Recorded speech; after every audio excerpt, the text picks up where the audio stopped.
On March 31st, 2010, insurance agent Randy Stone was gunned down at his office. His body was found by his wife of 19 years, Teresa Stone. As a matter of procedure, investigators needed to question the victim's spouse. They bring Stone down to the station for a formal interview.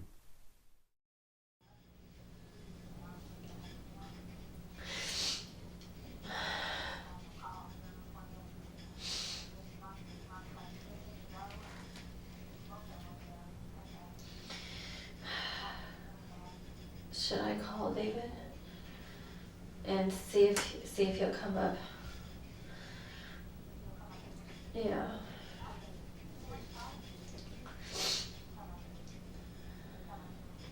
I wish I had Joe's number. All the numbers that I need are at the office. Yeah. Oh, he's got everybody's number in his cell phone, but I can't get that. Nope. How is she?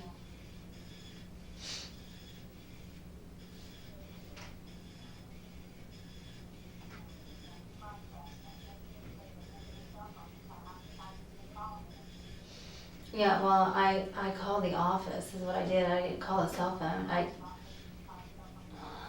Yeah, I texted him, but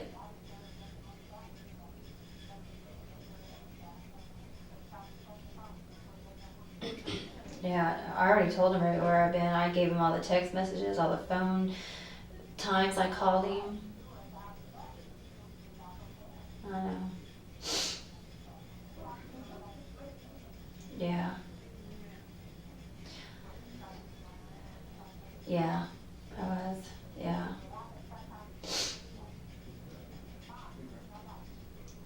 I guess. I don't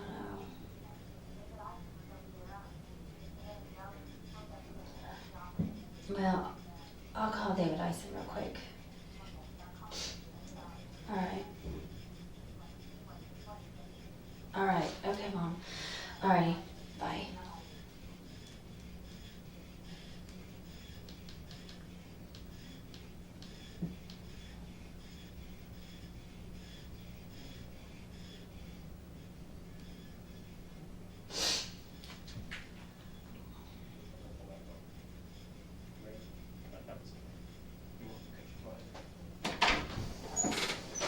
Need some airflow in these things.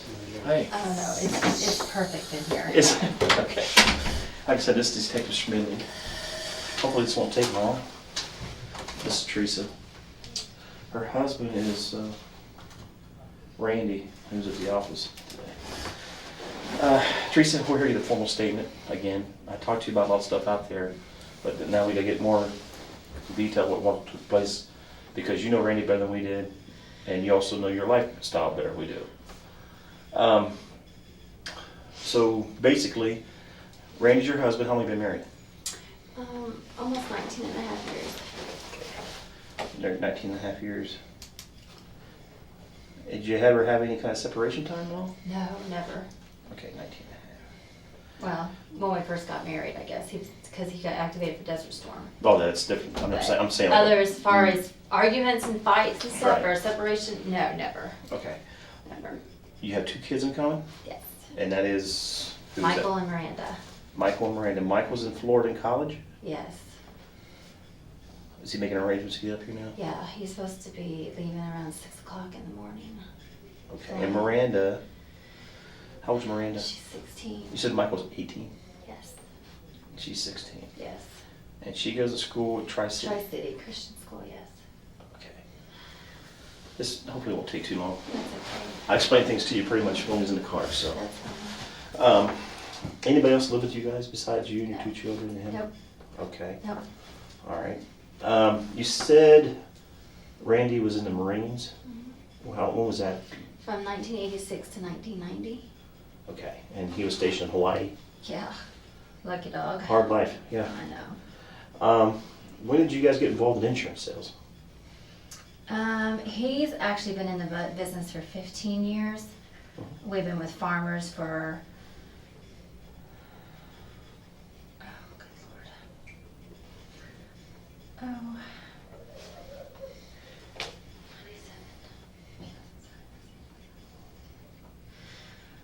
believe it would have been 13 years next month. Wow, that's quite a long time. Where was your office at? Was it always there on Nolan, or how Yes. was it all those years? Yes. Never had any problems there at the office? No, we've had over the years we've had a few weird people walk by, Yeah. but most of the times it's when him and I are both there. Okay. But if he ever leaves, I always lock the door. Okay. I always keep the door locked. Both bolts, deadbolt and the lock? Yeah, everything. Okay. I know when there were several offices around the corner from us, my mom almost got a purse stolen from her when she was just walking from her car into the beauty shop right around the corner Okay. from our office. Yeah. That was probably about 3 or 4 years ago. Okay. But other than that, no. Okay. Now, he's the actual agent, correct? Yeah, he's the And agent. you just assist him like with I'm just administrative, I'm just the CSR. okay. And Well, CSR until just is recently I got my Customer insurance service license, customer representative. service rep. okay, customer service. And then I just got my license a month ago. I just passed the insurance Cool. test because starting in May 1st, we were getting ready to go independent. Okay. He turned in his resignation from Farmers Mm-hmm. and we were gonna go independent and work out of our home for a year. That was our plans. We were gonna start from scratch again. Wow. Was there any issues with farmers? Why were you guys wanting to go independent? Because Farmers has raised their rates and we have lost over 800 households. And they kind of just took we just couldn't help out our clients anymore. They took a lot of stuff away from the agents that we were not able to do. So we prayed about it. We've been praying for this for about 2 years now. Okay. And we just felt like that this was the right time Okay. for us to do this. How was your guys' business when before they changed everything? Everything was flourishing pretty good? Yeah, it was fine. I mean, we were still writing business and everything. It's just that, their rates just got really high. Yeah. And we were just losing good people, Yeah. good, honest people, good credit, pay their bills and stuff like that. So we just felt like that it was Okay. just time for us to move on and, have more of a variety for our clients, Okay. as What far as kind of insurance. insurance company was it going to be called? Is it still for the farmers, or was it going to No, it was Stone Insurance Agency. So you got your own name. Yes. Okay. Yeah.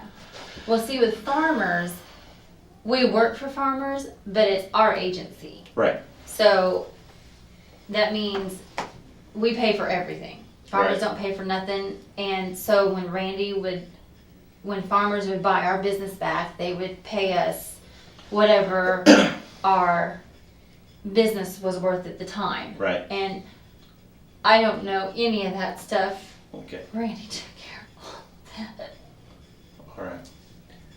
Well, he put his resignation in. You said, when was that?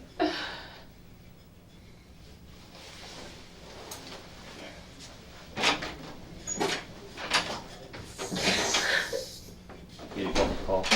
Has it been a month ago? No, he had to turn in a 90-day resignation. Mm-hmm. So you had to do it before, so it'd be done by May 1st? Okay. Did he give you any ideas? When he resigns, do they buy the company back? Your guys' farmers, it said it back, you said? Yeah, they'll come in and take everything that we have. Okay. They'll take the office, they'll take the telephone number, Wow. they'll take all the files, they take everything. Okay. And he never gave you an idea what that was going to be worth? No, I That's all we have. That's okay. I honestly don't know. Okay. At one time, I don't know. Okay. When you guys, Sorry. that's fine. You work for an insurance company, so it's a kind of odd thing to ask, but do you guys get your life insurance, auto insurance, and everything through the same company? Yeah, we had everything through Farmers. And it stayed that way, as far as you know? Yes, yeah, because I paid the insurance bill, so I should know. Yeah. That's He what I'm wrote saying. them up and I paid them Okay. because they automatically come out of our account. Did so. he have life insurance and stuff? Yes, he was. His dad died when he was 52 Yeah.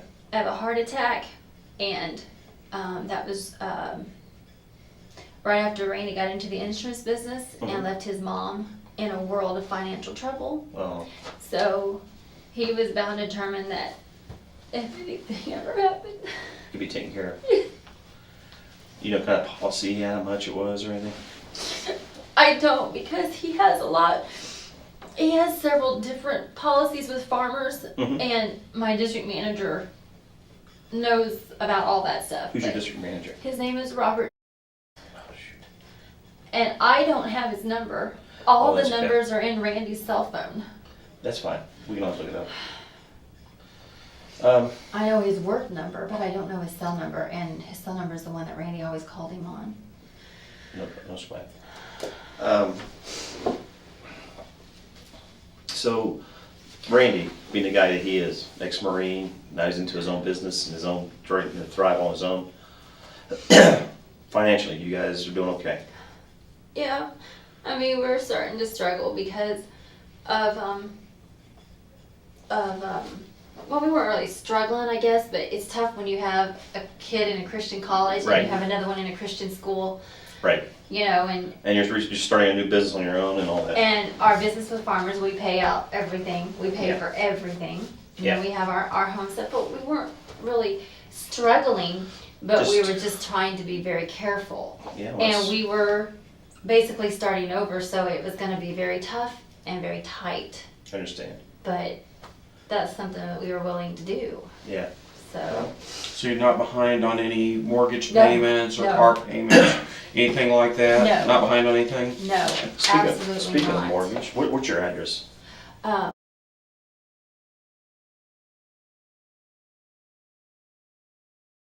Wow.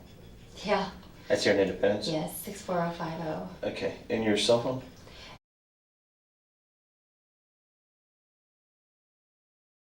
Okay. All right. What was Randy's cell phone?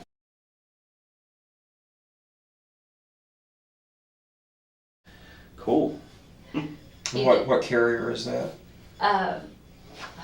AT&T, AT&T? sorry. It's okay. So AT&T. Okay. Very close. I like the numbers. He did that. Cool. He took care of me, he did everything.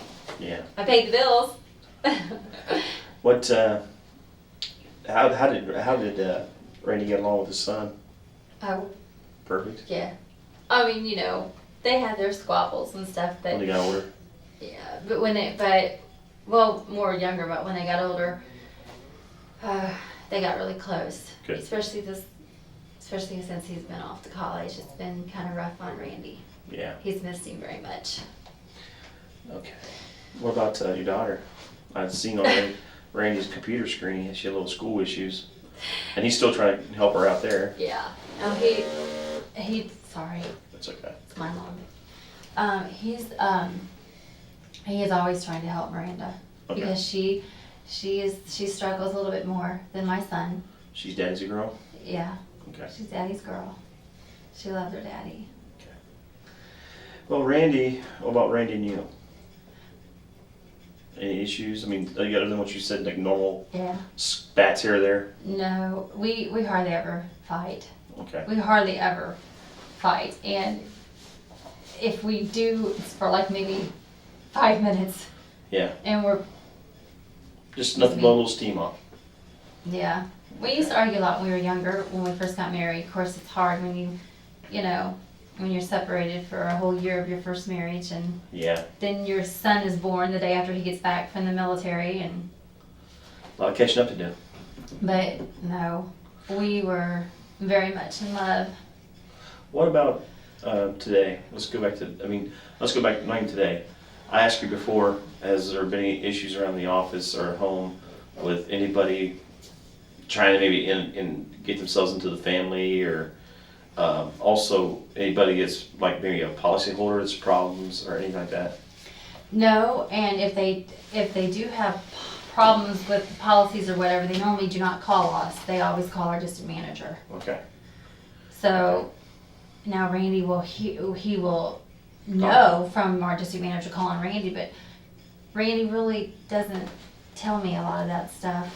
Okay. because he doesn't want me to worry. So you're not aware of any issues, any No. customers that would have been through Farmers that was having any issues with you or anything like that? No, he didn't really share a lot of that stuff with me.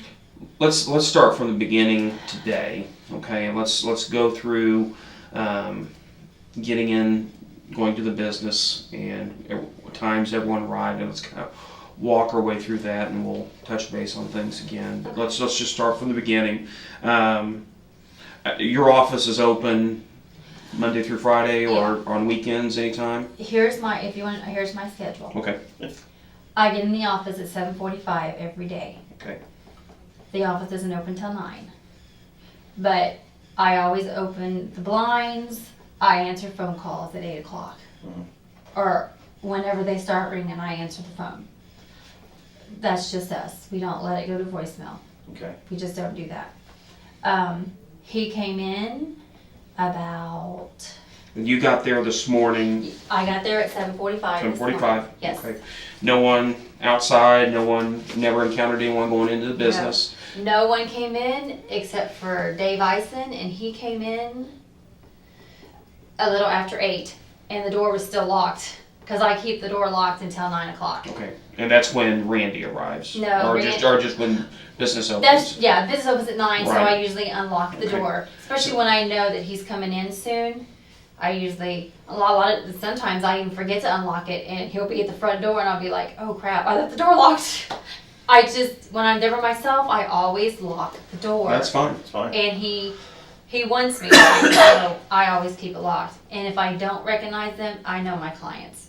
If I don't recognize them, It stays locked. I don't let them in. So Dave Eisen, and we're talking Dave Eisen who works up here at the police Yes. department. Yes, he brought me a blank homicide report to fax to my son, because my son needed it for his criminal justice class. Okay. So I called him yesterday, and he said he would see what he could do and bring it by today if he could. And how do you know Dave? Just curious. We went to church Okay. for probably 15 years. Okay. Same church that Yes, you're going to now? same So church. have you been going to that church now for 15 years? I've been or going to New Hope for 30 years. 30 years. And New Hope where's that located at? That is located off of Kentucky and Whitney. Whitney. Yes, thank you. New Hope. Is that, what denomination is it? Baptist. Baptist, okay. Yes. Okay, so you arrive, Dave comes in, he gets you the report for your son. This is shortly after 8.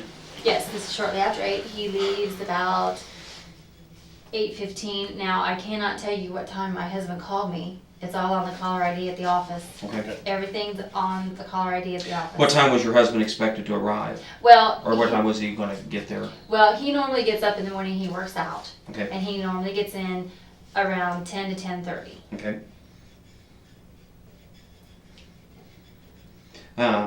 And that's about the time he arrived. So he got there between 10. Did he call you? Oh yeah, in he between always that time? calls me. Oh, I talked to him from our home phone Okay, so what a couple time? times. You talked to him a couple times this morning then while you were there at the business? Before he came in? Before he Yes, came in, okay. Yes, from the home and the cell. What were the conversations about? He was leaving to go on a run. Okay, I called him and he didn't answer because he was in the shower. So he called me back, and I was just letting him know that a client of ours had called and they wanted to cancel their insurance. And they're really good friends of ours, and we used to go to church with them, so Okay. they wanted to talk to Randy. So I gave them Randy's cell phone number. So Randy was just calling to let me know the situation over that, which it was no big deal, you know. And then he called me when he called me at 9, and I'm sorry, I could be wrong on this time. that's fine. He called me about 9:30 and said he was going to go tan because we were getting ready to go to Florida to see my son. So he was going to tan because they open at 9 o'clock. So I think he went around 9:30 to go tan. Called me. Where's he tan at? We tan at Aruba Sun, right off the 24 highway down by the Richards Sunfresh or whatever that is. Yeah. So he called me when he was on his way home. I mean, he calls me all the time. Right. We call each other all the time and let each other know exactly what we're doing. Okay. We always do. And so he called me on his way home, and he called me before he got in the shower. And I called him back, and he was in the shower. Well, he called me back and said that he was getting ready and that he would be in, you know, and I think it was around 10:30. Okay. But he called me when he was on his way. So, and then he got there and, Did you get any customers come in? yes, we wrote up homeowners policy today. Okay. Prior to him getting there. No, after he got there. Okay, after he got there. So no one came actually into the No one came business. into the office until Okay. Randy got there. Okay, until Randy got there. Yes. Okay. And then he left to go get lunch. Do you remember the last name of the person that had the homeowner's policy? Or did they put any money down, or? No. Okay. Mortgage company, so we just built a mortgage company, and it was an older guy. He actually owns he is the mortgage company Okay. on the home. So he was getting the insurance for the lady that is buying the house. So he was an older man. He was really very nice. And so after he left, Randy comes in my office and we just, you know, talk about business stuff, about what we're gonna do and what my day was gonna be for tomorrow. Cause I'm still training, going to another insurance company and stuff. I'm Yeah. training on the computer. So, and then he decided that he was gonna go get us something to eat. So he left and we got something to eat about 12:30 Okay. and got back a little after 12:30. We ate and, Where'd he go to eat at? oh, he brought back McDonald's. Oh, he brought back McDonald's. Yes. You know which McDonald's he went to? Just curious. Let me think here, hold on. I'm trying to think of which way his car drove in. He went to the one on this side of Nolan. The one by the bread store on Nolan Road. That one right there. Across from the Quick Clean Car Wash or whatever that's called. Okay, Nolan and Gudgel. Yeah. Okay. Yeah. Sorry, I keep forgetting the name of that street. And so he left right around 12:30, got back shortly thereafter. Uh-huh. Okay. We ate at his desk, both of us, and we talked to my son on the phone while we were both there. On his cell phone? Yeah, I called him from my cell phone. Okay. To my son's cell phone, yeah. Okay. On my cell phone. When were you guys leaving to go to Florida? What was that? When was that? What was your plans? We were leaving next Thursday Okay. to go to Kentucky to visit my son's girlfriend's parents, which we're very close to. Wow. And then we were going to get up the next morning and drive on into Florida to see Michael. We were going to spend 5 days with him. It's a long drive. Yeah. 7 hours from here to Kentucky, 8.5 from Kentucky to Florida. So, but you know, nobody else came into the store, or your business, I should say. No one came into the office. I left at 1:30. Okay. And And you said you left at 1:30 then, as if you guys had lunch. yeah, I went to US Bank. Right, and that's there on Mullen Road, right by the, Yes, it's just right down the street from our office. let me find it here, I wrote it down, I can't remember right. Okay, yeah, US Bank on Nolan. I went to the chiropractor. Yeah, and what was his name? Michael Pardun. Yeah. His wife even called me. Pardun. Yeah, Pardun. That's right. He's in Blue Springs. Yes. What time was your appointment there? Well, I was supposed to be up there at 1:45 to fill out paperwork, and my appointment was actually at 2. Okay, But the bank was kind of slow, so I didn't actually get there until about 10 till. that's fine. But I called him and told him I was That was your on time. first time there, right? Yes. Oh, first time where? At the chiropractor? Oh, no. We've gone to that chiropractor Okay. several times. About a year and a half almost. So you left at 1:30, you went to US Bank. Did you make a deposit or a withdrawal, or would you? I just made a deposit. Yeah. I just our monthly deposit. Okay, and then you went down to Blue Springs, to Mr. Hughes' office, And yeah, pardon, for his chiropractic appointment. yes. What time did you get My appointment's at 2. I got there about 10 till. Okay. And I left there about 2:15. So I had about an hour to spare. So I went shopping to Dress Barn. That's Okay. right. I went to Dress Barn because it's just right down from Tri-City. So I wanted to be close so I wouldn't run short of time. So I left Dress Barn about 2:41. Yeah. I just ran on up to Tri-City and just sat in their parking lot and waited for my daughter to get out of school. What time did she get out? She gets out 3:15. 3:50. And that's when I tried to call Randy 6 times. And he didn't answer the phone. But he called me back at 3:08. Right. I talked to him at 3:08. So you called him 6 times, got no response. No, and that's not unusual Okay. because when he's very busy and on the phone, You don't touch any phones.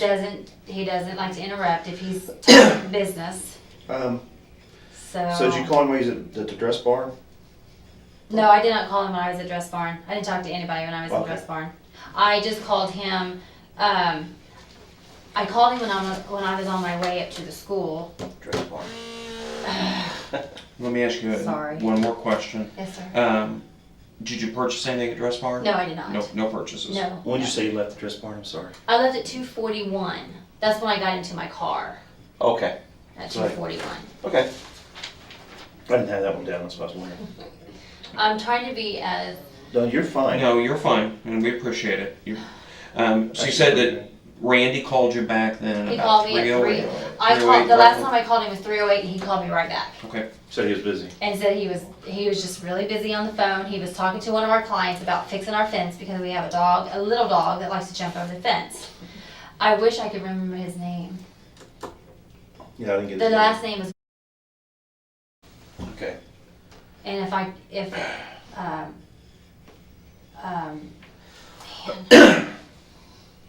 Yeah, that's all right. No big deal. You're fine. Yeah, you're fine. Let's go on from there. How long was your conversation there when you spoke to him about 308?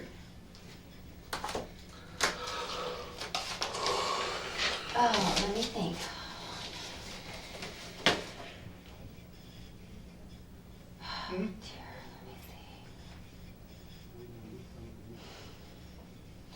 Oh, I was probably 15 minutes. Okay.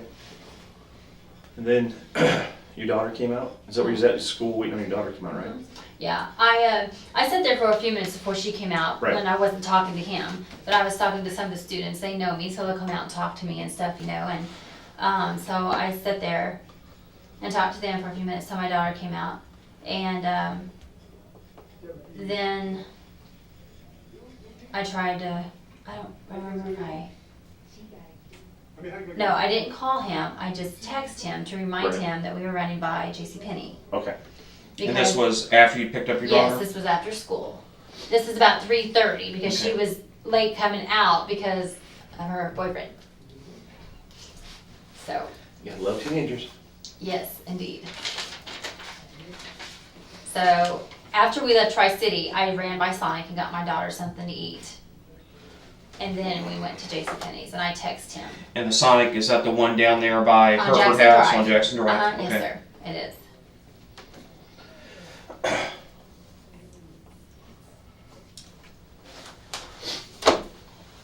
And then you went to the JCPenney's. Okay, JCPenney's. How long were you there at JCPenney's? Longer than I wanted to be. So you left roughly We- about 3:30, we went left- to Sonic and then got to JCPenney's. Yes, we left JCPenney's. Well, I didn't call him. We left JCPenney's at 4:20. Okay. So I was supposed to be at the office at 4:30. Or at least I told him I'd be back by 4:30. Yeah. And I didn't make it. Okay, so when you left JCPenney's about 4:20, did you make a couple purchases there or anything? Yeah, we bought some sunglasses. Okay. Me and Miranda both a pair of sunglasses, and I bought her a couple of shirts. Whose idea was to go to JCPenney's? Well, my daughter said she needed sunglasses for our trip. Oh, yeah. So I said, okay, I got a $10 coupon. We'll go to JCPenney's and get you some glasses. So we made this plan 2 days ago that we would go because this was the only time that we could go. Right. So we did. Okay. So what'd you guys do after JCPenney's? We went home. Okay. And We went home. your address on 3rd Street, I'm trying to think of where, is that off Lee Summit Road? Yes, Yes. it Is is. that about 24 on Lee Yes. Summit? Yes. Yes, that's correct. Right. Yes, Yeah. that's correct. Okay, so you drove up to home. Drove to home. My dad was there. My parents were home. My parents were there. 'Cause our lawnmower quit. Mhm. So my dad is like he can fix anything. Yeah. What's your parents' name? Bob and Barbara. Spell your parents' last name. GREENAWALT.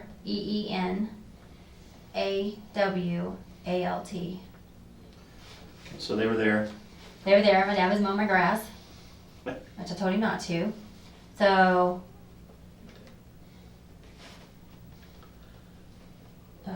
How long were you there? How long? Yeah, exactly. I'm sorry.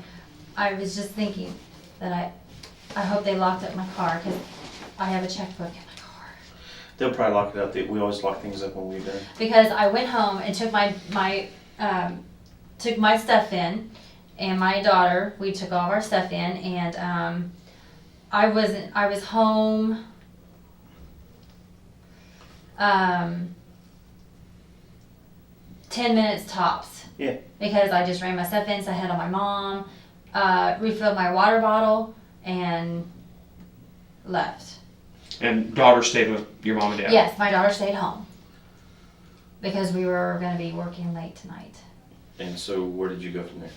I went to the bank on the square, U.S. Bank. I'm not U.S. Bank. Bank of America on the square. I didn't get all that last time.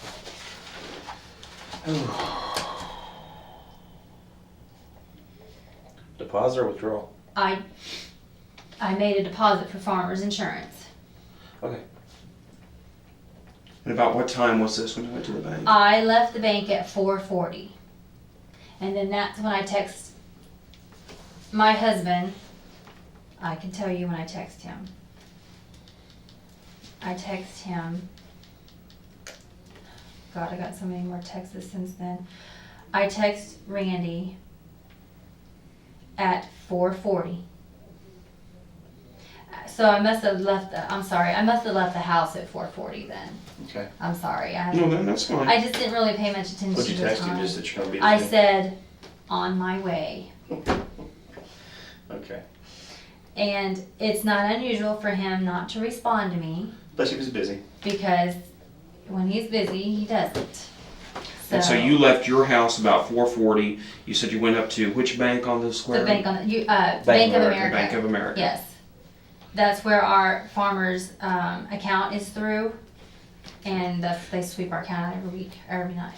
So Okay, so that was a business deposit. that was a business. Now the deposit at U.S. Bank earlier, that was That was a personal. a personal deposit. Okay. That was our payroll. Okay. To pay for bills for tomorrow. That's fine. So you went to the bank on the square, and you already texted Randy. I and texted nothing Randy come when I back. was no, nothing came back. Okay, and then where'd you go from the bank? I went straight to the office. Okay. You get to the office. Only car out there is just Randy's, Yes, and you park up next to his car. always. But when I pulled up in the driveway, I noticed the blinds were closed, and that is not normal Okay. at all. You go on in. You get ready to go in, and you notice you have to unlock the door. Now you said, are both locks locked or not? No, the deadbolt was not locked. Okay. Just the bottom. And how you knew that was when you tried it. When I tried to unlock it, it was easy. I mean, I didn't even have to do anything Right. to unlock it. And you said normally it's really tough to turn. Very tough to turn. You almost break the key to unlock Wow. the deadbolt. Okay. And let me just touch base again. What time do you think you arrived at the office? Just I'm pretty sure I got to the office right about 10 till, maybe, 10 till 5? yes. Okay. Maybe a little bit before, maybe a minute or two before, but it was right pretty close to 10 till. Okay. And again, I apologize. I'm kind of getting in late on this. What kind of car does Randy drive? He has a 2009 Chevy Malibu. What color is it? It is a dark blue. Okay. 4-door. And it was parked there at the business. Yes. Only vehicle parked. Yes.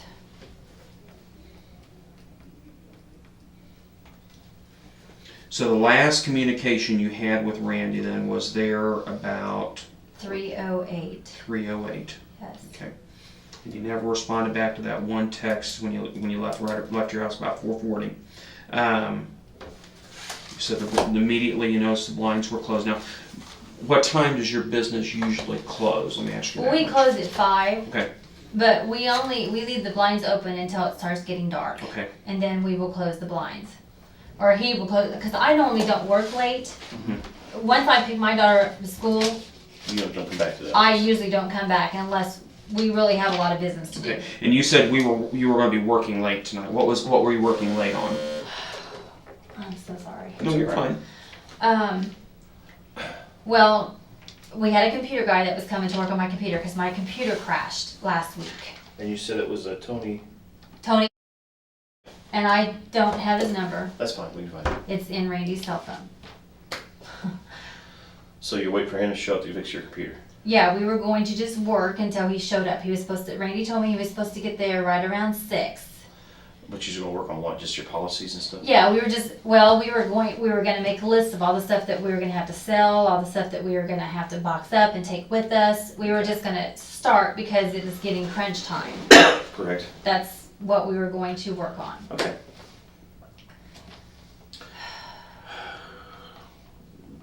Now you get to the office, and sorry, we're trying to get this out of the way.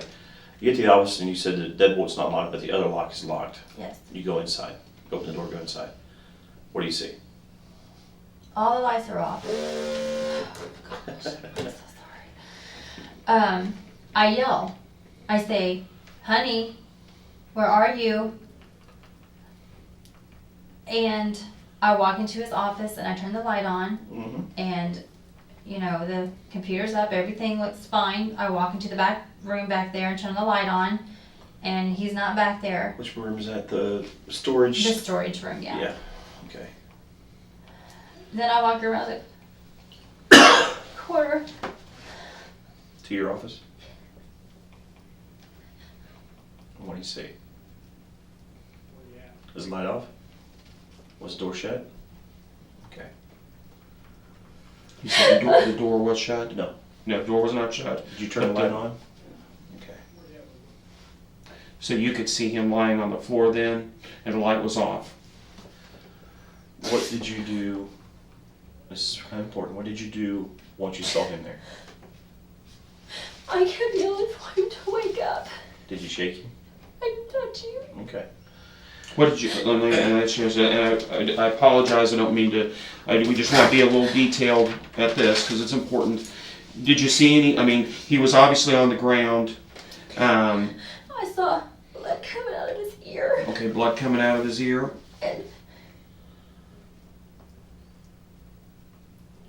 And his eye was really puffy. And his skin was really discolored. And I noticed he wasn't breathing, but I didn't want to touch him. I was That's fine. scared. So what did you do to help out? What did you do from there? I stepped over him. And Now one of those heaters was like right there by him too. Is it already standing up, or did you knock it over getting to the phone? no, it was already laying down when I Okay. got there. All right. When I walked in the room, it was laying down. Okay. At first I thought he had his head on it, but then when I saw the blood coming out of his ear, I That's fine. So you stepped over him and what did you do? I stepped over him and I grabbed my earpiece For your and phone? put it on my ear. And I know you're supposed to dial 111, but I called my parents first and just told them to come to the office, and then I hung up and dialed 911. Where'd you call them? At your house or their house? No, I called them from my phone. No, but did you call them? Oh, I called them at. Oh. You see what I'm saying? They were at your house when you left. I know. I don't know if I called her cell phone or if I called the home phone. That's fine. I don't remember. So But you called from, you put your earpiece on, and you I called called from from my the phone office, in from my your office, yes. office phone. I think I called the house, but I don't remember. That's fine. Who did you get a hold of when you called the My house? mom. Okay. And what did you tell your mom? I just told her.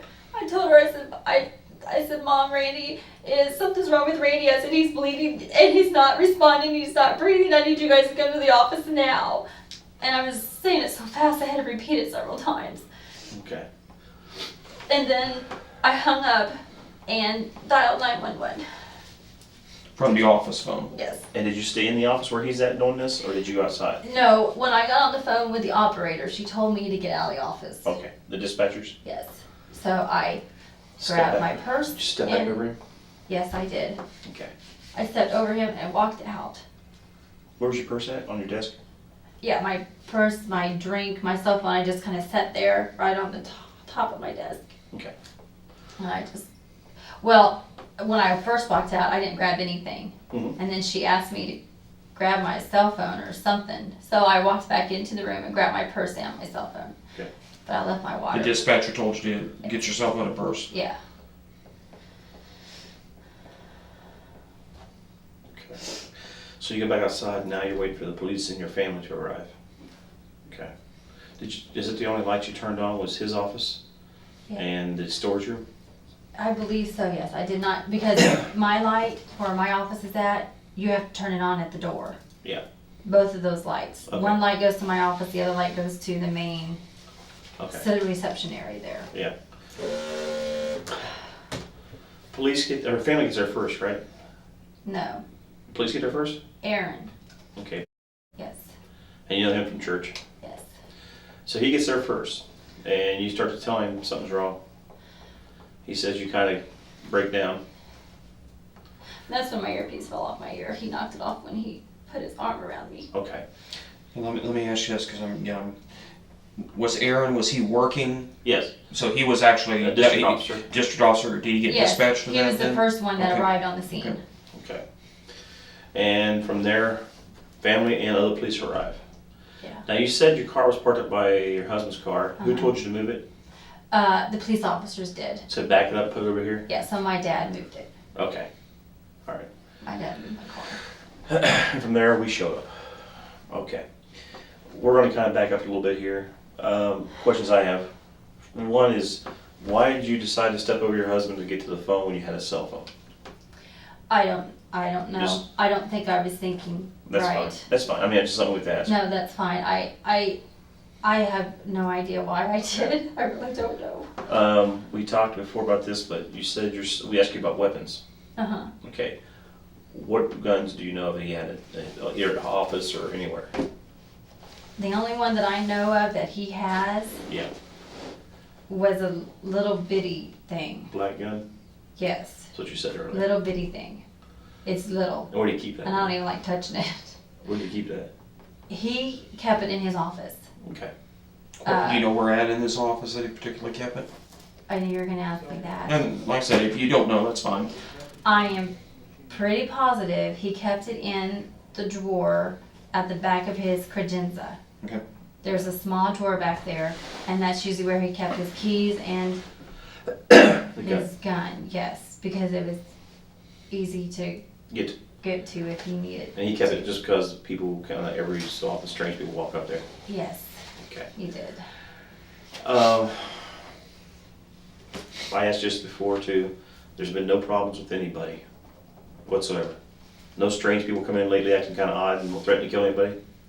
Well, not trying to kill anybody, but there Hurt. was one guy that came in probably, and Peggy can vouch for this too because she was there when he walked in.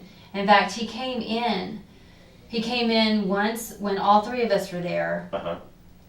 and then my husband said he came back once when he was there by himself. You know who this guy is? No, we have never seen him How long before. ago was this?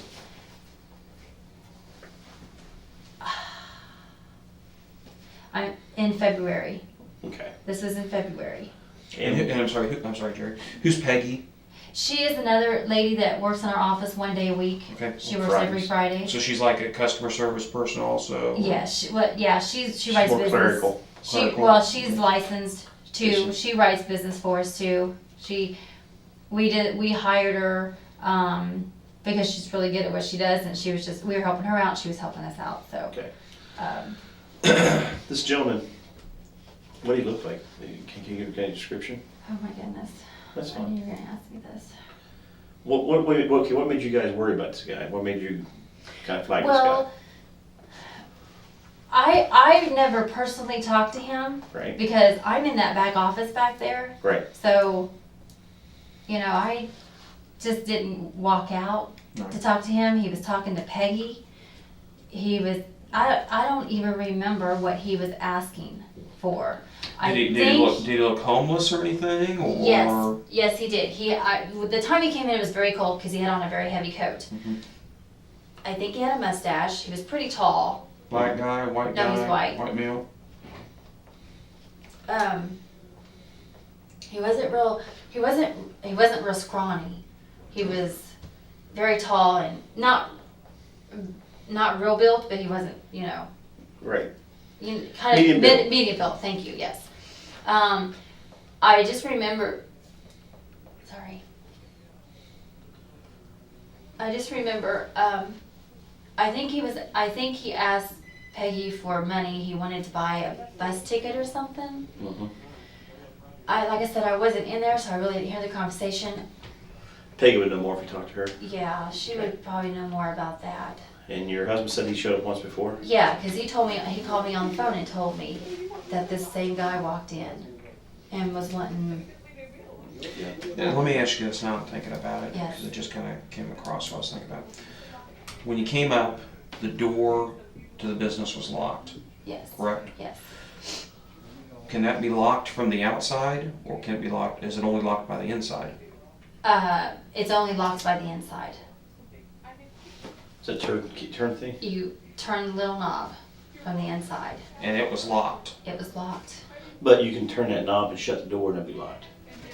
Oh, so you can turn the knob? Yeah. Now, and again, I apologize, I'm thinking, this is not a glass door, this is like a wood frame door? No, it's a glass door. It's a glass It's a door? glass door. You can Panel. see in and out of it. Okay, so someone could have locked it and pulled the door shut? Absolutely. Okay, Our I didn't know if you had to clients- have a key to do Our that. clients do it Okay. all the time. All right. I looked at it out there. I just thought of that. It's called an entry door lock, actually. That's what it's called. Okay. Yes. Okay, so we go through all this. Is this guy? I mean, you haven't seen him, and he never showed up since the last time your husband talked to you about it. No, he has not been in since the February. last time that I know of. Now, maybe he didn't ring you, just didn't tell me because he didn't want me to worry, because Right. he knows how I worry. Was he older, younger? He was probably in his middle 40s. Okay. And the only way that I really know that I could see him was because the window that is in Randy's office is kind of like a mirrored window. Yeah, reflex. Yes. So I can see people who come in. Could you see if this guy had long hair, short hair? He has short hair. Short hair. Yeah. You And want it was taller? brown. Brown? Mhm. Was he clean shaven, unshaven? I'm pretty sure he had a mustache, but he might have been a little stubbly. Okay, so a little bit unshaven. Yeah. What about his clothes? Was he well dressed, or was he kind of a mess, or? Well, the day he came in that I saw him, he had on jeans and a pair of tennis shoes. As far as his shirt, I'm not sure because he had a coat on. That's fine. He really didn't look homeless, if you know what I'm saying. Right. Just maybe kind of unkept type person. Yeah. So, he talked to Peggy for the longest time. And, and here's what's really weird in this, and this is just coming to me, because I had laid a $20 bill, which is probably stupid of me, I probably shouldn't have done this, but I laid a $20 bill on her computer screen because we were giving her some money for writing a policy for us. So I laid $20 on her thing. Well, it came up missing the day after that guy walked in our office. So, And no one had touched it. Randy Yeah. didn't touch it, I didn't touch it, Peggy hadn't been in. so he could have grabbed it. So, Okay. and Randy said he kept his eye on him all the time, but Yeah. yeah, you just don't know. Okay. Well, let's get back to Randy in the office there.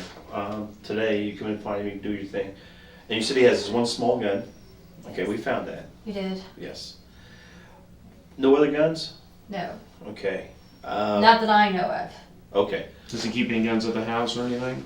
You aware of? We have a safe, so I think he has maybe one or two in there. And Handguns? shotguns that his dad and my dad have given him. Okay, so- what about Randy? Does he have a briefcase?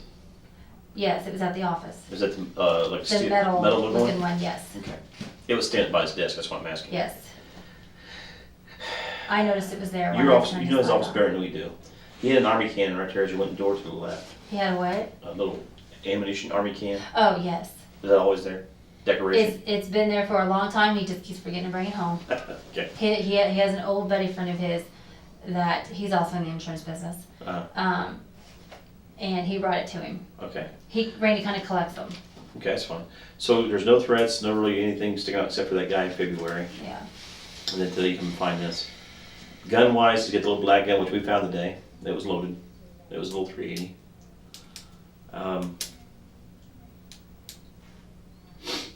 Any friends or family, anybody else that knows Randy, that would know anybody that he's been dealing with, it wouldn't tell you about? No. He tells me pretty much everything. Has he got, but I'm saying, if he don't want you to worry, Oh, like, is there friends of his, like guy friends that he would open up more to say, hey, well, just so you know? I mean, does he have a running buddy or anyone that he No. would run around with or confide in? no, because we don't do that. Okay. He don't go off with his friends and I don't go off with, we just don't do that. Okay. We do everything together. As far as him telling, no, Yeah. huh? Okay. You got any more? Go on. I hope this is making sense, guys. I'm sorry if it's not. No, you're fine. You're great. You're great. You're We're just trying to put together, like I told you, your knowledge of what we don't know. Okay. My mom, and I don't mean to sound funny on this either, but my mom called me a while ago and said, "Do we need to get a lawyer for you?" Yeah. That's people's options, but you're here. You're free to leave anytime you want. You have no arrest or anything. And we're trying to do our best to make you comfortable. I have nothing Yeah. to hide Okay. at all. Now, let's go back to some, let's say, downtime in your guys' life. Uh-huh. Okay, we found those notes. You know, it was in his dress drawer. Hmm. The yellow one. Yeah, the Yellow. old notepads. Mm-hmm. And pretty much it sounds like you had a friend or something on the side, or Well, how'd that go? I mean, we don't know anything about that either. His name is Matt. Yeah, he's a client of ours, and he kind of forced himself on me, and so it kind of came out in a conversation, and Randy was not happy when he found out about it. Okay, he forced himself on you, okay, at the office? No, this was at his house. We were all at his house for a birthday party, Oh, and it So was. he's like a friend of the family then? He's a client. And he is a good friend, and he called and apologized for what he did, and everything's been fine. This was probably a year and a half, 2 years ago. that's what you said, yeah. Yeah. So everything's been fine Okay. since then. I was just wondering why Randy kept the apology letters you wrote for that long. He keeps Everything. every card, every letter I write. Yeah, there was him. a card too. Yeah. He keeps everything. I keep everything. Was there anything between you and Matt? No, absolutely not. Just he tried to make moves on you. Yes. Randy found out. Did he do anything specific? What angered? Or I mean, you said he tried to force himself on you. I mean, was he trying to physically touch you in a manner or kiss you, or what Yeah, was he was trying to kiss me. Okay. We were at their house looking at the stuff they had done in their basement, and I just went into the bathroom to look what all the stuff they did, and he came in and kind of pushed me up against the wall, and I said, "Get away from me." And that was about all that happened. Okay. That was about it. Is it it's a bad guy? He's married, I guess. Yes, he's married and has 2 children. Nice. He live here in town, does he? He lives far enough away that Okay. he can stay there. But I mean, is it in Penance or is it like a? No, he's in Kansas City. Okay. Okay. He's a Kansas City cop. Nice. Okay. Great. But I don't start trouble for anybody, Right. so that's, Okay. you know, so. Oh my goodness. How old's Matt? Oh, he's probably a little older than me. 40. Okay. I'm 38. I don't know if he was on it. That's fine. I wasn't going to ask. Being a gentleman That's here. okay. But I'm just thinking he maybe been a younger guy or something like that, trying to make a move. You know. No, him and Randy have talked in the last several days because he does landscaping around our house all the time. Okay. So. So him and Randy did get along after that. Yeah, they were fine. Okay. Everything was up in the air, great. Good. And so you guys saw him just here recently. Then Yes. you did landscaping for him Yes, recently. Yeah.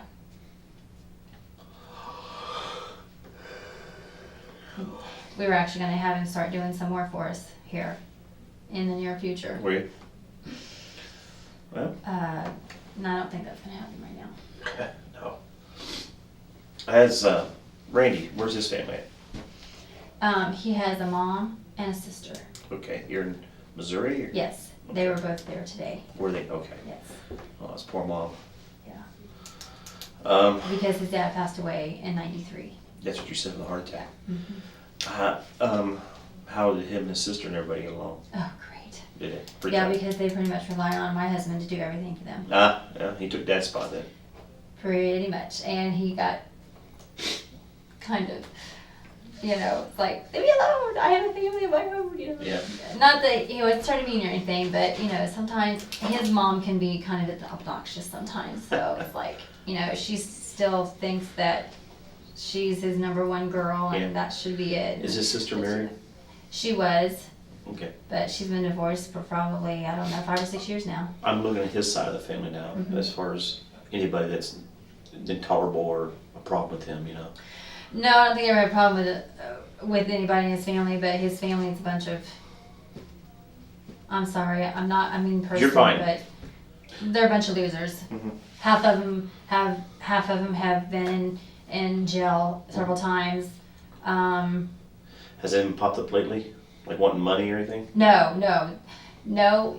They don't bug us for anything That's good. because Randy's very successful, Mhm. but they don't ever bother us. Okay. Never. I don't even think they know where we live, which is the way I want it to be. Okay.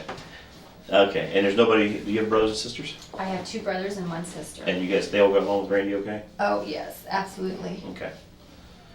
And Randy took care of you? Yes, he did. Okay. Very much. Did he ever carry a gun in that suitcase of his? Well, as far as you know? No, that little one is the only one he ever carried on him, as far as I know. Okay. Okay. I mean, because we talked to Joe. Uh-huh. Joe says he showed him a gun up at the office. It wasn't that little one. Okay. He says it was like a lot. I think he did have a bigger one at one time, but I think Has a laser sight on it, he said. I think he sold that one. Okay. I don't think he has that one anymore because this little one is the only one I've seen for a very while. How long ago would you think he sold it? Oh, good Lord. And do you know who he sold to? I have no idea. Okay. He doesn't tell me when he does stuff like that. That's I fine. don't know anything about his That's guns. fine. It has been probably a year or so Okay. because he replaced it with this little one. Okay. Now, other than Then I do this, Mr. Nobody else has kind of approached you on the side or had any problems with you and Randy being together or anything? No, Okay. never, All right. not at all.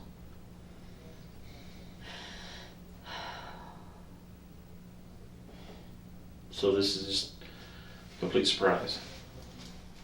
Okay. Someone took my husband's life away from me. Yeah. That's what we're trying to work on here. That's why we're talking to you first. Here you go. Can you think of anything else? In the trash can. Oh yeah, I'm sorry. Back to the letters, the yellow tablet. In your trash can they had a letter that somebody had written for about happy birthday and all that. It's about this big. It was all tore up. And it says something about, something like you're the most beautiful person or some kind of thing like that. It's all these big ramblings of good stuff about, it's about that long, about that big. It's a white letter and it's black writing and it's all tore up now. There's a bottom of your trash can at your office. Oh, It said happy birthday at the top of it, and then at the bottom it's happy. Then it had all these initials on the bottom, like there were initials meaning something.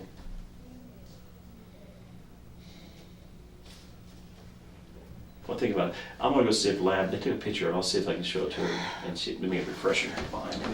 Hang on just a second, we'll be right back. okay. I heard that.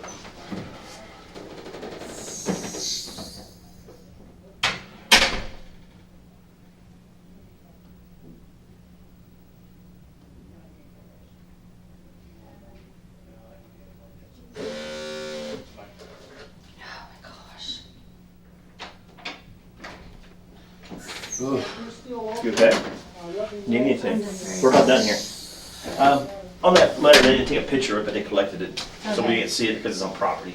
But it's a note about that big. Yeah, I remember. And I've had it for a very long time because I kind of had a secret admirer.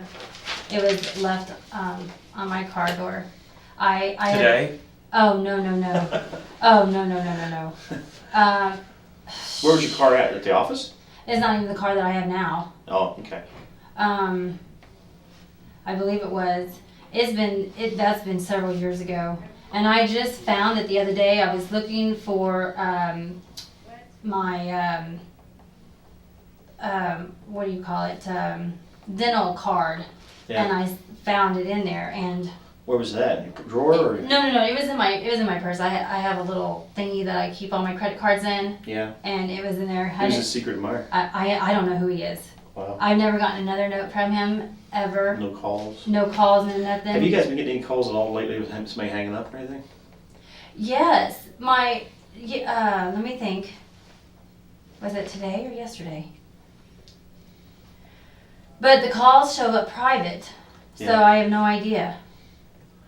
Okay. Because my husband answered the phone a couple of times, and well, no, it's probably been more than that.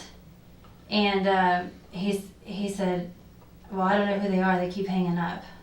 Never said a word to you, a guy or girl? I never answered it. He Okay. did, and he never told me. So I don't know if there was any breathing. I don't know. He didn't say. Okay. He just said they weren't. They just hung Has up. he been getting calls like that you know of? Well, not that I know of, but like I said, I don't know. I just don't know if he would. Sometimes we'll tell you because tell it me. worries you. That's why I we're would think he touching would tell base. me. That's why we're touching base to anybody who could confide in it other than you. No, because- I know he would tell me. I know he would. Okay, well, I want to ask you something again, like we asked you before. You going in and finding him like you did and everything? And here's the thing, and please don't take this wrong. I told you before we had to ask questions and things to get details. I understand. We understand how people think and what goes on sometimes with people. When you went into the office and you located him laying there on the floor and you checked him and yelled at him and everything, we found a cartridge by his feet. You found a what? A cartridge, A shell casing. shell casing. That's what we're asking you. If there was a gun laying by him or anything and you moved it, I didn't see anything. I Okay. swear, I did not see anything. That's why I didn't know where the blood was coming from. I saw blood under his head and coming from his ear, and I saw his eye was swollen and his skin was discolored. So I didn't see anything. I could not figure it out. That's why I thought maybe he hit his head or something. okay. I have no idea. Well, that's what we're saying here, because talking to Joe and talking to some other people, when I brought you up here, somebody else got a hold of me too. They said your husband does have the .40 caliber handgun. He does. Yes, and that's what we're saying. And you being his wife, you should have seen or known about it. The only one that I have ever seen is that little bitty one. Now, like I said, I don't go down in the safe downstairs. Right. So Well, all I know what he has downstairs in the safe is his shotguns. he carried this one in his briefcase. He did? So That's the information we're getting. that's what we're getting told, and that's from somebody that knows him real well. So what we're saying to you is, Well, okay. if you would have seen it, Okay, well, here's the maybe he thing. shot himself. Well, no. We're saying if you maybe shot himself for some wrong reason or another, Would you have grabbed would you a grab gun a gun and just moved to it say someplace it don't look to- right? No, absolutely not. Okay. I don't touch guns. He knows I don't like them, and I don't touch them at all. That's fine. But I asked him this morning to bring an Avon book for me, and I assumed he put it in his briefcase. So I opened his briefcase, and it wasn't in there, but I didn't see a gun in there. Okay. I didn't see anything in there Okay. because I opened it up, and I did not see a gun in there. I did not know he had another gun. Not like that anyway.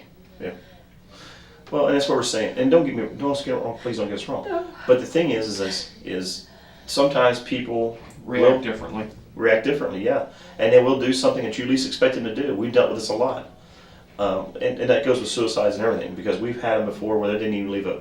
And you would tell us if there was a gun there, if you would have picked it up and moved it someplace. Yes, absolutely. I'm a very honest person. And we do that. We ask people that for a safety factor too. Oh no. If you don't know guns very well, I- you don't want to put it in your car or something. You have to go off when you're driving. Are you kidding me? When he asked me to go into the house to get that gun for him off of his nightstand, that's all I can do is carry that thing out there. When did he do that? Oh, if he ever leaves it, Okay. he carries it with him everywhere we go. Okay. And that's the little one you're The talking little about? bitty one, yes. He carries it with him everywhere we go. And like I said, at this point we're still investigating things. Okay, so we can't rule anything out. Was he ever depressed about anything? Is he on any medication No. that would, so I was no in the- suicidal thoughts or anything like Not that? that I know of. I was in the hospital last week. My gallbladder decided to act up on me. Mhm. But he was there pretty much all the time. I mean, he did go to the office and work for a little while I was, and I mean, he just had to. You can't just close the office, and we couldn't get a hold of Peggy, so he had to go for 2 or 3 hours. Right. So, I mean, he didn't. Yes, he's stressed. We both get stressed because of the job and stuff, but we don't ever take it out on each other. And No. we're just not that type But of would he people. be the type, since he's not to worry you, would he be the type if he was depressed or had any thoughts, he'd keep it to himself? I mean, people do it. I'm just asking. I would not think so. He just didn't seem to be that way. Well, And I've been And we're looking just for- asking because, like I said, I don't know anything about the scene. I don't know if he would have taken his own life or if this is an intruder or something like that. But we at least got to ask those things from you. So you're telling me that you're not aware of him being depressed over No. anything. I mean, No. not severely depressed where he might need to go see a doctor or psychiatrist. No. Wasn't on any type of medication. No, never. Okay, Didn't take and anything. never talked to you about harming himself or anything like that. No. Okay, And you said he didn't drink, No. and he's a Marine, so he didn't do any drugs. No. He doesn't have no tattoos. Okay. No, never. When you and him normally communicate, you call each other on your cell phones. Yeah, Dad, or if he's at the office, I call him at the office. Okay. He ever text you? Yeah. Does he? Well, sometimes he doesn't like to text. Most guys don't. He's not a texter. Yeah. He hates texting. Why don't you just call me? Yeah, most Okay, guys. fine. So we really didn't text. I mean, we text but not a whole lot. Who do you text? Your kids mostly? Yeah, Michael, Miranda, Randy's sister, Okay. my best friends, my mom. would there be any problem if we look at your phone, look at some of the text messages on it, just confirm times? Well, I can look at the call log if we for can Randy. get the call logs and stuff like that. Help yourself. Okay. Ooh, AT&T too. Great. These are always fun. Oh, gotta. Unlock it. Oh, no, it's easier if you just raise it up like that. Sorry. Okay. Now, your text messaging, like you said, you would, well, I gotta get your call log too, it'd be nice to know. That's fine. Okay. Now on Randy's phone, I don't ever look at his texts, so I don't know.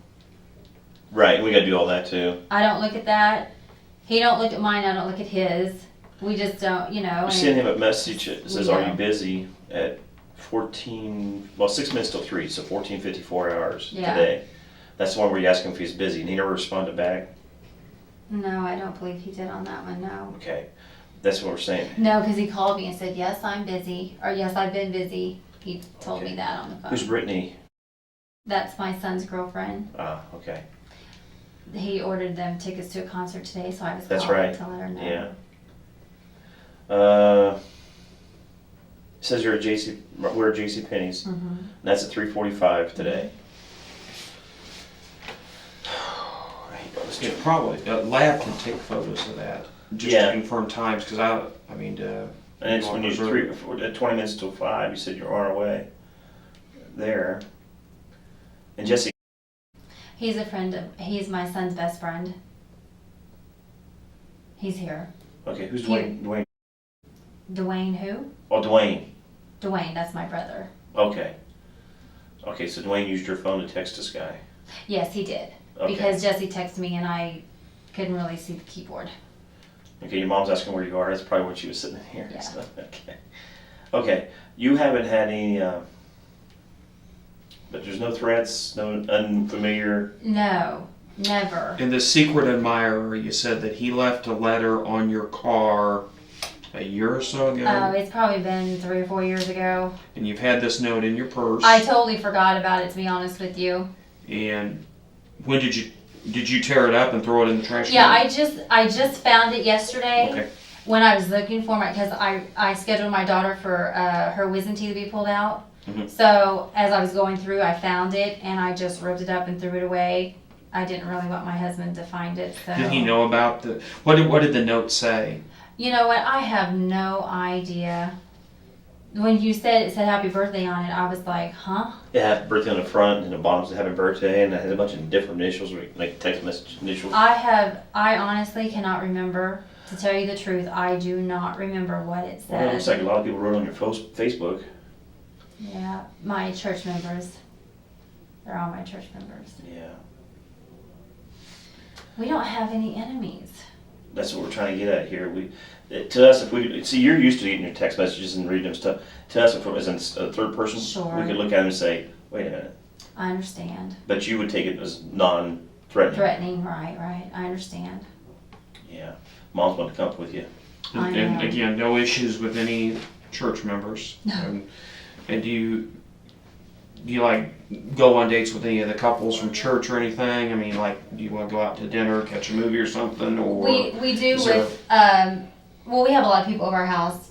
I like to entertain Okay. people. Yeah. There's one couple in our church, which is my husband's cousin. He married one of my best friends, so we hang out with them a lot. Who's Bud? My son, Oh, I've called him that. this since shut he down was- his Gmail and he's mad. Idiots. I know, he's so bad. Yeah, that's okay. I got a son. Like mine's 21. Trust me. Oh goodness. what's your husband's cousin's name? Carl. Carl and Christina. Christina. He's a good friend of ours. The attorney. Yeah. Answer your mom's question about an attorney. Yeah. Okay. I don't see anything there. There's nothing message-wise. I just, you know, Did Thank you you. look through all of them, the sins and Sent the... in, yeah, Okay, and there's okay. nothing there. Most of the ones you received, like I said, are Facebook. People responding, saying they're praying for you, and they were on your wall at Facebook, that kind of thing. And then your mom wanted to be here with you, and she says, "Do you need a good attorney?" But you're not going to need an attorney. You're not under arrest for anything. So. I'm not worried.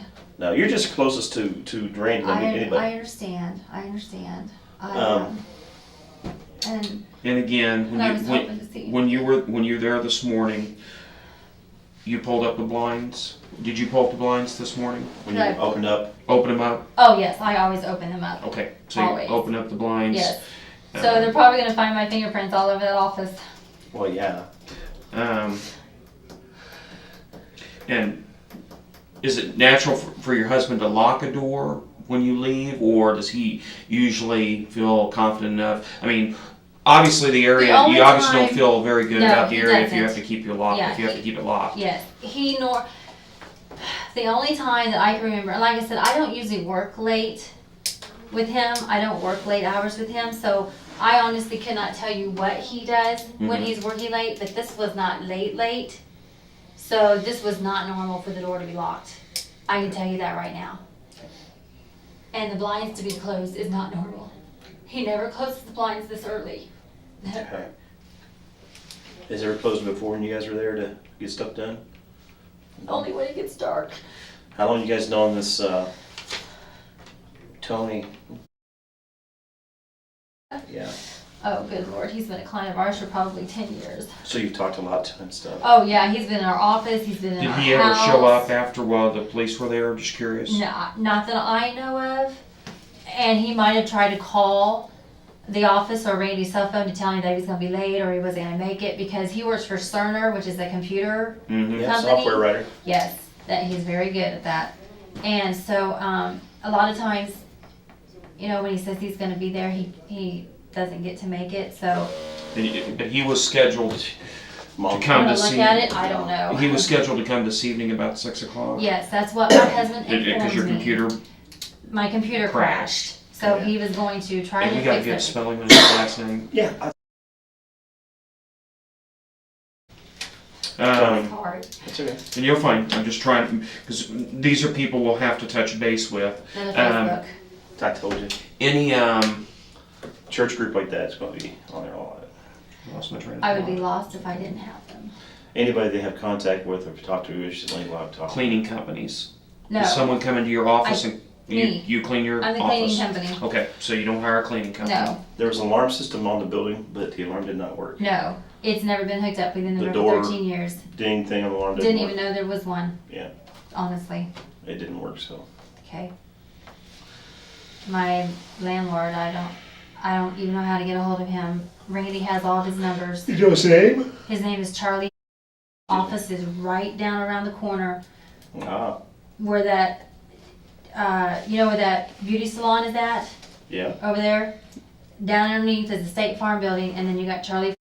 And Charlie, is he a pretty good guy?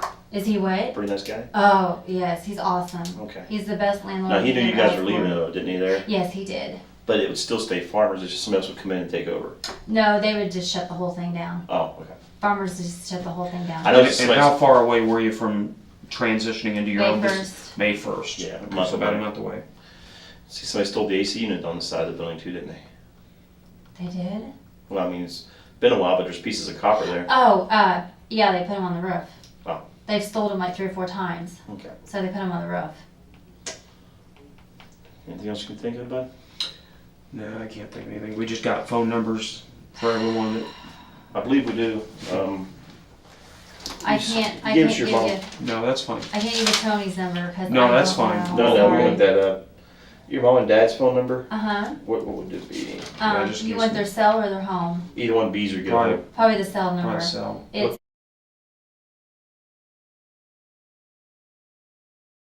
And Barb and who?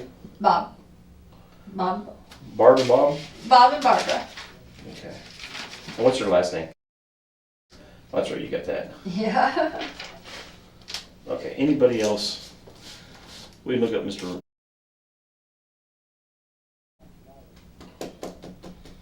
Well, what's the lady that works on Fridays? Oh, Peggy. Peggy. Do you need her number too? Yeah. Yes. Pretty. Talk to Peggy. Hold on, let me get my mind in gear here. Oh shoot, I'm calling her phone. Don't call her. She'll be asking. Okay, hold on, let me. It's Okay, good. Anybody else we can think of? do you need to know? I mean, I know he called my brother. Well, who's the guy that was going to your landscape? The officer, Kansas City officer, Matt Burt. Matt. Everything? I don't. I'm We sorry. can look that up, that's fine. And he's still with the Kansas City Police Department. As far as I know, yeah. Randy just talked to him just a few days ago. How do you Yeah. spell his last name? There's somebody I thought of, I can't think of their name now. Now my brother Kevin said he did talk to him around 1 o'clock today. No, it was Oh. earlier this morning. You don't have Robert's number, do you? You said no. I have his work number, but I don't have his cell number. Oh, It would cell. be in my husband's cell phone. Phone, okay. Yeah. All right. And you guys probably have no idea if and when I'll get that back. No, we're just gonna, well, basically what we're gonna do is try to get the information off of it. Here's my only thing. Yeah. All of my bills and everything are at the office. Mhm. Cause I pay all my bills at the office. Mm-hmm. How am I supposed to get them? Like bills can- for personal bills? Yes, so personal and business bills, so okay. I can get them, Where would they be at? because he has taxes that are due soon. Pictures of the text?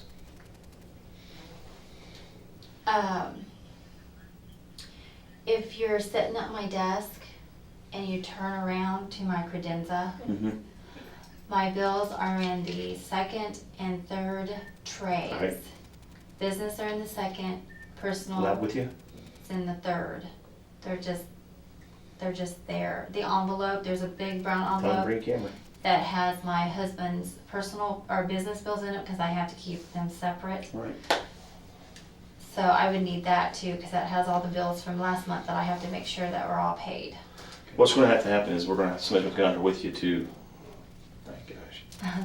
Stuart? Yeah.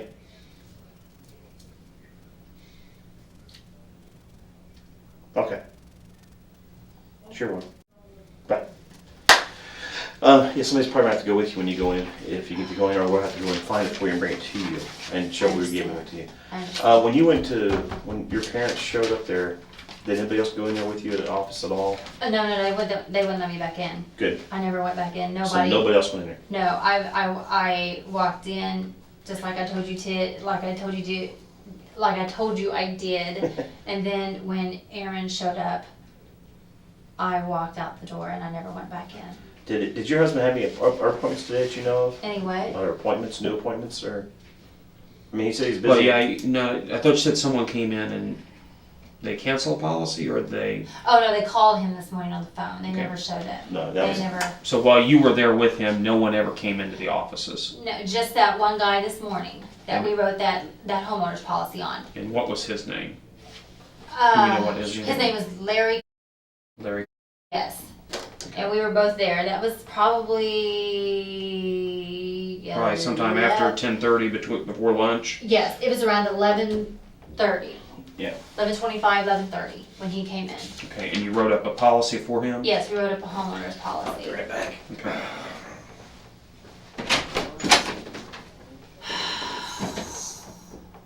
On the, and again, and I want you to just be real honest, I think you've been there. On the secret admirer, do you know who this person is? I don't. I'm sorry. I have no idea. I mean, haven't. and I'm going what Detective Stewart had said. He had said something about happy birthday on it. Yeah. I mean, so did this person know Evidently they you and know when your birthday was? Evidently they know me. I don't know who they are. I couldn't tell you left from right who the heck he is. I assume he is a guy. Okay. Sorry, I didn't mean for that to be funny. But I don't, seriously, I have no idea who he is. And it's been several years. Like I said, I just found it. I wasn't looking for it. I just ran across it and couldn't believe I still had it. Okay. So I thought, I better get rid of it because I surely didn't want my husband to find it. And if he did, I mean, I would just explain to him that it was just left on my car window, just like I'm telling you guys, I'm being honest with you, and I have no idea who he is. I don't know. It's been several years ago, so I honestly don't know. I have never gotten any more letters, nothing. I've never gotten phone calls, no mysterious phone calls, no nothing. Okay. So, And I don't know. No affairs on the side or anything like No. that? No. He hasn't had an affair with someone? And just be honest Several with me. years ago, he did. Okay, But that was right after we got married. okay, That was a long time ago. okay.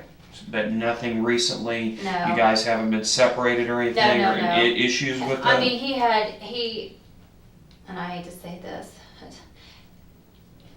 but I feel like you And need be to honest know. with me, You need because, to know. you know, I mean, anything I know. can help us. He had trouble with pornography, so. He had trouble with pornography? Yeah. But, we got through all that.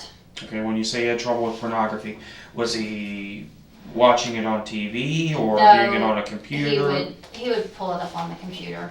Okay, But that was, it's been several months, probably a year or so. okay, so, but within the past year, when we say he was having trouble with pornography, what do you mean by that? Well, he would just go on websites and just Okay. look at them. Okay.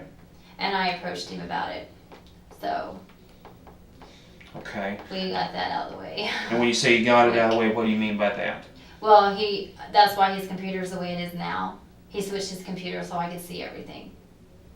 Because it used to be like this, so I couldn't see anything. Mhm. So he turned it like this, so whenever I did walk into his office or You walk could past his office, I could see everything he was working on. Because he wanted to be honest with He me. didn't go to any counseling for the No, pornography? it Okay. wasn't that deep. And it didn't cause any friction that No. you guys were wanting to get separated No, or no. you never had to leave the residence or anything? No one left the residence or anything? No, never. Okay. Absolutely not. Ever. Okay. Never, never, never, never, never. It never got that bad. Anything else you can think of that would be helpful to us? Oh, I can't think of anything.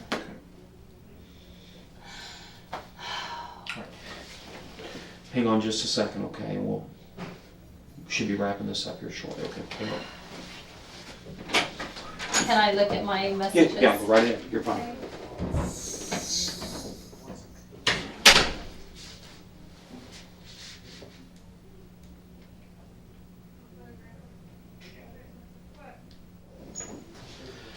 Okay, Teresa, we're done here. We need to take and get pictures of the Texas Oh, today, get times sure. down stuff. Sure, that's Okay, fine. my phone's going off again here. My phone was going, I had like No, 9 new where are you messages. There. Oh, I'm sorry. Here, let me help you.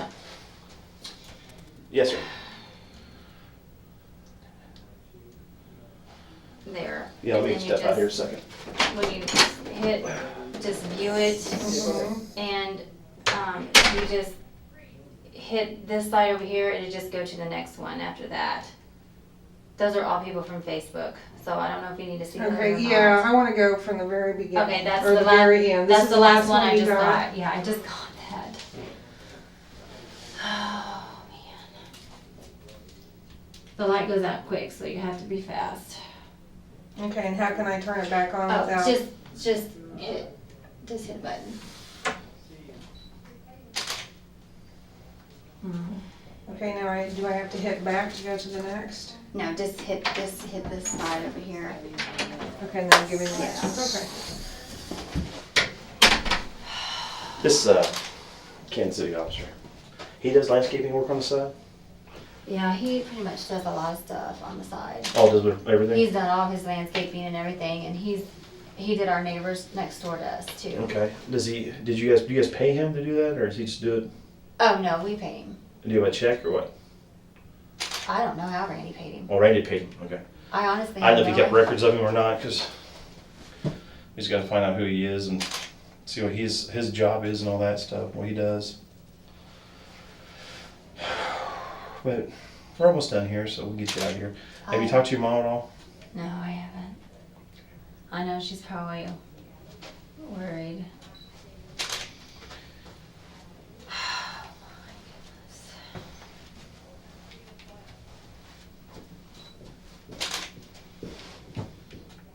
It's warm in this room. Ugh. Your mom's probably still downstairs, isn't she? Because I'm we're gonna give you a sure. ride to your car. She is.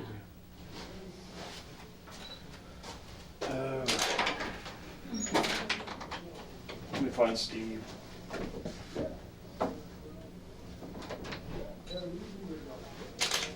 Steve? Schmidley? I like your green. Oh, thank you. Hey, Amy, ask him if he wants me to stay. If you don't mind. Let's let her go back. Yeah. We'll take it downstairs. I think her mom and dad's down there. Yeah, I can't. At this point, we got phone numbers in case we need to call them back. Right, that's what I'm saying.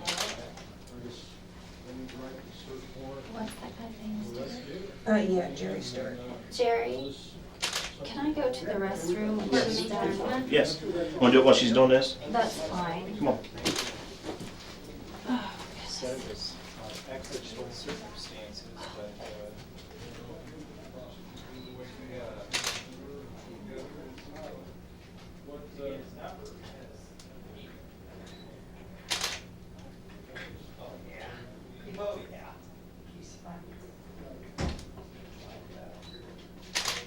Basic questions. It's like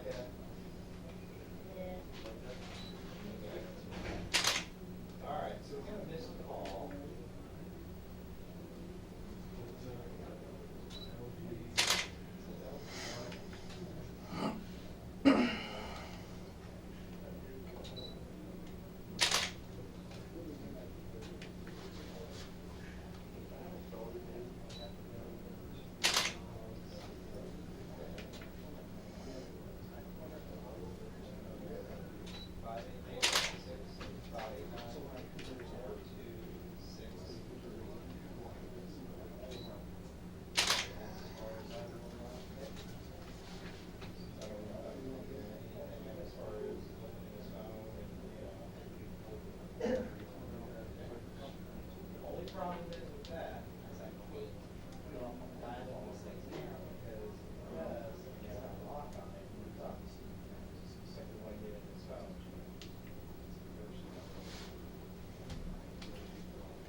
Yeah. You about got them?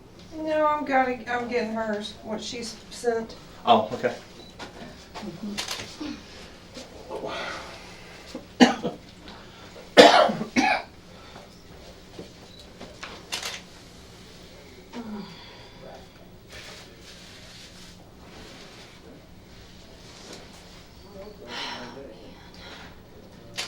This one talk to Anthony. Oh, I guarantee it's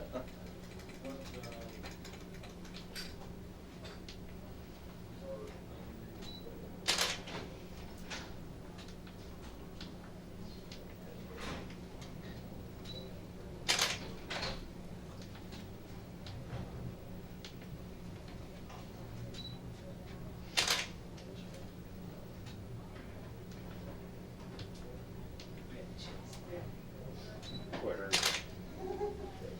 How far? Yeah, Jason. Oh, really? He's saying there. Oh.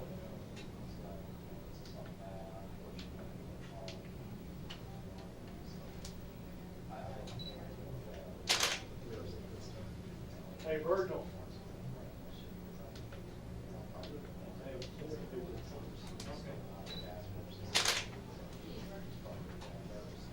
Yeah, it was. Who's in here?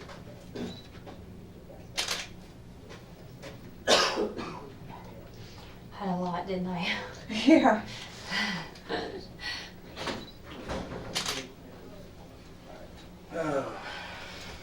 Had a lot, sorry. That's okay.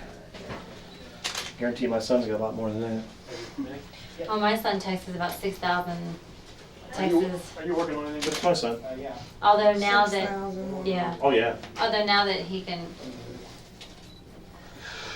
got Skype on his computer, Oh, boy. he can see his girlfriend now. Julian wants to do a little briefing on his one, and then, What's All right, that? we'll be there in just a second. On the other one? Yeah.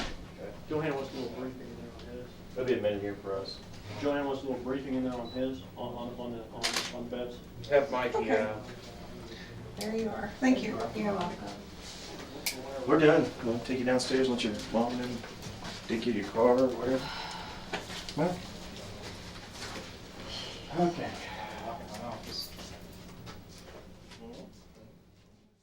Teresa Stone returns to the police station to collect several of her husband's belongings that investigators collected. While there, police question her further about her relationship with her husband, Randy. You know, if you open up the bag and there's blood on some stuff, you need to be prepared for it, or have somebody, maybe give it to somebody else who can deal with it, okay? Maybe they can clean it up. I'm sorry. That's okay, I understand. I wish they would clean property like that up before they give it back to us, but they don't do that. I just need to tell you that before we start, okay? Do you need some tissue or something? I can get some for you. I'm fine. Okay. Now there was some money that I think you were also asking about. Okay. Was it in his wallet or Well, was it? Yeah, there was like $15 or something. It wasn't very much. I talked to the prosecutor. They've told us anything that deals with money, they prefer that we continue to hold on to that for now. Okay, Okay? that's fine. And probably later on, that'll be explained to you. Maybe you don't understand why, but there are reasons why we have to keep the money I for now. understand. One, I think, was a deposit for one of your customers. Oh, yeah. Okay. Hopefully the insurance company is taking Yeah, care of them. I talked to my district manager and he said they already got it covered for him. Okay. So, and I saw her at the funeral and Mm-hmm. she had asked me about it. I told her that it was already taken care of. Okay. So I think they took care of that. Let me ask you a question. Sure.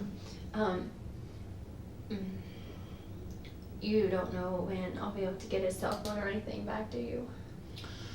When I get the go from the prosecutor, I'll call you right away.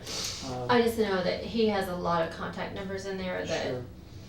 I It's don't- like customers and that stuff? I don't even have. Okay. That people that I really need to get a hold of, and Mhm. they're not in our computer system. Okay. Because a lot of numbers he just kept in his cell phone because he just talked to him all the time, Okay. and he never put them in. And I would always get on to him. I'm like, honey, you got to put him in the computer, because if I need to get a hold of him Sure. and I can't get a hold of you, how am I supposed to get a hold of him? And Right. he's like, I know, I'll do it. And he's never done it. So I'm not trying to rush you guys. I'm really Yeah. not.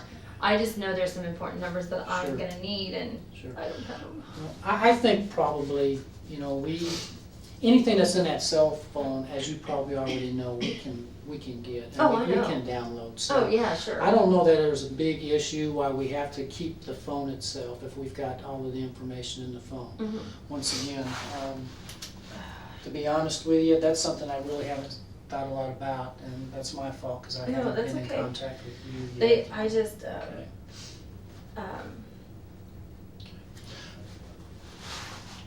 Typically, when I do work a case like this, I like to try to get with, the victim's family. In this case, it would be you there. Within a week or so at the most, just to if I would have known you wanted to talk introduce to Miranda, myself. I would have brought her with me. No, I don't need to talk to her today. Oh, okay. I already talked to her. Oh, okay. Yeah, that's what I Oh. meant to say. You talked to her already. I was the detective that talked to her when she came up here. Oh, okay. Okay. But no, I don't need to talk to her. Okay, I'm sorry, I misunderstood what you said. That's okay, that's all right. But within a week, I like to talk to folks. Now, last week was crazy. I mean, we were putting in, 16-hour days. And I already heard you guys Easter- were already crazy. Before Before any of this that, ever- because we had another tragedy that occurred that we were just I know. wrapping up. I And know. so I apologize that I haven't been able to talk to you. No, it's okay, I understand. I know you guys are all busy. Yeah. And we're trying to get on with our lives, but it's so I hard. understand. I don't even know what to say when I'm sitting down with somebody like in this situation. I never dreamed I would ever be in this situation, ever. We were supposed to grow old together Mhm. and retire together. Well, and you had a beautiful life, didn't you? You were married for almost 20 years, weren't you? You got 2 great kids. You had a good, good business, and I'm sure you probably have a beautiful home. All I and- can say is that God has just blessed us tremendously through all of our lives, Mhm. through getting married and our children and our church family and our business. I mean, it's all because of what God has done for us. It's not because of what we've done. It's because of what God has done. We've just tried to be faithful to Him. Sure.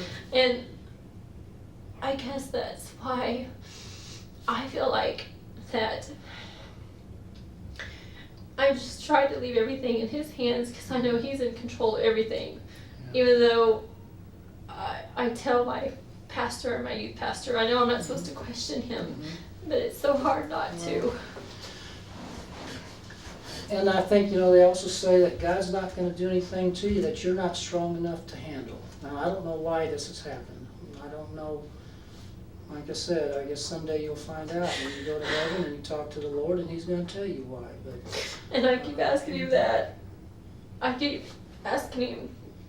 I mean, I know I'm a strong woman, but I need well, my baby back. you're going to have to be strong because you got 2 babies out there, don't you? I know Michael, I know he's 18, but he's still your baby. So, He's leaving Monday to go back, or Sunday to go back to college. is he going to college down at, is it Pensacola? So what he told me, I talked to him the other day, so. Yeah, he doesn't want to go back, but I told him, I said, Michael, that's not what your daddy would want. He wants to be with you.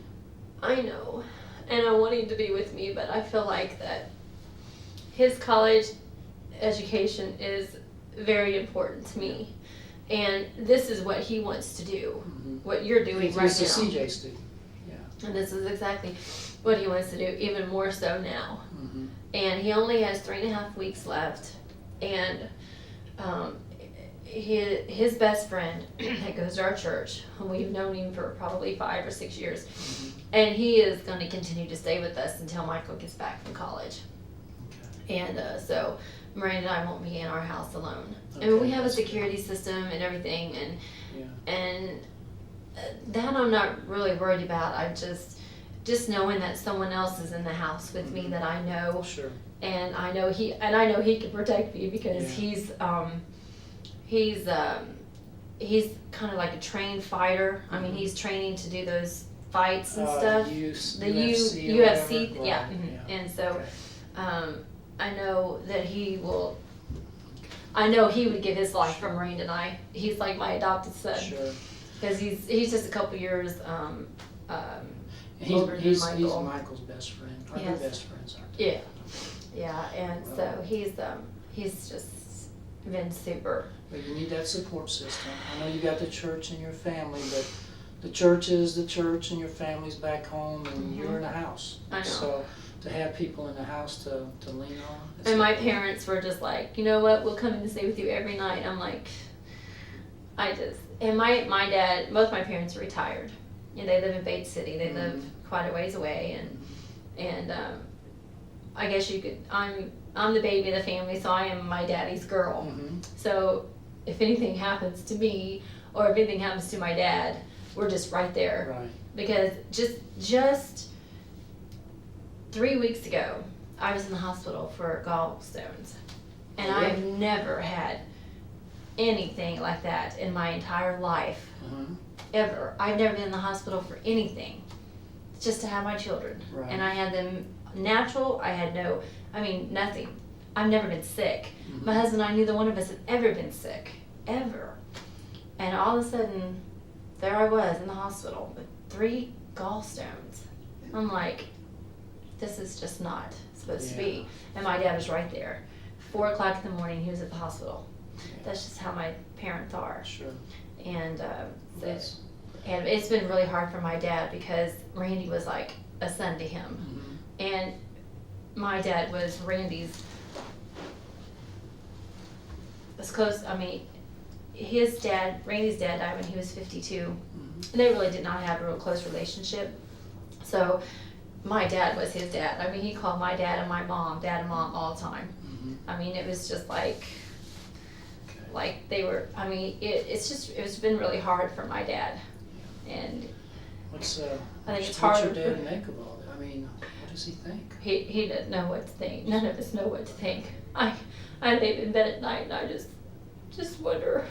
And that was one of the things I wasn't gonna ask you right now, but since we're talking about that, I'll go ahead and ask you. I mean, it's been, what, about 12, 13 days since this? 2 weeks today. 2 weeks, so in 2 weeks over this time frame, has anything popped up into your head that you might even try to explain why anybody would wanna do such a thing? I don't know.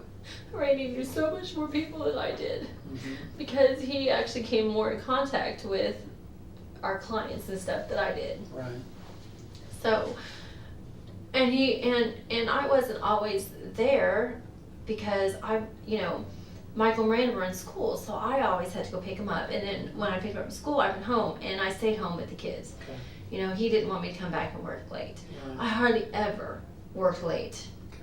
Hardly ever, unless we had something that both of us had to get done and we had a lot of work that we had to do. Mhm. I never worked late. Would Randy tell you if he was having an issue with a customer or even an associate or something? I mean, if it was really getting ugly, I mean, would he share that with you or would he keep that to himself? Or had he shared Well, anything like that with you? Because we've never had any issues, no problems with anybody. So I would hope he would tell me, but he also knows that I worry about everything, Sure. and he doesn't want me to worry about anything. And he's always been the, he's a Marine, Mhm. so he's always been the Take tough, charge. take charge, and I can handle it. I can handle everything.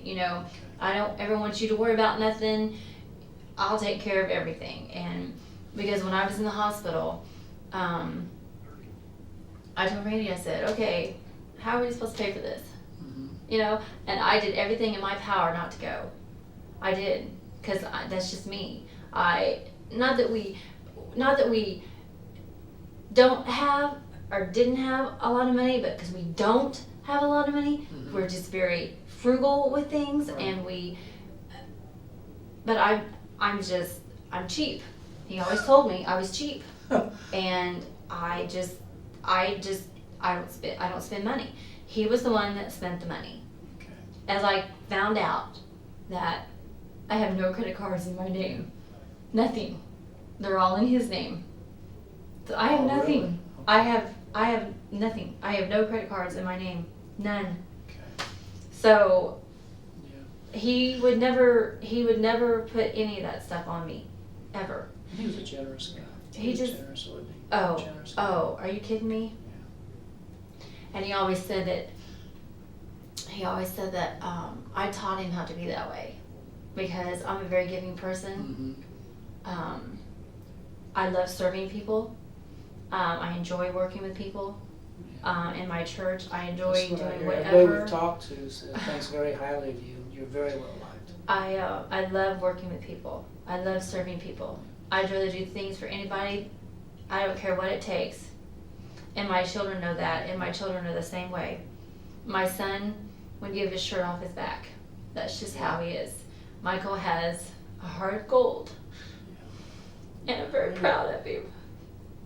Yeah, I watched, I heard about your Argentina trip. And I watched your presentation that you gave to the church. Did you know that was online? Yeah, I watched it. It was very interesting. But and I listened to Randy gave a sermon one time, and I listened to that because I want to try to get to know Randy because I just feel like I need to know you. He's not just a name on a piece of He paper. was a wonderful man. He sounded like he was a very, very nice guy, and everybody loved him. Yep. He was always right there beside me. We always did everything together. And if we didn't do it together, we'd find a way to do it together. Always. Well, you need to know that we're pulling out every stop that we can to find out I know you are. who murdered your husband. And we've got every resource we have at this department we're using. We've got the federal agencies involved in this to help us do things. Last time I counted, I think last week we were up to about 32 different detectives and agents were working on this case. Okay? So we're doing everything that we possibly can. We've had tips come in. We followed up on all of them. We're continuing to get tips from time to time. The tips hotline has provided us some information. And we've gotten some information from sources we didn't even expect. So I'm hopeful, I'm very hopeful that this is gonna bear fruit and we're gonna be able to make very, very good progress on this case for you and for your children. And you don't know, as far as our business computers and stuff, I know they took all of them. They did. Now you have to remember that in this building we don't have the equipment needed to download and examine that type of equipment. Right. That has to be outsourced. Right. And right now the computers are actually in possession of federal agents. Right. So they are actually doing the magic they do. And once again, kind of like the cell phone and everything else, just as soon as we don't need it any longer for any reason, I'm going to be getting on the phone and calling you. I'm going to say you can come and get those right now. I understand. So I know those are business computers. Were there personal stuff on there too that you needed to get to? Or is it No, just farmer business stuff? Just all my stuff was farmers now. As far as Randy's, I mean, he had all of his emails and stuff going to all that stuff. So as far as I know, Okay. we don't have any personal stuff on there. I don't have any personal stuff on it. Now, do y'all have a computer at home? Yes, I do. Is it in operation? Yes, it is, but it crashed like a month ago. Okay. So I don't have anything on it. Okay. I have nothing on it. That's why I'm asking about the computers, because Randy's computer and my computer has all the farmer stuff on it. Okay. Has everything on it. Okay. And see, now the district office, they have permission to pull up my stuff. Okay. Is that a desktop or a laptop that you have at home? Is it No, it's a desktop. desktop? Mm-hmm. I hadn't even thought of this, but while we're talking, I'm just throwing this out. Do you think it'd be possible that we could try to recover some of that stuff prior to the computer crashing? Just to see if it might help us. It might maybe be something there that might that Well, might we provide know- a lead. We never worked on our computer at home though. That's the thing. We were never on the computer downstairs. If I was on the computer downstairs, I was either checking my bank accounts or something like that. Right. I did most of that at the office, Sure. but like if Michael called me and said he needed some money or something into his account, then I would go downstairs and transfer. We only had the computer at home. If, like on the weekends, if a client called our office, so we'd call and check the message and they needed something right away, and we would be at home, then we'd run downstairs and pull up something or replace a vehicle or fax and proof of insurance if they needed it, which our fax doesn't even work at home anymore, so. Okay. But most of the times, if you're an agent, they usually take your word for it over the phone and say, well, just fax it to me Monday when you get in the office. Okay. So that's what we would do.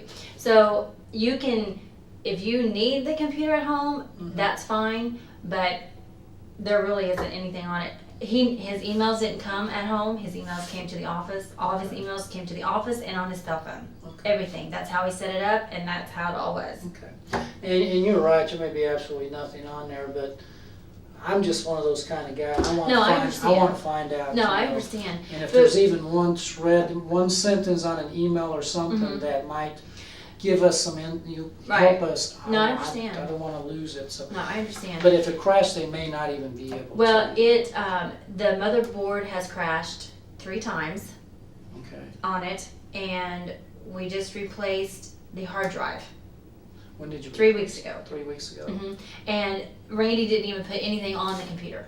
Okay. He didn't put anything on it because he told me we were actually going to sell that computer because we were going to go independent. Okay, right. And so we were going to keep our 2 computers we had at the office and sell Peggy's computer, the one that they took in the hall in the reception area there. We were Right. going to sell that to her and sell our computer at home because it crashed. There's nothing on it. We didn't even have a thumb drive.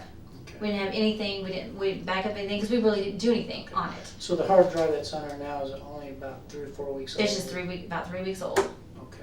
And there's just and he didn't download anything on it. I mean nothing because I got on it the other day and I was like, okay, I don't even have the farmer's website to even pull it up. I didn't have anything on there. He didn't even download it. No, normally the farmer's website is our homepage because that's the one we go to all the time. But he didn't even download that on there. Okay. So I just don't. You're more than welcome to have it if you want it. If you don't mind, I mean, when you go home, we can have one of our people go over and pick it up. It's just that's the Just- only thing that I have at home. Yeah. That's my only problem. That's the only computer? That's it. That's all I have. Okay. That's all I have. And if I ever have to do anything, I don't have a computer to do anything. You know, if there's not, well, I don't know. I mean, I don't want to make promises I can't keep. No, I would just understand. tell you that if we took it, I mean, I would tell them, please expedite this. I want to get back to Teresa as Yeah. quickly as possible. Just download what's on there. We'll look at it later. Mhm. I just want to get the computer back to her. Right. But like I said, I just don't. I just know. He didn't even look at his emails on that computer downstairs, and we just never hardly ever used it. We just had it there because like the kids need it. Marina needs it for school because she has to have a computer for school for her stuff, you know. And before Michael went to college, he had to have it. So, but we bought Michael a laptop, so he has that at school. But I just and I'm not trying to tell you not to take it.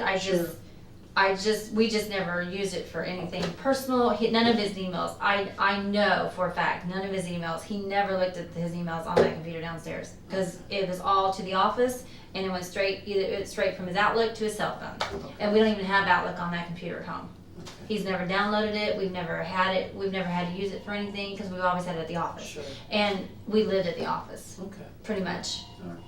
Well, you know, I'll leave it up to you. If it's okay, I'm going to arrange to look at it because that's just what I do for a living. Okay. But nobody's going to. I'm certainly not going to twist your arm. Or I know how dependent people are on computers these days. You know, I mean, my whole life's on a computer. Right? I know. So, I know. but if you allow us to, then I would like to do it, and I promise I will get it back to you just as quickly as they can download it. Okay. Yeah, because I do need it for Okay. some stuff. I will tell them expedite. Teresa needs her stuff back. That's fine. Okay, so we'll make sure that we get out there this afternoon. Okay. If you're gonna be home. Yeah, we have church tonight. We'll be home till about 6:30. Okay, all right. So my parents are coming over for dinner. I don't even know what time it It's is. a little after 4 now. Oh, okay. Okay. Couple things, I just jotted a couple notes down here, because I know that this is not this wasn't scheduled, you may have other things to do, so I don't That's want to okay. keep you here too long. Let's see here. I carry my baby with me all the time. My district manager made for me and Michael and Miranda. Mhm. They went on his Facebook and got pictures of him. Oh, that's kind of neat. Isn't that You neat? got 3, and you Yeah. got room for one more. What's that? I don't have my It glasses says, on. it says a love without end. That's what it Yeah. says. And it has 3.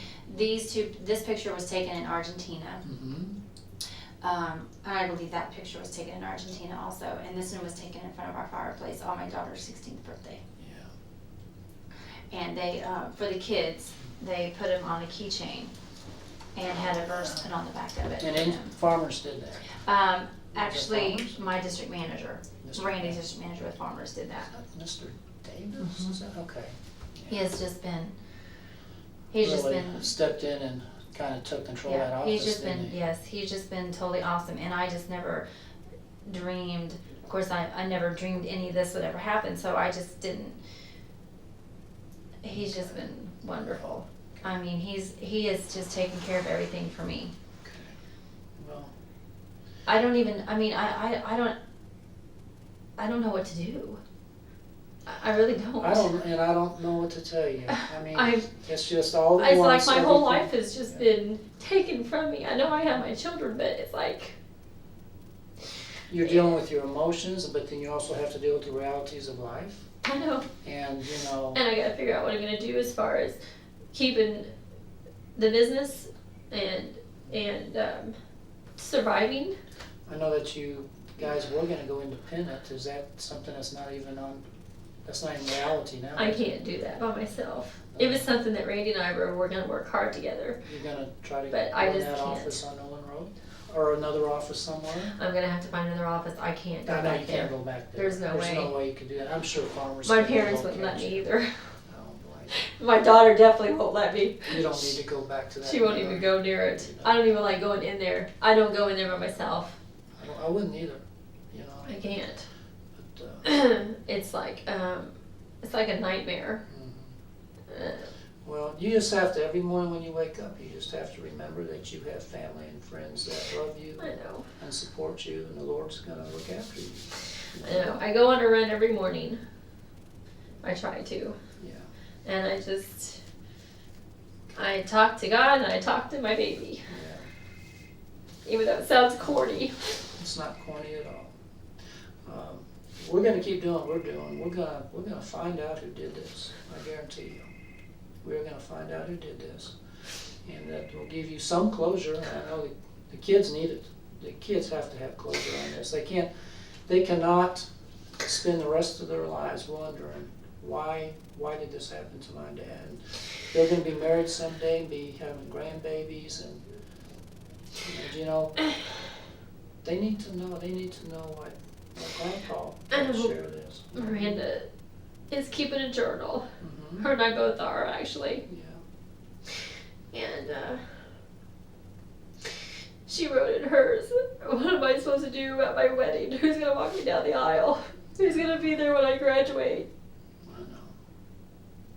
This is hard. It's hard. Okay.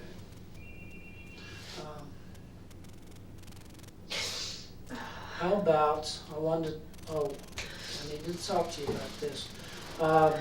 When the crime scene examined, when they went and did their thing, one of the things that they do is they take swabs looking for DNA, okay? They did swab a lot of stuff. They sent that down to the lab. The lab people are telling us these are pretty good swabs. We can actually profile these, what we have. But of course, we don't know who the DNA belongs to. It could be yours, could be Randy's, could be Peggy's, because she's in there a lot. So, if it's okay, we need to get your DNA as to eliminate. That way we know, they know that, okay, this is Teresa's, her DNA's supposed to be there, don't worry about it. Mhm. Okay, so it's just a little thing where they put a swab in your cheek and then they send it to the lab with the other evidence. Are you okay with that? Can we do that? Okay. So I need to get a buccal swab from you so we can do that. I'm also gonna have Peggy come in just as soon as I get hold of her, so we can get one from her too. Okay.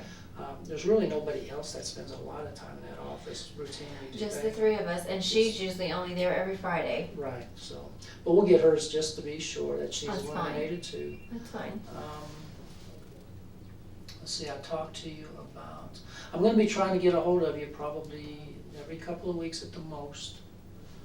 Just to kind of tell you, I mean, I can't tell you everything that we're doing, Oh, but I just to know. let you know that things are still working and we're still working hard and kind of what we're doing. If the day ever comes where we just absolutely have nowhere else to go, and we just don't think that we've followed every lead that we can follow, and we just don't think we're gonna solve this unless we get a phone call, from a caller to give us new leads, I promise I will call you and I will tell you.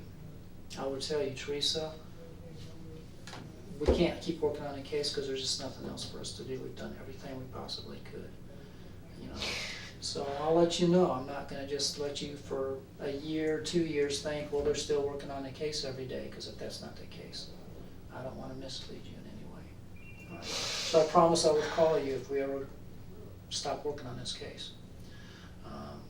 And I'll try to get a hold of you to kind of let you know where we're at as time goes by. If you ever change phone numbers or anything, please let me know so that I can get a hold of you if I I need will. to. I Okay. will. All right. Once again, we already talked about the property. It's gonna be bagged up. You probably might want to let somebody else deal with it before they give it to you. So if it's got, blood or something on there, maybe you might have them clean all that up before you see it. It's up to you. I'm just giving you a heads up on that. Okay, like I said, we do have a lot of hopeful leads, and we think we are actually making some progress on this case, okay? I've been praying. Well, I think everybody has, so. I know they have because I can feel it. I don't think I can make it Well, through my days if it wasn't for people praying for me. yeah. Okay. Do you have any questions of us or how, anything that we can do to try to help you right away? I mean, I know the computers we talked about, and the cell phone, but is there anything else that we can do for you to try to help you? No, I don't think so now. About the DNA stuff now, Mhm. my daughter she would come to the office with me sometimes after I picked her up from school. We were running back to the office sometimes too, so I don't know if you Yeah. might want to take one from her or not. I mean, I'm just trying to help you out with that because Sure. I know she has sat at Peggy's desk, she's sat at my desk, Okay, so she's been okay. there. Just to let you know. Yeah, I'll tell you what, we'll get yours and Peggy sent down there, and then we'll Okay. see what they say about Okay. that. And I don't want her to come up here unless she absolutely has to, so if I think, Yeah, she's 'cause I know already she's, panicked enough. I don't want to upset her. Let me ask you something. Detective Brady, did he mention anything to you about me being followed? He mentioned something to me, what is today, Wednesday? Was it Saturday or Sunday? It's been a while since he mentioned something to I me. was followed last Thursday when I took my daughter to school, and I was followed again on Monday. Okay, And my daughter was with me, and she was okay. freaking out. Why don't you tell me about it? Which one? Both of them? Yeah, Okay.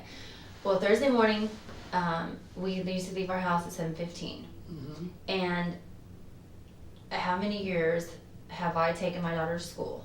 mhm. And there's never, ever been a vehicle sitting in the driveway of the church on Lee Summit Road. That's the one Brady told me about. Yeah. Was that the first one? Mhm. Because that's the one he told me about. hmm Um, And I lost them on my way home because I took a different way home. And they didn't get through the light at least 23rd and 291. Is that just him sitting in him or her, or could you tell? It was two guys. Okay. And just them sitting in the church, did anything else happen? They just pulled out as soon as I pulled out. As soon as I pulled out of Lee Summit Road, they pulled out. Okay, And they followed me. When I changed lanes, they changed lanes. okay, I mean, they did everything I did. And they drove very slow to try to stay far enough away from me. Both the guys had sunglasses on. They were probably, I would say they're probably in their early 40s. But when I turned on Little Blue Parkway to take my daughter to Tri-City, they turned the opposite direction that I turned. okay, But when I came out of I was in Tri-City Christian School for about 30 minutes okay. because I had to meet with her principal. And, but somehow they knew when I pulled out of Tri-City because they got in the same turn lane. They even cut off a vehicle, Same vehicle? the same That vehicle. was in the church? Uh-huh. Okay, what kind of vehicle was it? It was a white Trailblazer, one of those extended ones, and it had the black racks on the top. It had no license plate on the front, but it had one of those black frame thingies, I guess, for where the license plate would fit. Mhm. I never saw the back license plate because they never got in front of me. White Trailblazer, late model, kind of? No, it was fairly new. New? I would say it was probably a 2007 to 2009. Okay. It's very clean. The wheels are very shiny. Okay.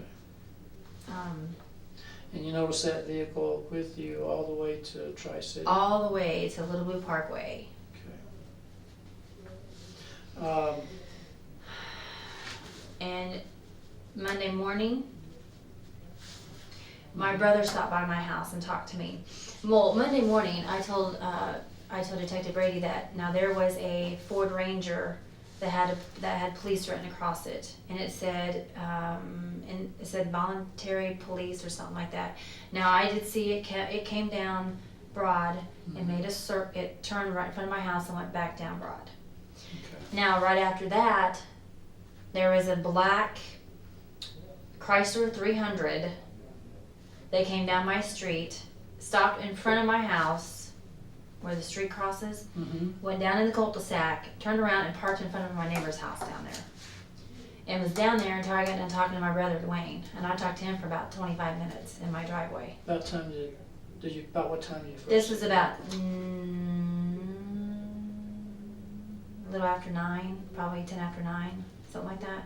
Okay, Because I didn't leave my house till about 9:45. okay.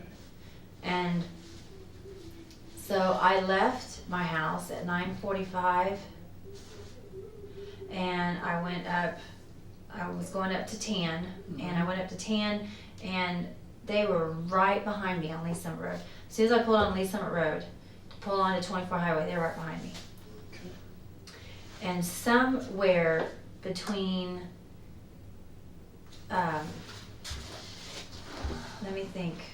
I'm trying to think of the name of that street. It's right there by, oh my goodness, what is the name of that street? What area are you talking about? On 24 Highway. I'm heading, I don't know my directions very well, sorry. I'm heading east. East would be like East. right to Susquehanna? Yes, toward- I'm heading east on Okay. 24. Yes, Okay. I'm heading east on 24. Man, what is the name of that street? Oh, goodness. What is the name of that street? Because I know they East or turned west on of that two- street. East or west of 291? They turned, Before you get to 291? oh, yes.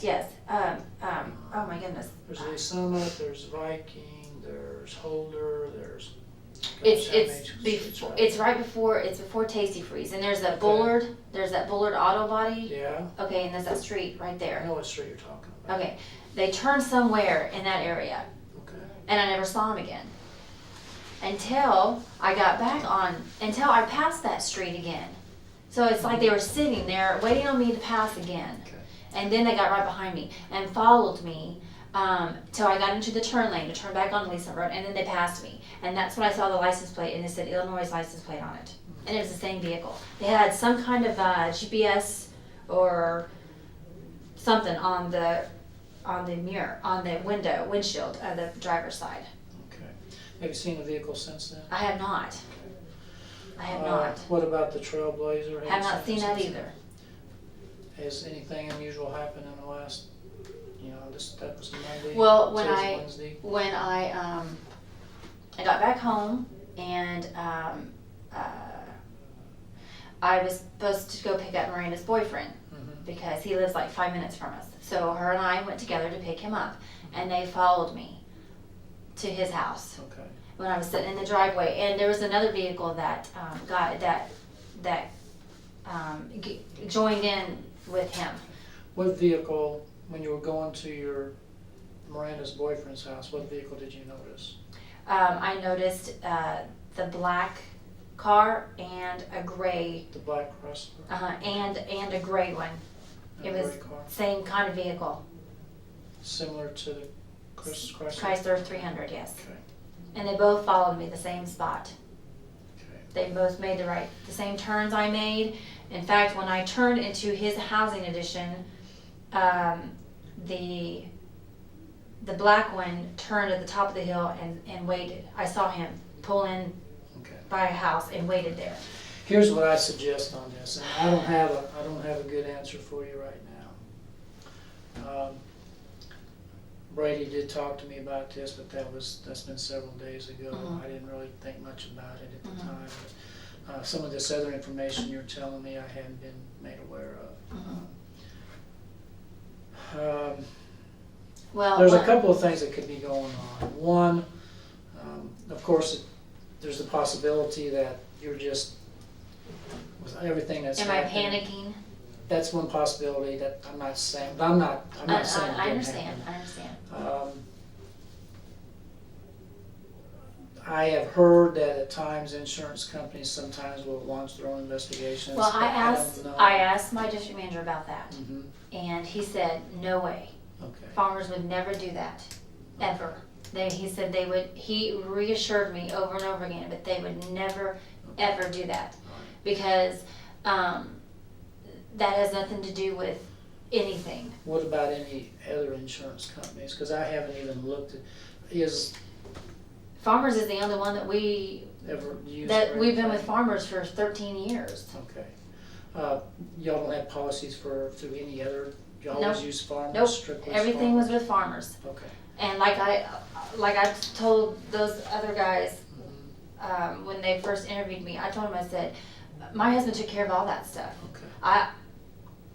I don't know anything about it. And I don't want to scare you at all, so please don't get scared or anything, but we do know that from time that occasionally, when you have an incident like this and it's kind of high profile, in other words, there was a lot of newspaper articles, there was, I understand, just a You don't think huge it could have turnout at the been like the funeral and papers everything. or whatever? Papers, I'm not sure what they'd be fishing for. I don't know either. But sometimes what some folks will do, and you said you have an alarm system on your house correctly. Mhm. Sometimes, and this has happened more than one time, when there is a death in the family, we actually have people out here in this community that read the obituaries and stuff. And when you got something kind of high profile like Randy's death, they actually are trying to watch you and see when a good time might be to actually break into your house to do a burglary. I don't know if you've thought about that. You say you have an alarm system? Mm-hmm. And I said it every time I walk out my door. What they're doing is, because here's the deal.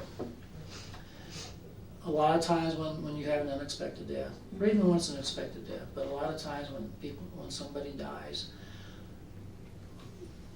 there's money involved. People, they get money from their employers, maybe they get money from policies, but all of a sudden they're into a little bit of money. Mm-hmm. All right, and that's normal.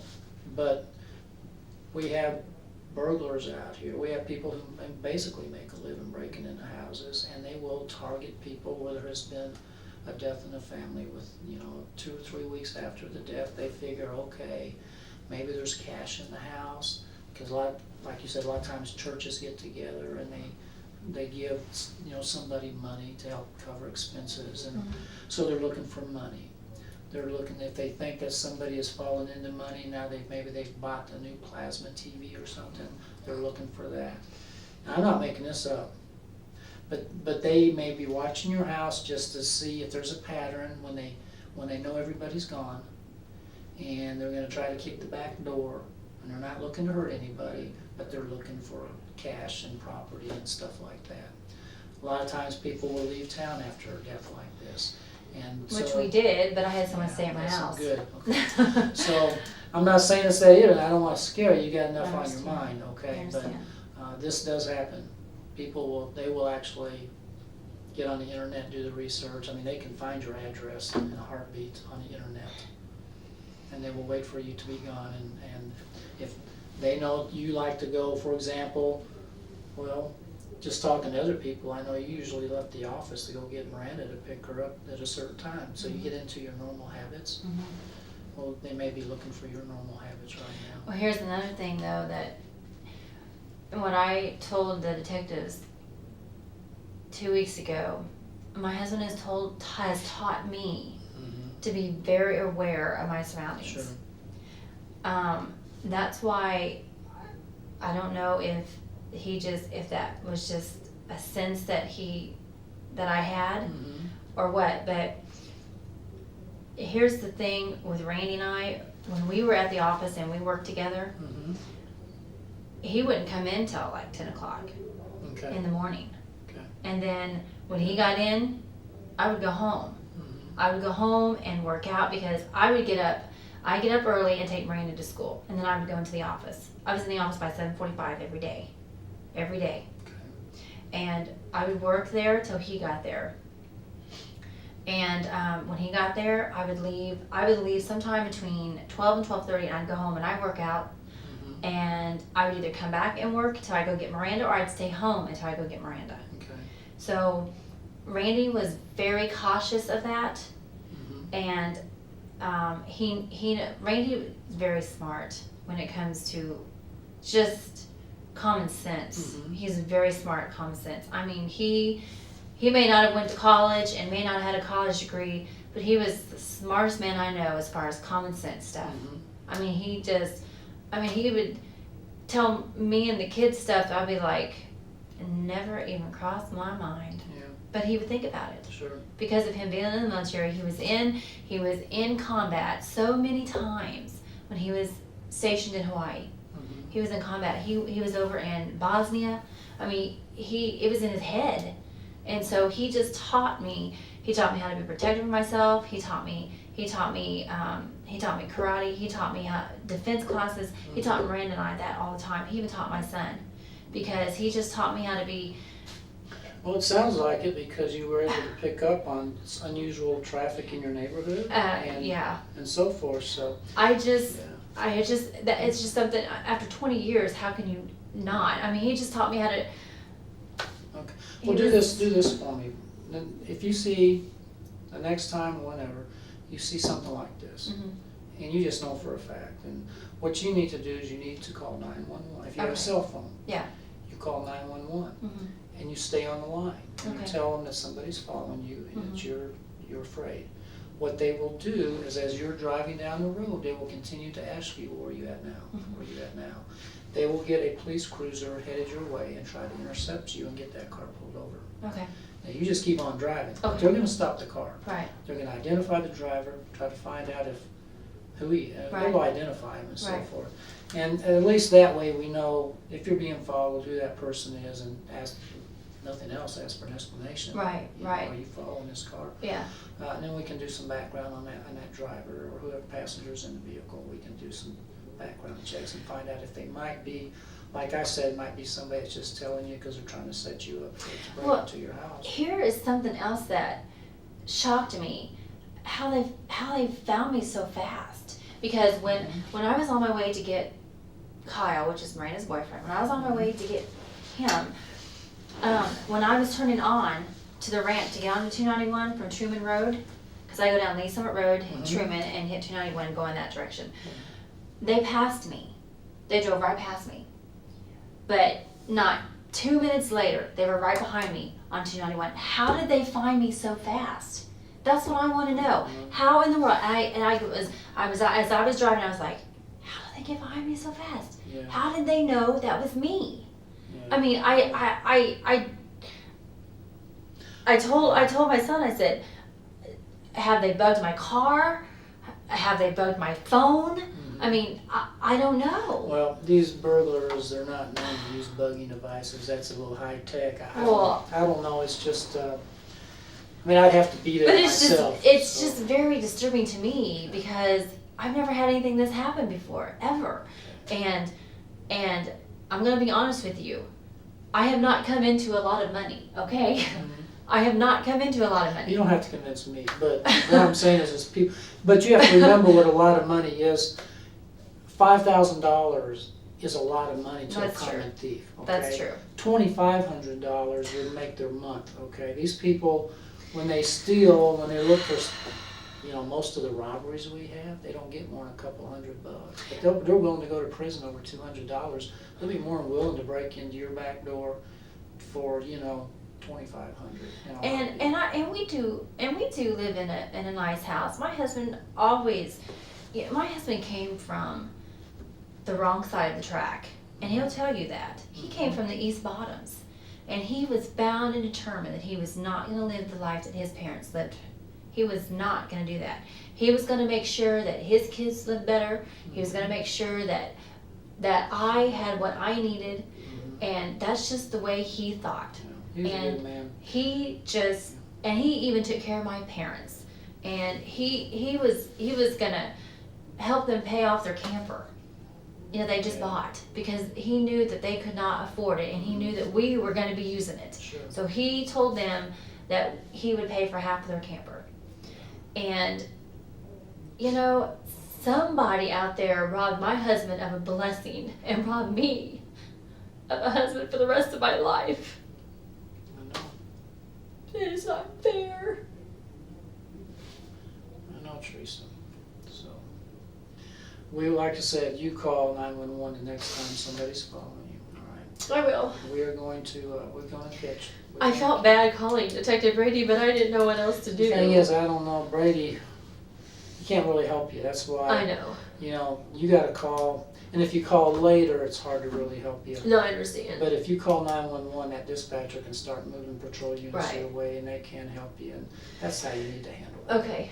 Well, now I know. Okay. All right. We're gonna be with you. We're gonna try to help you the best we can. I If you know. ever need anything, you call us. Okay. Yeah. I'm gonna go out here. I'm gonna call the crime lab gal to come down here and get a buccal swab real quick Okay. from you. Okay. Mhm. Once we're doing that, once we're done with that, we'll run down to the property room. You probably have to sign a couple of pieces of paper, release that property to you, and then we'll get you on out of here so Okay. you can get home. I know you got a dinner. It's 4:30 now. You got a dinner date, with your in-laws. Is that what Yeah, you said? my parents. Your parents. Uh-huh. Okay. Okay, and then. And then we have church. We have to leave our house at we have 6:30. church tonight, Yeah. So, and did I tell you I met your pastor, Pastor David Love? Oh, did I you met him. really? Yeah, he's a really nice guy. Yeah, he's super. Him and his family, they've just been awesome. Oh, I tell you, I really was impressed with him. They were awesome before this. Yeah, I understand you all. But- He told me that you all were actually both your families were, very friendly. We played with each games other together and so forth, so. and go over to each other's house for dinner and Yeah. just all the time. Yeah. We did I've it had all at the least time. 3 members of your church invite me. I've talked to them, invited me to come out to the church because they said you cook. Oh yeah. And that visitors always get to eat for free. That's on right. Sundays. That's right. I cook in the kitchen. Uh, Randy and I also had a Sunday school class. I sing in the choir. yeah. I clean the church. Mhm. But I love it. I work with the teens too. Yeah. So it's just something that is the way I was brought up. My parents brought me up that way, and it has not only is it my upbringing, but it's something that my heart desires. And you've been to there do since that. I heard you've been there since you were a little girl. I've been there Same- since 7. Since I was 7 years old. Yeah. That's So that's I've been there for home 30. to you. I've been there for 31 You've years. seen them come and go, haven't you? Yeah, I have. Okay. It's been pretty great. Oh, my daughter's calling me. She's probably Oh, freaking out why okay. I'm not home yet. I'm gonna go call a crime lab. Okay. Call your daughter if you need to. Oh. I'll be right back. Okay, thank you. Hello. Well, I was actually talking to the detective that talked to you. Do you remember him? Rosenworn. He's actually the one that talked to you. And he is just super nice. Oh my goodness. Yeah, he questioned you and Michael both. No, at the police department. Yeah. Oh, he is super nice. Just super, super nice. So he was just, giving me some rundowns of some things, and I was just kind of talking to him about a bunch of stuff. So I told him about, the people who were following us and stuff like that. So he's going. I'm getting ready to go downstairs and get Daddy's stuff, and then I'll be home. Yeah, they have him out in a waiting room. No, but that's okay. I really like this guy. This guy is he's the one that he's the main he's the main investigator of this, and I really felt comfortable talking to him. Yes, this Rosenworn, yeah. Yeah, I really like him. I really do. He thinks you and Michael. No, he went down. They got to get a swab from me because they found, my DNA and stuff at the office because, I work there and everything, and they just want to eliminate my DNA, and they got to call Peggy in and eliminate hers. So.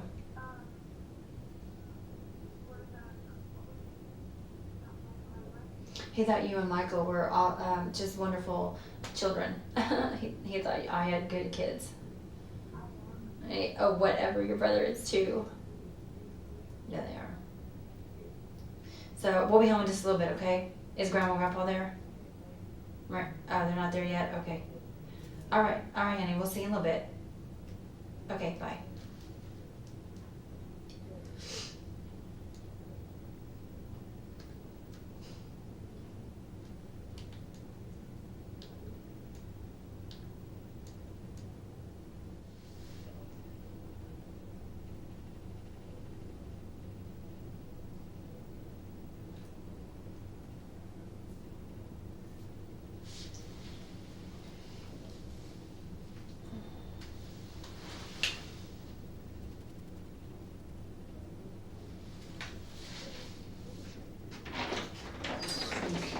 They were outside in the van. Uh-oh. They are changing out vans and moving all their stuff. Uh-oh. Yeah, there. Oh. Did you get a hold of her? Yeah, I talked to her. She remembered you. I told Does she? her. I said, he's really nice. She's like, yeah, he was. My heart just goes out to her. I got a daughter, an only daughter. And it's just, you want to do everything for them. I know. You don't want anything bad to happen to them. I know, she tells me all the time, Mom, I just want my daddy back. I'm like, oh, Miranda, if I had the power. I had to go up to our church this morning to make some copies and stuff because I don't have a copier anymore at the office, so I have it, but it's just kind of like buried right now with everything. And my youth pastor, Justin, said that he had a dream last night that someone found a way to bring him back. Oh my goodness. I was like... That's somebody that has thought of nothing but what's happened since the 31st. To have those kinds of dreams, that's all they think about. Well, him and Randy were like best friends. Yeah. I mean, they've only been here for like 3 years, but I mean, they were so much alike. It's scary, seriously. And Randy he always thought of Justin as his brother. I mean, it's just the way it is. When you have been in a Christian family for so long, and then you have new people that come in.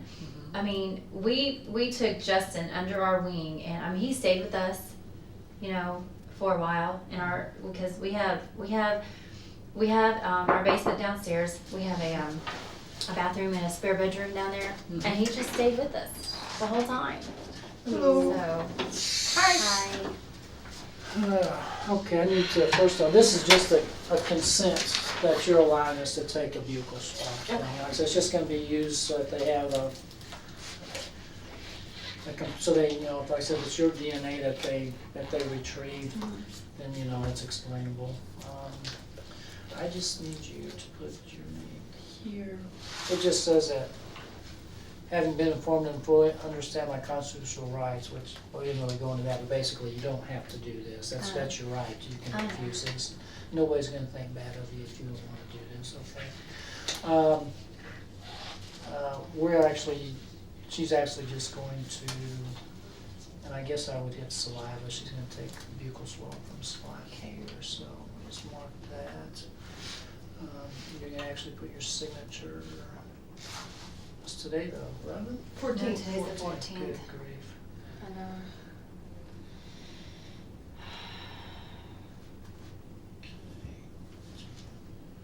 That's about 16. 3. Let's see.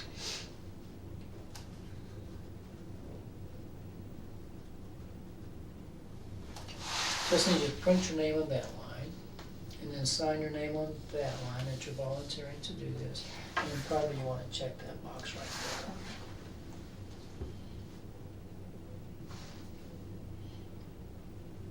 So I'm going to try to get hold of Peggy today. Have you talked to Peggy anytime recently? I talked to her, I think it was yesterday morning. She Okay. called my house. I wasn't home. She called my cell phone, left a message, and I called her when I got back home. Okay. I'll try to get a hold of her later today. Do you have her cell number? I have it if you don't. Yeah, I actually interviewed her and I got that information Oh, okay. from her, so Okay. I should be able to get a hold of her without any Okay. problems. Yeah, that's the only number I have for her is her cell phone. Is it in that phone? Yeah. Okay. Go ahead and take care of this first and I'll make sure I have the right number. Okay. But I'm pretty sure I got it. Okay. Okay, just a swab on each side of the inside of your cheek.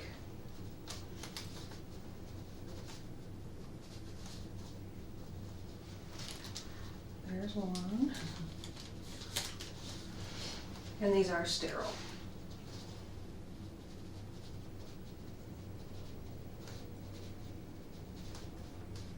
Okay. Okay. All right. Appreciate it. All right. I was gonna ask you, has there been any conversation or discussion at the church about possibly sponsoring like a reward or something? Has anybody brought that up to you at all? Maybe you're not even comfortable with talking, like the pastor about something like that. Sometimes that generates, when there's, how people are, you get a little reward money, you start maybe getting a few more tips. Well, my mom kind of mentioned something to me about that. I haven't, my pastor's out of town, Okay. so I really haven't, and we weren't here Sunday because we were out of town ourselves, Okay. and he left Monday morning, so Okay. I haven't had a chance to talk to him about Okay. anything. That's just something that you might think about. I don't know, like I said, some people don't feel right about asking for Right. something like that, but I would, if you wanted me, I could talk to the pastor about that and just bounce it off of him to see what he thinks. That would be fine. Okay. That's her number right there. All right. So I'm I said sorry, my can you glasses, say I it? I'm forgot to sorry. bring them to work today. It's so- and if you leave her a message, she's really good at calling back. Okay. So, I'm not one to what am I looking for? Cooperate. Mm-hmm. And I was sitting here thinking, when you walked in, I was thinking, is this something that I would have to have my lawyer present with, and I You don't mean know on the why I buccal would, swab? yeah. Yeah. I mean, I don't know why I would, because Well, I have nothing to hide, think so about it this way. I just, We know your No. DNA's in there. Oh, because you work there. right. Okay. But when they look at an unknown DNA sample, Mhm. they have to be able to say, okay, They have to eliminate, could this be Teresa's? right, We don't know if it's Teresa's Right. because we don't have her sample. I understand. So if we have a DNA sample from part of the room and it's yours, well, it's probably going to be Well, of course it's her DNA. She works Sure, there. She, right. of course she would be, of course her hand might be on that desk. Right, right. So all we're Yeah, my trying hand to, was all over that place. all we're trying to do is help the lab out. No, I So understand. No, now, that's fine. if that profile doesn't fit you, Mhm. and it doesn't fit Randy, Mhm. because we have his DNA, of course, Right, right. and it doesn't fit Peggy, Mhm. well then we're interested in that Then there's a sample. problem. Or maybe not even a problem. Right, It could right, be a right. customer. Well, yeah, we have clients that came in all the time. Sure. I had clients sat at my desk. Yeah. Peggy had clients that leaned over Mhm. on that thing up there Sure. in front. So. Our mailman, our UPS guy, Exactly, Randy had people sit at his desk all the time. exactly. So, But what You if know. that sample, they run it through the system mhm. and it hits on somebody who's Sure. been in the system before, Sure, somebody who's already I been in understand. prison. I understand. So that Yeah. would be, great if Yeah. something like that happened. I understand. And I know my lawyer, Michael Daly, and he's a great friend. He's a client. Mhm. He's a great friend, and he's been very good at helping me, and stuff. And I'm just not one not to cooperate when I know I have absolutely nothing to hide. I know. I was deeply in love with my husband, and I just don't understand why someone would take him out of my life. Yeah, I just don't understand it. I know. So- You don't have to convince me, okay? I can see that you love your husband, okay? Oh, You want to do this hard part now? Go downstairs and get his property? yeah. Okay. Let's go ahead and get this thing.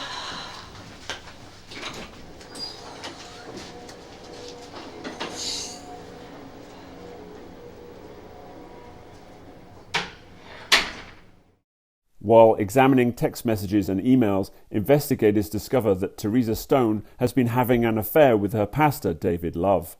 With evidence mounting that Love shot Randy, police confront Teresa Stone with what they've learned. I'm telling you, Brother Love pulled the trigger. I'm telling you, this is the motive. This is the reason that your husband is dead. It's up to you to tell us exactly what happened, exactly what was going on, all right?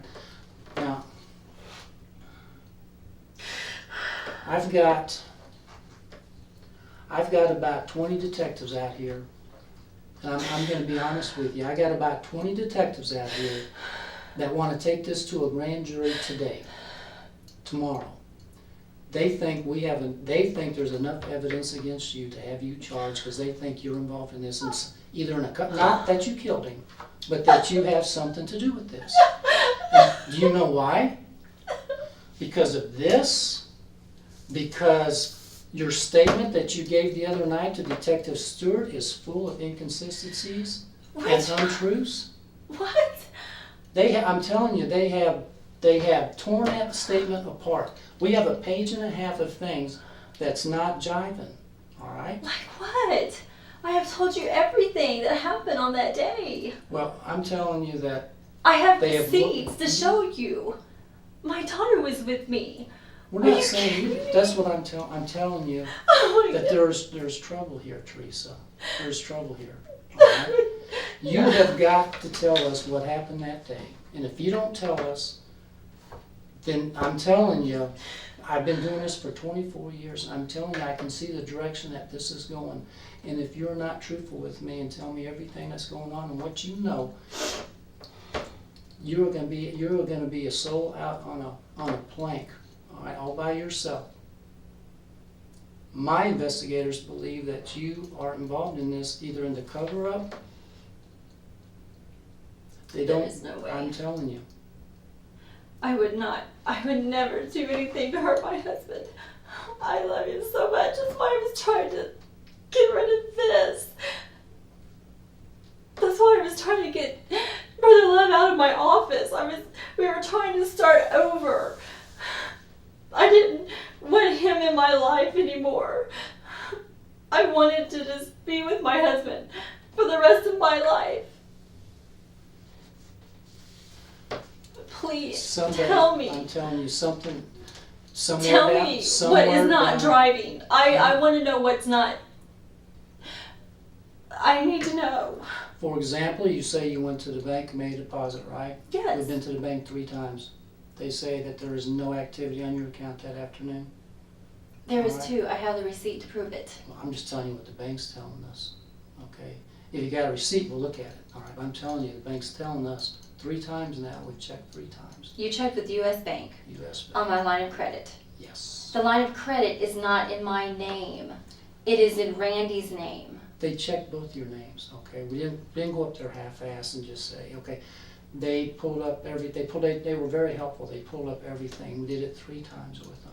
And they're saying, we're sorry, but there's no activity, all right? That's their mistake. We'll figure it out. If you I got a will pull it receipt. off of the computer Okay. myself and show it to you. Okay. I have the receipt that I went to the bank on the square Mhm. to make a deposit. Okay. I cannot I'm just believe telling you, the bank's this. saying there is none, all right? So if you got a receipt, you better make sure you hold on to it. I will go home and find it. Okay. I cannot believe this. I seriously cannot believe this. It's true, Teresa. No.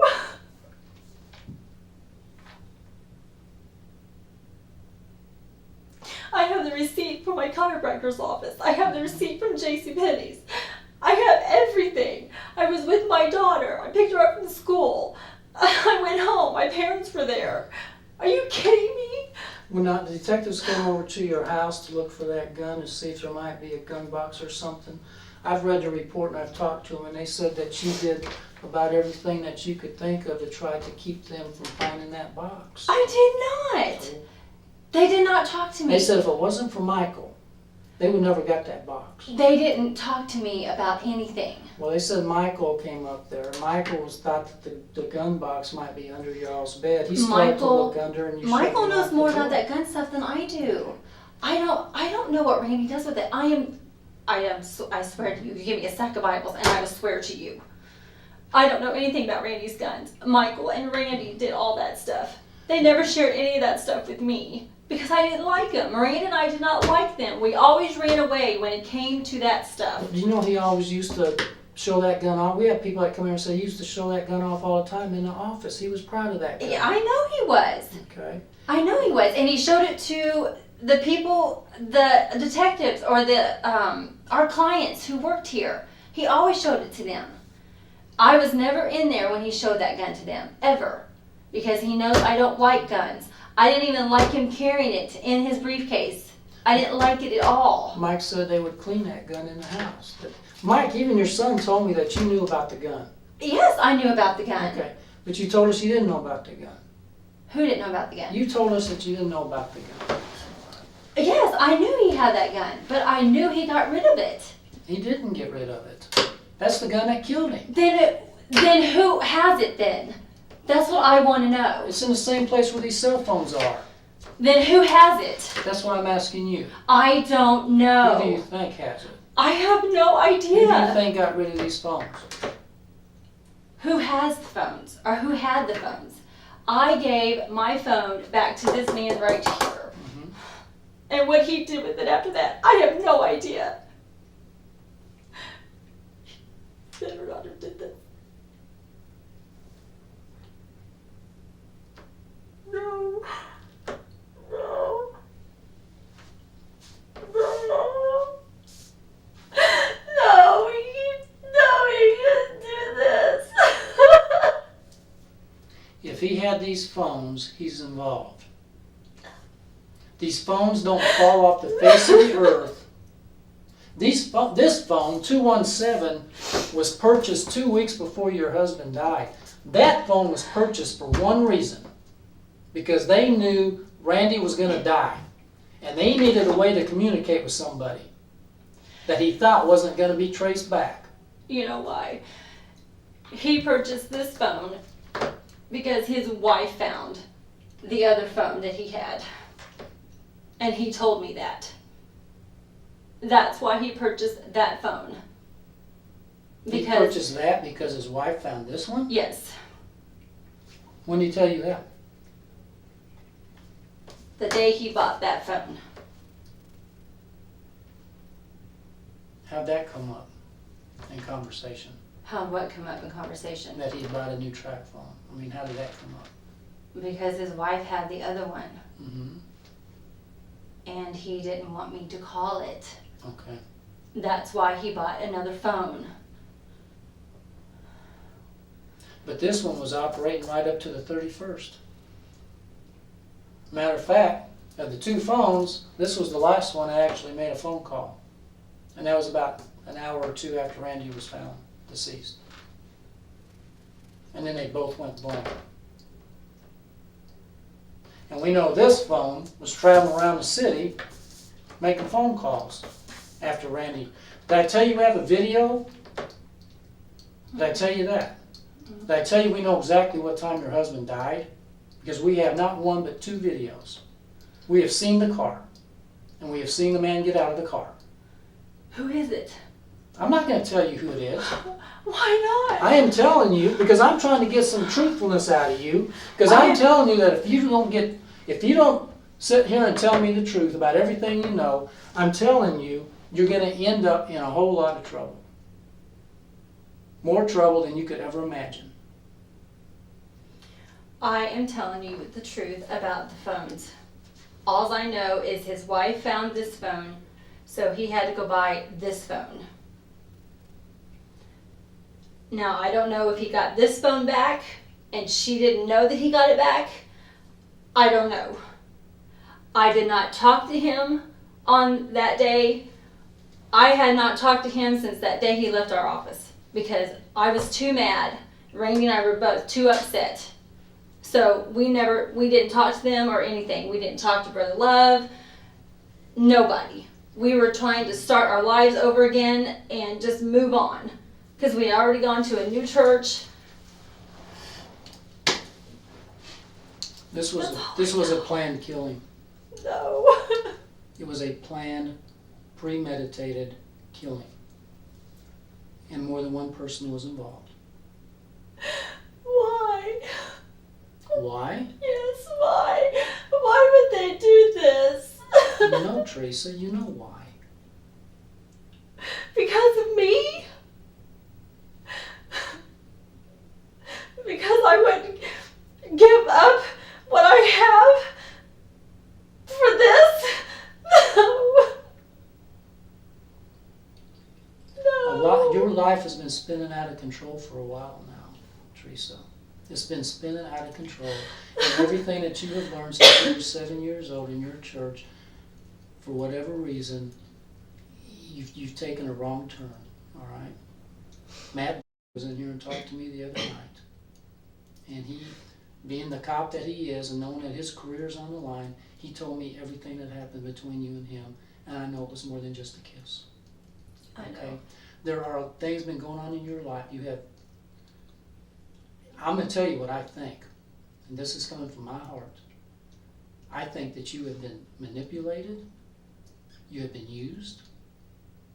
I think somebody has taken you away from your values and everything that you believe in this world to be good, and has sent you down the wrong road, and has talked you and got you into something that you would never have dreamed of ever being involved in.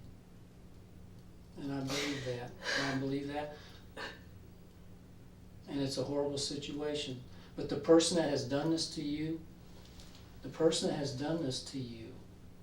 needs to accept responsibility for their actions. In the same way that you're accepting responsibility for your actions. You're accepting responsibility because you're paying the price right now, having to sit here and talk to me and go through this. You are the one that's paying right now, and the other person that's involved in this, they think they got away with murder scot-free. They think they don't have a thing to worry about. But here you are. Here you are.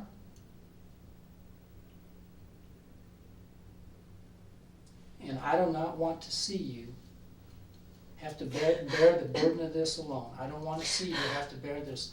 You have got to open up to me, and if you want any consideration, or if you want anybody to help you, then you're going to have to come you're gonna have to come and tell me the truth, and you're gonna have to do it now. You're gonna have to tell me the whole truth. You got to tell me the truth. And I'm telling you right now, I know that you haven't even been able to sleep. I know that this has eaten you up. You're not a bad person. You weren't raised to be a bad person. And I'm telling you that you cannot bear this. You cannot bear this on your own. Let me ask you one question. Yeah. You're not lying to me about anything in here. There is not one lie that's been said in this room. And I will tell you something else. There's stuff I know that I'm not even going to tell you. All right? And I can't tell you because I can't sit here and tell you everything. Because when you walk out of here, you've got cell phones. You got people, you can talk. The thing is, I can't tell you our whole case, but I can tell you there's more evidence than what's on this table. But I'm telling you this because this is a wake-up call for you. I'm trying to make you understand we're serious here. We're not playing games. I'm telling you that there is a prosecutor out there that is chomping at the bit to get involved in this thing. You know something that you're not telling me. You know more than what you're telling me, and I'm telling you. I just want to know if you know who did it. Can you please tell me that? We have our suspicions. And I'm telling you, probably within a few weeks, we're going to know for sure. But by then, it's going to be too late. If you're holding back, it's going to be too late for you. It will be too late because it's right now, like I said, I've already got people out here that honestly believe that you've been holding back and you have not told us everything that you know about this situation. And that in itself will get you charged in a court of law. On a case like this, anybody who does not cooperate fully and disclose everything that they know is subject to get drawn into this net. And those that are cooperative and fully honest and come to us and say, this is what happened. The first person that comes to that door, comes into this office and makes that statement, that is the person that gets consideration. That is the person that looks like they have a conscience. That is the person that looks like they actually care about what happened that day, and they want justice, and they're willing to accept responsibility. That is the person that is going to get back on the road to where they need to be, especially with their Lord. I'm telling you, if you know something and you don't confess now, I'm telling you, you're not going to be able to get through this. Can I ask you one question? Yeah. Do you think he did it? Be honest with me. I'm not here to talk about him right now. No, okay? I need to know. No, I need to talk about you. We'll talk about David when we need to talk about David. And we'll talk about other people that we're looking at. We'll talk about them when that time comes. We're talking about you tonight. This is your time. It is your time to help us solve this crime. It is your time to tell me what you're not telling me. I am telling you about these phones. And that's all I know about those phones. I know he bought this one because his wife found this one. Now, if he got this one back, I don't know. He didn't tell me that. He just told me not to call it. So I didn't. And I was trying to ignore him. I know he called my phone, but I wouldn't answer it. I didn't want to talk to him. I wanted to start over with my life.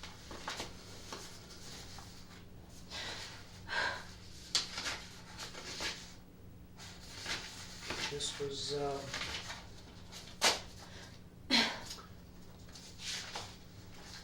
tell me again, this time be truthful. Tell me what was the nature of your relationship with David, truly. If you can't even do that much, I can't help you, Teresa. If you can't even be honest about that, I cannot help you.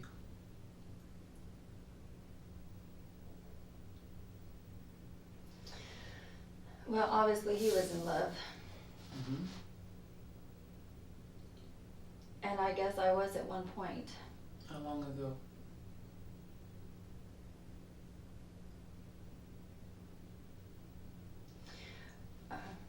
Just recently.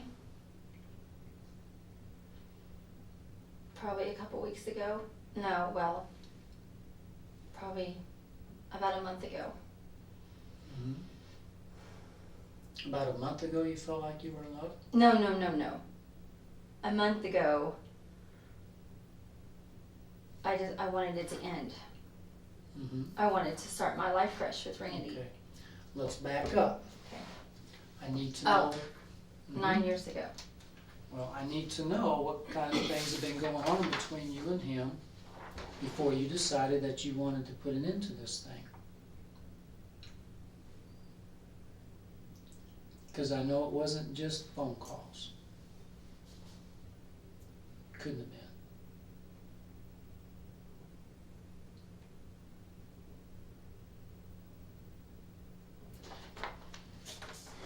If we're gonna get these people off my butt, these people that wanna get you indicted, you're gonna have to share. You're gonna have to show that you can be completely honest when the hard questions are. And if you talk to him, What if I talk to him? When I talk to him, it's gonna go down just about the way it's gone down with you. There's not gonna be much difference. I'm gonna ask him straight up questions, and if I think he's lying to me, I'm gonna call him on it. And that's the way it's gonna be. I don't treat anybody differently. I'm calling it on you, I'm calling you. I don't think that you're not being truthful with me about the nature of your relationship. And it's important. do you understand that I'm scared? I understand you're scared. And if you tell me why you're scared, what exactly scares you, I will try to help you. We'll get through this. Because when you say you're scared, I need to know exactly what is it that scares you. Because if that's what's keeping us from getting to the truth tonight, we need to take care of that. And we will. What scares you?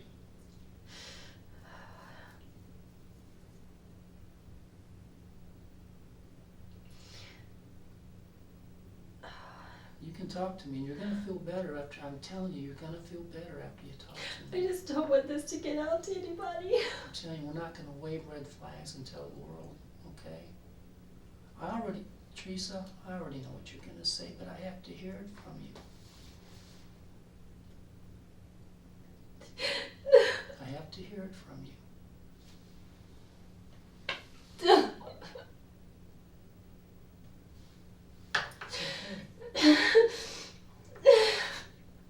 Yes, we had sex. Okay. And you know that. I know that. I know that. And you know what? I'm not going to judge you for that. Okay? Do you think that you're the only one that's gotten in that kind of position before? I just never thought it would ever happen to me. Well, and you know what I think? I think probably it was David's doing. He's the pastor of your church. I know. He is the leader. He is supposed to be taking care of his people. I know. And he didn't take care of you. He violated everything that he stood for in that church when he started pursuing you. I know. You know?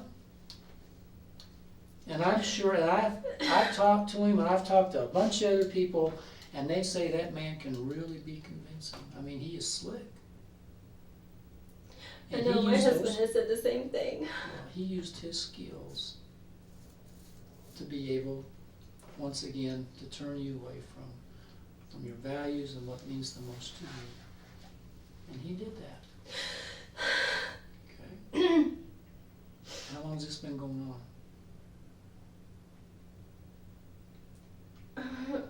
10 years. Okay. So this affair's been going on for off and on or pretty steady? No, it's been off and on. Off and on? For Every 10 time I try to stop it,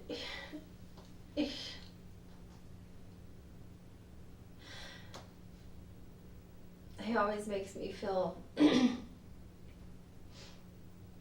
don't know.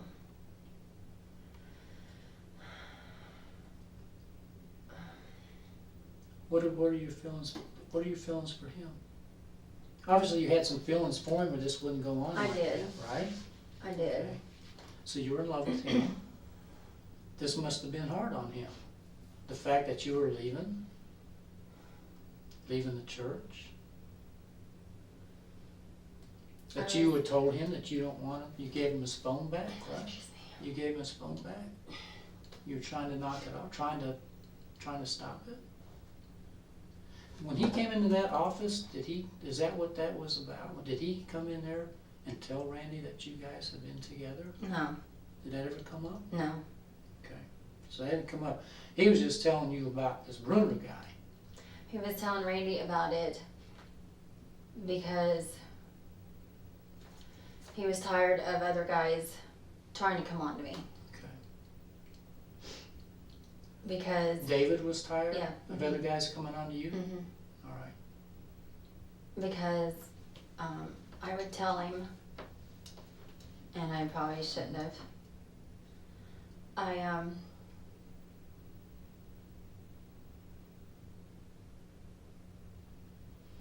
I just wanted to start afresh. I wanted it to end. I tried to end it a couple of times before. Actually, last year, I tried to stop it. Okay. And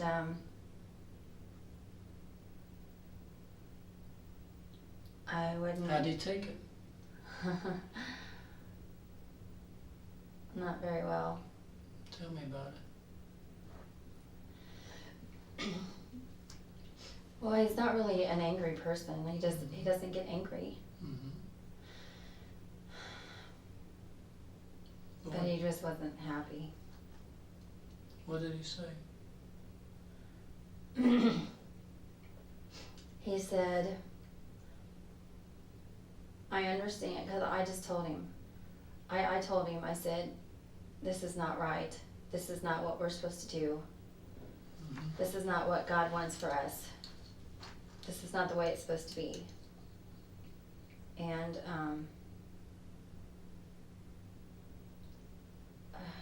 I don't even remember what he said. And where was that? Was that at the church? Yeah, I was in the kitchen. And how long ago was it?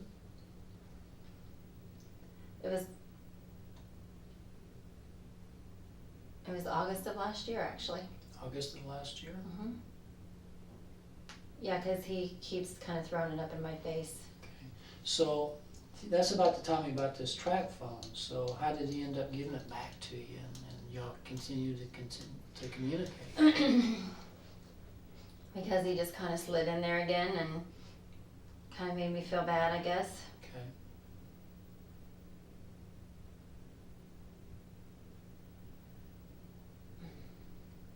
So this, as you're describing it to me,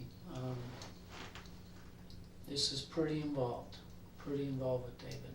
Yeah, it was. Okay. More than I wanted it to be. David wrote in his letter here, let's see, there's a line in here. I'm not in control of things yet, but when we are fully together, our birthdays will be exciting, blah, blah. What's that mean? I'm not in control yet, but when we are fully together,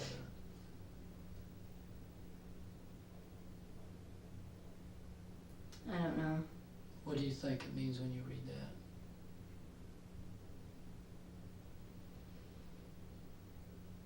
I'm Maybe not he in had control something in his- yet.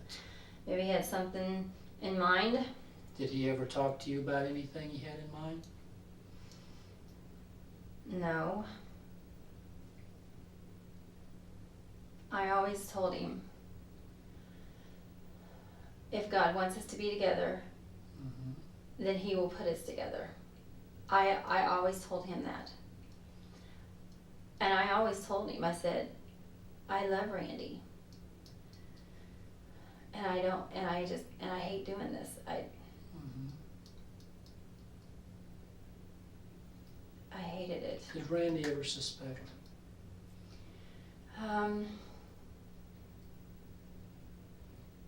Maybe after maybe after the second year, maybe. Okay. But he really never came out and said it or anything. Since we're being truthful, Mhm. all right, and there's no secrets about this, okay, it's already out. Mhm. Was there ever a time when you became pregnant with David's child?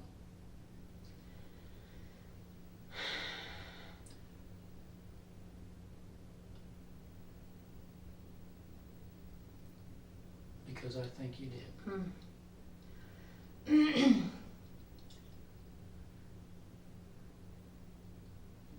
Yeah.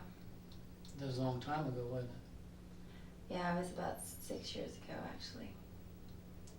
What happened to the baby? I miscarried. Okay. Did anybody know about that except you and David? About me being pregnant? Mm-hmm. Oh, no, Randy knew about it. Okay. He knew about it. Okay. You gotta clear this up, because as far as I know, I don't know if it's true or not, okay. Mhm. Had Randy had a vasectomy at some point? Mhm. Was this before you got pregnant? Mhm. Okay. How did that go over? Or how was that explained?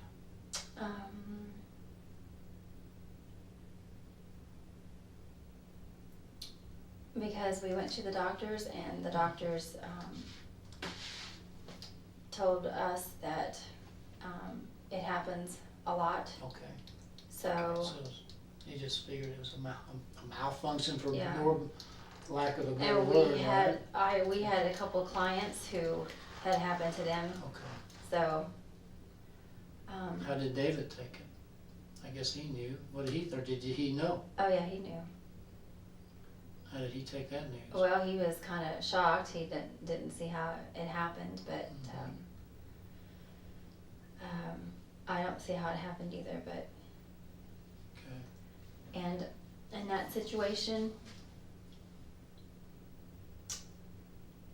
all I can say is that God spared me that day. You mean the miscarriage? Mm-hmm.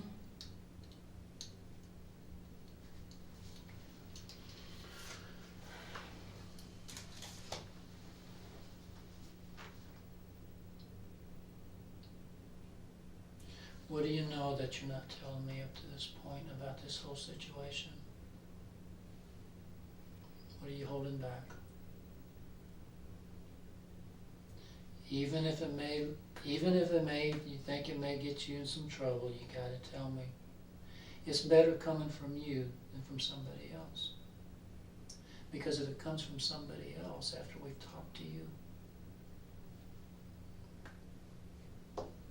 I mean, you're gonna, like I said, you're gonna get drawn into something that's gonna snowball, and it's gonna get huge, and it's gonna be expensive, and it's gonna get ugly, and nobody's gonna wanna help you. And I'm talking about people within the criminal justice system. They're not gonna wanna help you at all. Because they're gonna say, you know, Detective Rosewarne, you talked to her at least 2, maybe 3 times. You spent hours with her, and you gave her ample opportunity to tell the truth about everything. And even if she did something that was wrong, she just sat there and thought she was going to try to get away with it. And at that point, they just go ahead and start filling out paperwork, legal paperwork, and they don't care anymore. But if somebody like you, somebody that really up until David Love did his magic with you, up until that you've lived a good life. You've lived a good life, and you got 2 great kids, and you got a great family, and you've never hardly done anything wrong in your life. That's the kind of person that they want. They want to come and rescue. It's the kind of person that they want to help. It's the kind of person that they want to say, you know what, she did do this wrong, but I think that we can probably show her a lot of consideration because of the kind of person that she is, and the person that actually killed your husband. They don't give a damn about him. He deserves no consideration, none.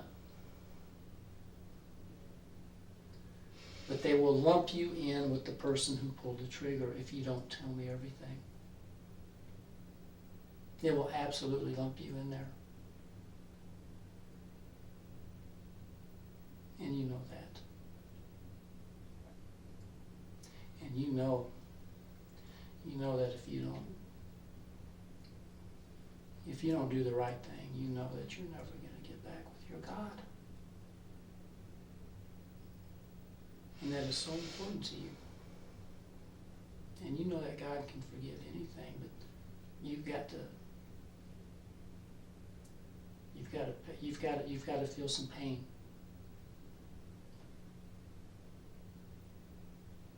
You got to feel a little pain before you can feel good. And you know the Lord, he felt a lot of pain. But look at the good that brought. And you tell me what you're involved in and what your extent of this. You tell me that, and I'm telling you that when you walk out of this room, you're going to feel so much better, because that burden is just going to be lifted off your shoulders. And you can start a new beginning, and you got people that can help you and get you through it. And when I go brief, the next time I have to go over to the courthouse and I have to talk to the prosecutor, then even I can talk good about you, and I can say, you know what? Teresa showed the courage. She showed the courage to do the right thing, and she helped us solve this case. And the person that took Randy's life can be held accountable. And Teresa made it happen. We did a lot of the work without Teresa, but Teresa closed the deal. But you can't be scared. You've got to put your faith. You got to put your faith in God. And don't be scared. I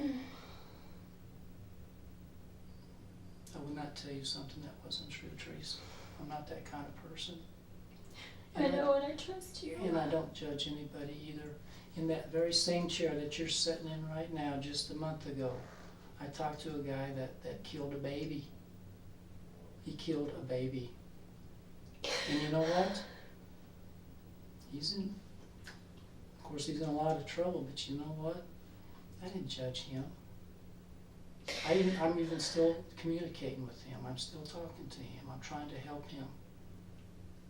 Because I'm not the kind of person that judges. I know that people get twisted around and they get wrapped up, and people like David and other people, they get in their heads and they make them do things that they would normally never, ever, ever think of doing. Because it's not them. And I promise you, whatever you tell me, I'm not going to judge you, and I'm not going to just throw you out there in the ocean without a life raft. Nobody's going to do that.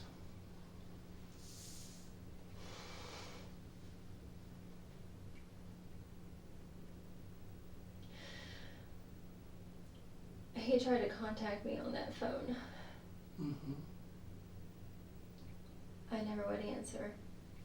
He left a message, and I checked it When? that day. Okay. Tell me. I honestly don't remember what he said. You gotta remember. I didn't even listen to all of it. I didn't want to hear it, so I heard his voice and I erased it. I honestly don't. You heard David's voice? Mm-hmm. He left me a voicemail. Oh God, I don't even know what he said.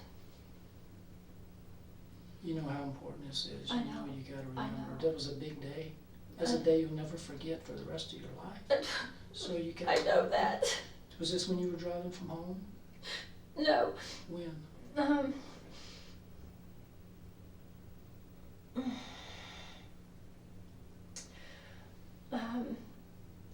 I think he left it when I was still at the office, because I pulled the phone out Mm-hmm. and I had a message, Mm-hmm.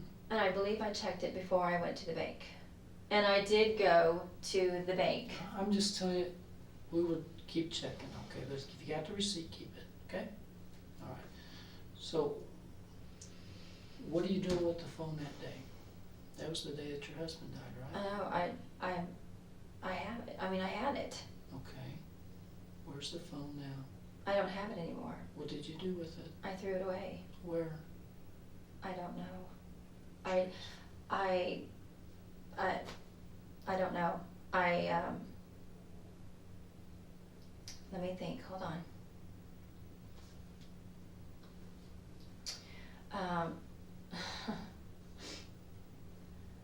I tore it apart Okay. because I didn't want any more communication with him. Mhm. He tried to call me several times. He tried to call me on my cell phone Mhm. and I wouldn't answer it. I knew it was him. I didn't want to talk to him. I didn't want to talk to him at all. What are you doing with the cell phone that day? I didn't want to communicate with him. What am I doing with Yeah, I it? mean, why did you even have it? Well, I just had it. I mean, he gave it to me. Okay. I mean, that's how he communicated with me. But I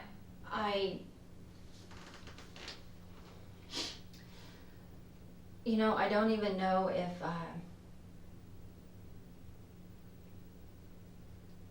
I don't even know if I even used it after that day he came in my office to talk to Randy and I. I was so mad at him.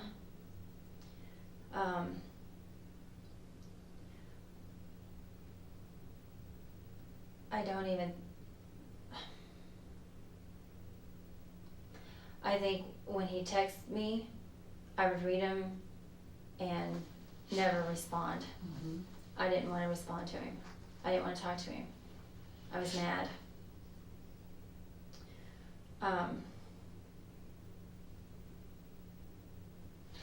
But this phone made a phone call later in the afternoon. I mean, like, late. It did? Excuse me. I'd like to know when.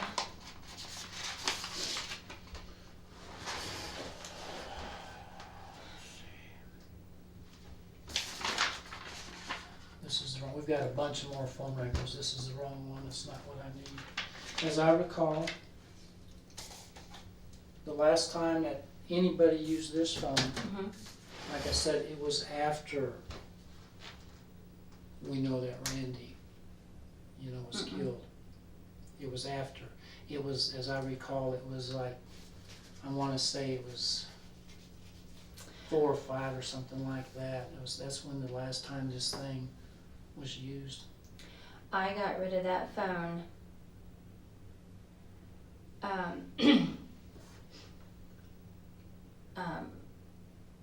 Mrs. Love took me to go to the bathroom, and I had to go to the bathroom, and I got rid of it. You were at the church? No. You said Mrs. Love? Yeah, Took you to she the was at the bathroom? crime scene. Oh, I'm sorry. Now okay, so you had it at after you found your husband? Yeah, it was in my purse. I carried Okay. it in my purse. All right, I understand. I'm So she trying. took you to the bathroom? I'm trying to be honest with you. I know you are. I know you are. And that's when you got rid of the phone? Yes, I tore it up. Who was the last person that you ever called or talked to on this phone that you could call? The last time The very last time you ever used that phone? And when I checked the voicemail. while you were at the office? No, I checked the voicemail when I was on the road. Going where?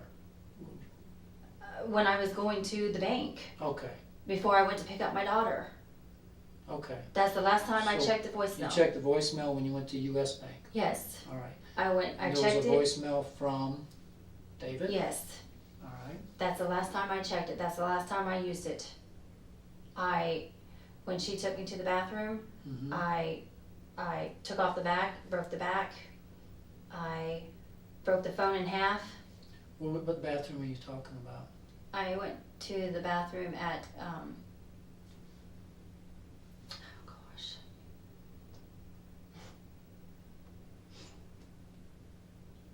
Enterprise. Enterprise? God, I can't even think about it.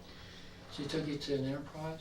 Was this while the detectives were doing their stuff? Yes, I just and told him you had to go to the yeah, bathroom? I did have to go to the bathroom. Okay. And, I didn't want any more communication or anything, Now, this so- was after you found your husband, Yes, You know what that looks like, right, Teresa? Yes, I know. I mean, you carried that phone all day, and then after you found your husband, you left the crime scene to go to the bathroom, and while you were there, you destroyed a phone. You know what that looks like. I know. How are we going to explain that?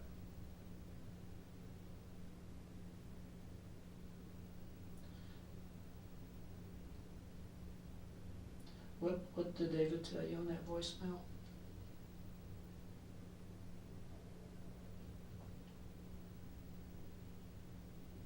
You have to tell me. I'm trying to remember because I don't even know if I listened to it. Well, I'm sorry. I'm just saying this is very important because it's going to help. It's going to help you. Because if we leave this open, while what you just told me, it makes you look like He just this woman destroyed the phone because she knew that her husband was going to. No. Or she's working with somebody No. and destroyed the phone. That And is- I'm not. But I'm telling you, that's how people are going to perceive it, and perception is damn near reality in a courtroom, okay, or anywhere else. You know, I mean, you could have destroyed that phone when you left to go to the bank. You could have destroyed that phone anywhere along the way. But the time that you destroyed it was the time when you'd found your husband murdered. Okay? That doesn't look very good. It doesn't look good at all. But if you can try to remember what was on that voicemail, maybe that might explain something. Well, all he did was he left me a voicemail message and he told me he wanted me to call him. Okay? Do you know where he was at when he called? No, I don't. He did not tell me. Sorry. Okay. He wanted you to call him. Mhm. That was it? Mhm. He wanted me to call him on this phone. On the 217? Mhm. And did you try to call him? Nope. Okay. I didn't because I didn't want to talk to him. Okay. Had you talked to him at all since the blow up at the No. office? No. Nope. Okay. I had not. I didn't want to talk to him. I was mad at him. Okay. I was mad at how he was treating my husband and how he was treating me and just walked in and just did what he did and I was mad.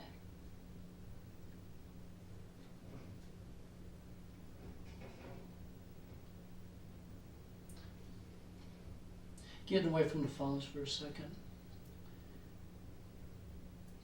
You called your parents, right, after you found it, Randy? Yes. And what did you tell them? I just told him that something had happened to Randy and I needed them to come to the office right away. Are you sure that's what you told them?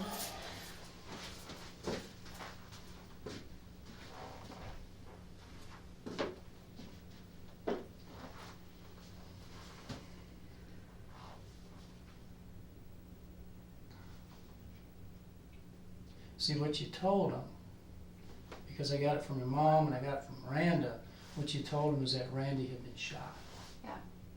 That's what I told him. All right. That doesn't square with what you've told us up to this point, and it doesn't square with what you told the 911 operator. That's a problem. That is a problem. You told your parents specifically that Randy had been shot. You knew that he'd been shot because you told your parents that he'd been shot. You told the 911 operator you think he might have fallen. You never told him that he'd been shot. You kept that to yourself. When you talked to the ambulance dispatcher, the person who needs to know what's going on there medically, you never told him that he'd been shot. You've been talked to 3 times now and you never said that. You knew that he'd been shot, but you didn't tell anybody. Somebody told you that he was shot. Somebody told you that he was shot because you knew he'd been shot. And you didn't want us to know that. That goes right in with these phones and these phones getting destroyed after the body's found. You know more than you're telling me. That is how they're going to hang you, Teresa. Those kinds of statements. And I told you that I got reports up to here that's full of that kind of stuff. Who told you that he'd been shot? How did you know he'd been shot? And why didn't you tell us?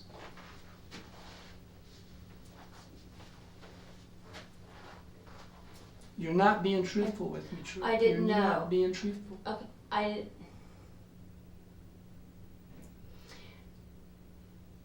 He sent me a text and told me, Who did? Say it. Brother Love. he sent me a text and told me not to go to the office. Why? I don't know why. When did he send you that text? When I was on my way to the office. From your house? Or when? Before you got to the bank or after? No, when I was on my way back to the office, after I dropped Miranda off at the house. He sent me a text and told me, he said, seriously urgent, do not go back to the office by yourself. That's what he told me. And I ignored it. What did you think he meant by that? When you read that, what did you think that meant? I don't know. You didn't call him? No, I didn't want to talk to him. But you get a text I like was mad that. at him. I understand. I understand you're mad at him. But you know, if I'm driving here to the police station to work and I get a text message from my wife who says, do not go there. Urgent. Don't go there. What I thought I am was, going to call her and say, what in the heck is this about? I just thought maybe he was there with Randy arguing with him and he didn't want me to walk in on him. That's the first thing I thought of. Okay. I wasn't expecting. So you thought there might be a little confrontation Yes. going on? Yes. When I got there, Teresa, no. why would you not tell us that? Why would you not tell us something that important? You're protecting. Because I'm You're scared. protecting this man. Or you're protecting yourself also. You're scared. But you're also trying to protect. And you're protecting him and you may be protecting yourself. If What do you want me? I What do you want from me? Teresa, I'm trying Teresa, to tell you I everything. Teresa, I want you to be the first person to come forward so that we have the opportunity to try to help you. I don't want to help David. I swear, listen to me. Listen. If David comes in here and he confesses to something that he's done, he'll be the first one. And you know what's going to happen? He's the one that's going to be given consideration. And everybody else that's involved in this is going to go right down the toilet. And we're not going to be able to help them. I want to be able to help you. Out of all these people, I know Brother Love's not the only one involved in this. He is not the only one involved. He's obviously up to it in his eyeballs. But there's somebody else involved too. Who? Remember when I told you that we have video? Yes. All right, listen to me. I know more than I can tell you. But I'm telling you, brother, it's not just Brother Love. I'm telling you. That means if you don't talk to me, if you don't tell me what you've done, we are gonna have to give these jerks more consideration than we'll give you. Who? He's the only one that told me. He just texted me and told me not to go to the office, not by myself. What else has been said? What else has been said beside that? When did you first know that something could be up? Something just wasn't right. what text message, what phone call, what letter, what anything, what has ever been said to you prior to the 31st that something might be up, that somebody might do something extremely stupid, even if they just intended to go scare Randy. The only thing that I know is I text David from that phone on my way to the chiropractor's office. Mm-hmm. I told him, I said, you have messed up my life. Mm-hmm. Leave me alone. And then he started calling me like crazy. Mm-hmm. And I didn't answer the phone. I didn't want to talk to him. I didn't want to talk to him at all. Mm-hmm. And he called and left a message. And I checked it.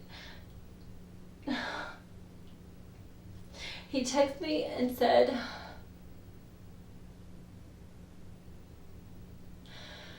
oh God, what did he say?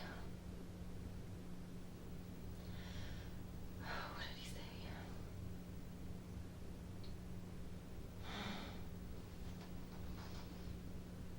Oh, what did he say?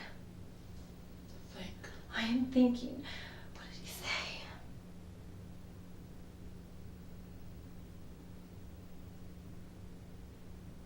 Oh my God, what did he say? I know he sent me a text before he sent me that other one. Oh my gosh. He sent me that text about, it was around 3 something. The first one he sent me was around 3 something. Mm-hmm. The second one he sent me was the one that said, seriously urgent, do not go to the office by yourself. That was the last one he sent me. What time was that? Was it before or after the last text you got from Randy? You got Oh, that it at was, 3:08? So this was closer to 5. yes. Okay. Thank Teresa. Think about that text. It might be one of the most important things that Oh my gosh.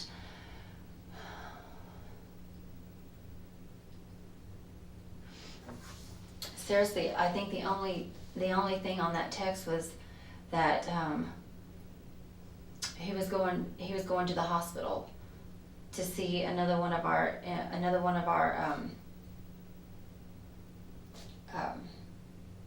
oh gosh, members Okay. that was in the hospital. Okay. That's what he told me. That was a text That was a text. on to this phone Yes. from that phone, Yes. 217, Mhm. that he was going to go to the hospital. Mhm. And do you know about what time that was? I know it's been a long time.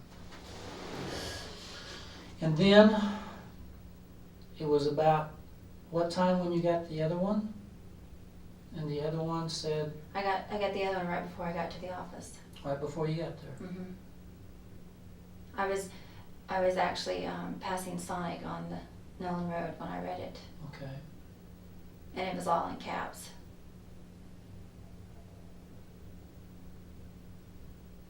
My dad's probably wondering what's happening to me. I know it. But you realize this affects the rest of your life. So I know. understand that. Did you know what you were going to find when you got there? No, I did not. I did not expect that at all. Did you expect anything? No. The only,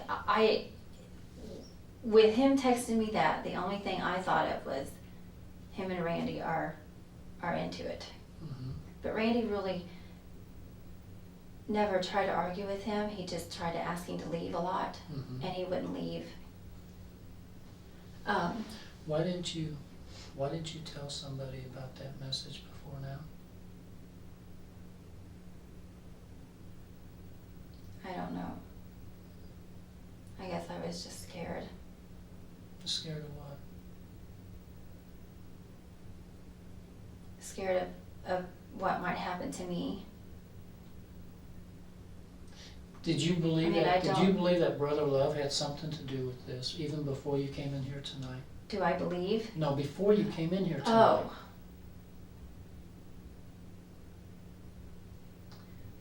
Back in my mind,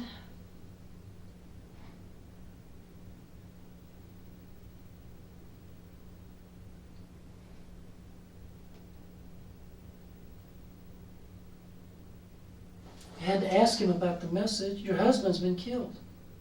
And right before you got there, you got this all caps message, don't go there. How could you not confront him or talk to him? You had to talk to him about this.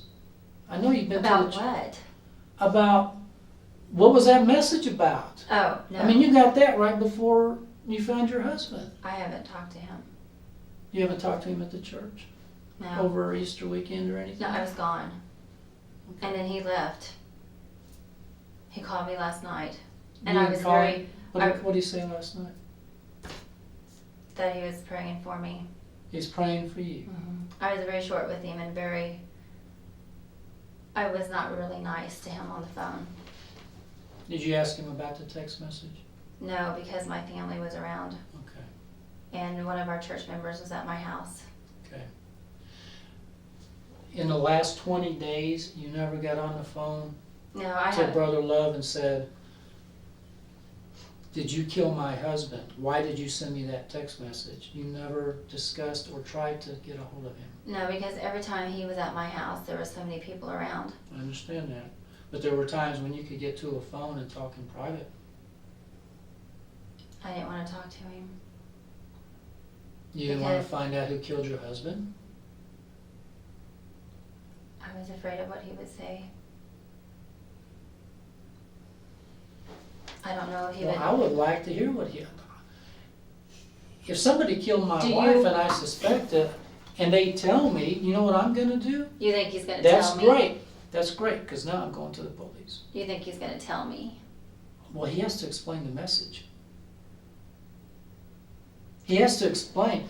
He has to explain why did you sent me that message not to go to my office? Why? You had to know that my husband was going to be there with his head blown off. You had to know that, or you wouldn't have sent me a message like that. I didn't think about it that way. I thought maybe they were just arguing. I never thought to find anything like that. Who would Brother Love conspire with to do something like this? I have no idea. That is the honest truth. I have no idea. I've always thought of him as an honest man. I don't know. I have no idea. Well, you know he's not an honest man because he's had an affair with one of his congregation members for almost 10 years. And he comes into your office and stirs up all kinds of crap between you and your husband. I know. Okay? And we haven't even discussed some of the stuff that's probably happened within the last 10 years. I'm sure you could write a book of all the ups and downs you've had with him over the last 10 years and all the trash that we don't even want to get into because we don't need to. But you know he's not a good man or an honest man. And then you get this text message from him 5 minutes before you find your husband murdered, and you don't come to the police and tell us. Teresa. I'm sorry. But Teresa, it all goes back to look like a conspiracy that you and him are working together. No.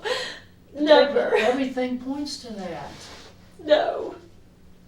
I told him to leave me alone. He wouldn't stop texting me or calling me.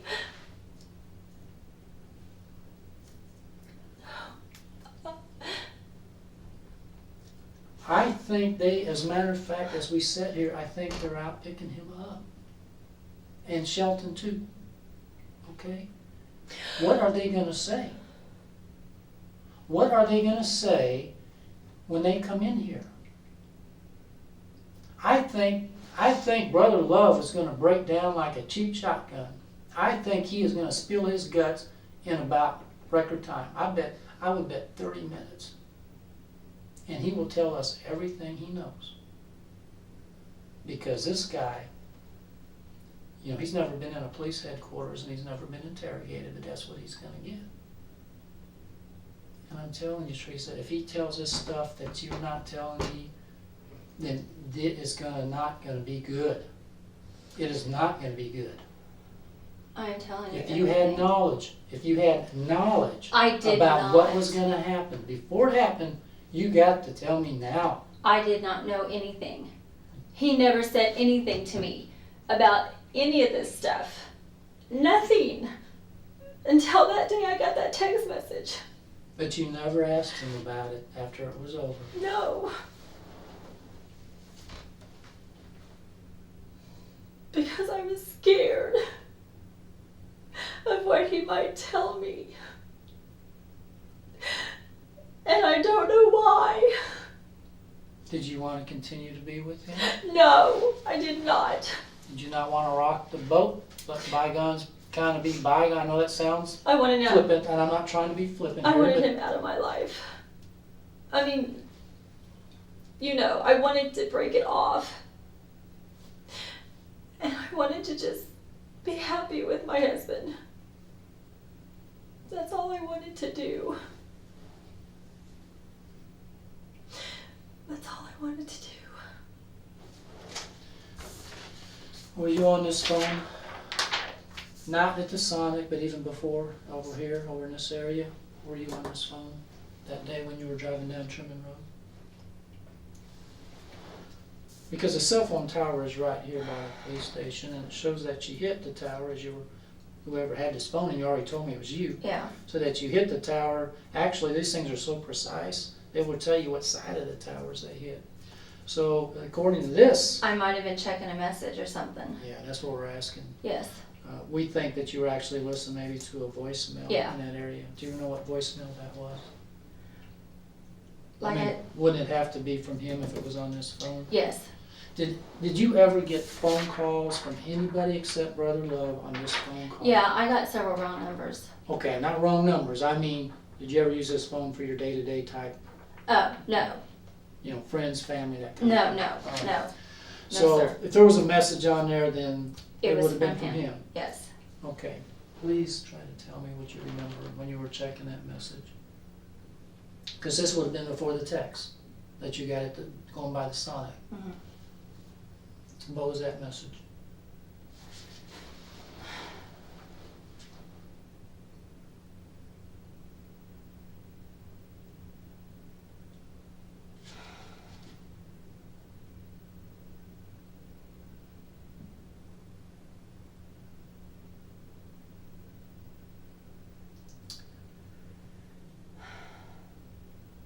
It had to be important, because by this time Randy, he's already gone. And within 5 minutes of that, 6, 7 minutes of that message, you get He just asked me a to text call. message. He just asked me to call him. That's all he did, was ask me to call him. He said, please call me. I need to talk to you. Please call me. And I just erased it. Okay. Because I was already mad. I didn't want to listen to him. I didn't want to hear his voice. I was already too upset. I didn't want to hear his voice. I just didn't want to talk to him. I was just ready for him to just leave us alone. And let us do what we needed to do. Mhm.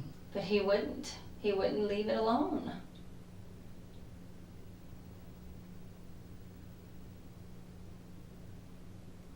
I don't know. I don't know what else to tell you.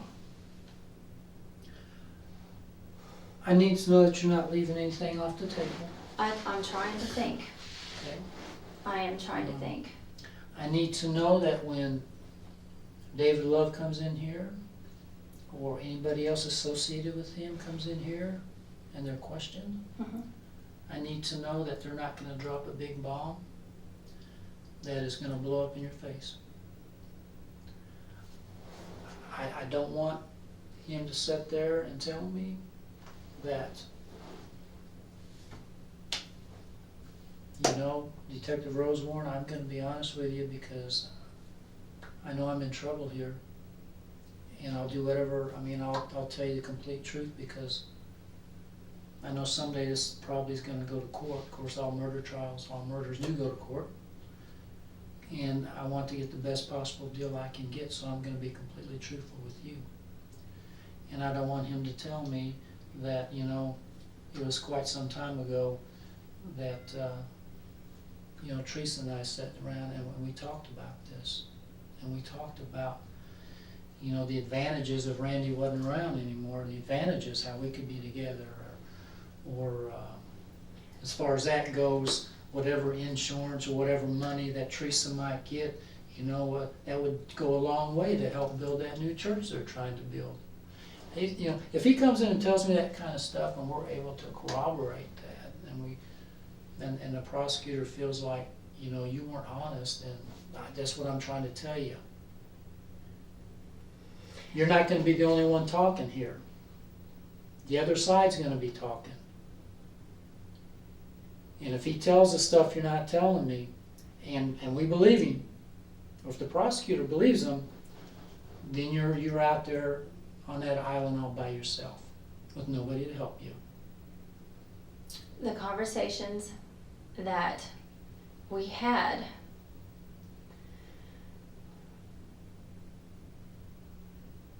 I just listened. He Okay. did all the talking. And I just want to know what he said.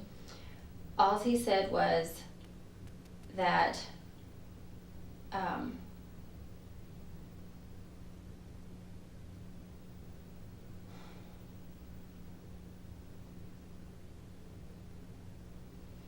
all he said that was that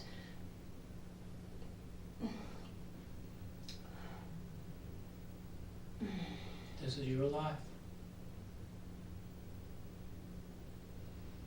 Don't mess it up.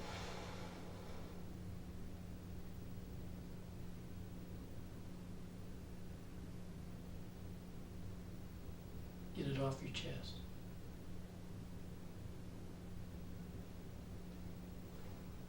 You don't owe him anything. Get it off your chest. he would just tell me that he could take care of it. Could take care of what? Could take care of him and I being together. When was the last time you had a conversation like that? Estimated. Ballpark range. A couple months ago. Couple months? How often would he talk like this? And I would tell him, it is not in your hands. It's in God's hands. If he wants us together, he'll put us together. And you said that earlier. And I said that several times to him. I told him. And he, of anybody, he should know that. Of course he should. Of course he And should. he knew I didn't like it when he said it either. I kept telling him, it's not in your hands, it's in God's hands. What were his exact words? Exact words that you remember. Boy, he just... Now, don't try not to paraphrase. Try to tell me what came out of his mouth. If you can.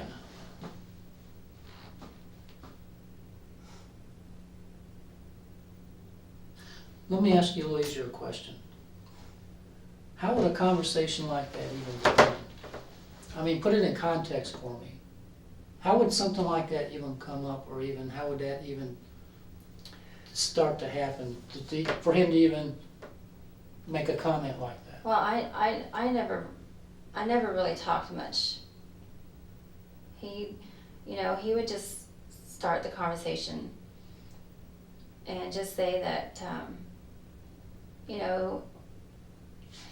we would do good together in the Lord's work, and he said, God sees what Randy's doing to you, and he sees what Kim's doing to me, and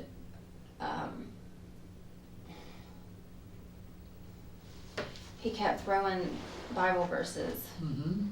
up at me, and what other Bible characters did in the Bible, Mm-hmm. and how they murdered and God still blessed them and stuff like that. And I was like,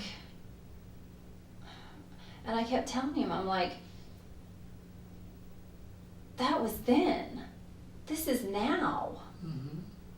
God is the one that's in control, not us. We have no control over that. Did he use the word murder? No, What did he say? I mean, he never said anything. He just when we would have the conversation, he would just say that he could take care of it. and what did that If mean to you? he would take care of it if I wanted him to, and I said, leave it alone. Okay. God will take care of it. And what do you think he meant by that when he said, I can take care of it? Be honest with me. I don't- What do you think he meant? I don't know. Did you ask him, what do you mean by that? Well, yeah. Yeah, what did he say? Well, he kept referring to, oh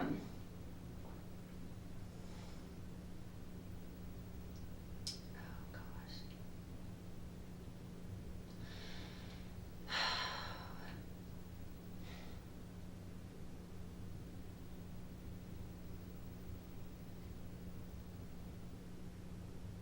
What did he say, Teresa? He just kept referring to Randy's guns. I want to hear about that. I mean, that's all he told me. Now, as far as Randy showing him his guns, I don't know about that. Well, try to make me understand, because I wasn't there. Keep in mind, I wasn't there, so I'm trying to piece this together in my mind, but you're kind of being a little spotty here. You say he was referring to Randy's guns, Mhm. but I need to know specifically, what did he say about Randy's guns? How did he say it, and what did he say? That's all he said. He just said, Well, I mean, he didn't say, I'm referring to Randy's guns. I mean, he said something within a different context. What did he say? Exactly what did he say? he just said, well, you know, Randy has showed me his guns in his gun case. I was like, okay. Mm-hmm.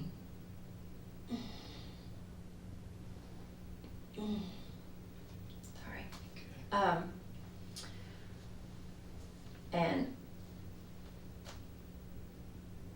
And he said what? Well, that's all he would say. I mean, that's all he would say. He would just say that Randy showed me his guns in his gun case. That's all he would say. But is this during the same conversation when he's talking about, I can take care of this and we can, obviously, what he's trying to say is that you guys can be together somehow. Was this within the same conversation? No, it was in several different conversations. Okay. How many conversations would you say in the last couple of months, or if you have to go back further, that's fine, but within the last couple of months, how many times did this type of conversation come up between you and David Love, the way you're talking about Randy and taking care of things and maybe you guys being together and guns? I mean, how many different times did this come up that you can remember?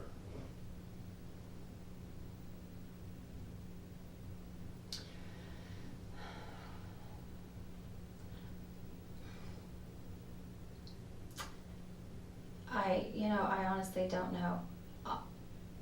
I know it came up more within the last couple of months. Okay. Are we talking more than 10? No. Less than 5? 5, 6, maybe, Okay. something like that. Where would the conversations take place at? Where would they take place Mhm. at?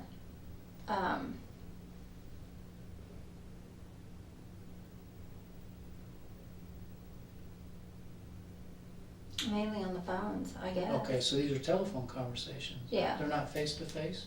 No, I hardly ever saw him face to face that much. Within the last couple of months? Yes. All right. So these are phone conversations.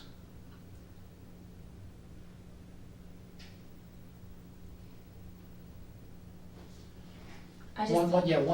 Once again, how how would a conversation like that actually come to that point? I mean, how do you work up into that? You know what I'm saying? Well, he always talked about how his day or night was at home, Okay, and he'd ask me how mine was. I said mine was fine, okay. and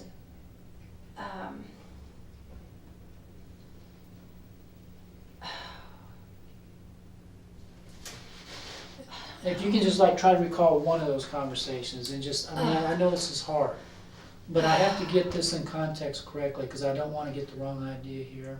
I don't want to jump to a conclusion. And the best way not to is to get good, accurate information. I Okay? understand. So if you can lead me into how a conversation like that would actually take place. Well, he would just say that he missed me, and Mm-hmm. I would say I miss you too, and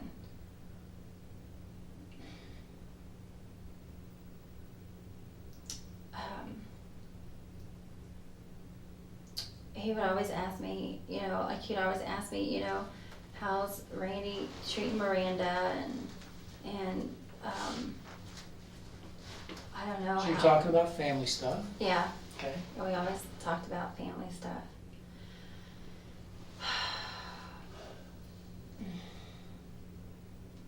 Who would initiate this kind of discussion? How would it, Oh, not me. okay, I never did. how would he typically initiate something like that? Where you're talking about guns and stuff?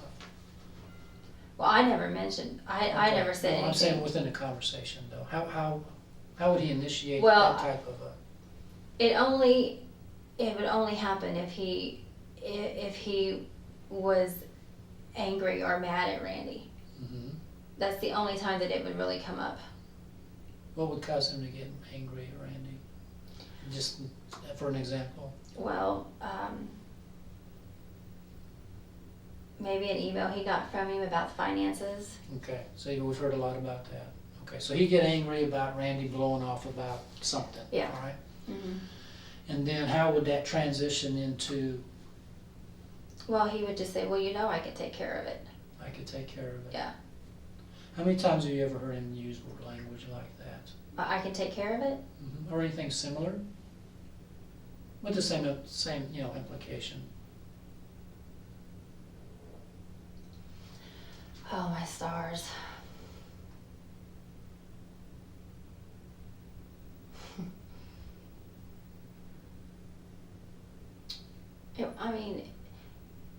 It wasn't that often. If it would have been, I could remember a lot more. But you said in the last couple of months or so have been cranked up a little bit? Yeah. All right, so in the last 'Cause couple of months. That's probably when, about the finances and stuff have been a little more. Things have been difficult between Randy and Love Yeah. since when? When did all that really kick up?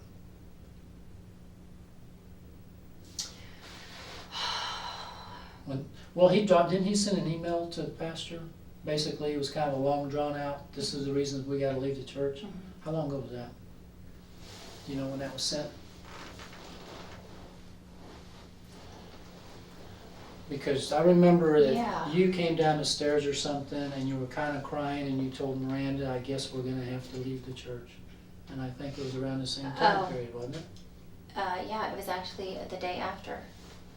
Okay, They were playing basketball at the Yeah. church, and Randy just kind of wanted to talk to Justin, mm-hmm, about what was on his heart. And he just wanted to talk to Justin. He didn't want Justin to respond. mm-hmm. He just wanted to talk to him. And Justin just took it all out of context and just flat out told Randy that he was wrong and Pastor was always right. Mm-hmm. And that kind of got Randy upset, and he's like, it's over. I don't know what his exact words were. Mhm. I can't remember, but he just called me and said he just got into it with Justin, and that he was just tired of everybody thinking that Pastor's always right, and that were leaving the church. Okay. And I was just kind of silent on the phone, and I was crying, of course, and Mhm. he said, you can be mad at me if you want to, and I said, I'm not mad at you. And he just said, I'll see you in a few minutes, and I said, okay. Okay. And then Justin called me. I think what happened was Randy accidentally called Justin. Didn't mean to, but he did, and Justin called the house thinking that Randy called him. Okay. And Justin told me, he said, you know, you guys are our best friends, and he just said he was praying for us and Mhm. stuff like that. So I went downstairs and told Miranda that, Okay. And what time frame was that? You remember? What month? you need the date. No, just a month. Just a month. Gosh. It's It Well- was still cold outside, so I think it was probably the end of February. all right. So since February up till the end of March, how many conversations do you think you had with David in which he would seem to imply that he could take care of things? How many different times? Well, honestly, I don't know, to be honest with you.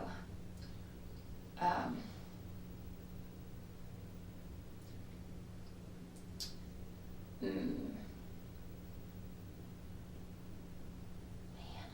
I don't know. More than 5?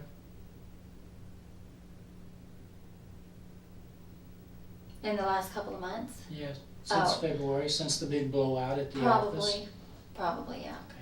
Did the big blowout at the office, did that crank David Love, did that kind of crank things up? Did he start blowing your phone out and everything? Pretty much. Since that confrontation at the office, did he use that kind of language about taking care of I things? never talked to him after that. You never talked to him after that? Mm-mm. But prior to that, he had been saying things like that? Yeah. Did he ever give specifics? No.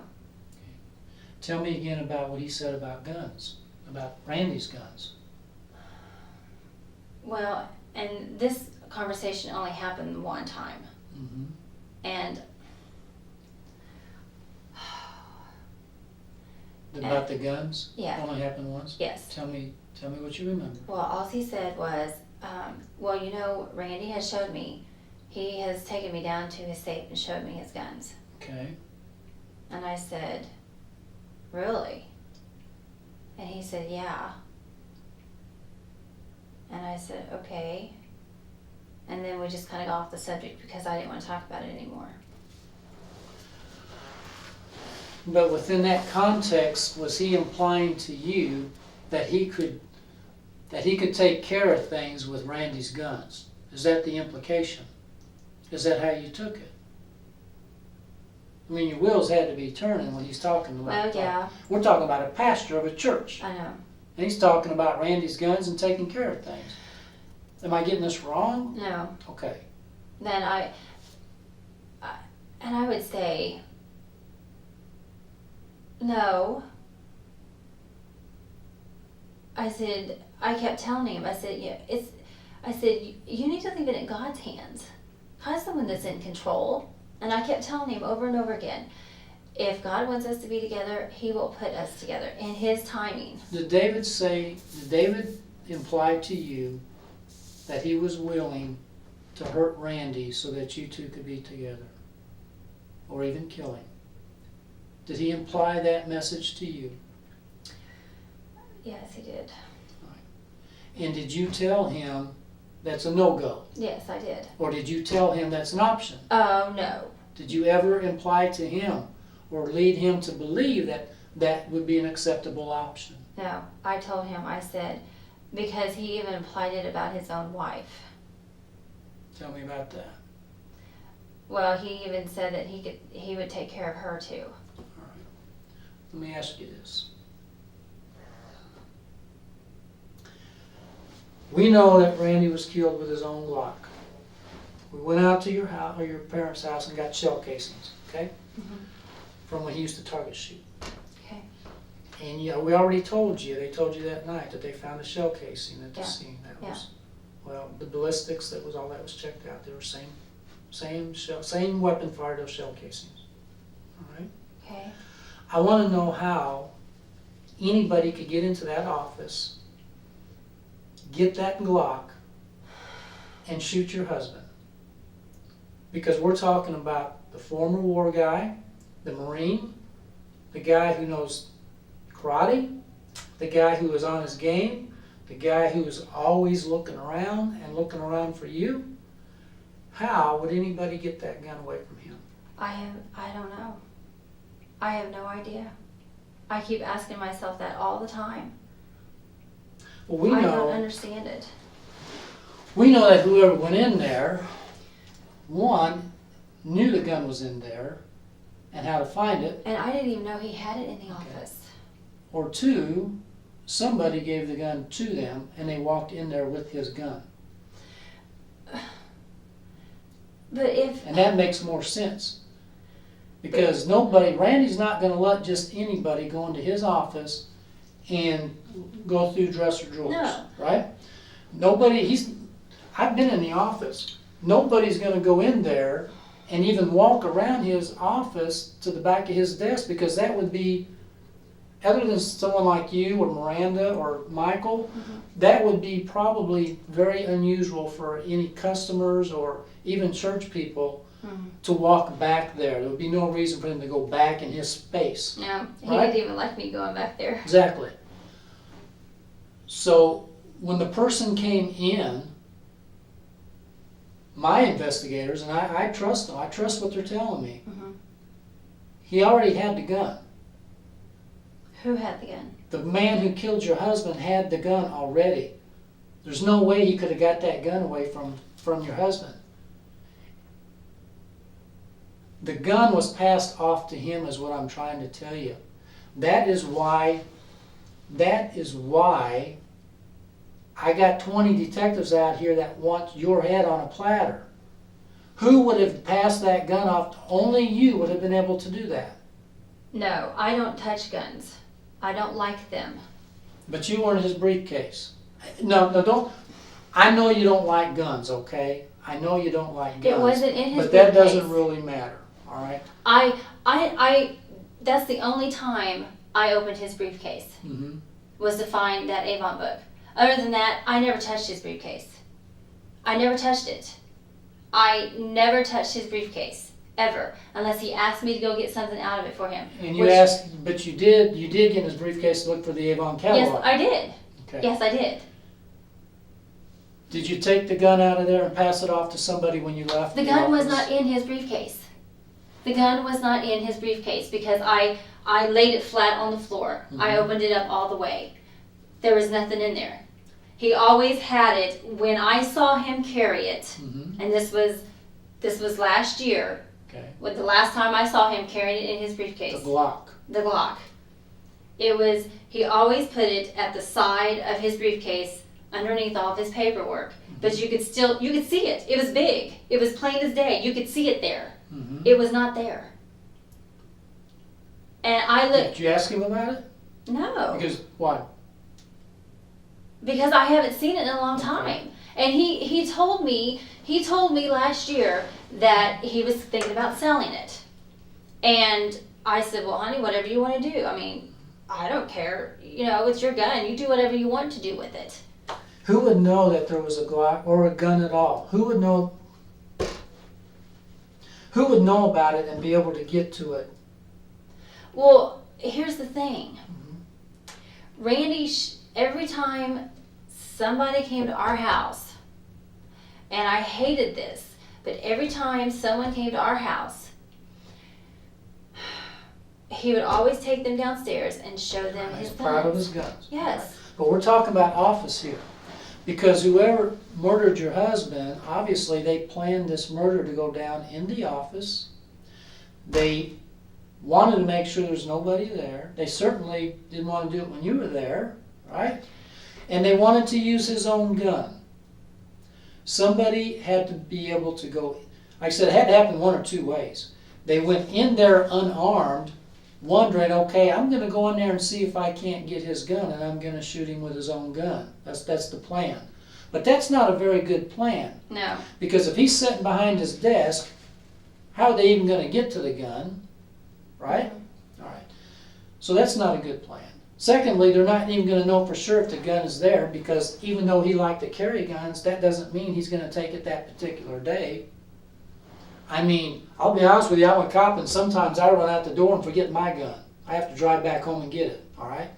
So they don't even know if the gun's gonna be there. So if they're gonna go in there and assassinate your husband, and that's what they did, they gotta have a plan, they gotta have a good plan. And it's not a good plan to go in there and just hope I can somehow get around his desk, somehow open up the drawers and look for a gun, and then somehow be able to point it at him wherever he may be and shoot him. That's a bad plan, because a lot of things can go wrong. Mhm. But if somebody has the gun in their belt when they walk through the door, they don't have to worry about the gun issue. They've got the gun. Yeah, but if Randy was in my office, Mm-hmm. the glass there in front of his office Mhm. is a mirror glass. I know that. So he should be able to see and be prepared or something. He's in your office. But if he's What I'm saying is, he is in your office, yes, right? yes. Okay. Which really Are doesn't, you- it really doesn't matter where he's at. The point is somebody either has the gun when they go in, or they know exactly where to find the gun when they go in. But I And didn't. does David know? No, not that I know Would David know that he keeps a Glock or any other gun, like, readily available right there in the desk drawer, or right there by his monitor, or what have you? Did you ever tell David that? No, Did you ever? I didn't discuss guns with anybody. You never discussed that gun? No, All right. Randy's the one that discussed the guns with everybody. He's the one that told everybody, and I didn't even when like Joe would come in the office or David would come in the office, he would show them, his gun and his big knife that he has in his office. Mhm. I didn't even like when he did that. How do you think somebody would get the gun out of the office without Randy knowing about it? I don't know. You don't know? I have no idea. Because I would. I don't want David Love to come in here and tell me that you guys met in some parking lot somewhere and you had a gun wrapped up in an Avon catalog and you passed it through the window. The Avon catalog is at my house. Okay, I'm just using that, you know what I'm saying.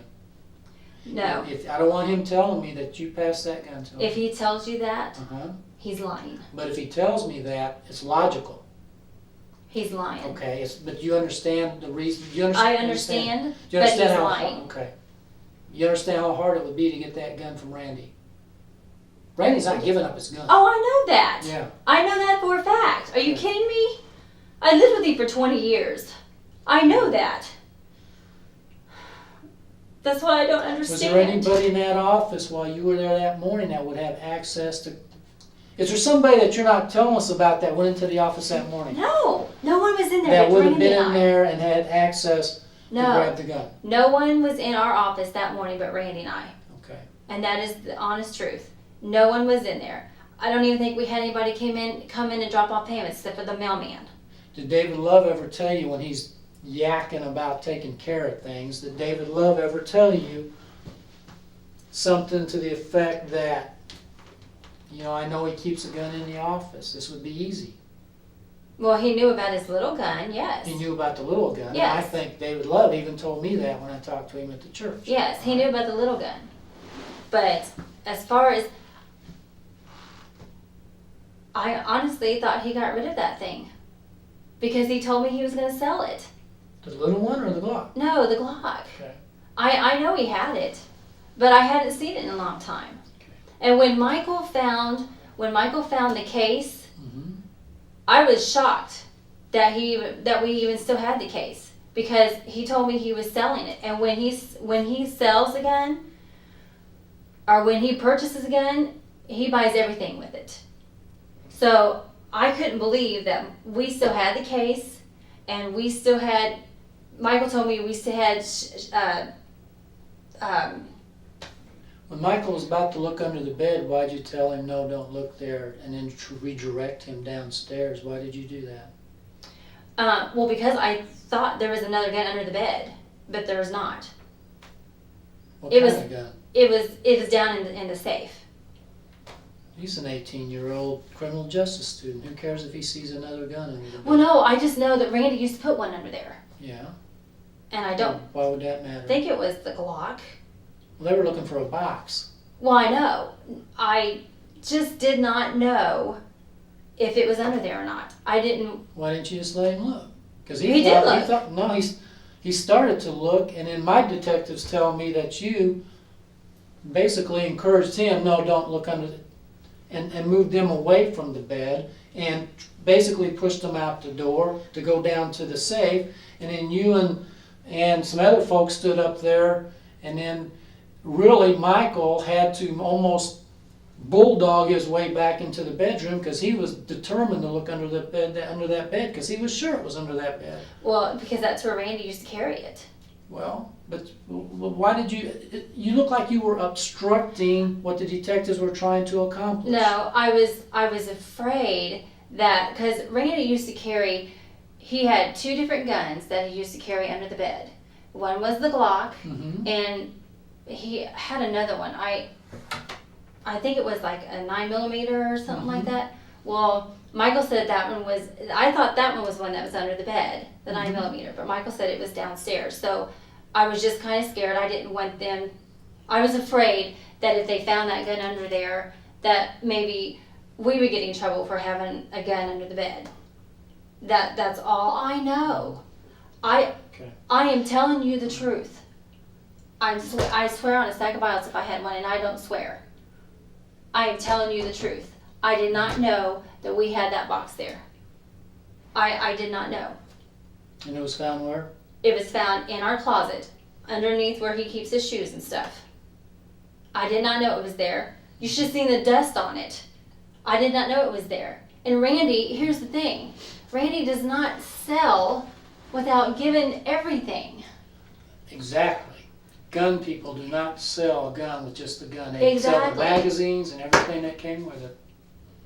Now Glock, at the factory, they fire test rounds and they keep a couple shells and it goes in the box. It goes with the customer. Mhm. There were no shells in that box. Do you know what happened to them? No, I don't. I have no idea. Did they get it out of the gun case downstairs?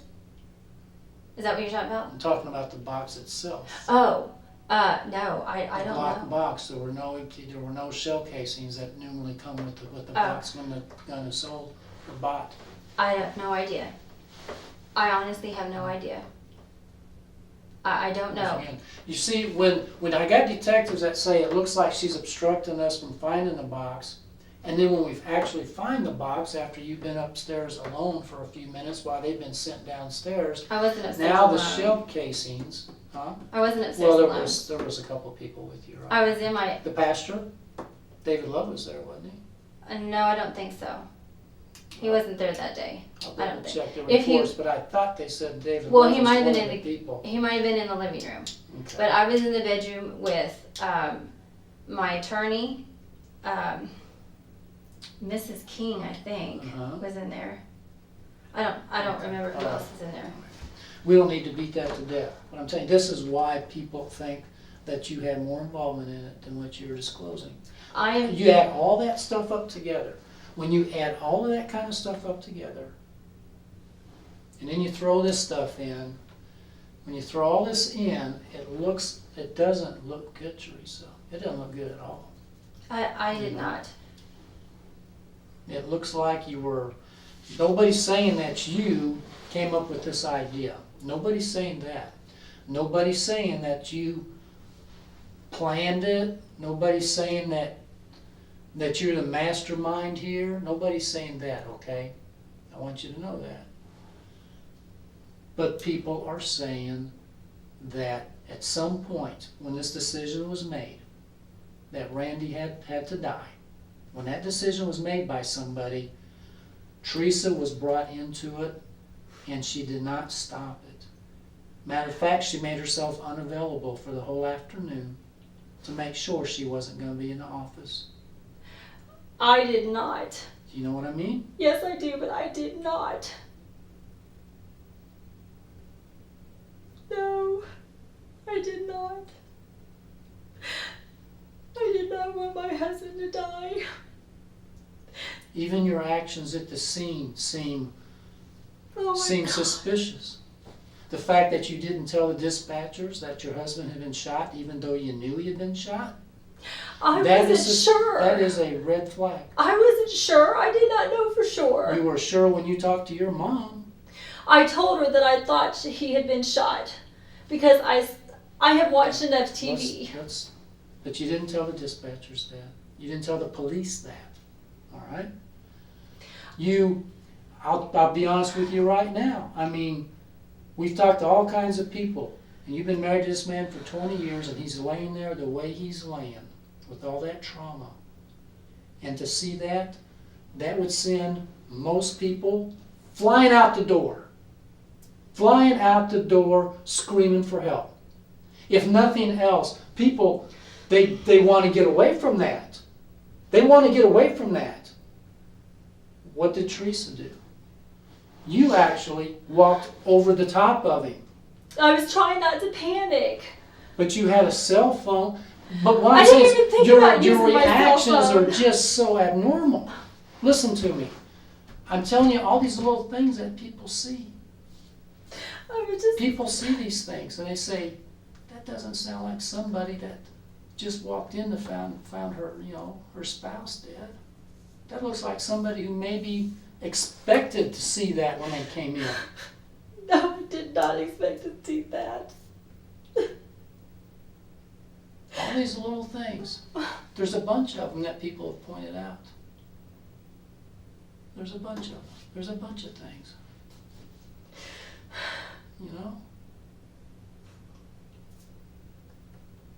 I think you've done pretty good here. I really do. You've told me things here that I didn't expect that you would tell me, but you did. And I'm proud of you, Teresa. I'm proud of you that you have come forward and you've told us what you have. But you don't Okay. believe me. No, I believe the things that you've told me. I believe that text message. I believe everything you've told me about David. I believe that you have had this decade-old long affair with this guy. I believe all that stuff. I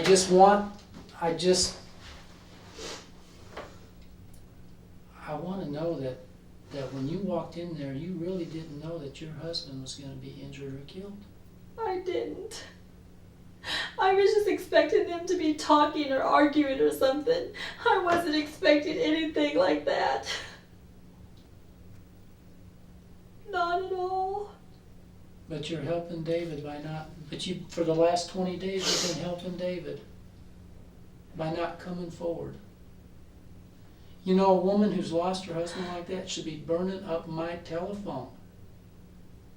You should have been burning up my telephone. Do you realize that in the 3 times that you've been talked to now, well, the time that I talked to you last week and today,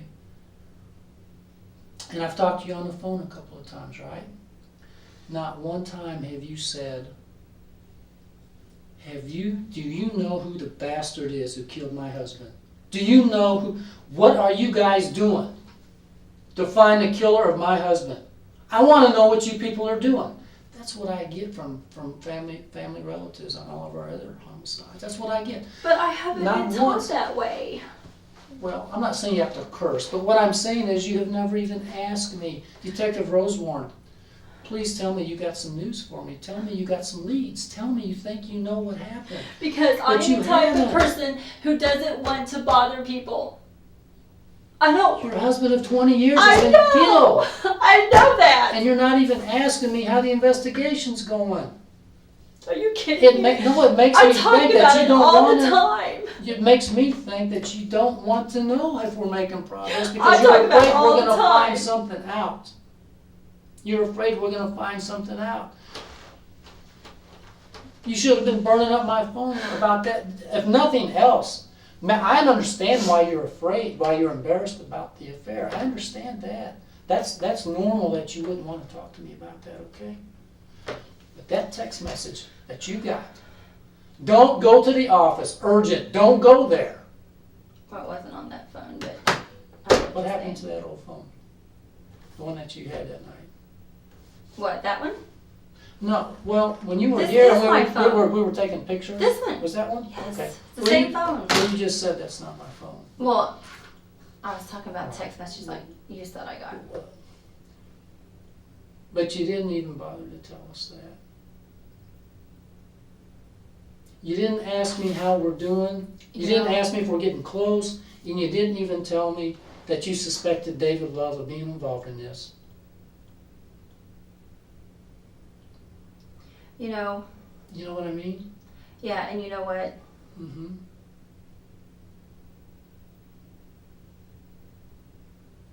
I just want to make sure that we're good. We have to be good before we leave this room.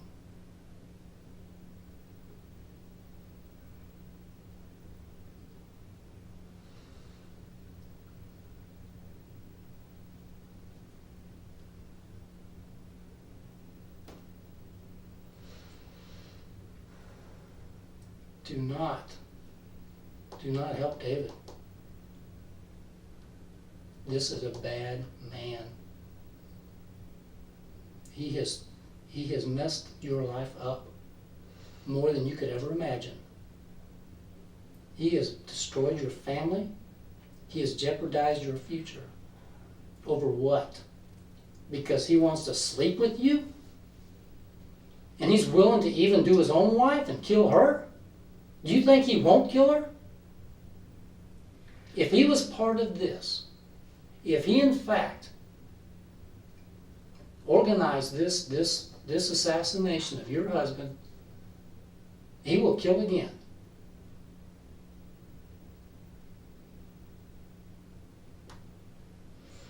Don't protect him, and don't jam yourself up.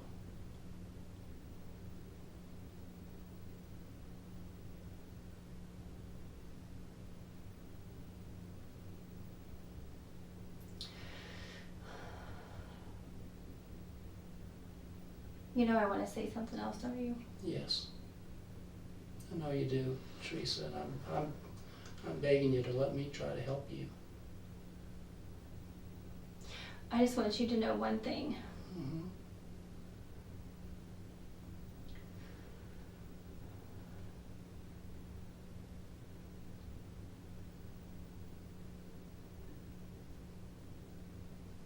I never expected this to ever happen. I know you didn't.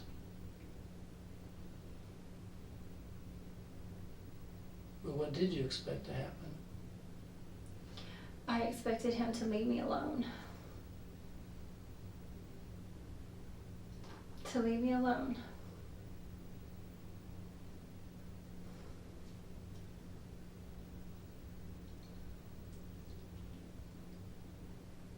But he didn't.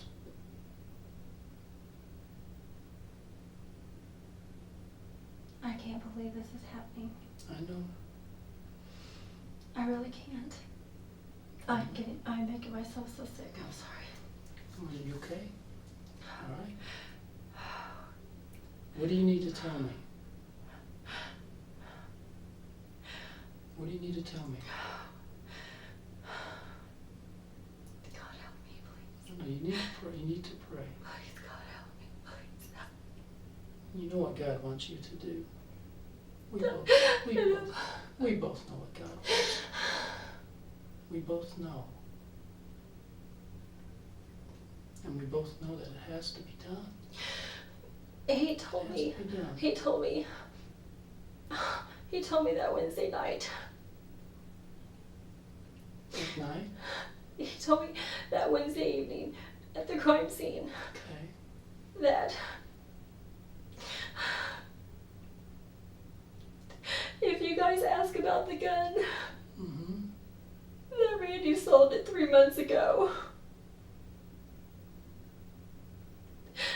I just have a feeling that he took it. I don't know how. now. I don't know where. So you think that gun's been gone for 3 months? But Randy's never talked to you about that? Okay. He told me that. At the crime scene. If the police ask about Randy's gun, you're to tell them that he sold it 3 months ago. Do you think he sold it to Randy? Do you think he sold it to David? I don't know. I honestly don't know. Okay. I don't know. Okay. Listen to me. Okay? He also told me, and I should have called you. You know what he kept telling me? He kept telling me everything was going to be fine. Mhm. Everything was going to be fine. Mm-hmm. He took my baby away from me. How do you know it was him? Did you know it was him before you came into this room? Hmm?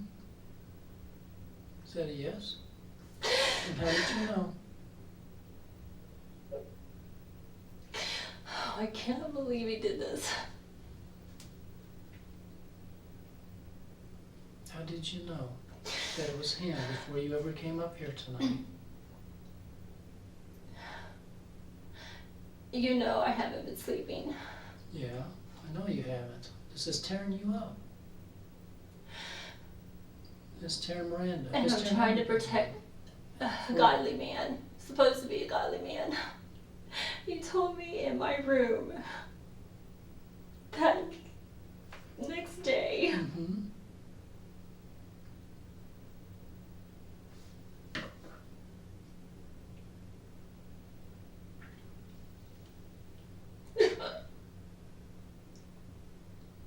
Courage, Teresa. Come here.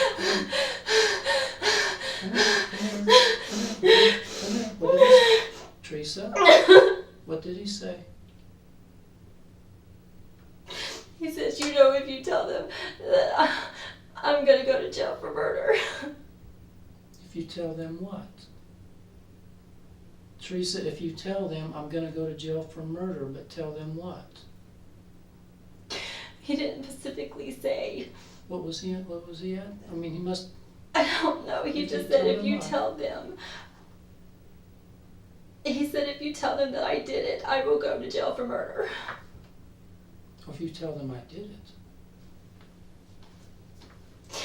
He told me that. Then why didn't you tell us? Why didn't you tell us about that information? I guess I was just angry at him, and I just thought maybe God would just take him away and punish him. Why did he go to Colorado? I don't know. Was that scheduled? I didn't know they were going out of town. What about Shelton? I didn't know he was leaving either. I was I don't know gone. if it was scheduled for him to leave. Well, he had told me a couple of months ago that he was going to take his wife away for her birthday. Mm-hmm. And he told me that Shelton was going with them. But he wound up going to South Carolina instead. Did he tell you when he went in there? Did he tell you what happened? Yes. What did he say? And if this is probably, of all the things we've talked about, this is probably the most important. What did he say happened? You want to know what I told him? Yeah. I told him, I said, this is not the way God wanted it to be. When is this conversation? The day after? In your room? Okay. I was so mad at him. And you told him that. I wanted It's not what guess if God, because you told him already. If God wanted us together, we would be together. Okay? And then what did you tell him? I told him, I said, I think I literally told him I hated him. Mm-hmm. I I told him not to touch me. And he kept telling me it was gonna be fine. He kept telling me everything was gonna be fine. Okay. And then what else was said? He told me he didn't even see it coming.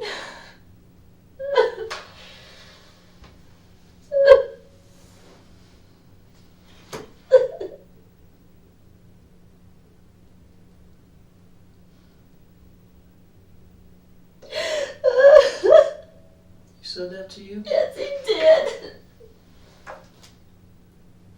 Did he say how it happened? He just said he didn't see it coming.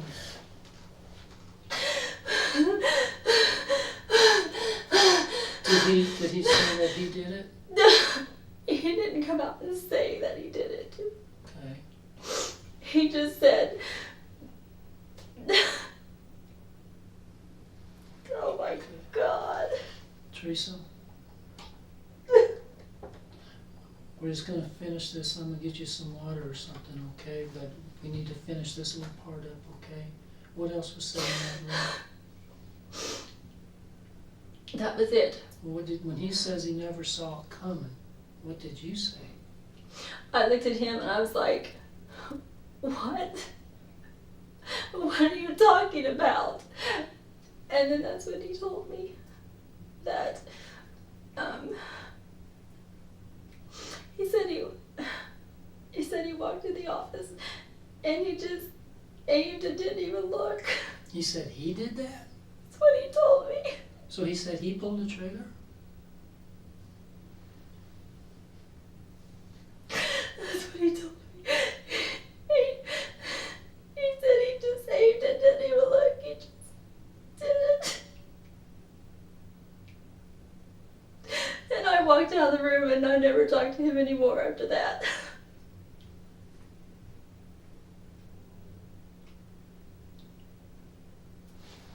I am not going to protect him anymore. Did he say how he got over there? No. Did he say what time it happened? No, he didn't tell me any of that stuff. He didn't tell me anything. All he told me was that.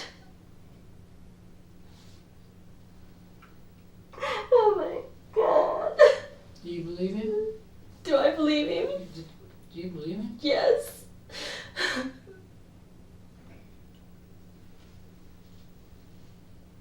Do you know where he was between, say, noon and 3 or 4? Do you know what his schedule was or anything, where he was at? Somebody told me he was at a hospital, but I don't know what time. I don't know where. I don't know anything. He told me he even told me he had gloves on. Okay. Now, as we talk, you keep remembering little things, so I don't want you to forget anything. I'm So, just tired of protecting him. but tell me, let's not, like I said, you just told me about the gloves, so I'm just learning about the gloves. What else do I need to know? Because we're not going to protect him. But by gosh, if he did this, by gosh, you know where he needs to be, right? Okay. But we got to have good, accurate, detailed information. That's why you got to dig in that head of yours. He told me the gun was 20 miles away. Did he say where he dumped it? What about the phones? Now we know you got rid of one phone, right? He said he ran over his, but I don't know. Is the reason that you tore up the phone is because of what he said in the parking lot about the gun? You were scared that the phone might implicate you guys? Okay. So he says that in the parking lot, and then by that time your bells or your wheels are turning, right? Because he's telling you, if they ask about the gun, he sold it. You tell him he sold it 3 months ago. And it is awful. I'm so scared and I'm so upset that my tears won't even come out of my eyes. It is okay. It is okay. Because, all right. It's okay to be scared. All right.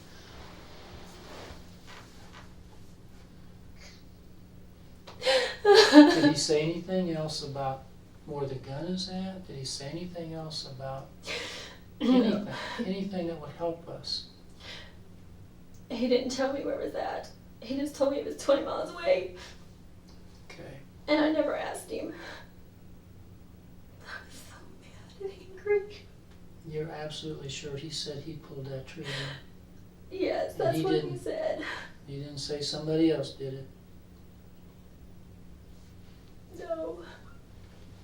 Did he ever talk about when he left, what he did after he left What he left where? the office? Oh, Where he went, what he did? um,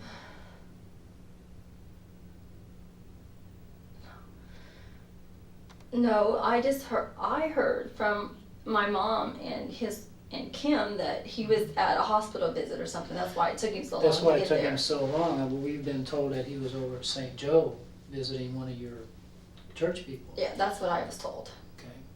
After that, I don't know. Okay. But I guess what I'm talking about is when you were in a room talking, and after he admitted to what he did, Mhm.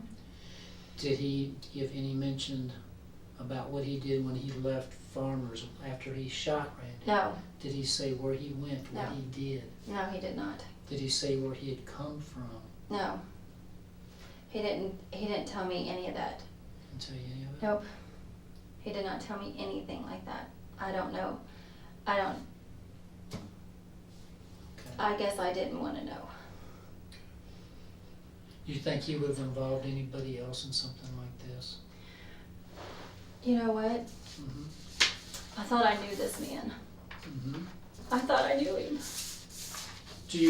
I'm gonna ask you something, No. and I don't want you to take it wrong, okay, but I don't want you to draw conclusions. But do you think that his son, Shelton, would be involved in this in any way? I would hope not. He's in enough trouble as it is. What kind of trouble is he in? He got caught drinking and driving. Got DWI? Yeah. Okay. We found out the hard way. Randy was not happy about the way it was handled, was he? I know. And the church kind of paid for all that and kind of covered it up, is that my understanding? Yeah, he thinks that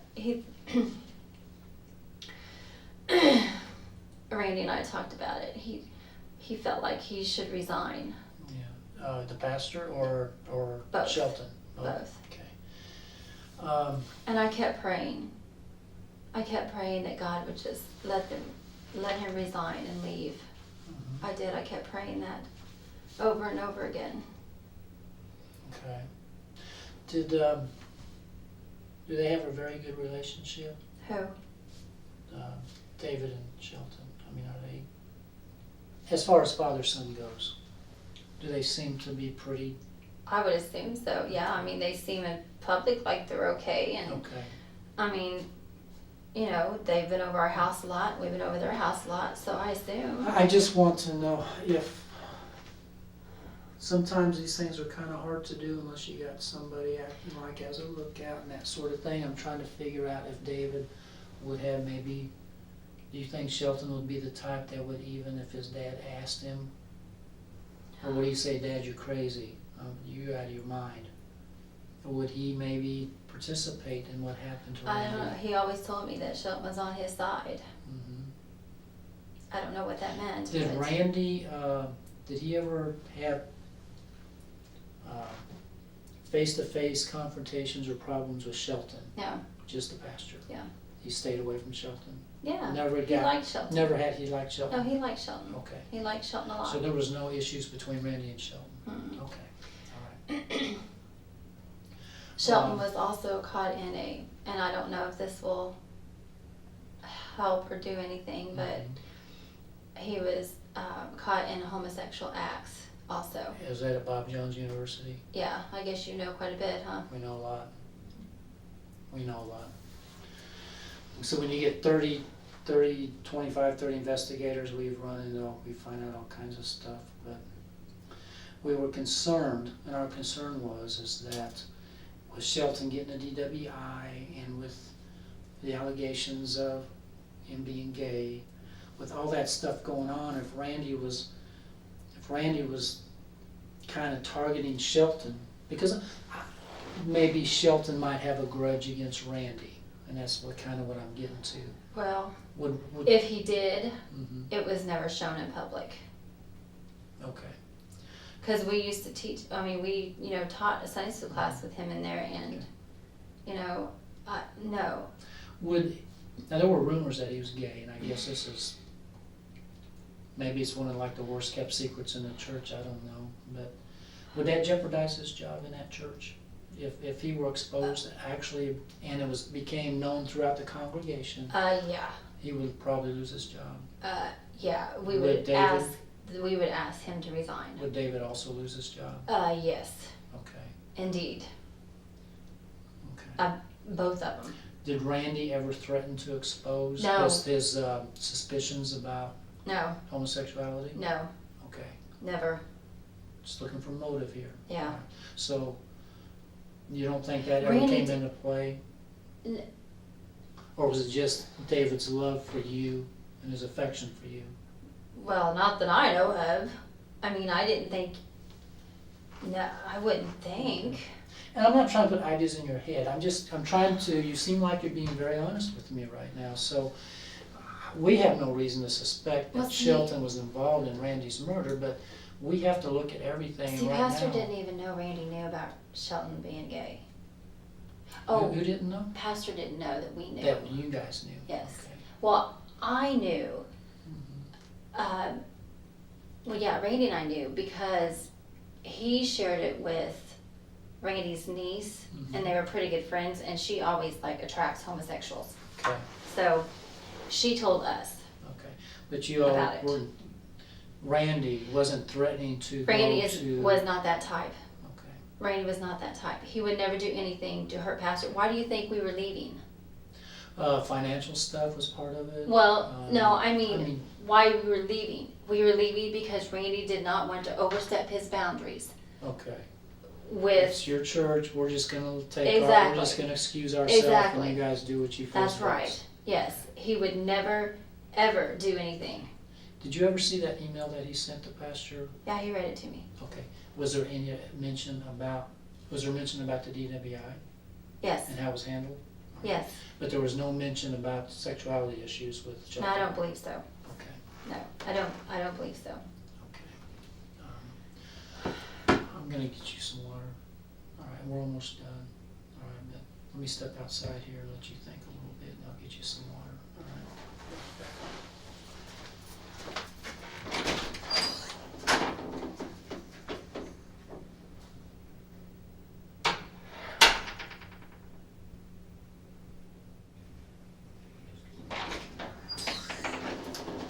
Oh my gosh, there's some cold water, Tracy. What's wrong? No, we've talked about so much, so I'm just trying to get my thoughts organized. Trying to figure out what we're missing, what we haven't talked about. If there's anything that doesn't make much sense. And it's hard to grasp all of it because we've been here and we've talked about so much. And that's not your fault. I mean, that is just the way these things go, so. When David came up there and asked you about at the crime scene, and he said about the gun, he says if the police ask you about the gun or something, I sold it or he sold it 3 months ago. He told me, he told me to say that Randy sold it 3 months ago. That's what he told me. Okay, so that implies to me that somebody other than Randy had the gun. Randy didn't have the gun. That would imply that to me. Exactly, Okay. that's what I'm trying to tell you. And, which makes sense, because you, like I said earlier, you don't go in there to commit a murder if you don't have a weapon, all right? Which takes us back to that age-old question here is, how would David Love end up with the gun? How would he get that away from Randy? And even more than that, how would Randy, if Randy was missing, and these, you know how much a gun, a Glock 23? We're talking $500, $600, $700, depending on where you buy it. It's a pretty expensive handgun. So if this gun just disappears, and Randy being the kind of guy he is, I mean, he's a law-abiding citizen, he's gonna know if somebody has stolen my gun, probably he needs to report it, because if somebody uses the gun in a crime, he certainly doesn't want to be tied to. But there's no report to that gun being stolen. I would think that he would mention it to you because you guys are so close, all right? Mhm. Hey babe, have you seen my Glock? My God, it's not my briefcase, it's not my desk. I've turned this house apart, but he never said that to you as far as what you're telling me. So I'm trying to figure out, how could this gun be gone even for a few days without him mentioning it or reporting it stolen or coming to you to talk to you about it? That's not making a lot of sense to me. That gun really bugs me. How David Love got that, of all people in the world, the church pastor, how in the world he could have gotten his hands on that gun? I don't know. I honestly don't know.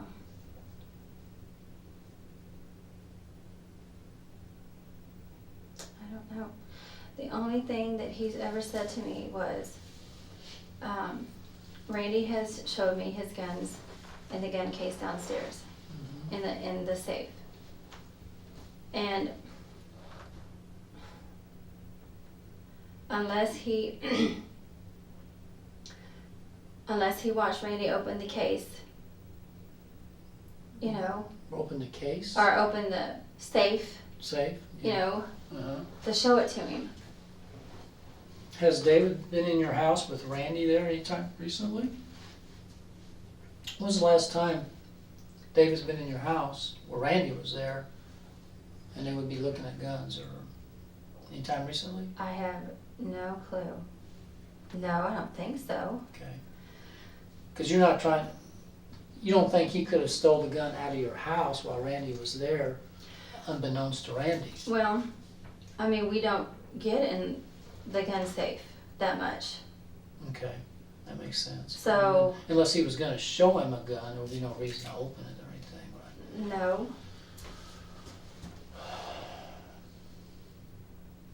Like I said, Randy never.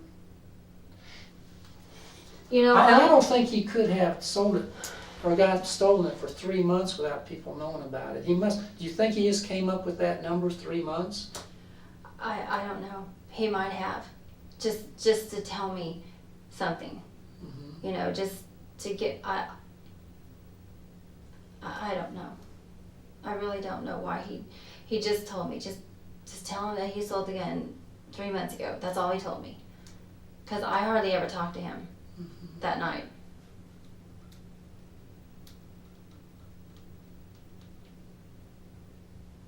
I don't think that gun could be gone for 3 months without Randy reporting it stolen.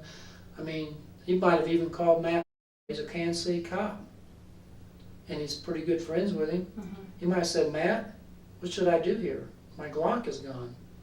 No. But I talked to Matt, and Matt said, I never got a call like that. No. There's nothing in our police system that shows it was reported stolen. That gives me reason to believe that this gun probably had to be taken very, very recently, like within a day or so, or Randy would have noticed it. He would have noticed that gun gone. Somebody had to give him that gun. Somebody had to have access to that gun to give it to him for him to have it. He couldn't have had it for 3 months. He just threw that number out there. 3 months. He could have said 2 months. He could have said 6 months. For some reason, he said 3 months. But the fact is, that gun couldn't have been gone for very long. Randy would have noticed that.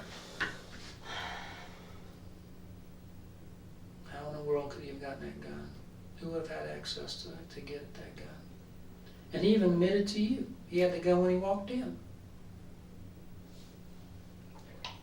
The only thing, because whenever we would go out of town, he would always, have someone come by and check our house and stuff like that, you know. Mm-hmm. And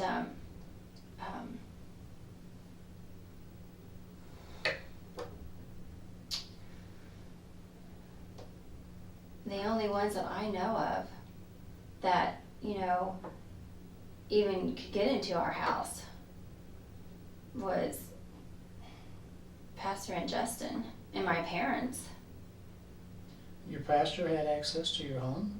Well, because we would have them go in and, you know, take the mail in or the paper or something like that, you know. I mean, So you have a key to your house?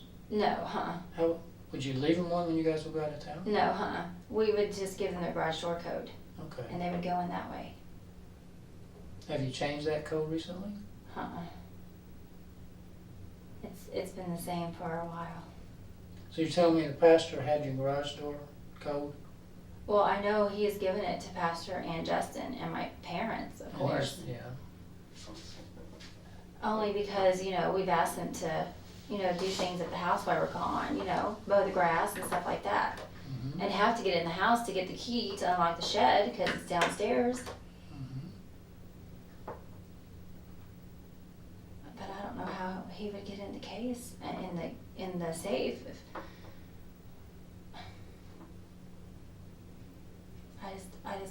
I just don't know how he would have got it. I mean, I don't think Randy would have sold it to him without telling me. Well, I mean, he doesn't tell me anything about his guns. Really, seriously, he doesn't tell me that not much about his guns because I don't like them, and he knows that. I don't even like it when Michael talks about him. So I'm just sure he would have told me. The questions about the guns, when we talk about guns, I mean, you seem to be very uncomfortable when we talk about them. I don't like them. I don't like to talk about them. I don't like guns. I don't like to touch them. But, you know, it's not like there's a gun in here. We're Well, I just know. talking about guns. I'm just This saying. whole line of questioning just seems to make you very uncomfortable and very nervous. I just don't like to talk about them. I just don't like guns. I never have. But that's the only thing that he told me was just tell him that he sold the gun 3 months ago.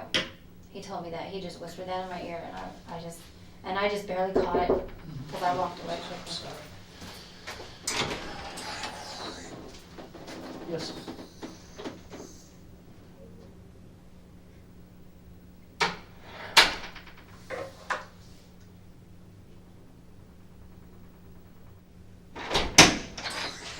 Come on in, John. Hi. This is John Howell.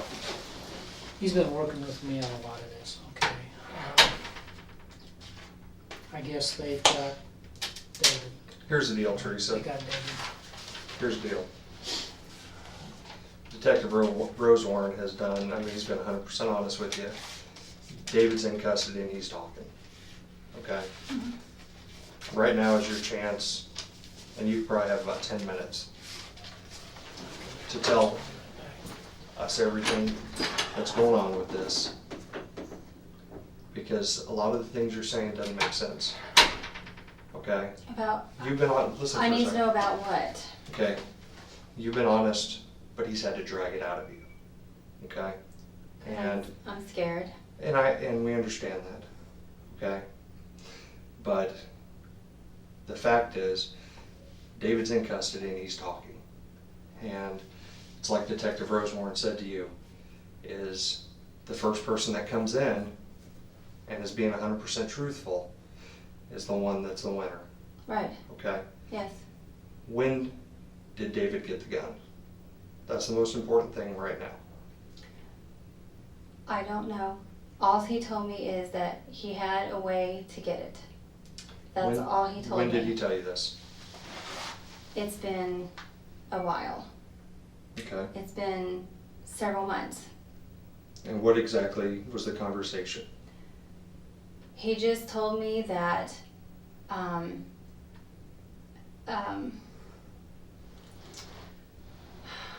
trying to think.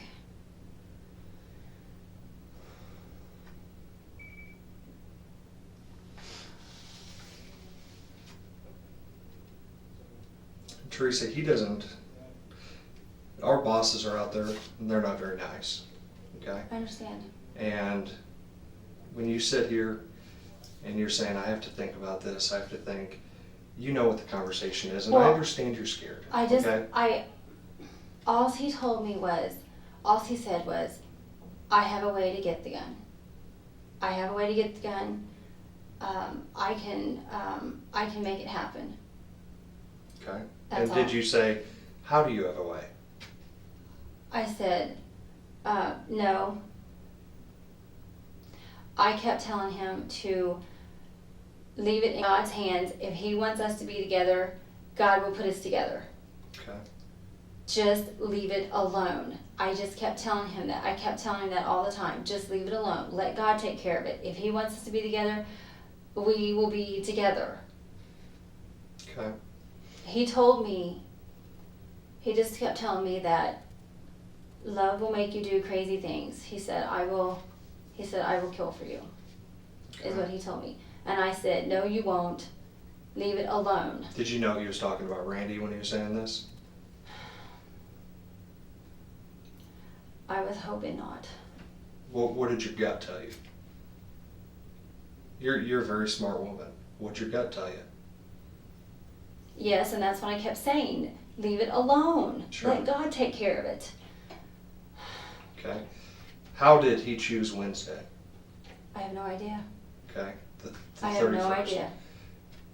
Well, I haven't talked to him in several days. Okay. Well, what I'm getting at is the day of the murder. You know, Detective Rose Lawrence told you that we have 2 different cameras that cover the business. Right. And you leave at 1:31. Mm-hmm. Okay. And you were very adamant about having your alibi down for where you were at, when you made phone calls, and there was a reason for that. Okay? There was a reason for... There was a reason that you went to the certain places that you went to, that you're saving receipts. I had appointments. Okay? And Randy and I talked about them. Randy's the one that scheduled my doctor's appointment for me. Sure. I wasn't going to go because I didn't need to go, but he scheduled my doctor's appointment for me. And I always go to the bank about that same time, the 31st of every month. I have all my receipts. I can show them to you. That's when we make our payroll every single day. And this is at what bank? U.S. Bank. Okay. But when you look at the totality of everything, okay, you're gone. You know, at first you weren't being honest. And I understand you did that. the right thing, okay? Because obviously Detective Rosewarren has a lot more information than what he's sharing. And you look at the totality of everything, that's my biggest question is, how did he pick Wednesday? I have no idea. Did he tell you to leave the office for a while? Nope. Because there was phone contact that morning, Yes, I got a message. okay? And what did the message say? It just said, please call me. And I did not call him. I did not call him at all. I told Detective Rosewarren that he told me, I told Detective Rosewarren that I didn't want to talk to him. I told him that I texted him on my way to my appointment, and I told him that I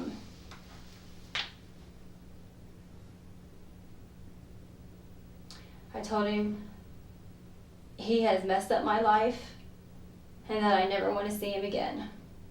And what did he respond? He kept texting me and calling me, and I never responded. So what did those text messages say? Just please call me, please contact me. That's all it was. And he kept calling me and calling me and calling me and calling me. I'm going to drop you a little hint, okay? Do you understand cell phone technology very much? Yes. Okay. Cell phone messages aren't stored physically on your phone. Right. Okay, they're stored on servers. And when we serve search warrants on servers, especially AT&T, we can see every text message. And with the track phone, we can see the text messages, we can get the voicemails, which we've done, okay? Mm-hmm. That's why when he's asking you specifics, he's wanting to see if you're going to be honest, I understand. okay? Mm-hmm. And there was more conversation than just please call me, please call me. I'm honest with you. I don't remember because half the time I did not even read them. I was so mad. I just deleted them. And I'm being honest with you. I was so mad at him. I didn't want to talk to him. I wanted no conversation with him. I wanted nothing to do with him. So I just deleted them. I did not respond to them. I cannot honestly tell you what they said. I honestly cannot, because I did not read them. I just wanted nothing to do with him. So I didn't respond to him. Okay. I did not respond to him at all.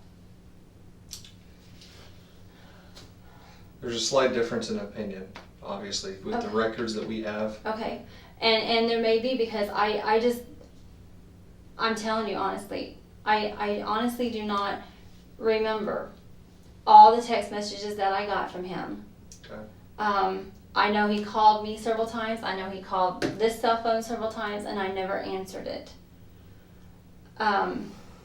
He called that cell phone numerous times, I know. right in a row, I know. And I never answered it. but he left a message. Did he leave a message on that Mhm. phone? He did, because there's logs that show he calls, voicemail's left. Okay. And then it logs when you call the voicemail. Uh-huh. It calls every time, like your phone's sitting here right now, Mhm. it's hitting towers, and Right.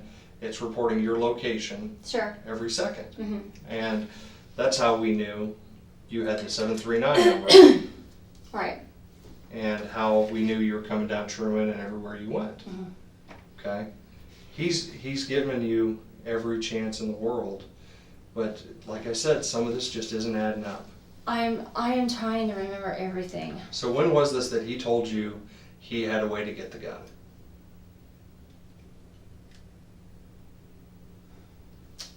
It's been several months ago. It wasn't just recently. Okay. And that is honest. It wasn't just recently. It's been a few months ago. How do you think he had access to it? I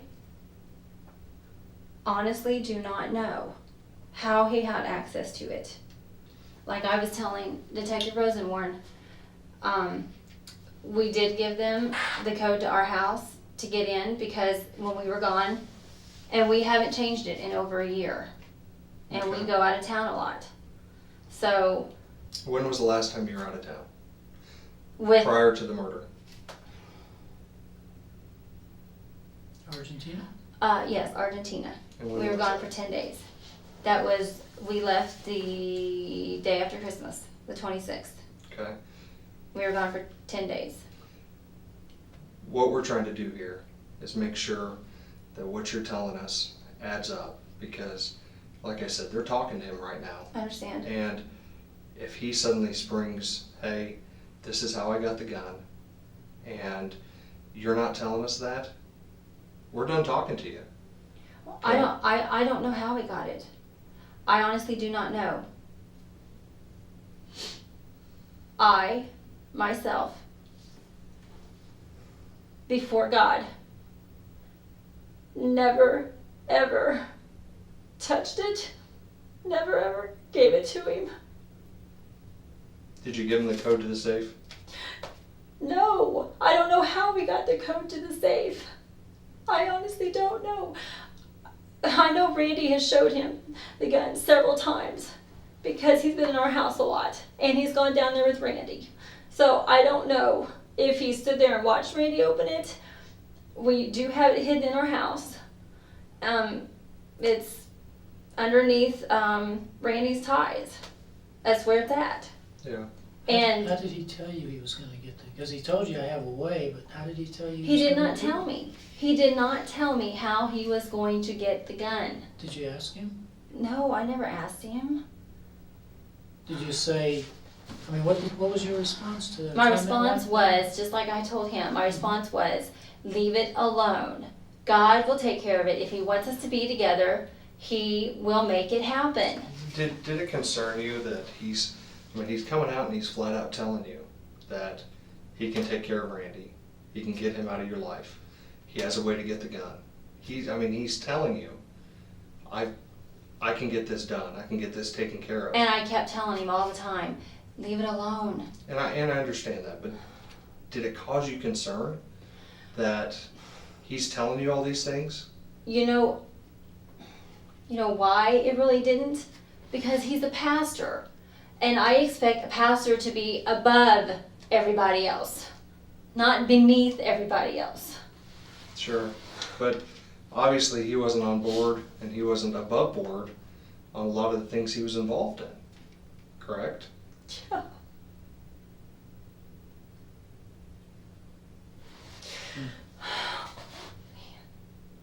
And it's just, it seems ironic that you leave, like I said, it was like 1:31.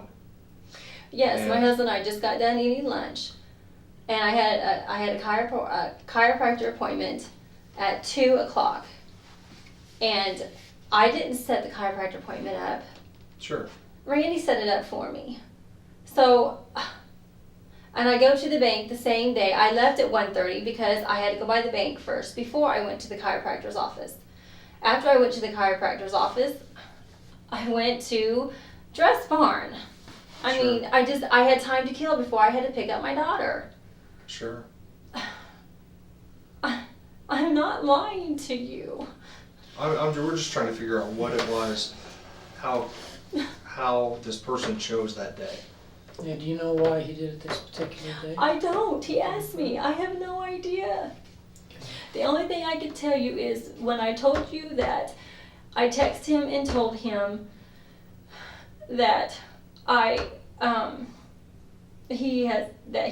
he's messed up my life and I don't ever want to talk to him again. I don't know if that set him off. He always told me that it's the warrior in me. Whatever that meant, I have no idea. He said it's the warrior in me. Do you think that, given the opportunity to talk to David, do you think that he would openly talk to you about this murder? I don't know. Because you haven't talked to him basically since after the funeral and stuff, right? No, I mean, I talked to him last night on the phone a little bit, but I was kind of rude to him because I didn't want to talk to him. I was very angry because he had hurt another friend of mine in the church, and I was very angry. So I really didn't want to talk to him. If, for example, say he gets questioned tonight and then he, let's just say that we let him go home. And say you called him like tomorrow or something, or even later tonight, I don't know. If you were to call him, I don't know if you could, do you think you could get him to talk about this on a recorded phone line? Sure. If Do you you want think me to. Do you think he would open up? He doesn't know you're here, does he? No, I didn't call him. I haven't talked to him Would today. he have any knowledge that you've been at the police station since 6 o'clock? Not that I know of. My parents haven't called him. How do you know? Well, I mean, because I've been home with them the whole time. No, what I'm saying is, but you've been in this room for a long time. Yeah. How do you know that I guess you'd have Oh, to I ask them. I but don't know. You don't know. I Do you haven't- think they might call him and say I truth? don't know. Okay. Because they know that I'm upset with him. Mhm. So I really don't know if they would call They him. would call him. No, I really don't know. So let me ask another thing that's been kind of stirring, is the day after Randy's murder, you said that David Love was in your bedroom and tells you what happened. Mhm. Was there anybody else standing there when this was said? No. Okay, He made sure that there was no one around. okay. He didn't shut the door, but he just made sure that no one was in there. Okay. Because my son kept coming in, and Was I this- wanted him to stay, but he wouldn't let him stay. Were the detectives in the house at the time he said this? No. Was this No. before or after?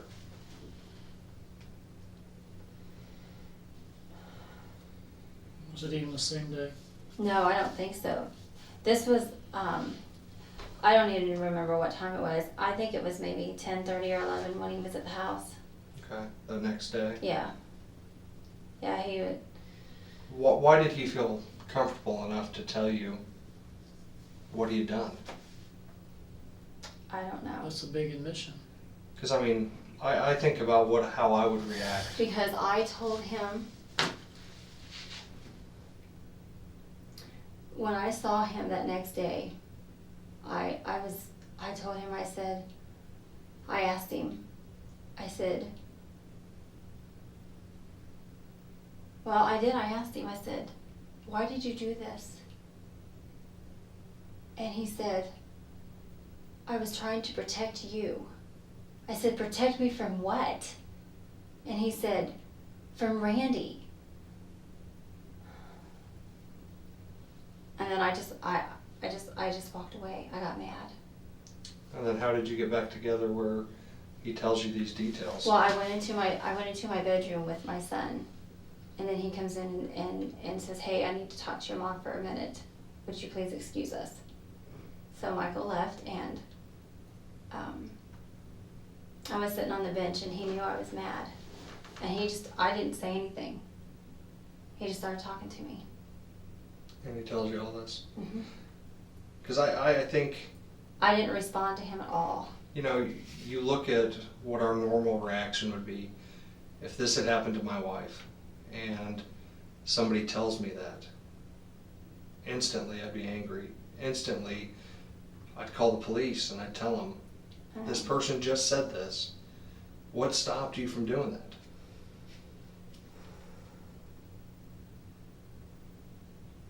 Because he told me, I told you this. I said, because he told me that if I said anything, that he would go to jail. That he would go to jail. He would be, put in prison or whatever. Which is where he needs to be, don't you agree? Yes, totally. But Teresa, that doesn't make sense to me. This man just admits to murdering your husband. And you're concerned about him going to prison. I don't understand it. And I understand. we're skeptical people. I okay? understand. He felt comfortable enough to tell you about this. And you know what my gut's telling me? What? Is that you knew beforehand this was going to happen. I did not. Okay? And what I'm saying is this. You didn't pull the trigger. Maybe I didn't know anything like this was gonna happen. Maybe you were taking him saying this not seriously, but my gut tells me something caused you to leave the office, to stay gone, and then you're getting these phone calls, you're getting these text messages, you're getting these voicemails. It doesn't make sense. I was gone for reasons. I had things to do. If I didn't have my appointments, I would have left the office till 3 o'clock. Okay. I had no reason to leave early except for my appointments, and that's what I did. Sure. And we're just trying to help you because I know. if he says otherwise, how is that going to look to us? The only thing that I can figure is that he was watching me out of somewhere across the street or something, and he knew when I left. Other than that, I have no idea.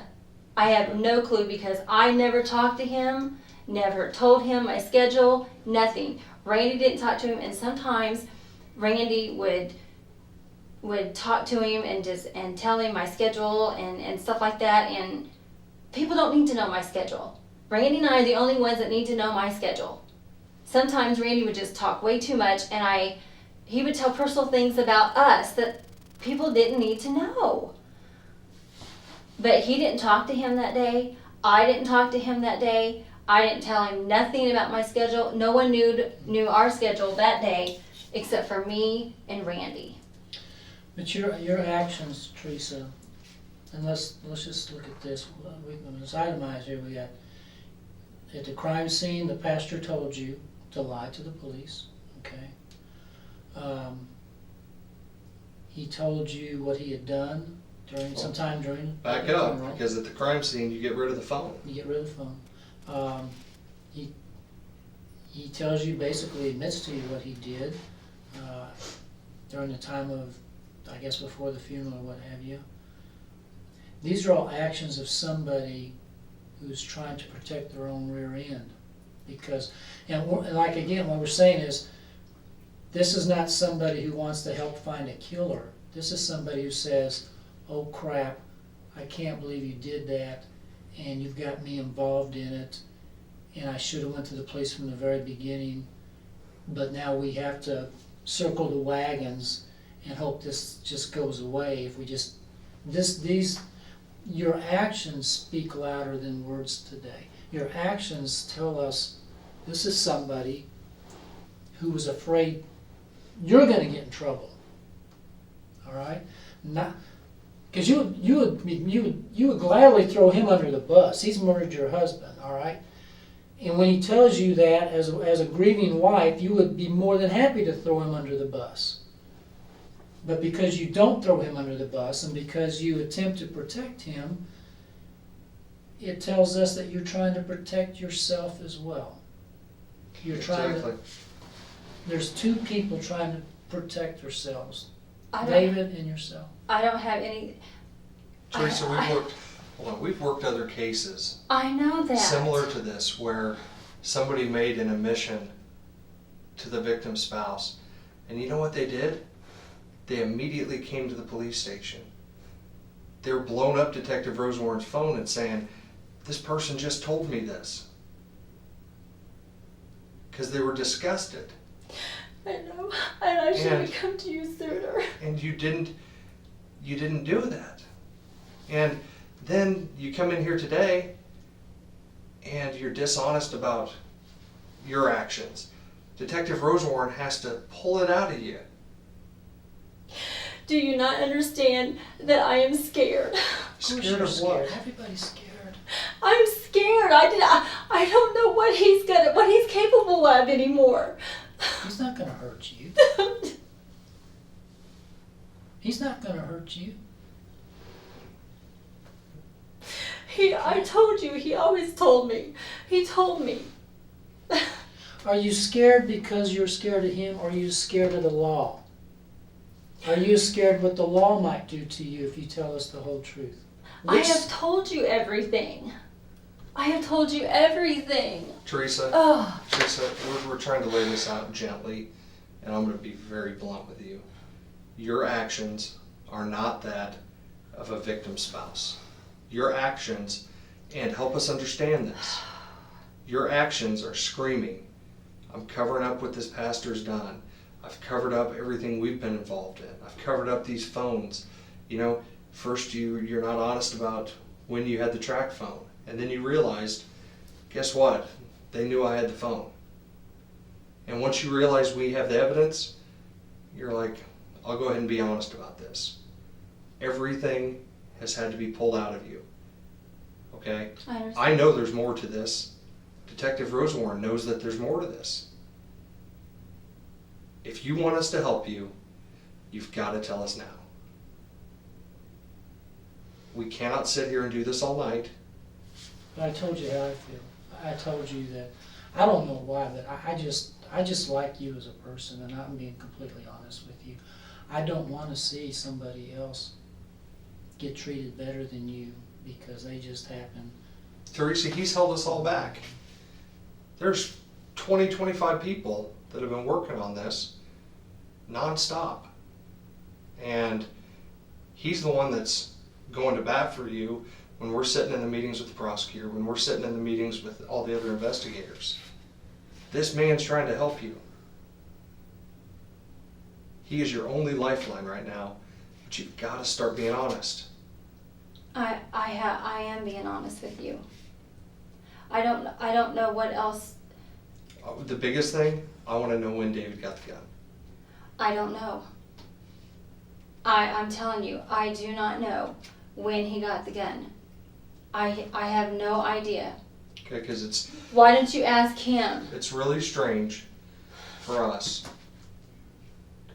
that Randy has the gun, carries the gun all the time, and then suddenly it's gone. I haven't seen that gun in And a he's long murdered now. time. I haven't seen him carry it in a very long time. He stopped carrying it in his briefcase. That's all I know. How long ago?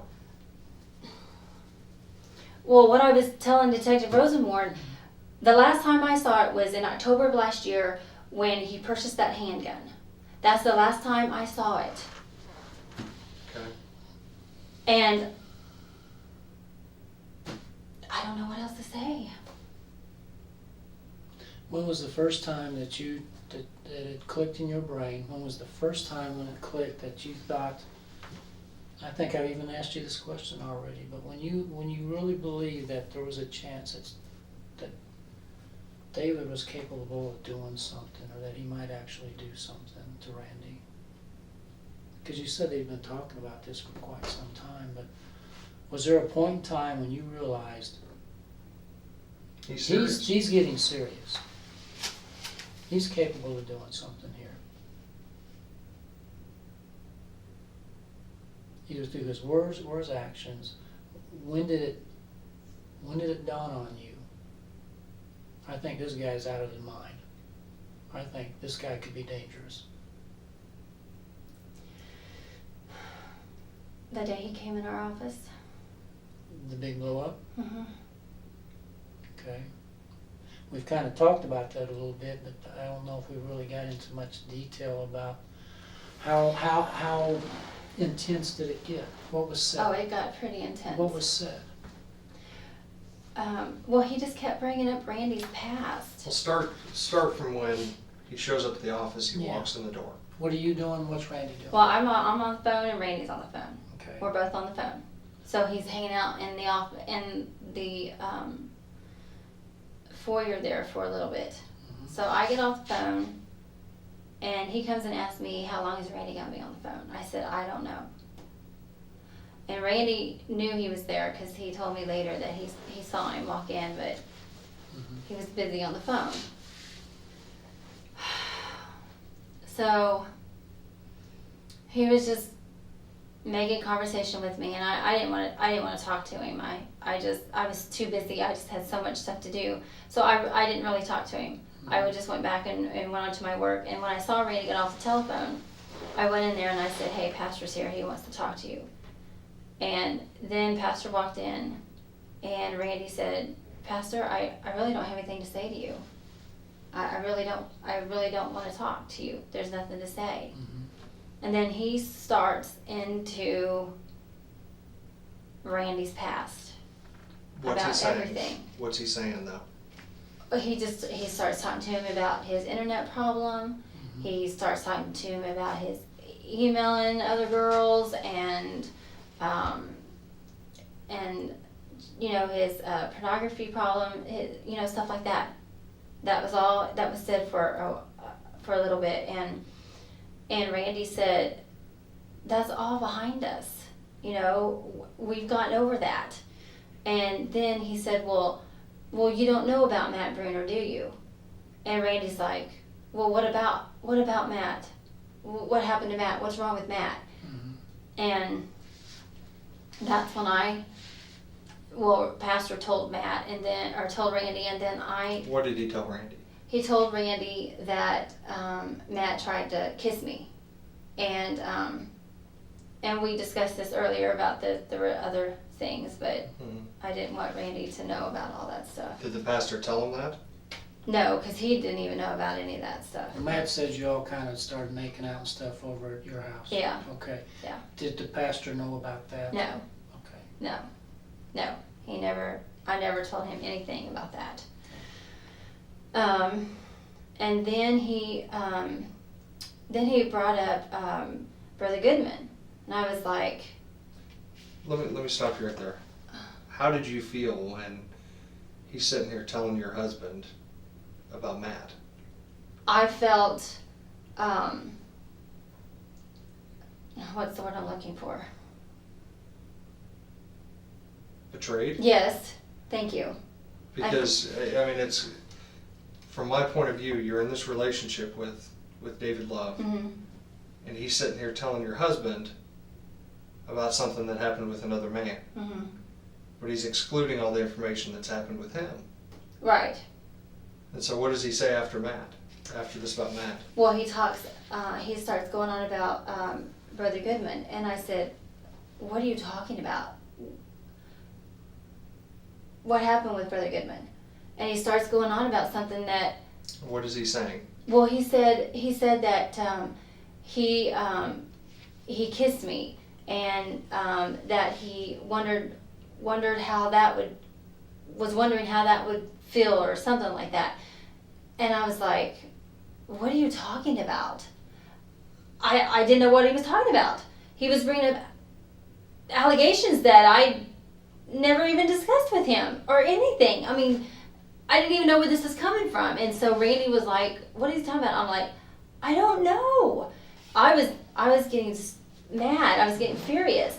And then he starts, and then Randy starts saying, he says, well, I think you need to go. And then he starts telling him, he says, well, what is it, pride? Is it pride that's bothering you? Is it Aaron Locke taking over the bus that's bothering you? What is it that's bothering you?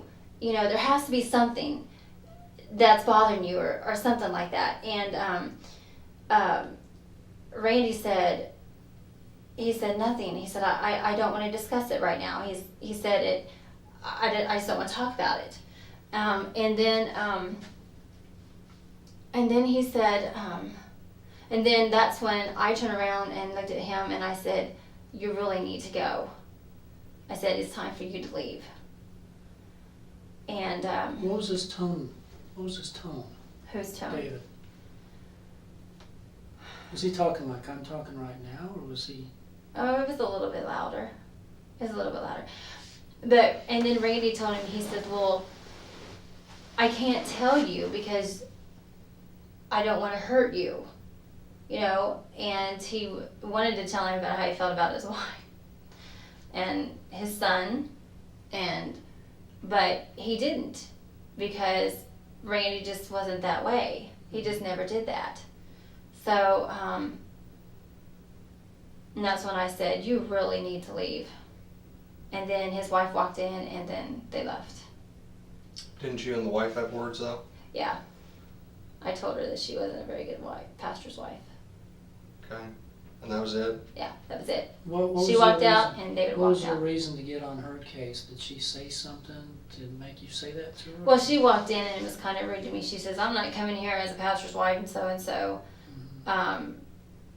And I said, well, you have no idea what it's like to be a pastor's wife. And Yeah, roughly, so I'm clear, what date is this? About when was this? if I had a calendar, I could tell you. It was on a, oh my gosh. Before or after St. Patrick's Day? Middle of March. After. Be after middle of March. St. Patrick's Day was a Thursday.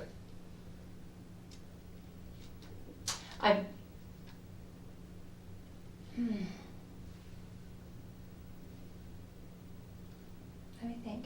Oh. Yeah, it was St. Patty's Day, actually. Because I was wearing green. Okay. It was St. Patrick's Day. Yes, it was St. Patrick's Day because his wife came in all green stuff.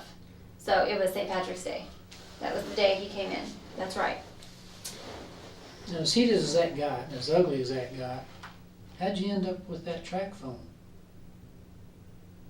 You still had the phone? I still had it. Oh, you still had it? Yeah. Okay.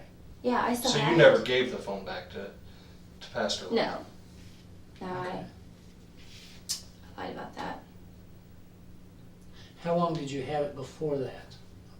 Because we know when he bought the other track phone. Right.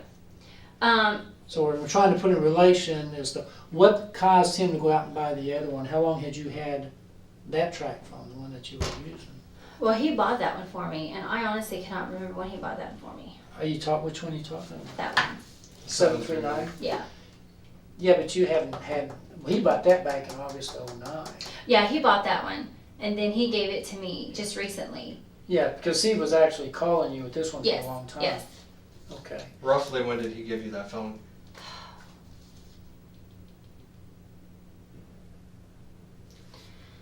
Oh my goodness. Let me think.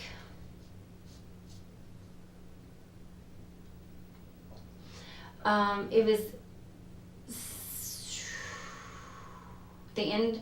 It was either the end of January or the first of February, because it wasn't too long after we got back from our trip. So when you first get this phone, what number is he calling you from? Well, it always shows up private, so I don't know. Every time he called me, it showed up private pretty much all the time. Until he bought that other phone. Then Are you aware when he bought that other phone? I don't know when he bought it, but he did tell me he bought it because he texted me and told me that this was his new phone. And you guys are still on decent terms at this point? Yes. Somewhat, yes. Okay. Because he bought the phone the day after the blow up in your office. Really? March the 18th is when he bought that phone.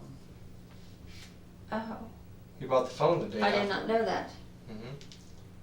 So you guys are still somewhat on decent terms, still talking, because the phone records are very clear. Yeah. They indicate. Well, not the best terms, no, because I wasn't really talking to him that much. Okay. Well. Well, I know, but what I'm saying is that if I was texting him, it was not very nice. I mean, I wasn't Well, as nice as you know had what that I'm big saying. blow up, and you're mad at him. But he decides the very next day, I'm gonna go get a track phone so I can continue to talk to Teresa. And then he texts you and tells you, hey, I got this phone now, so like, you know, if you need to call me, call this number. And then not even a week later, they're coming up to the hospital to see you. Yeah, and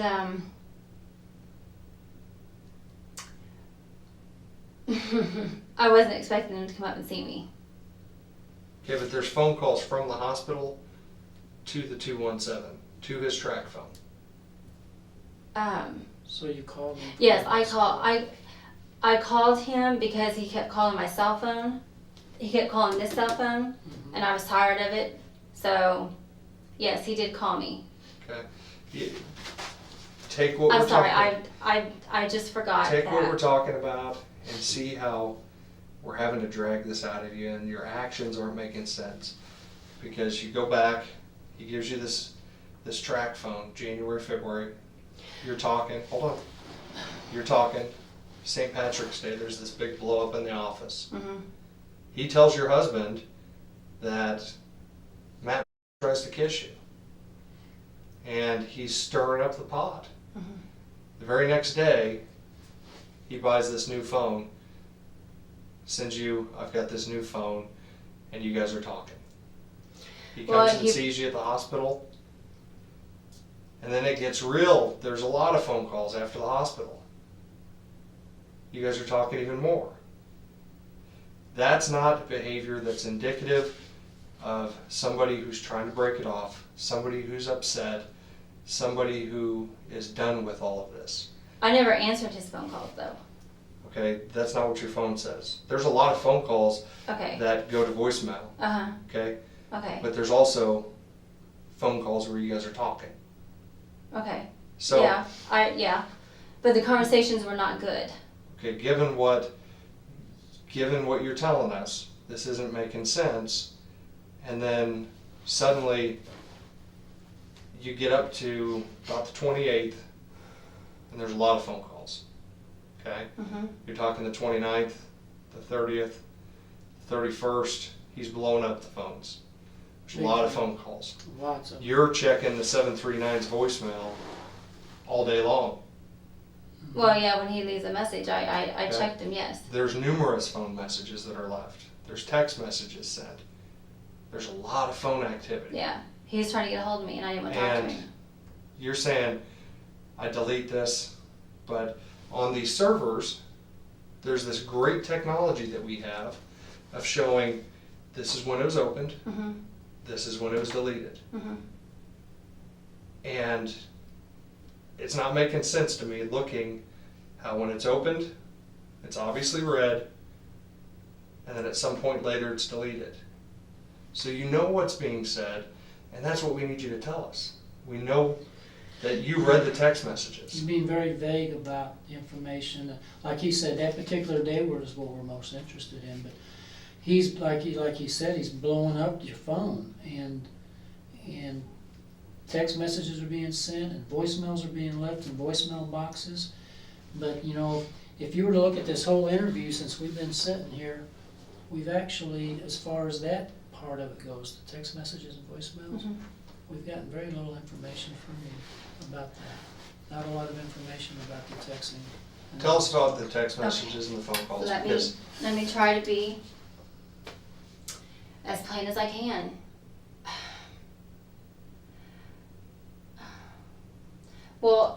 I go back to the 17th? Sure. Okay. That night before,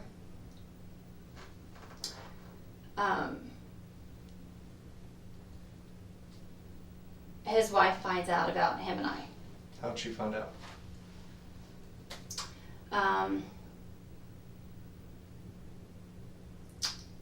She found the phone that he went to replace this one with.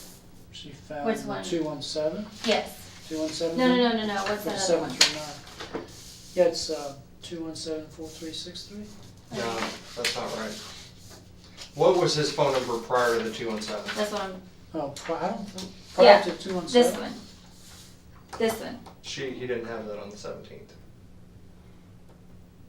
Well, one of these she found. She found a track phone? Yes. She found one of his track phones because, We got two 217 numbers. yeah. 8314 and 4363. I said he was buying This is the he was one. buying track phones like crazy, and I couldn't keep track of them all. Where'd he buy them? I have no idea. Okay. I cannot tell you that. So the 17th, she finds a track phone. Yeah, she buys a track phone, and so she actually, that's why she was at the office. She wanted to come and confront me about it. And what did she say to you? She didn't really say anything. She just come in and said, I'm coming in as a friend, not a pastor's wife. Mm-hmm. And then I told her, I said, because I was already upset at him, I got upset at her, and I said, you have no idea what it's like to be a pastor's wife. And she walked out. Okay. And that's the last I saw Okay, of but her. this is where it doesn't make sense to me. The 17th, she finds this track phone. Mhm. That track So phone. she still keeps it. She still has it. Okay, but that track phone is calling this other track phone. She doesn't know that other track phone's you. Yeah, I know. So how did she put two and two together? Well, because he told her.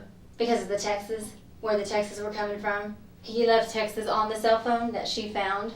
So, and he told her that it was because of some of the texts that I sent him And what did about. those texts say? One of them said, I am walking Lizzie, and I have a dog named Lizzie, and I'm the only one that has a dog named Lizzie. And I told her, and I said on there that I am wearing, what was I wearing?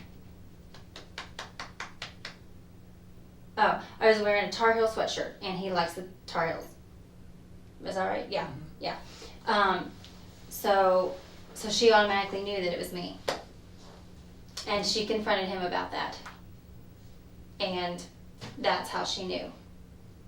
Did he tell you that? Yes. Did he tell her the whole thing or just a little thing? Did he lie? No, he told her the whole thing because. That's been going on for 10 years? Oh, no, not all that. Just the track phone thing. He just told her. What was his excuse for you guys having track phones?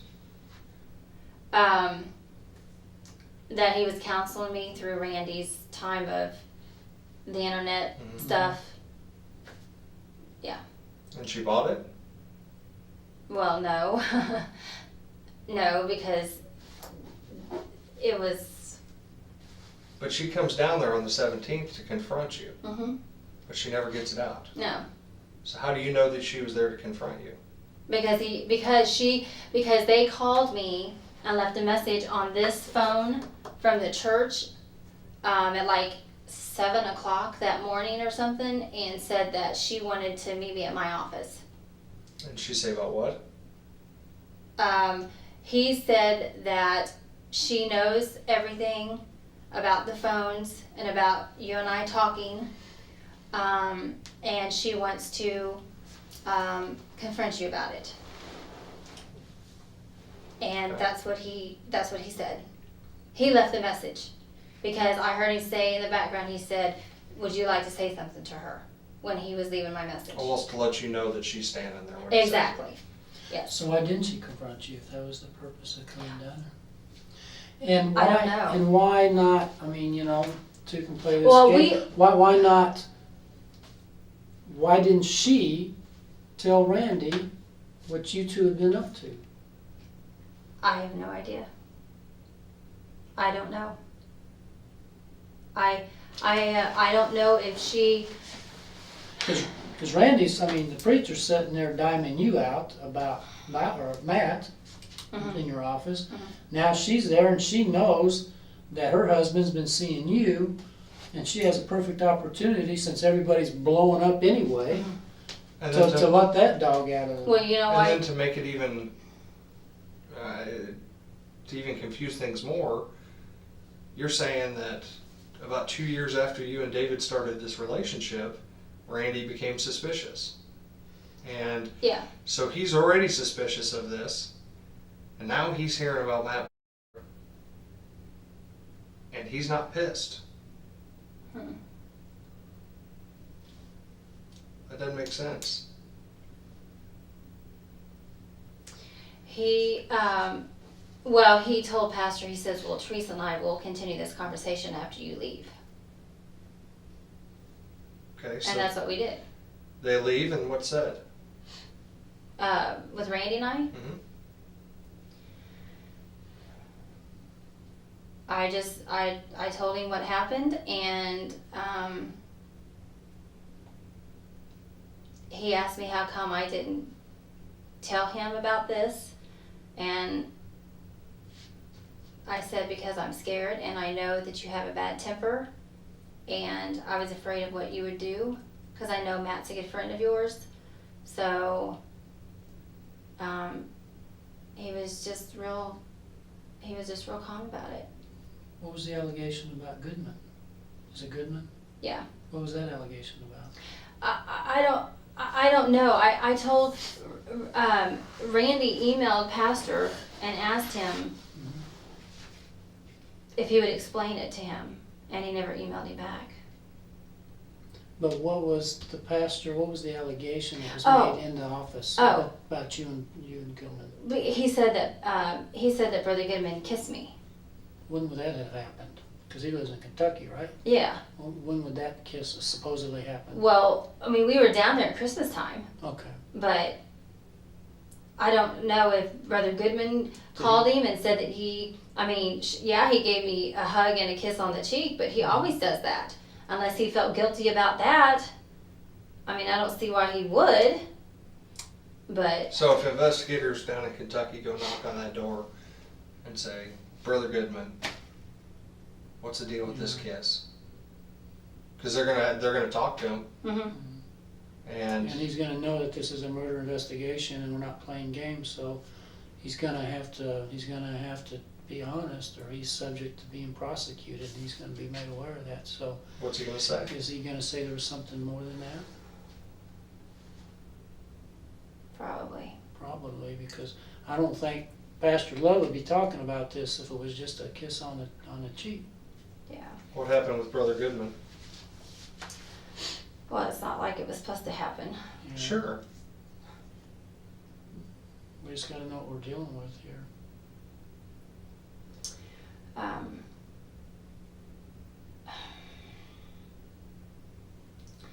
He just got friendly, and just one thing led to another. In Kentucky? Mhm. This is at Christmas time. Yeah. Did you guys have sex? No, we did not. What took place? He kissed me, and do I have to go in detail? Well, was it like handsy stuff? Yes, that's all it was. So he's touching you? Yes, All right, and I was touching him, and okay. And you were down there, I guess, was it a family trip down there? Yeah. Okay. we went down there to pick my son up. And how do you think Love found out about this? Because I told him. You told him? Yeah, because I felt guilty about it, Mm-hmm. and I hurt Randy, and I just Were you trying to get to David? Were you trying to make him mad or something? No. Were you trying to make him jealous? No. Was there something like that going on? No, Then why would you tell him? Because because you've been in this relationship with David for 10 years, and you're telling this guy that's madly in love with you, I made out with John Goodman in Kentucky over Christmas. We got handsy.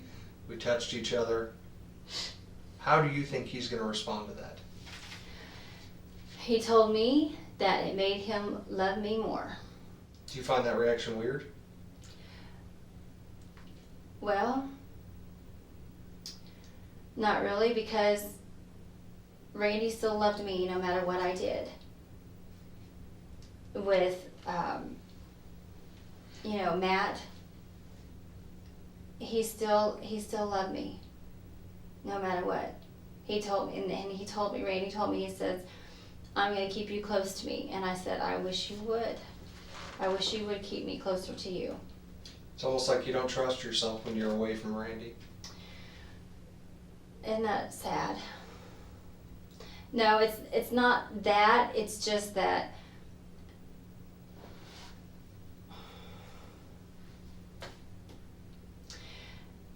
because I know how Randy was when we first got married. I still have no self-esteem. He didn't love me when we got married, and he didn't. He would never hold my hand in public. He was never affectionate to me. Throughout the course of your marriage? Yeah. Up until probably about 4 or 5 years ago was when we really started getting close again. What was the turning point?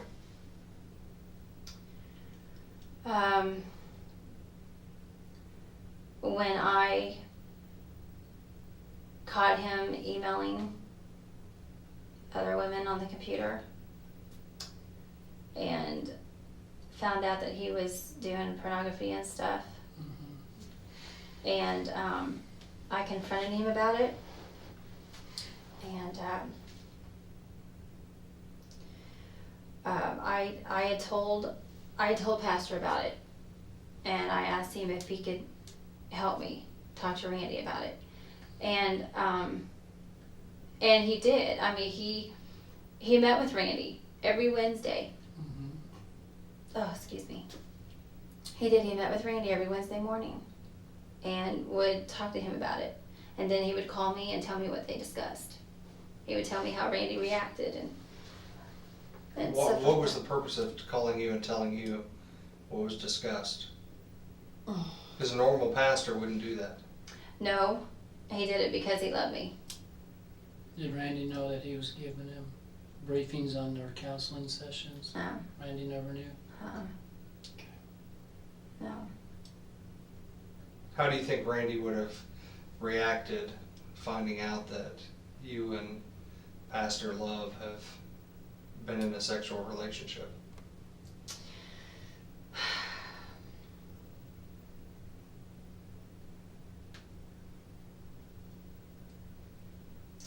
He probably would have been angry. I see Randy cheated on me though. And I'm not saying that it was right for me to do that either. But Randy cheated on me a couple times, and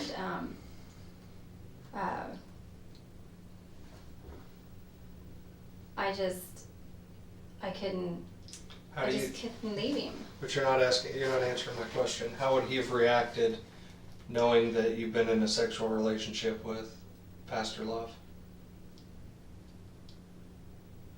Would it have been over? No. Mm-mm. So if he found out you've been with Pastor Love for 10 years, he'd still say, my arms are open to you. Yeah. Because that's just how Randy was.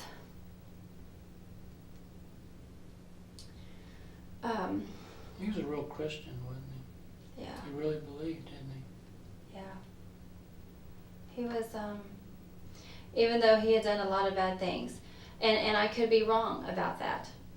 He might have said that it was over.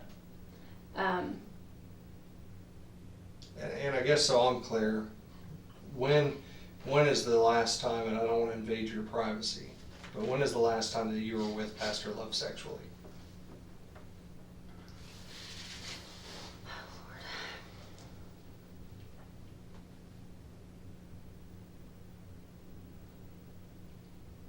A day, a week, 2 weeks?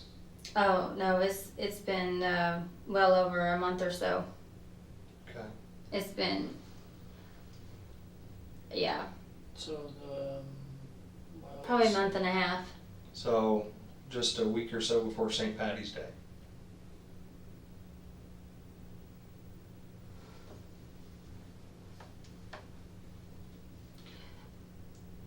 That sounds about right. Was it before I St. guess. Patty's Day? Before the blow-up? Oh yeah, it was. Oh yeah, it really it has been a while. Where I would you honestly guys cannot tell you.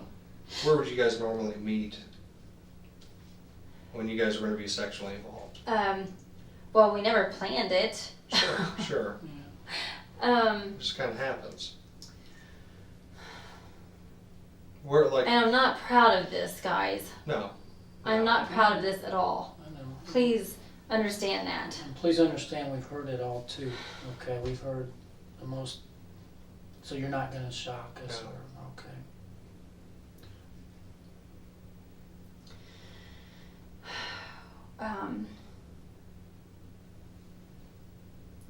Because when we were deeply involved, I mean, of course I would call him when Randy would leave, Mhm. you know, and if I knew he was going to be gone for, you know, an hour, then he would come to the office if it was convenient for him, but yet his wife kept a lot of, I mean, it was hard for him too because she would call him a lot.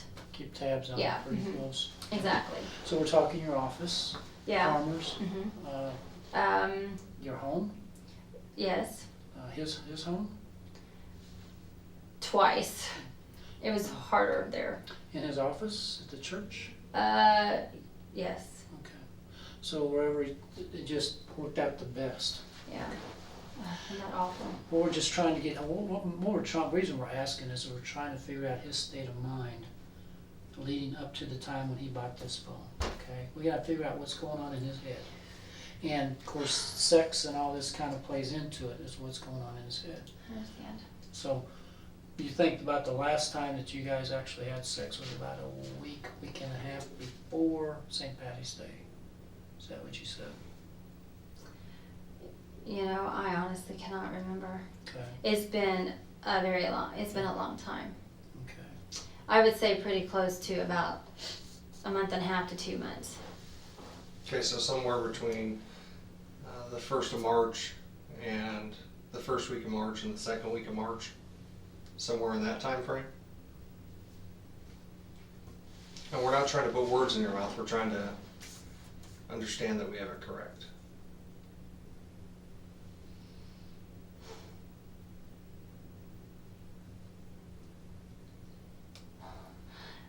Oh my.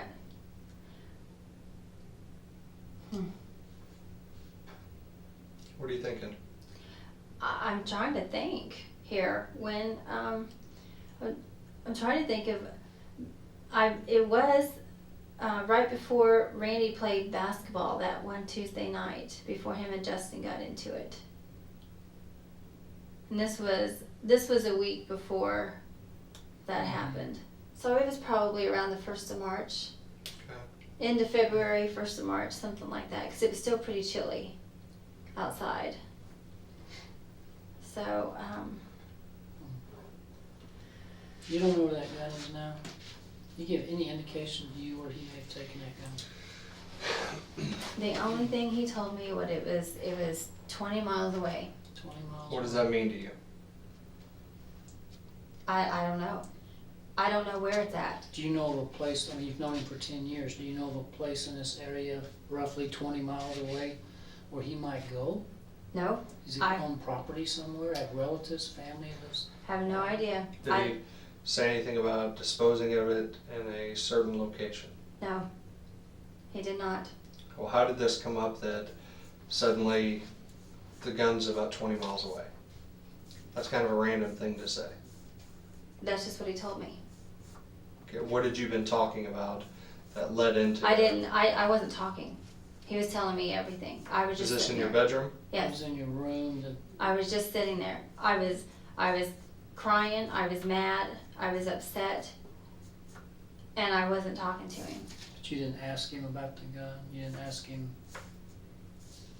I mean, yeah, I'm like him, trying to figure out, he's blurting this very self-incriminating stuff out to you, as almost as if he's proud of what he's done, and he was trying to impress you or something. Yeah, he told So me. we're just trying to figure out,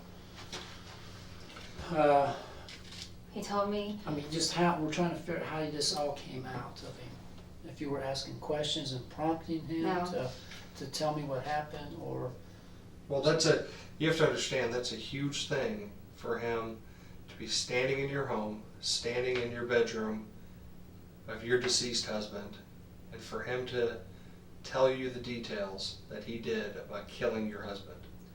knowing that all you had to do was pick up a phone and he'd probably be cuffed up that afternoon and, be carted off to the penitentiary someday. That is a huge leap of faith that he's placed in you. Because killers, you know how killers get caught. And They brainwashed talk to- me that they he talk would to take people. care of me. That's what he told me. Before or after? All the time. Before, Mm-hmm. after. He told me that So before, when he's talking about doing everything this, would be fine. he's saying, I'm going to take care of you when this is all done. No, he never said it like that. He just said that he will take care of me. When we're together, he says, I'll make sure that you're taken care of. And I was like, and I kept telling him, I said, well, we're leaving it in God's hands. He will take care of it if he allows it to happen. And I kept saying that to him over and over and over and over again. It seems to me like you're not telling this man, no, I'm not going to be with you. It's almost like you're leading him on saying, well, he's making these statements that I can take care of this. I know how to access the gun. Leave it in God's hands. Leave it in God's hands. You're not saying, no, don't do that. Yes, I said that several times. I Yeah, said, well, we're not hearing that. I told him, I said, don't do anything stupid. Leave it alone. I told him that. I said, don't be stupid. I said, be smart. I said, just leave it alone. God will take care of it. And he seemed to think that Randy was abusing me or something, because he always talked bad about Randy. And I know, yeah, sometimes I would tell him when Randy was, not treating me very well or something, but I never, And that would upset David. yeah. And is that when you would get pissed and make these comments that I can take care of this?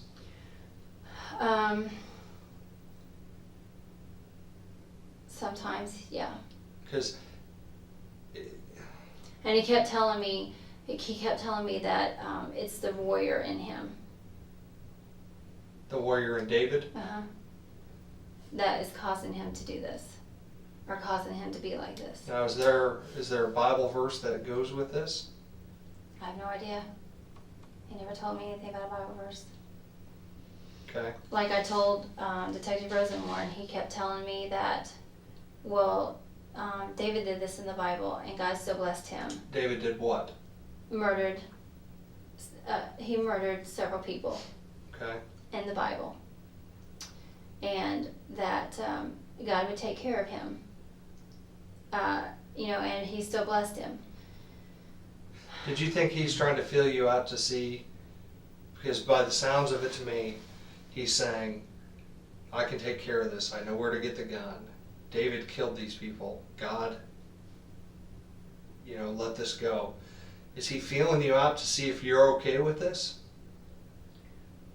I don't know. What's your gut tell you? You're a very smart woman.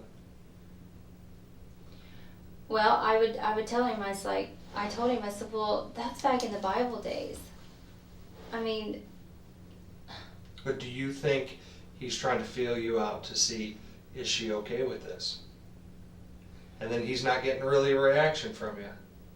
I don't think so. I mean, I didn't feel that at the time. I mean, Okay, but I didn't with your feel knowledge like, now of him saying, I shot your husband, and then you look back in retrospect at what he has said to you, what is your impression of those conversations? that he's trying to figure out how I feel about if he did something like this. Okay? I just, Doesn't sound, Teresa, it doesn't sound like a real strong response when he's talking about that. Because when you say, well, God will take care of this if he wants us to be together, and God will you know, leave in his hands and so forth. But that's not like, David, you're out of your mind, you're crazy, I don't ever want to see you again. If anything happens to Randy, then I will turn you in. That's not the kind, that should have been a response that he got. yeah. You didn't get that kind of response. You almost gave him a lukewarm response where, you know what? I don't want you to do this. I think you, but you know, we're gonna leave it in God's hands. If he wants us to be together, you know, God will take care of it. But you're not telling him no. Yeah, you're That's not the telling thing him that, no. that's the thing I don't understand. I did. Okay, I but, never told him. I always told him, I said, David, I said, just leave it alone. I would tell him several times to leave it alone. Leave Randy alone. Everything will be fine. I would tell him that because he would call me and tell me how his night would go with his wife, if she would get mad at him and stuff like that. I don't know if he was wanting me to respond in a way. I just kept saying, "Oh, I'm sorry." I mean, let's role play for a second, what do you want me to say? The day after the murder. Well, let me back up again. The day of the murder, you know what you're walking into when you get to that office. No, And I you're really hoping to didn't. God, hold on, and you're hoping to God that's not the case. You go in, there's abnormal responses to you stepping over your dead husband to get the phone. You're going outside, you contact the police, and then you dispose of the track phone. You come up here and you're interviewed, and you're less than truthful. The next day, David Love confesses that he murdered this woman's husband to her. What would you think if you were us? Take all that into consideration.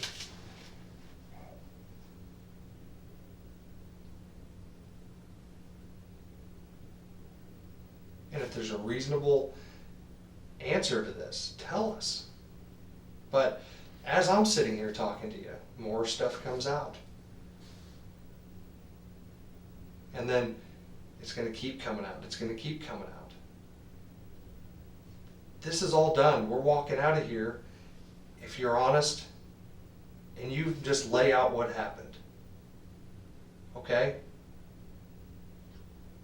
We're walking out of here. But we have to keep dragging this out of you. You're a good person. You're a Christian. You know that repenting to all of this, that we can get through all of this. And if it wasn't for this man, I don't know that you'd have all these opportunities. But we're sitting here, and we'll ask you about something, you'll lie.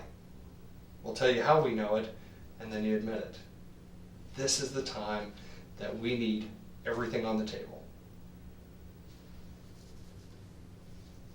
And if you're unwilling to do that, then maybe we need to go another route.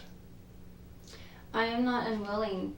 I'm trying to tell you everything. I am. From the bottom of my heart, I am trying to be honest with you as far as everything that I can remember. Please tell me what you want me to tell you. The truth and the whole truth and nothing but the truth. I have told you the truth. Okay, but you know how many times we've heard that tonight? Seems like David, it just seems to me like David, because of what I'm learning about him during this interview, and it just seems like he's the kind of guy who, before he does this crazy thing that he did, all right? Because this is the craziest thing a person can do, is to walk in and shoot another human being, all right? But you told me he said he did that. But it seems like he is the kind of guy who is not going to actually do that, actually do it, unless he feels like he's already been given kind of a green light, kind of a go-ahead. Unless he feels like he's got somebody in his corner that's supporting him in this endeavor. All I mean, right? hell, he's even talking about getting rid of his wife. Yes, he's told me that. So he's got, I mean, it just seems like before he actually, I mean, talk is cheap. You can talk all you want about, I think I'm going to do this, but having the guts to actually do it, now that's another thing. And he's got to be very confident that it's going to be worth it, that it's going to be paid for, it's going to be paid off. To take another human being life and risk going to prison for the rest of his life, there's got to be a payback. There's got to be a reward. There's got to be what he's wanted all his life, for the last 10 years anyway, and that's you, all to himself. But you don't do that and hope that dream comes true. You don't do something that destructive, and because he's destroying his life too if he gets caught doing this. His whole life is over. Right. Probably as of right now, his life is over. His life will never be the same simply because of what you have told us up to this point. But for him to take that chance, something in his mind had to tell him, I'm going to have Teresa. I'm going to have Teresa when this is over. He has to believe that. Teresa, hold on. You're sitting and you're shaking your head no. Okay? You're sitting here, and the whole time he's talking to you, yeah, because you know it's the truth. What, about what he's saying about David? Yeah. You know it's the He had to have truth. some affirmation that he knew it was a done deal. Once Randy was gone, he knew he had you, or it wouldn't be worth the risk. He had to be. I never, ever gave him inclination about anything. You know what? I'm going to say this is that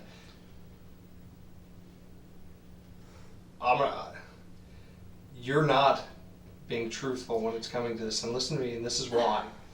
Because this man is comfortable enough about talking about killing your husband. This man is comfortable enough about talking about killing his wife. He's saying he has motive, means, and opportunity. And then after the fact, you know, he's talking about it before, after the fact, he tells you what he did. And you come in here, and the first thing you say about that letter, I don't know who it would be. And you were hoping and praying that our lab didn't test it and see that that note was a lot newer. And, you know, I want to know what those initials are at the bottom. You don't say you don't know, because he writes this letter. He's not going to write something that you don't understand.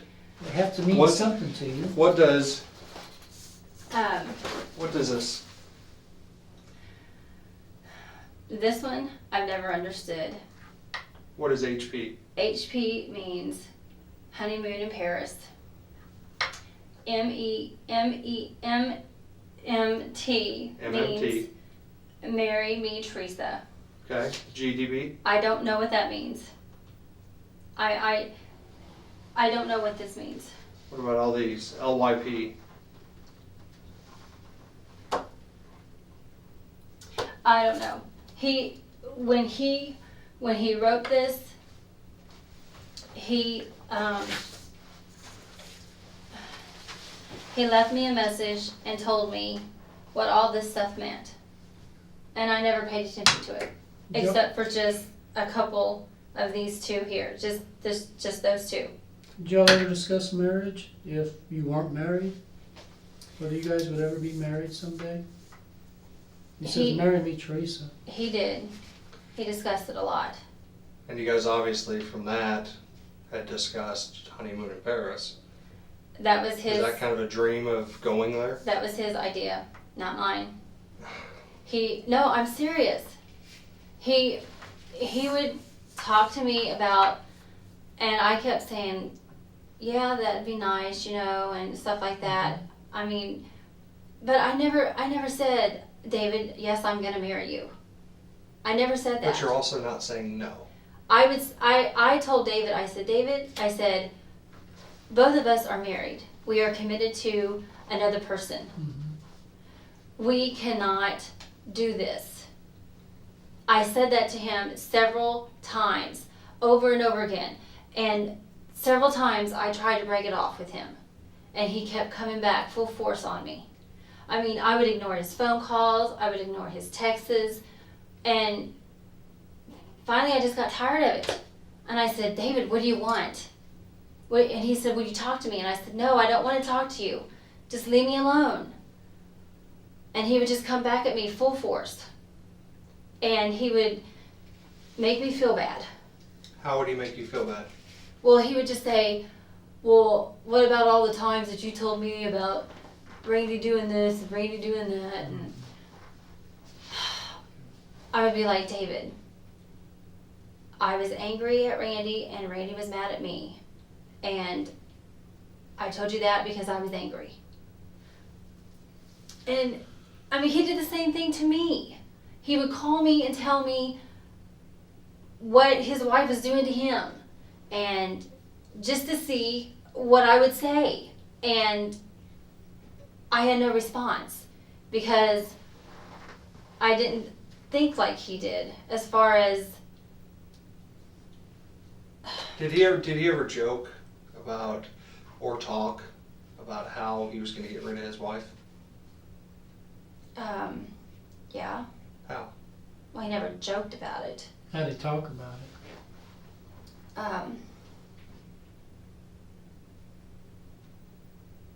Oh my goodness. First time he talked about it is he said that he wished he could just break her neck and put her in her car and send her over a cliff.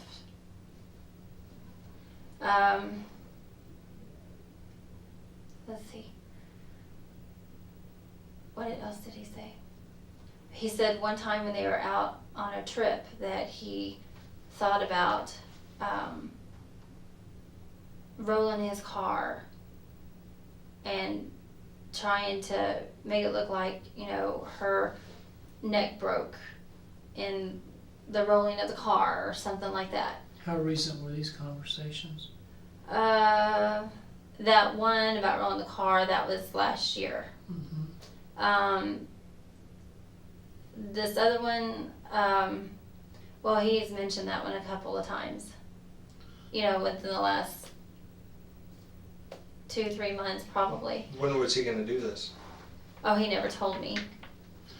But of course, if he tells you that, then of course the opposite side of the coin is we have to figure out what we're going to do with Randy. Well, if you kill her, what we're going to do with Randy? Because they both have to be gone. Well, I told him, I said, David, you can't do that. I said, that's stupid. I said, why would you want to do that? And that's when I kept telling him, I said, leave it alone. Did you start to think this was credible a couple months ago when he's talking about killing his wife? He's talking about killing Randy. Did it finally click and you say, I think this guy's serious? It did.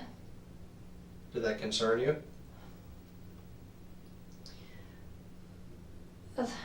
Yeah, a little. But I guess I was just too naive to...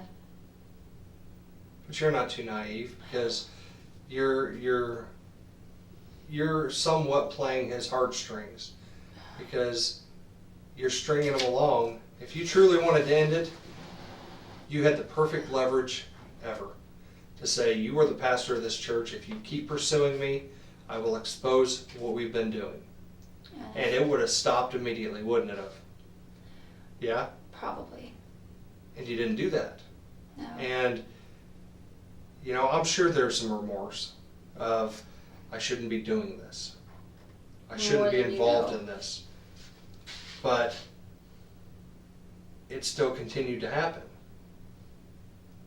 Let me go grab her. I'm going to grab those phone records real quick. There's a, Is my dad still sitting out there? Yeah. You're gonna have to have a talk with him. You're gonna have to have a talk with him, and I said you don't have to tell him everything, but obviously he's gonna want to know why this went on so long. And I get this from you and your dad and your parents. Detective, Mm-hmm. I'm not lying to you. Well, like I said, I don't know what the other side's gonna say on this, but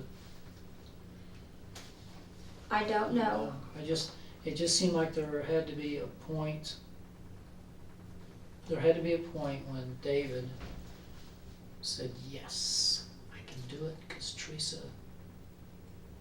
believes in this, or Teresa is okay with this, so I can go ahead and I can do this. I guarantee you, Was there ever a point when? it was that last text I sent him, and I told him, I said, "You have messed up my life. Leave me alone."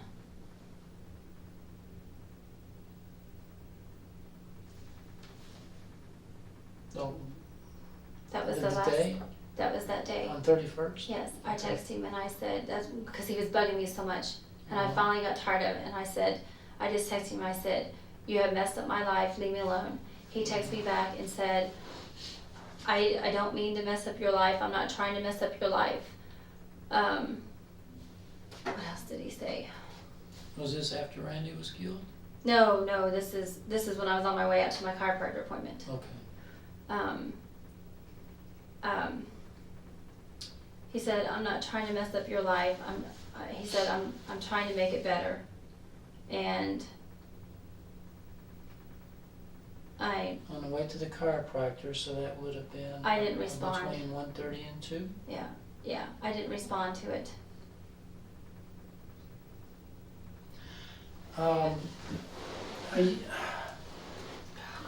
He had to be at a funeral in Gladstone at 2 o'clock. So how could he be watching you if he's in Gladstone? I didn't know he had a funeral. He had a funeral, matter of fact, the visitation started at 1. I did not know that. All I heard was that he was at an appointment, hospital. That's all I heard. It's closer to 5 or 5:30. I did not give him no gun. I did not give him no implication of him being able to do anything like this to my husband at all. What do you want to see? What would you like to see happen to David? What do you think should happen to him? Well, he's got to pay for what he's done. What's that mean?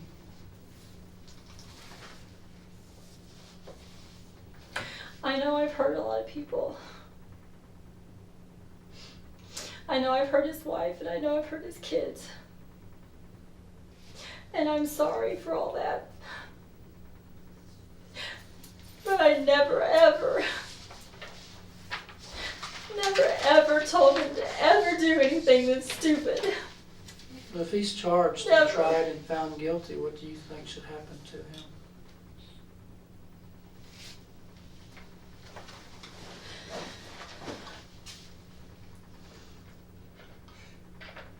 If you were the judge, it was your sole decision. What would be fair? If he deserves the death penalty, then that's what he would get.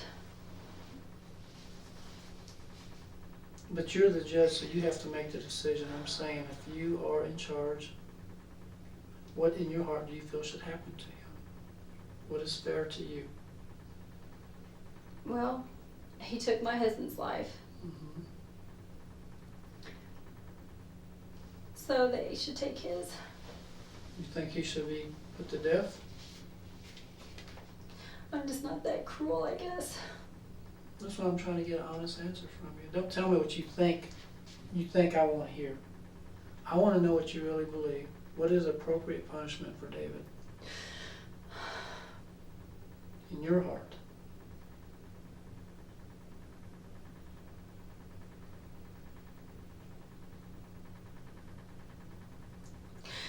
To go to prison for the rest of his life.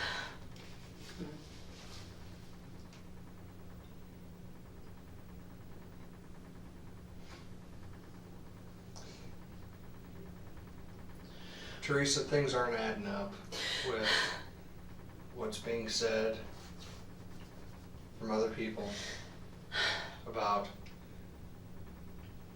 your knowledge of this prior. As far as him talking about, this is what I want to do, him talking about what he's going to do with his wife, you know, the marry me Teresa and all this other stuff. Okay?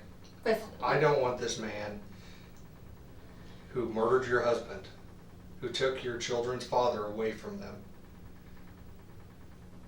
Now, before you answer this, remember your daughter crying and asking or writing in her journal, who's going to walk me down the aisle? He took all this away from them.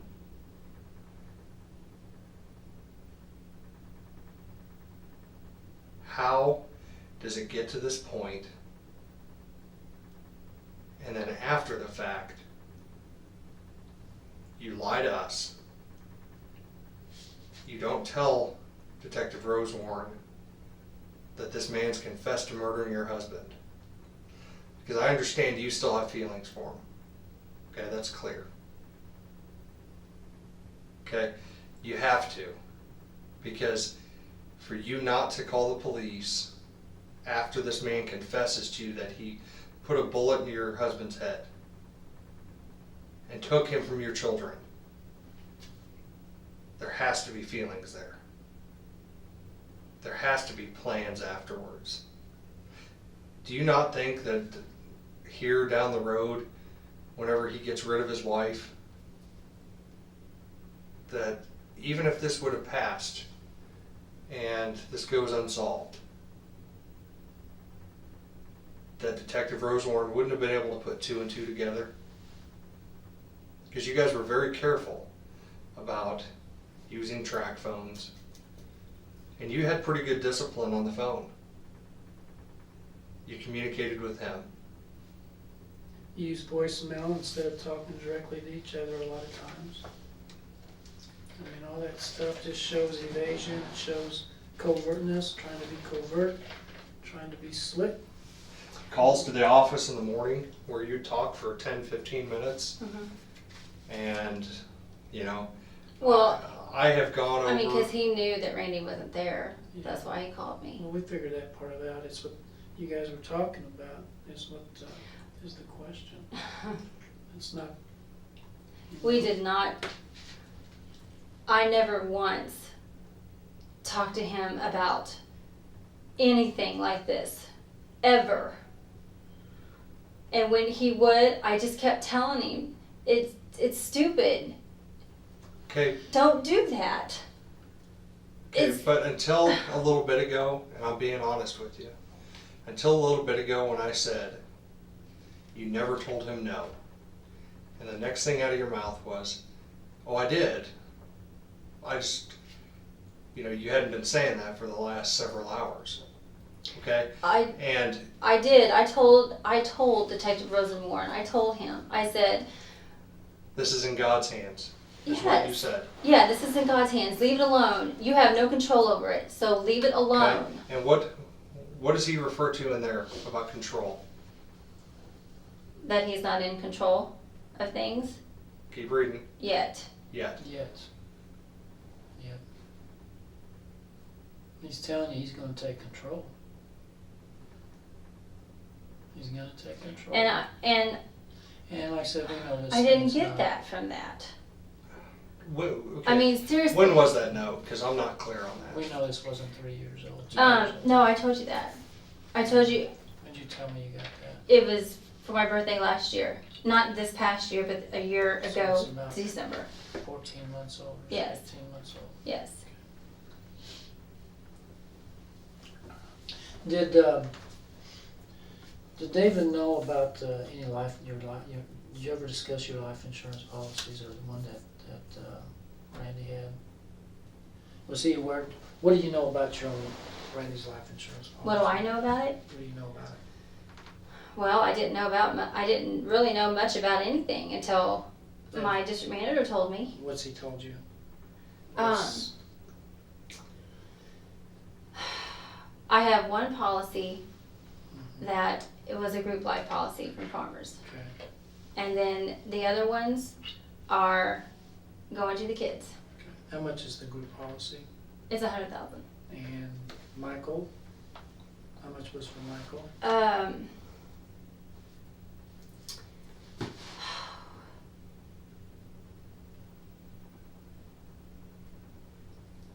$275, I guess. Closer to 500? Well, that's the whole amount, yes. That's what But I'm it's asking. split up between the two kids. Okay, so Miranda's scheduled to get about half of that? Yeah, All right. Did the pastor know anything about this money? not that I know of. You ever talked to him about it? No. I mean, Randy always used to tell everybody that, you know, he always made sure that he had plenty of life insurance Mm-hmm. because of what happened to his dad, because he left his mom in financial bind, that he was not going to allow that to happen to us. Well, because I know that, like I said, the pastor, it sounds like he's trying to get you for himself, but he's also trying to build this massive church complex out there. I mean, do you think money played a part in this as well? Because he may have thought that if Randy died unexpectedly, that might be a windfall for the church. Did that ever come up in the conversations?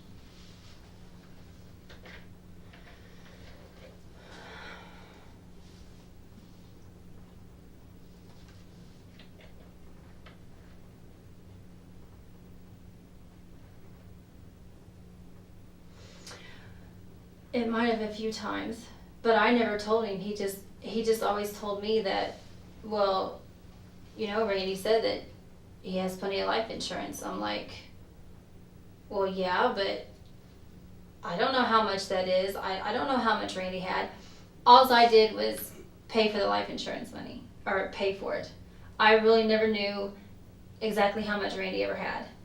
That's why Robert took care of that for me, because I didn't know how much he had. I had no idea. You I could knew find he out with a had. phone call, or you could even ask Randy. Well, yeah. And if But- David would like to know, I mean, it wouldn't be hard for you to figure out. If Randy ever, and I asked Randy. I asked him one time. I said, no, I didn't ask him. My parents asked him how much life insurance that he had, and he always said he never would give an amount. He always said that he just had plenty of life insurance money. That's all he said. And I know Pastor knows that, because at one time Randy and Pastor were really close, and Randy shared everything with Pastor. He shared everything with him. But as far as David and I talking about the life insurance money, There's kind of one-sided him talking to you about it. I never said anything to him about it. Do you think he was planning on possibly using some of this to help kickstart that out there? There's a reason we're asking. I don't think so. I mean, I wouldn't think. Did he ever talk about how he could use some of that money to help kickstart this big project out there? No, he never mentioned anything to me about that. How is he going to get all that money? He ain't getting no money. Now, how is the church going to get all this money for all this land out there, for all these buildings? Church members tithing towards it and There's only stuff. like 250 members. I mean, it's a big project out there. It's I going know. to take forever to raise that much money. I know. A congregation your size. That's why we would, he would come up with like $1,000 clubs. Okay. He was trying to come up with, he would always make statements of, if we had so many people give $10,000, we could have it paid off, or, something like that. But he never inclined it to me about anything. Let me ask you a very pointed question. I need you to be honest about this. After Randy's murder, did you ever see that Glock handgun? No, sir, I did not. Okay. And that is the truth from the bottom of my heart. It still confuses me as to why you were so protective over Michael looking under that bed. Did you move the handgun, the box, from No, under the bed? no. Then why were you so adamant about steering him away from this? I've worked with these others, so has Detective Rosewarne. He's worked with those detectives a long time, Yeah. and their guts don't lie to them. There was a reason you did that. Well, because there was a gun under the bed. And I don't know how the law is as far as guns being in the house, because I don't like them. Were you afraid the murder weapon was going to be found in your house that day? No. Nope. Okay, but that doesn't make sense. You said that Randy kept 2 guns under the bed. No, he only kept one. The only one that I saw under the bed was the one that I thought was under there. Okay, so what did you do with the gun when they went down to the basement? I didn't do anything with it. Michael took it. Okay. He took a gun from upstairs, downstairs? No. Did you look under the bed after Michael and the detectives left the room? Did you get under the bed to see what was under there? Mm-hmm. What'd you see? Nothing. There was nothing under there. I was expecting Okay. to see the gun Did under you there. go to your closet to see what might be in your closet? No, I did not. So after you looked under the bed, you didn't do anything else? You just No. waited for their return when Yeah. it came back up? Mm-hmm. But what? It doesn't make sense to me. I don't understand that. And I I'm don't- slow sometimes. I don't so- know what to. No, you're not. I don't know what to tell you. What were you concerned about being under the bed? There's That guns in that house. that 9mm. Why would you be concerned about that being under the bed? Well, because I didn't know if I would get in trouble for having it under the bed. Because that I don't have a concealed carry. I don't know the laws about guns. Okay, but how long has the gun been under the bed? Years, Yes. okay? It's never a concern before, No. but now the police are standing in your house because your husband's been murdered, and Michael's wanting to look under the bed, and you're pretty obvious. Now go look in the basement, because you do not want them looking under that bed at that moment. I didn't know where they were gonna go. I didn't say anything. I just looked at Michael and I was like, because I didn't want Michael to get in trouble if he found a gun under the bed. Why would Michael get in trouble for finding a gun? He's helping the police. I know, but I don't know the rules about Teresa. guns. Teresa, listen. There's a reason we're asking about this. I know that, and I'm Okay. trying to be honest and truthful with you. Okay. I really And am. your Seriously. response isn't making sense, though. I'm being honest with you. I did not know if that gun was still under there or not. And when I looked under there, it wasn't. Michael told me after they left that he had taken it and put it in his room the night before. I did not know that. He did not tell me that until that night. So that's why I was wondering where it went. Because I know it's always been there. So when he did not bring a gun out from underneath the bed, I was concerned about where it was at. So would your fingerprints be on the Glock box that was found in the closet? Probably not. Maybe, I don't know, because Michael found it underneath my clothes, and there's other stuff under there like games and backpacks and stuff like that under there. And my clothes hang down low, so I can't see what's under there, so I'll move the clothes, or sometimes I'll just feel under there, so it might be on there. I'm just being honest with you. think Michael said, he was home for Christmas, right? Yes. I think he said he saw that Glock around Christmas time, Did he? as early as Christmas, I don't know. or as late as Christmas, I guess. I don't know. That I could not tell you because I was never around them. They cleaned the guns in our bedroom, and Miranda and I, when we walked in and we saw them, we walked right back out. Why are you so scared of guns? I just don't like them. I never have liked them because of Randy being in the military and all the guns and stuff that he has handled. I know he's good with them, but I just don't like them. I never have liked them. They scare me. When Didn't you go shooting with them though? I did, and I was scared to death. Were you? Yes, I was. What'd you shoot? Which gun? You know, I honestly can't even tell you. I think it was the 9mm. I honestly cannot tell you. Okay. I've only shot a gun once, and that was the only time I ever shot a gun. I honestly don't know. And so, I still just, I guess I just don't understand why you would be concerned about Michael helping the police find a gun. I wasn't concerned about Michael helping the police at all. I wasn't concerned about that But at you all. thought he would be in trouble. Exactly. Why? Or I would be in trouble Why for a would you gun be in being. trouble for? I'm just telling you, I don't know how all this stuff works. I don't know what the rules are about having a gun in your house.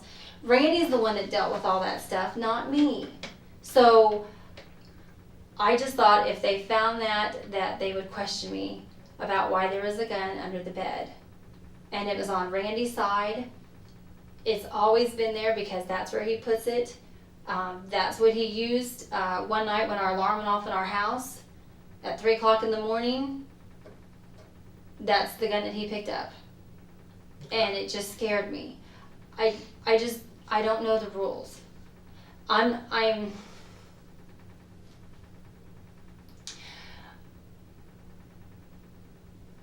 just not. You know what? I'm just not. I'm not the. I just.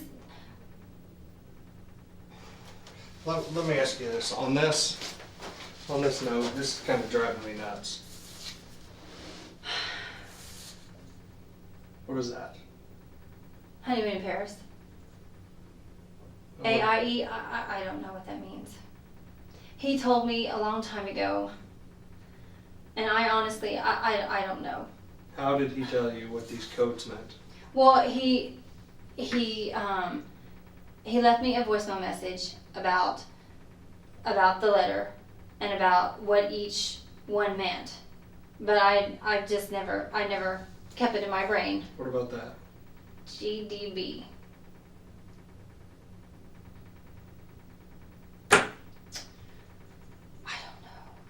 I don't know. Just think about it.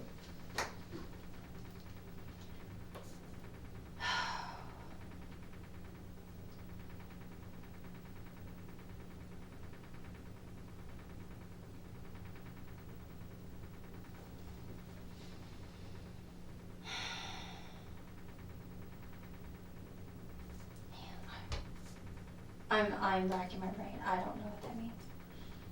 Okay. GDB. ULUAN. Oh, On that far right side. this one? Mm-hmm. What does that say? ULUAN? Is that what you said? Yeah. ULUAN.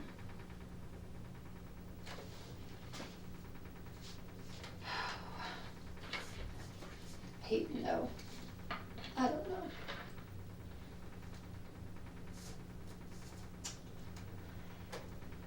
LYP?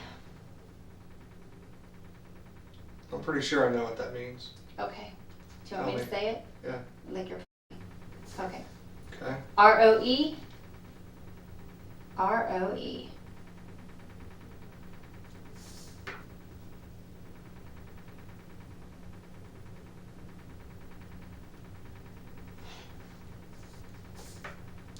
ROE. I don't know. R.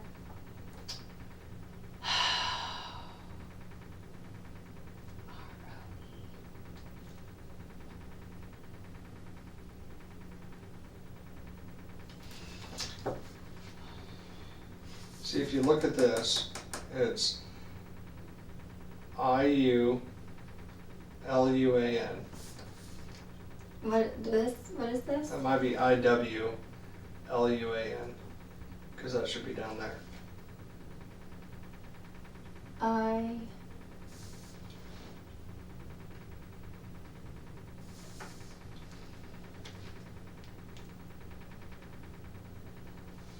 And how about this? LADY? That's lady. Oh, I need you, sexy I'm lady. You're sorry. wonderful, young, beautiful, Young, beautiful. sexy lady.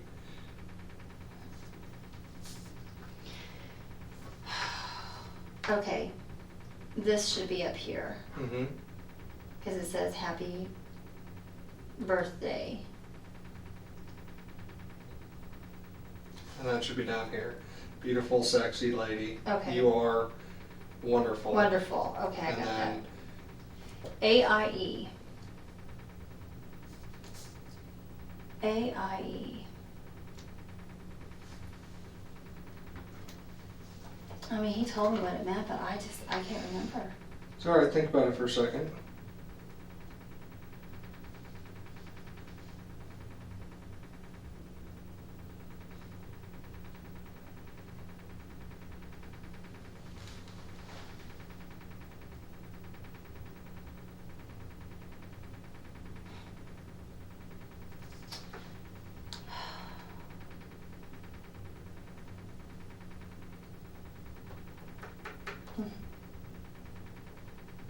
I keep thinking it has something to do with an island.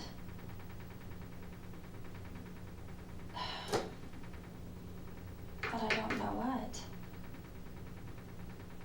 Because his parents were missionaries on an island. And he always talked about how he wanted to take me there. Oh my gosh, I cannot remember.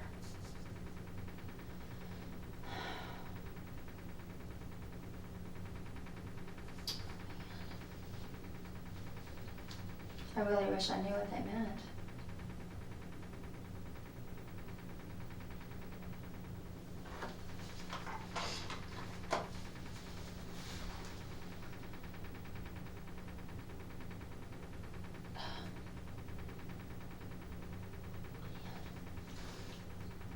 You don't remember that? I don't.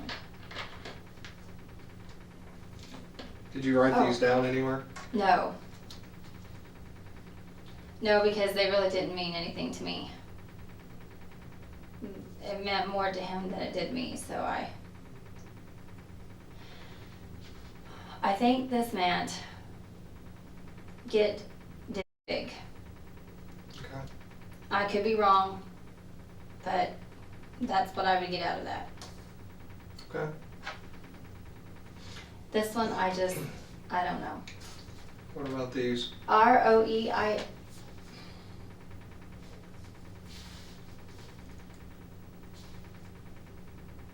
I don't know. ROE.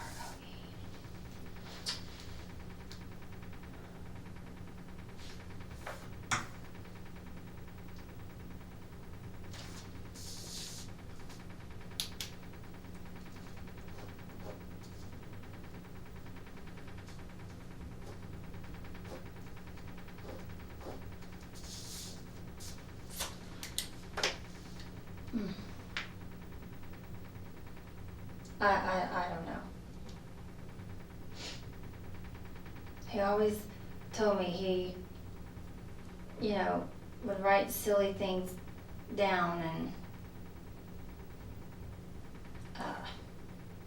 I don't How know. many other times has he written you notes?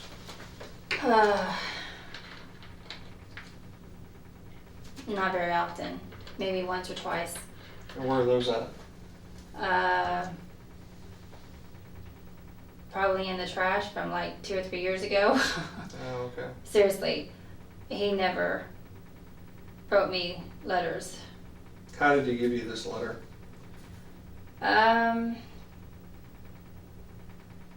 He usually put it in, if he wrote me a letter, he usually put it in the kitchen and I would get it on Sunday morning The kitchen. at the church.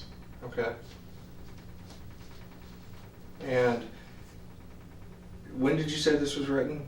Because I haven't looked at the lab report. I'm going to go do that here in a minute. It was written about a year this past December. Because I, like I said, I haven't looked at it, but I've done this for a little while. Mm-hmm. Looking at these edges, looking at the corners, looking at everything else, this looks pretty new. Yeah, it was them. It was Are you my sure birthday. it wasn't this last birthday? Oh, I'm positive. Let me look Sure. one more time, please.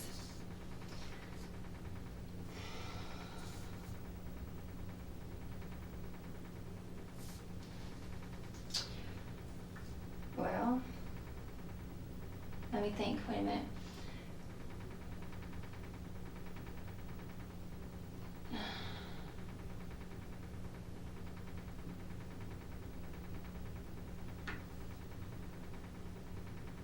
Yeah, because they will be here 11 years in July.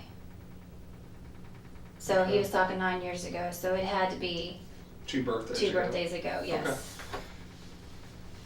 I'm just trying to get, make sure that's correct. No, I understand.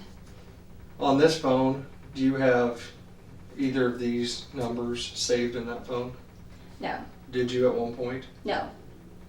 Okay. How could you remember the phone number to call David? I never used this phone. At first you guys did. Yeah, I did it first, yes. So how would you I remember just- that number? I just kind of remembered it because I used it, periodically, so I just kind of would memorize it. I mean, you can look if you want. Yeah, let me see if you don't mind. No. I know I got 3 messages. I don't even know who they're from. Can I look? Sure. I think one of them's from my daughter. One of them's from my sister-in-law, Shannon. I don't know who the other one's from.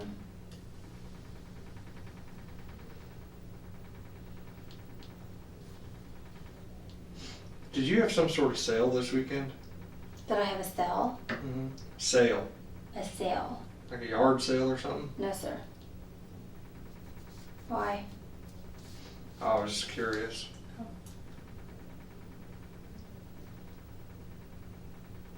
Do you want me to show you how to get to my contacts? No, I'm pretty good with phones. Okay. But thank you. Like when you shut this off and turn it back on, is there a password for it? No.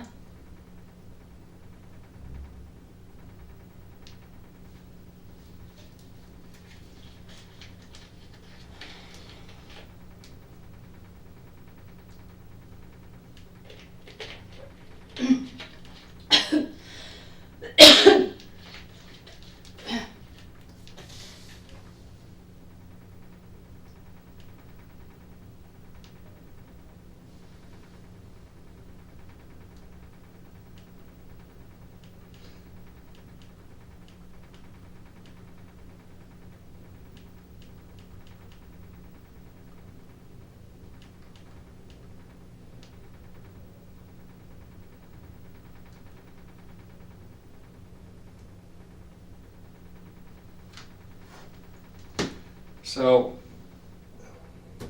I guess, Detective Rosenworm has been in here a long time talking to you. And the biggest thing we don't understand is why, after the fact, when David Love tells you that about what he did, why you kept this a secret.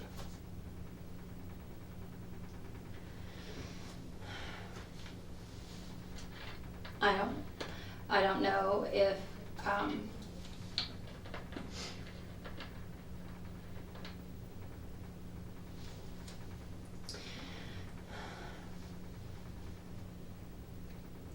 I don't know how many times when I was by myself I would say, and I'm just being honest with you, and I know you weren't there and nobody else was there.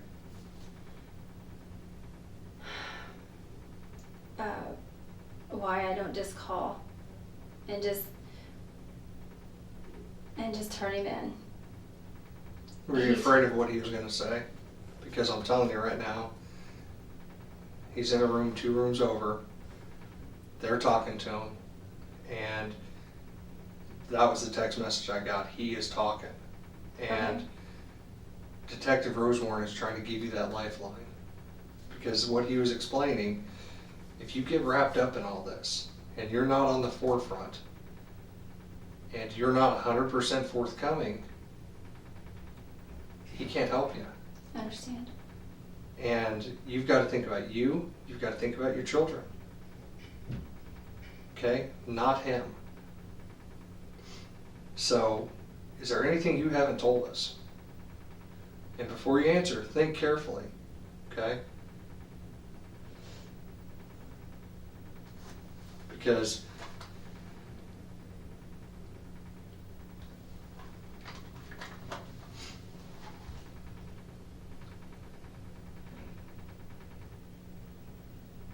you've got, and this is hard, I know it is.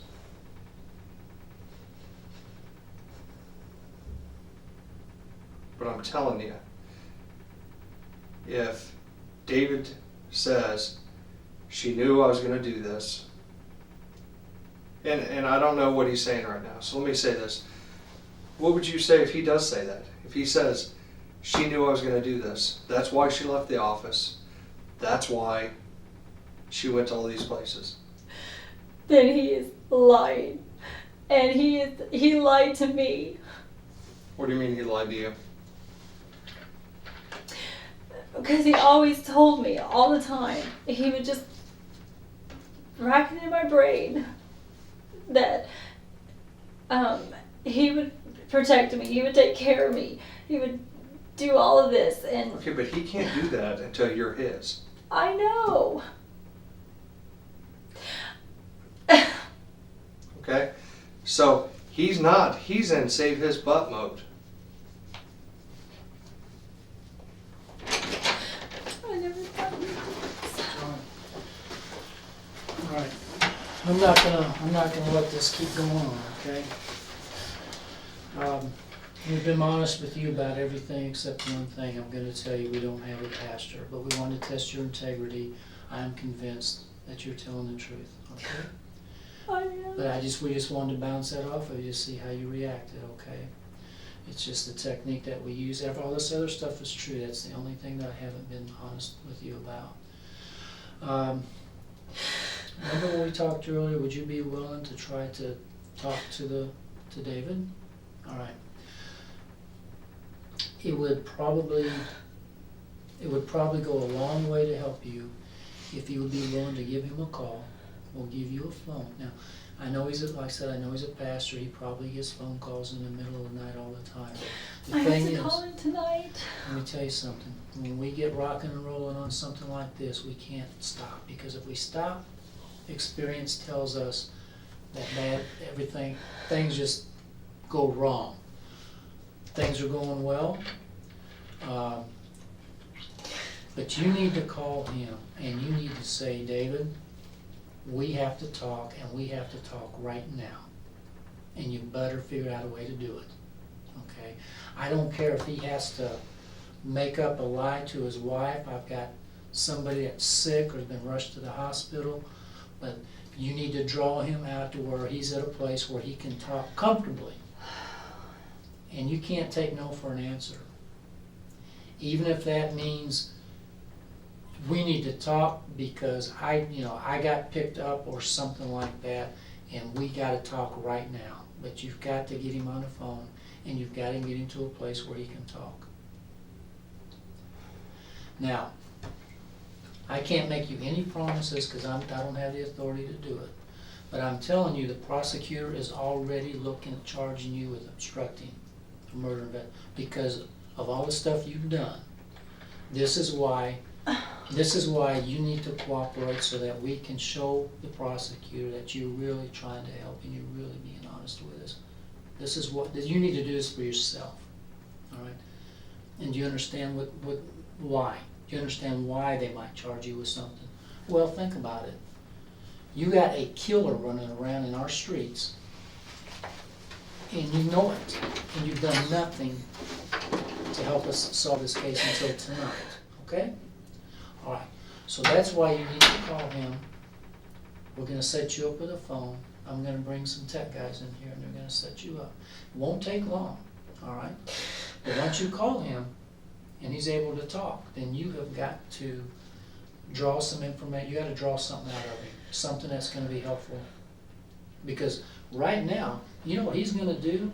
He's gonna say, Teresa is a liar. Or he's gonna blame it on you. Or he's gonna say that you said. No telling what he's gonna say. But if you're being completely honest with us, then that should reflect in that phone call in one form or another. All right? Because he's going to, I mean, I don't know what he's gonna say, but you gotta try to get him to talk. To help yourself and to remove this black cloud that's over your head right now. Because there's still some people, I'm telling you, there's still some people that think that you're not being completely truthful. I don't know how much truthful I can be. Well, I understand that, okay, but what I'm saying is, this would, if we can get him to talk, if we can get him to talk about what he's done, then like I said, that's going to... What if he doesn't want to talk to me on the phone? Well, he may not. There's no guarantee this is gonna work. But I think you might even see if he can draw him out of the house to go meet you someplace. Now, once again, he's a pastor.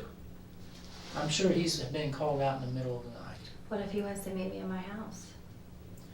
I'm not saying that you have to meet him. I'm saying you need to draw him out of the house. Well, if I call him, Mm-hmm. I guarantee you he's going to want to come to the house. Okay, that's Because fine. he wanted to do that last night, and I didn't want to talk He's to not him. gonna make it to, what I'm telling you, he won't make it to the house. Oh. But if he comes outside, we will take care of that. He won't make it to the house. Oh, okay. But that's not the only thing you need to do, is to draw him out of the house, all Right. right? You also need to see if you can say, look, go somewhere where you can talk. Go somewhere where you can talk, I'll call you back. I'm gonna call you back in 5 minutes or something, whatever you think will work. Mhm. Because he's probably in the bedroom with Kimberly, all Mhm. right? Mhm. So he's gotta get away where he can actually talk on the phone a little bit. And even if he has to go outside, I don't know. But see if you can talk. Tell him you've been picked up. Tell him you've been questioned. Tell him you're worried. And see if he asks you questions. He'll probably wanna say, oh crap, what do you mean? So tell him the police came over and they literally took me out of my house. And they questioned me, all right? At that point, he's gonna probably start asking, 100 questions. He'll probably ask me, what did you say? Mm-hmm. What did you tell him?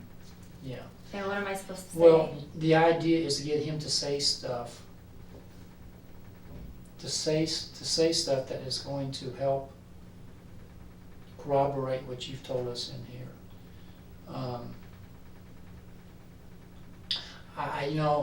I can't give you all the answers No, I understand. because I'm just trying to give you the No. idea of what we're trying I to do. all I right? understand. Can I ask you a question? Mhm.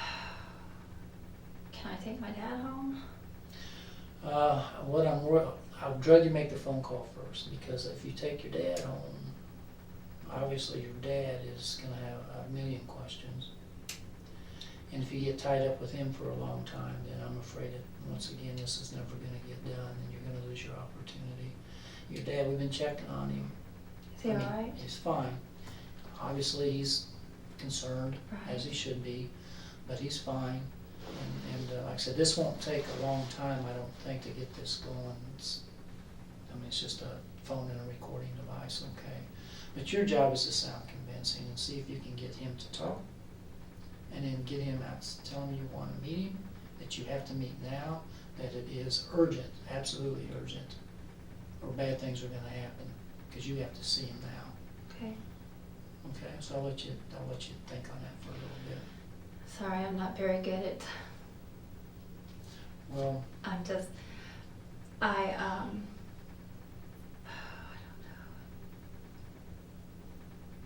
you can do this. You can do it. And the thing is, don't press it real hard where you get him thinking something's not right. I mean, you have to be convincing, but you can't overdo it to where he's Could I ask him? Could I ask him that? I mean, I don't know. You tell me.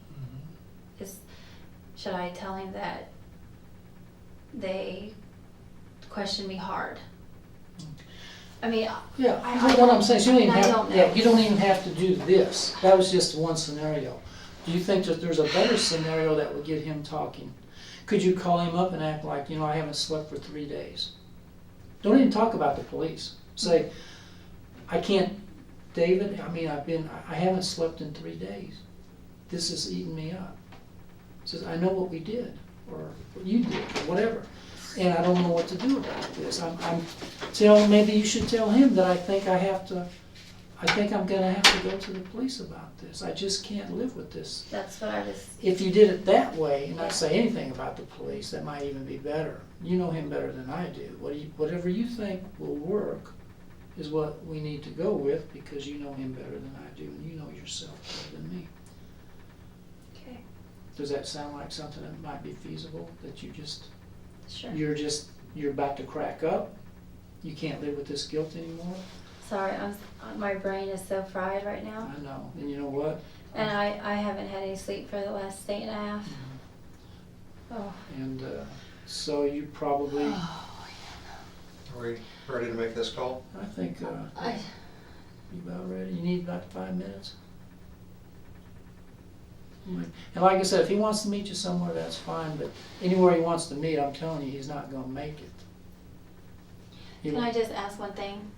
Mhm. Can I see my dad? Or is that not a good thing? Well, to be honest with you, Yeah. I think he left. He he did? left. Yeah, I don't know if he went to get something to eat or what he did, but We'll Oh, I just double want to make check. sure he's okay, because he has Yeah. heart trouble. yeah, no, he's fine. We'll go double check, but is this something that you can call him and spark some conversation on the phone Who? with David? As long as his And I'm wife, telling you. Yeah. as long as his wife is not around. I'm telling you, just, you know what? Pour on the tears. Act like you're crying and say, I need to talk to you now. You need to get somewhere where you can call me, and call me now. Well, like I told Detective Rosenborn earlier, I'm so beat Mhm. and tired. I don't know if I have any tears Well, left. but that's how you want I'm not saying you have to cry. I'm saying, you know what? Act like you're going for an Emmy. Mhm. Act like you're trying to get an Oscar. And tell him he needs to talk now. And that he Okay. needs to call you back. And then simple, say, I can't deal with this anymore. Okay. And I can't tell you how much, if this works, I can't tell you how much it's gonna help you. It's gonna help you a lot. It is. Okay. let me go get the digital and get this real quick. Sure. Were there any important texts on there? Yeah, I don't. Was there any from my daughter? No, I didn't see any. Okay. What's her name? I used to have her as Sissy. There might have been. Okay. I didn't look at it. I'll so. be right back. Okay.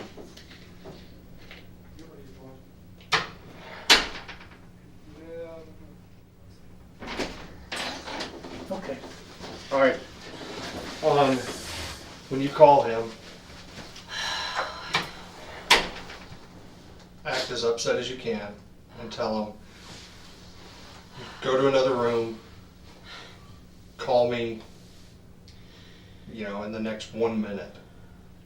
We need to talk now. And when he calls back, just tell him that you can't live with this anymore. And get him to talk about this. If you have to throw out there, why did you shoot him? I was getting ready to ask you. There's really no, I'm sorry, but I really need to go to the bathroom. Come on. That ain't no big deal. Oh.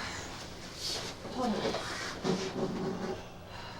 I'm so weak. I'm sorry.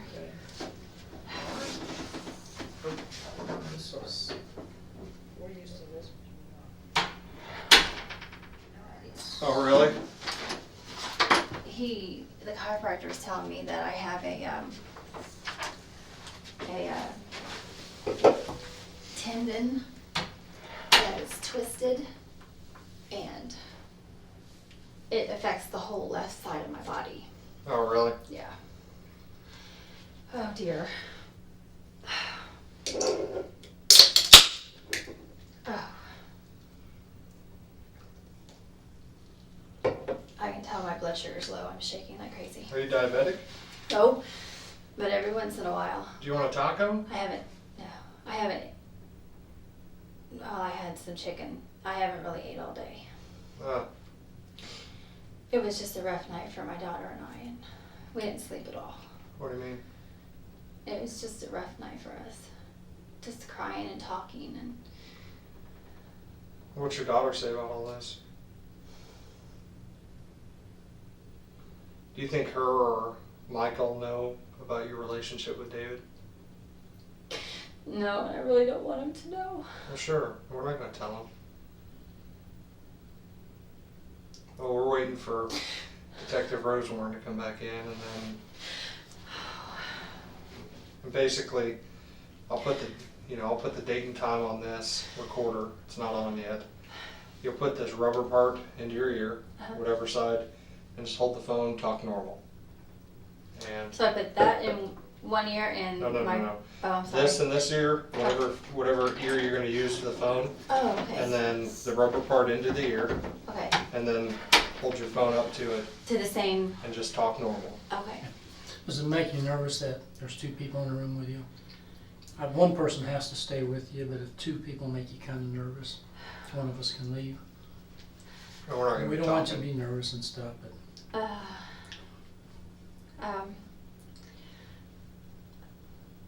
You're not going to offend either of us. Do you want me to get out? well, he knows how to work that thing better than I do. Would you Okay. prefer to have just one person in here? I would prefer to have you because Oh, you're yeah. so kind. And So I've been mean. Okay. no. I'm just joking. Well, No. go ahead and set I'll her up, start and this. If you want to start it, I'll then- start this and I'll step out, and then I do have to admit, y'all were pretty good. what do you mean? Were we good enough? Let I mean, me. did we get out? Did we get everything we're supposed to have? Yes, you Sure. did. Okay.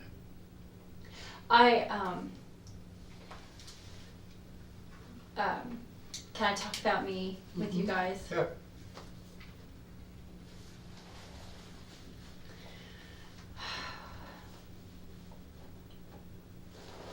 I loved my husband, I really did. And I was ready to start fresh. We were getting ready to go on a family reunion. Down in Florida? No, West Virginia. Oh, West Virginia?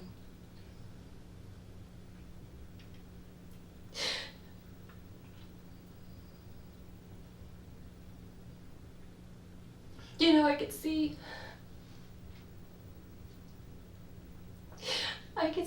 Randy having a heart attack or something, because that's what his dad died of, very young.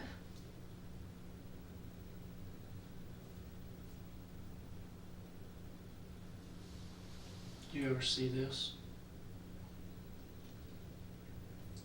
I never dreamed this would ever happen.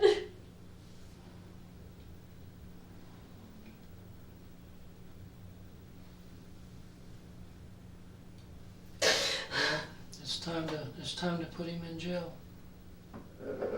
It's time for him to feel some pain, because I don't think he feels any pain.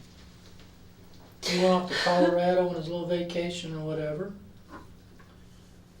And you know what? He still thinks he can play you. I guarantee it. All he needs is 5 minutes and he will. He wanted to talk to me last night, and I didn't want to talk to him. What is David's phone number? Do you want the house number? Whatever you're going to call. Whatever you're going to call. Oh, Lord. What number you want to call? Something you figure he's going to answer. Does he turn his cell phone off at night time, you think? He keeps it open? You know, I don't know. Okay. Have you ever tried to call him this late at night? No. Okay. Well, that will make him realize this is an emergency, or you wouldn't be calling. What's his house number?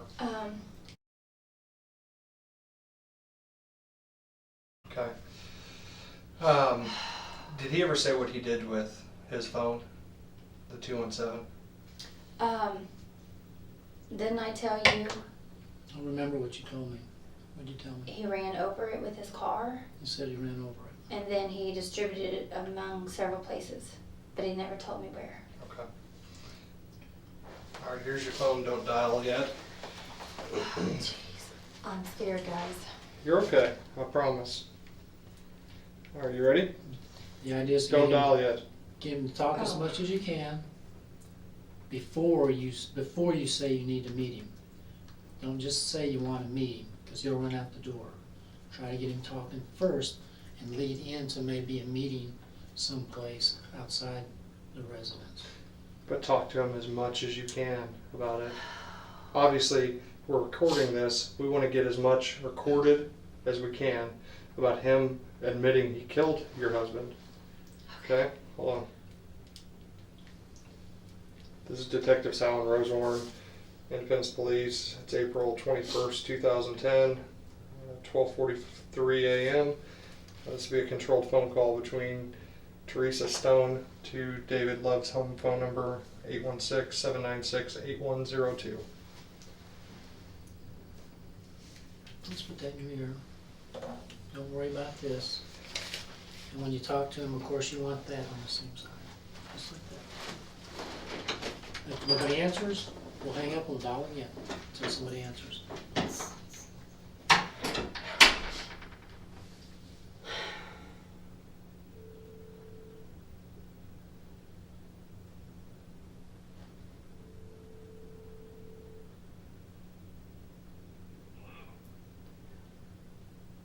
Pastor, this is Teresa. We need to talk. Yes, now.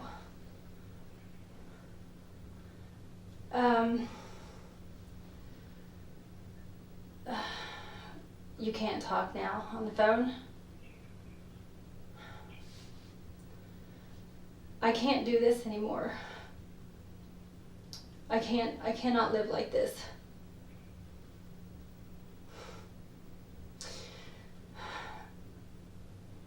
I just can't do this.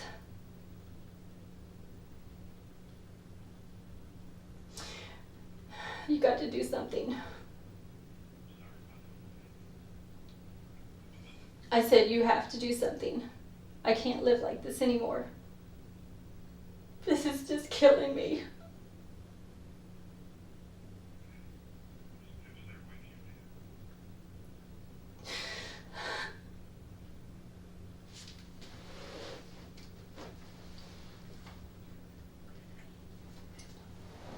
Yes, I'm with Miranda and my parents.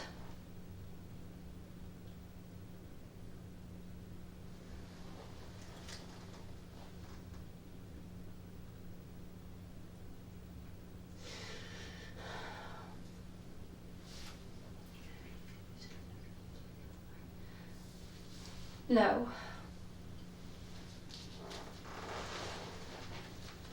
No. It needs to be you and I.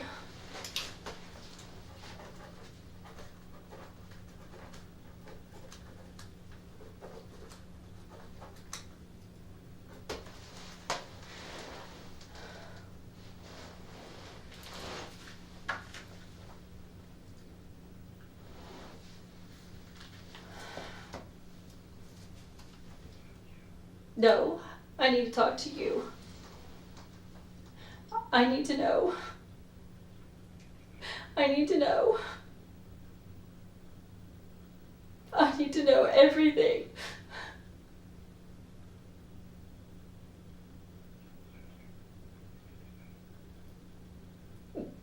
I need to know why you did this. I need to know why you did this to me.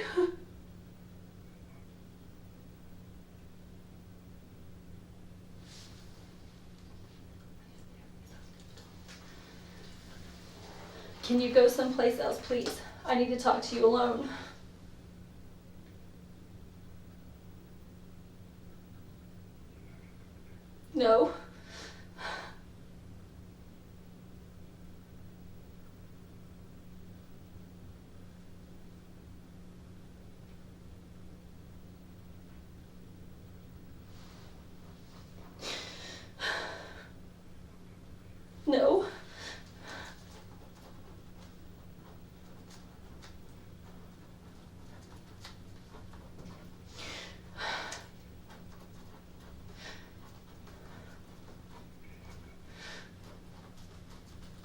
No, you can't. No. If you don't talk to me,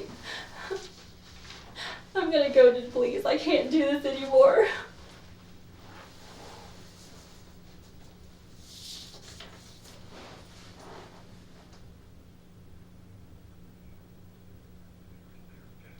You can't come over. No, you just can't. No.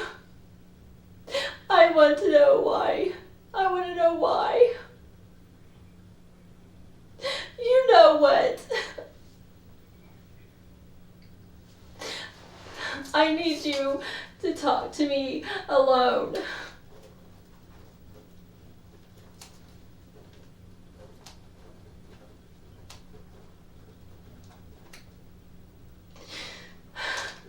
I need to know. You know what I need to know, David. I need to know why. I need to know why you killed my husband. I need to know.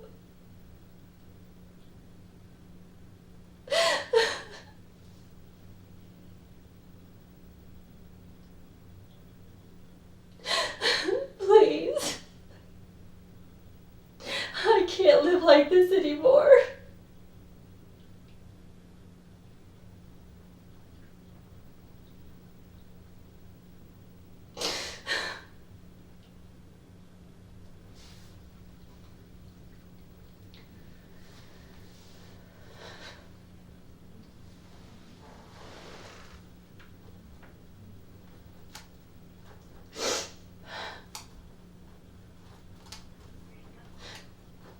Yes. I need to talk to David. I need to talk to him now.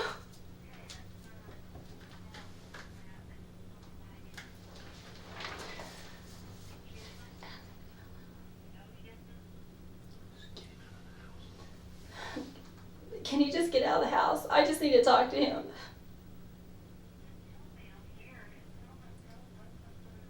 I need to talk to him.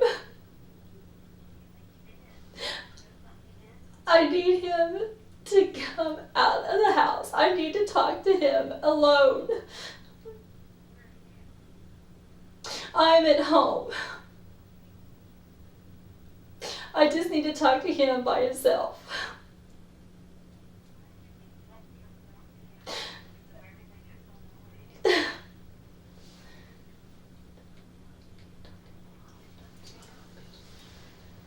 I need to talk to him, please. I need to talk to him alone. Please, do this for me. I just need to talk to him, please.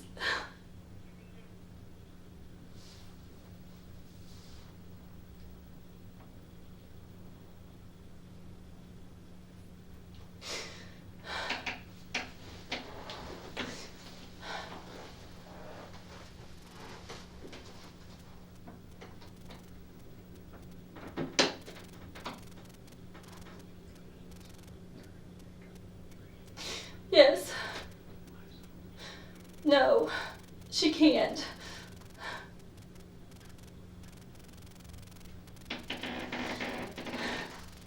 I need to talk to him alone.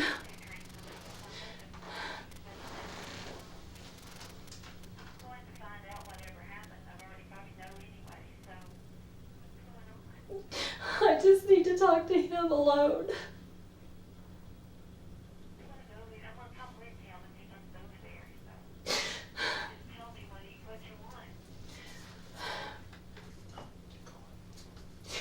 I can't.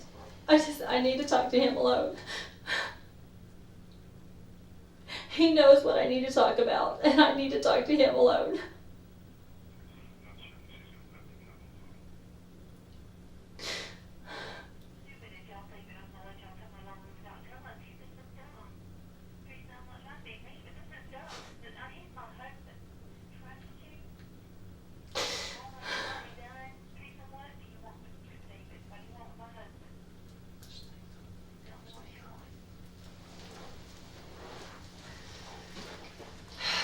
Well, it didn't work out not too well. Did he say anything Mm. about the murder at all? No, because she's there with him. Yeah, she was there with him. Was she on an extension phone? Were they both talking at the same time? We'll see if he calls back. Okay. Do you think he would attempt to call your home phone if he were trying, if he could get away from home, try to call in a few minutes? Wow. Because I don't want him asking for you. I don't want him asking for you, and then Miranda saying she hasn't been here all night. Well, what if they just come to my house? Well, I mean, that's a possibility, but if they do, like I said earlier, you'll never make it. You're not gonna make it to your house if he leaves that house. What was she saying? Who? His wife. He's not getting out of the house without her. What was she saying to you though? She was saying, she's acting dumb. Why, all the stuff that you two have done, I would not let him come out alone without me. So, Okay. she won't let him out. What was he saying? He's like, I'm not getting out without her. Kim's coming with me. Hmm. He wouldn't even go to the other room. What did he say when you said, "Why'd you kill my husband"? Nothing. It was silent. Because she was sitting right there. She said, I probably already know. I don't know what she meant by that. Mm-hmm. Did you hear her say that? I think I heard that, yeah. Yeah. I heard that. So, I don't know.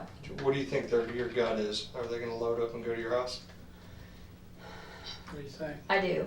Okay. Well, when you make a statement like that and call up being upset the way Mhm. you are, and especially you said you were gonna go to the police, Yeah. I think there's a good chance they will load up. Yeah. I'm just worried that they might call your house to try to get a hold of you, and Miranda might answer the phone and say, I haven't seen her all night, she's not here. Would they call your house or would they call this phone? Oh, no. They don't have caller ID. Would So they they call your call- house phone or would they call They this? call the house. They call the house, they may very well try to call. Should we have her call Miranda and just say, "I'm okay, I'm up here talking to him still," You think she's If- awake? Is there anybody else home besides Miranda? My mom. and just tell him if David calls, just tell him, "I don't want to talk to him right now." Can you do that? Yeah, I can do that. Would she cooperate? Say, Sure. I can't, just tell her, I can't play 20 questions, but I'm fine. I'll be home in a little bit. But if David calls, you have to tell him That I don't. And want I to talk. never call him David. or whatever. So, Well, whatever you need to Okay. call him. no, I was just, Yeah, okay. And then don't talk to her about anything. Make it a real short conversation. Just say that she has to.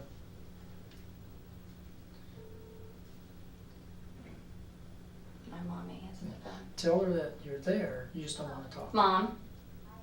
Hey, Pastor hasn't called the house, has he? Okay. If he does, just tell him I don't want to talk to him, okay? Okay, I'm fine. Grandpa's fine. I'll be home shortly. Just if he, Tell her to say you're there, but you don't want to talk to him. yeah, no, that's fine. He's fine. Everything's fine, and I will. I'll be home shortly. But if he calls, tell him I'm there, but I don't want to talk. And then call you. And then call me immediately if he calls. On my cell phone. Okay, alright, thanks. Alright, bye.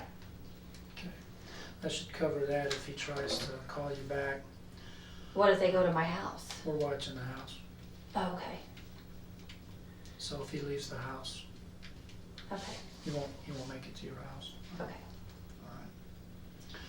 All right. If he does not leave the house, well, our bosses are outside, so we have to figure out what we're gonna do with you tonight. We have to figure out what we're gonna do. It's gonna be in our hands. What's your gut say? Do you think he's Yeah. going to come over? To my house? Yeah. With you saying you're going to call the police, that you're going to go to the police.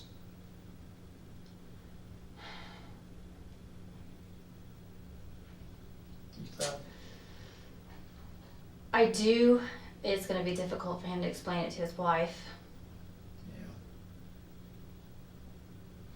yeah. I don't know if she heard me say that or not because she was really close. Mhm. You could hear her. And I could hear every word she said when I was on the phone with him. And he was just silent. He's not gonna talk in front of her. Is he always that silent? I mean, you think he's he was hinked up and thought maybe this was a recorded call, or do you think it's just because his wife was there? It's because his wife was there. Okay. It's because his wife was there. Because he was, I couldn't hardly hear him say a word. Well, no, she's pretty much overpowering. She's very domineering. Okay. So yeah, she pretty much runs the household. I guess you wanna, let's step out there and, Yeah. we'll take your phone in case it calls. If your house number calls, we'll come get you. But let us talk out there for just a couple minutes, okay? Do you need anything right now? No, I'm okay. Okay. You did good. I thought you made a very good phone call. I thought it was a real good effort. So I don't blame you for him not talking. I thought you were convincing. All right. Oh, what? Yeah. Oh yeah, very convincing. Yeah, you were very convincing. You did good. Let me grab this.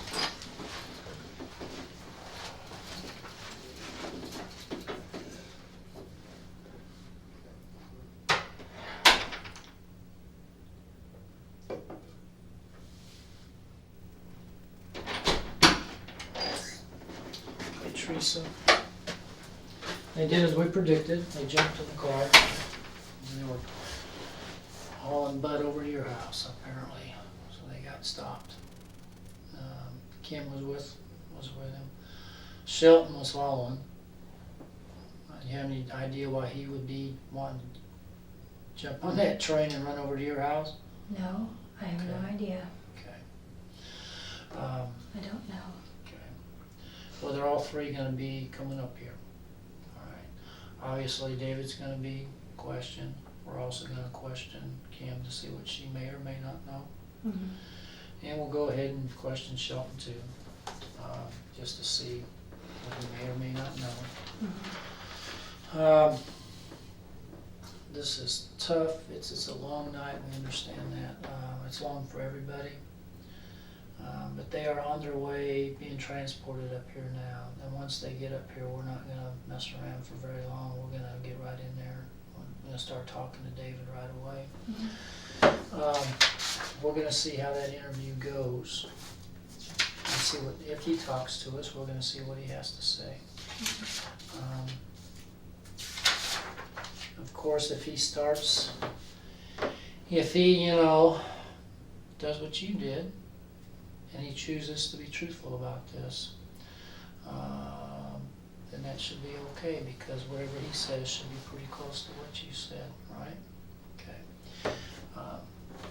If he has, big differences between what's being said, then of course, we're gonna have to listen to him, and then we may have to come in and bounce some things off of you and find out, okay, why?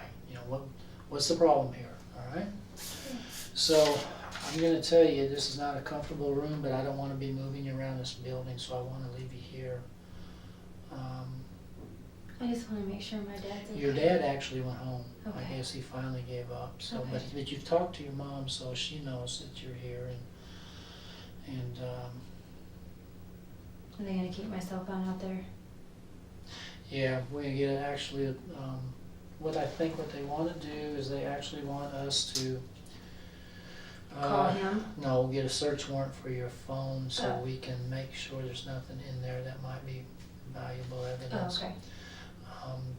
To be honest with you, they had us work, they suggested that like yesterday or something, so we don't have to start from scratch. The search warrant's actually already done, we just have to change a couple of things, because we thought you had another the night that you came in here on the 31st. That's the only I phone could have I sworn have. it was a black, because we had pictures of it, it looked black. Nope. That was it. That was The the only same? phone I have. Was that a flip-up phone that you had when you were here on the 31st? No. Okay, No. okay, It flips that way and it flips this way. okay, that's Flips fine. both ways. So probably all we gotta do then is just change it.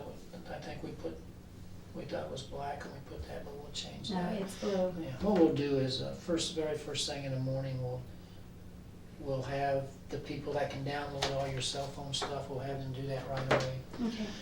Make sure we have all that stuff, and then we'll probably get that to you as quickly as we can. So you're gonna be here probably through these interviews, so that means it's gonna be, I mean, you can sleep, you can do whatever you want, try to make yourself comfortable. You can't really make yourself comfortable here. If you need anything at all to go, if you have to go to the restroom again or something, if somebody's not here, just step outside and say, find a detective or somebody. What do you think would happen if, what do you think would happen if you and David got put in the same room together tonight? What do you think would happen as far as conversation?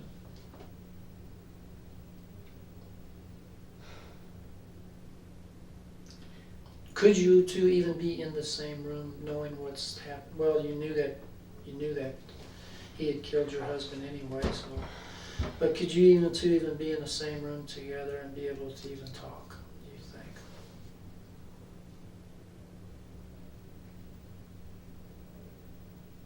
If he has memory lapses, and he can't remember talking to you about anything, do you think you would be able to persuade him to be truthful? If you were in the same room? Okay. I'm not saying we're gonna do that. No. I may not have to do that, but if we have problems with him and he's just wanting to be hard-headed, we may resort to that if we feel like it might be effective. You want my honest opinion? Mm-hmm.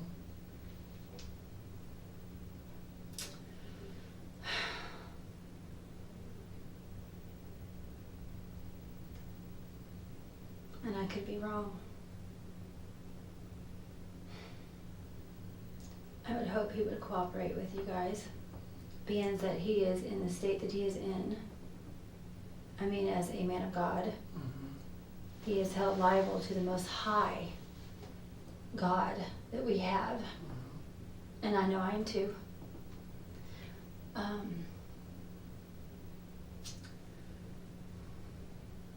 would think he would be honest, Okay. but there might be a side of him that I don't know. I've never seen him mad, so, except for that day he was in Randy's office. Yeah. You think he might just ask for a lawyer, not even talk to us at all, or do you think he'll talk to us? I don't know. Don't know. I really don't know. Okay.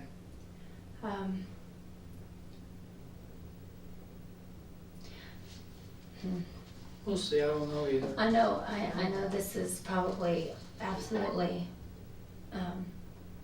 not gonna happen.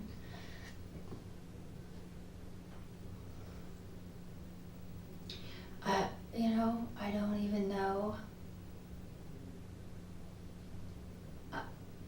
I'm sorry, that pop is just really making me sick. Okay. Oh. Want a little water? Do you drink pop very much? No, not Okay. really. Yeah, you shouldn't. And I That's was hard, that's shaking tough. pretty bad. That's the hard stuff there. Yeah. You need something to eat. Would it make your stomach feel better? No. Okay. I mean, I don't know if putting him in the room with me, if he would talk. It hasn't rang or anything. Do what? I just don't know. It hasn't rang or anything. Has it rang? Oh, it Yeah, hasn't. it We're doing the search warrant on this, right? Yeah, Okay, so. I hadn't told her anything about that. He Yeah, just I did. just did. Yeah, we probably, we'll keep it here, but unless it rains, probably, we just don't mess with it, but. You were saying that, Oh, what did you think? sorry. That's all right. I mean, I don't know if he would talk, if he did see me, if he would, I mean, Whether he would open up. Yeah. Well, I mean, he can't ignore you. If you're Um, talking to him, he can't hardly ignore you, especially in a room like this. if he,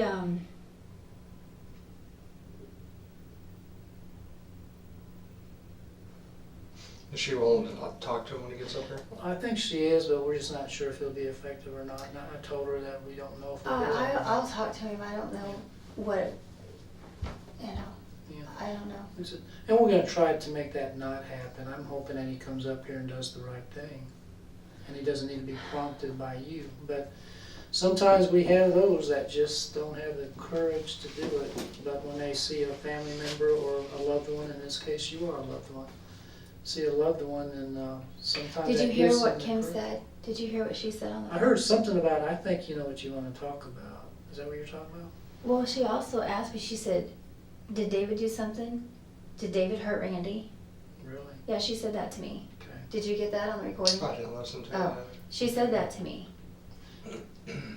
So, Well, like I said, she may be a wealth of information too. Maybe she knows something that she hasn't revealed to anybody. Maybe she's heard something or saw something. I mean, I was shocked when she said that, to be Well- honest with you. When you said, why did you kill my husband? Mhm. I think you probably said that loud enough for her to hear. Keith, Yeah. you want to step out here real quick? So, You want to grab that? yeah.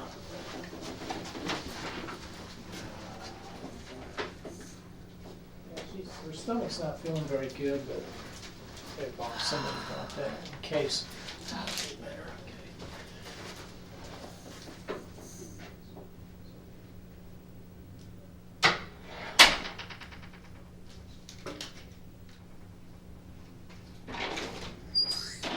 Teresa. Just leave your stuff.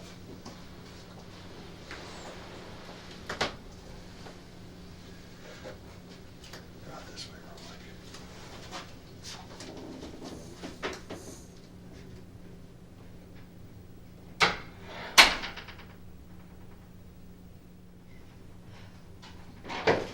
It's making me sick to my stomach. Okay. Do you want something else to eat? Okay, just have a seat and we'll be right back with you, okay? Can I tell you something? Yeah.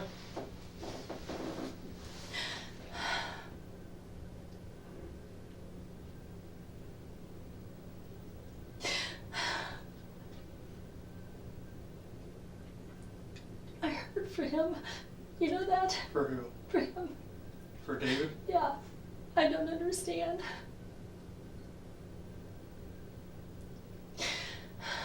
That was easier.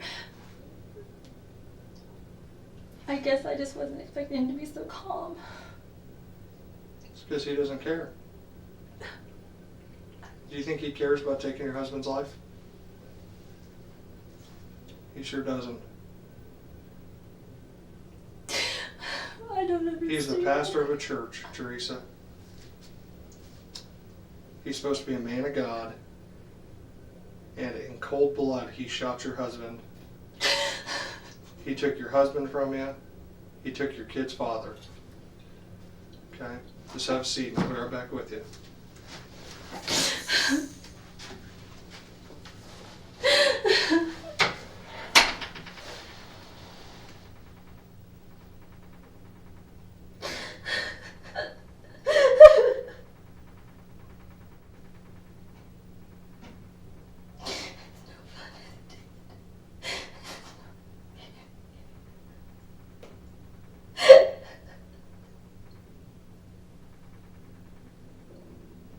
Oh, I love you, Randy.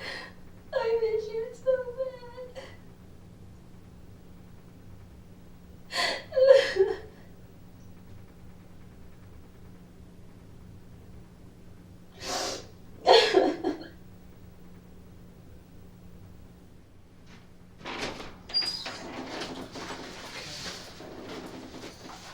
All right, we're not gonna make you sit up here all night like this, all right? We're gonna take you downstairs so you can lay down, because I know you don't feel well and it's late. We'll let you use the phone so you can call your mom, let them know. All right, well, over here's what the intent to do right now. I'm gonna take you down, you are gonna be booked. What you get booked on is probably not what you're gonna get charged with, all right? But we have to book you on something, because we have to keep you here, we got search warrants that we have to do, prepare and so forth. Also, like I said, David he's downstairs now being booked.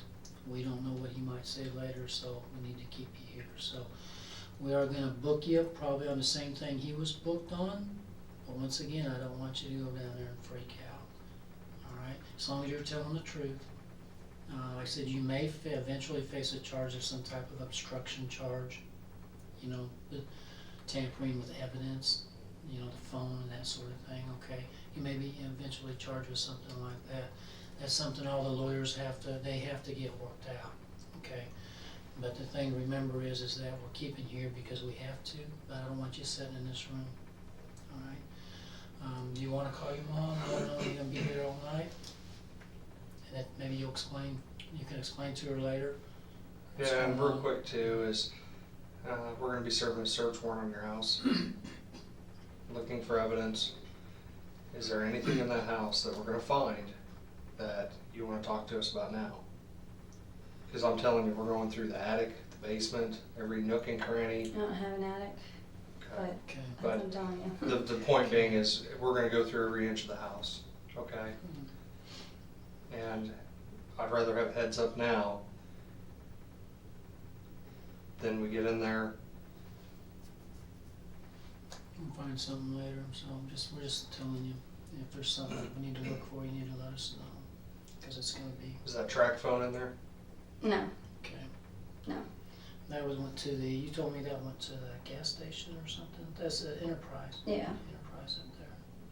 Where did you put it, like in a trash can, or what'd you do? I flushed it down the stool. Can you flush a track phone? Will it go? Oh yeah, my kids have flushed their phones down the stools lots of times. Really? I wouldn't think it would go. Okay. That's why our phone bills have been quite expensive. Okay. We're gonna let you use a landline or one of our phones out here just to call your parents. I'll let you do that. Now, you cannot, I'll tell you, you cannot tell them that we're doing a search. You can't tell them that. I don't want you to tell them about a search warrant at your house.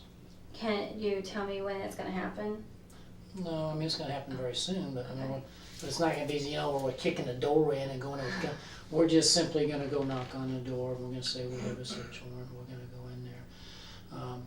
And even if we get, you know, if we get permission from the prosecutor, like sometime tomorrow morning or something, that you can be released, if something like that happens, then we might even just go over there with you so you can unlock the door and make sure that, you know, but we don't tell anybody that the house is gonna be searched. Cooperate with us on that, and we'll let you make the phone call, and I'll let you talk as long as you want on the phone out here,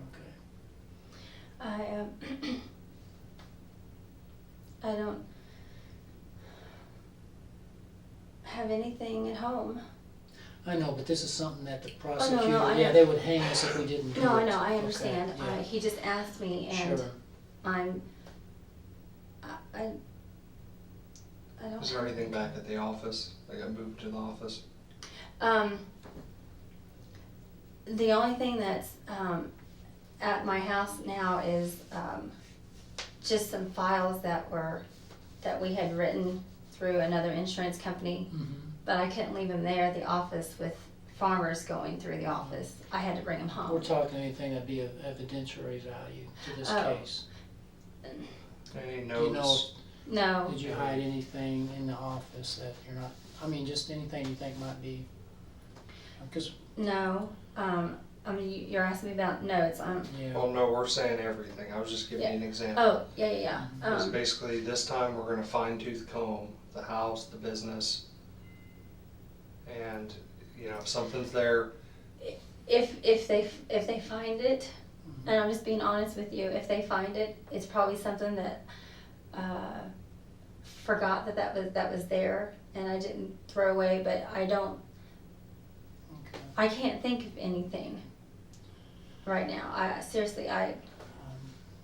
don't have anything. Okay. You know, I have a lot of stuff. Yeah. So Okay. all my bills, just make sure they don't mess up my bills. We're not gonna ransack. Because they're all on my dresser. Not gonna so, ransack stuff. All we wanna do is, you know, if there's, well, you understand. I understand. This is understand. the most important investigations we do is when there's been loss of life, I understand. okay? All right, so let's go ahead. I wanna walk you downstairs. They're gonna book you in. They're gonna put you in a cell, probably by yourself, hopefully. But you can lay down, at least sleep, and lay your head down. I won't be able to sleep. Well, you need to try to, though, okay? You need to try to sleep, because you need it. and then you'll. I guess there's no way I can see Mrs. Love, is there? Why, can you tell me why you don't want to talk to her? Well, I mean, does she know anything She's yet? being interviewed right now. She Okay. knows quite a bit. Okay. Okay. Was there something you wanted to tell her specifically? No, I mean, I love her, you know, and I mean, she's gonna know the whole ugly truth before she leaves here tonight, because she has a right to know. She has a right to know if her husband was contemplating killing her. She has a right to know that for her own safety. oh, I gotcha, yeah, So, right. I mean, because we don't know that David Love, for all I know, you know, if he gets charged tomorrow and they give him bond, he's allowed to make bond for all I know. And if he gets out of jail on bond, then, you know, she has a right to know that what his intentions were, so yes, she has to know. Sure, I understand. But she'll know everything. And I guess you guys will probably eventually we'll have to talk maybe. Okay. All right, let's get you on the phone so you can call home and report in and let them know And, that you're gonna be tied up. and, you said not to tell him anything about this. No. Just tell them, don't tell them about the search warrant, that we're gonna be doing a search warrant. Tell them that you're gonna be held overnight pending further, what we call pending further investigation. Tell them you're on a 20-hour hold.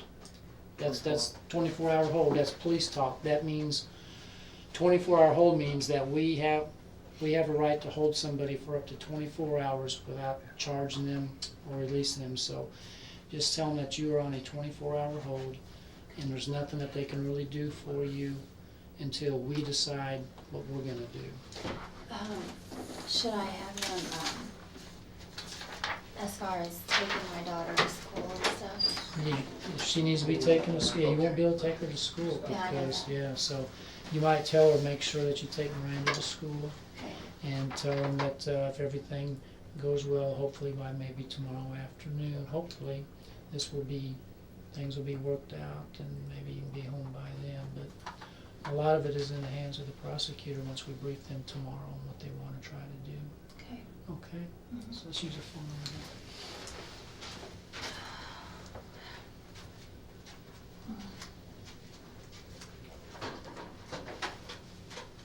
Took 12 hours. After spending the night in jail, Teresa is brought back to the police station.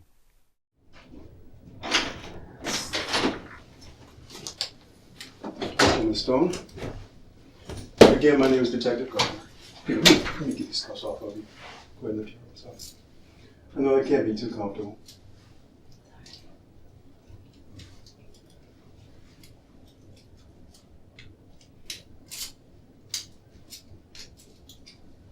There we go. A little better? Okay. Is your voice okay? I noticed you were whispering. It's just dry. Just try a little bit. The water will help a lot.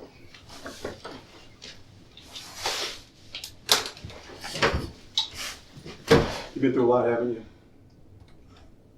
you? Words can't describe what you're dealing with. So, you need to understand something. You know? I'm going to ask you some questions. We want to talk about some of the things that happened, okay? You good with that? Right. Do you remember your rights? You read your rights, you signed your waiver. You still willing to talk to me? Okay. So water good? All right. You sure you're not hungry? No. Because I can get you a bagel. No, fine. Okay. All right.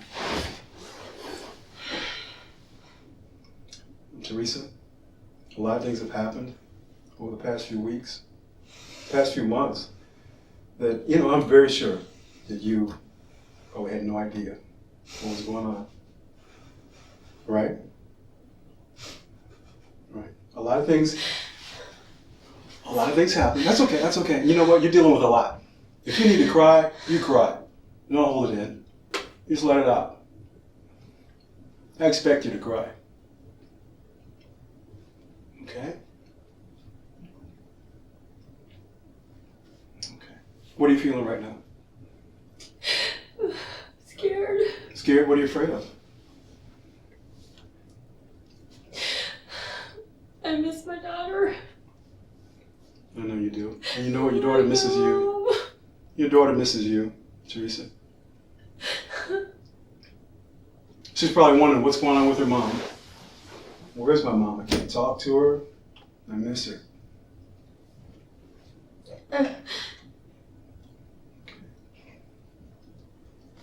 Are you afraid of anything else? Is there anything else that scares you?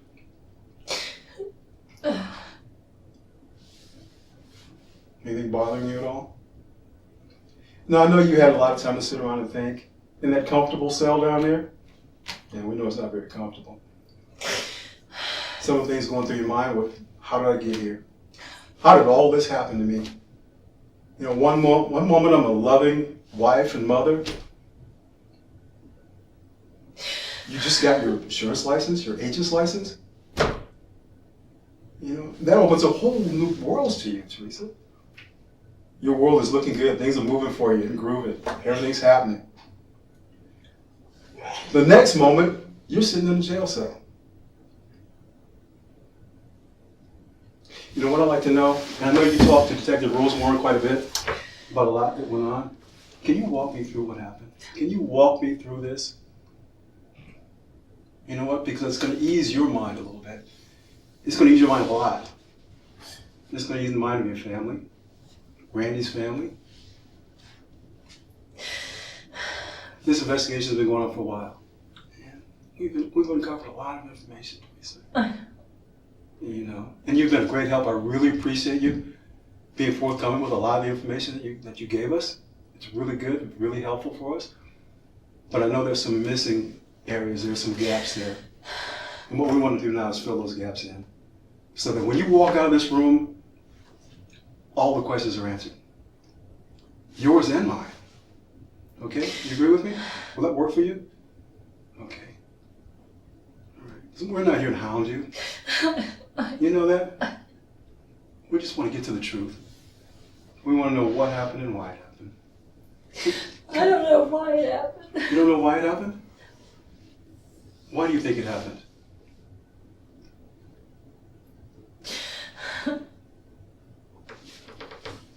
I guess because he was desperate. Ego David Love. was desperate for what? Me. I mean, I knew he loved me, but I never expected him to do anything like this. Did he ever talk about this? Did he talk about hurting your husband? Taking Randy's life? A few times he did, yes. During those times, where were you? Probably in the car, talking to him on the phone. You were in his car or you were in your car? On mine. You guys were on the cell phone? And you were talking about, how was the conversation? Well, sorry. It's okay, drink as much as you like.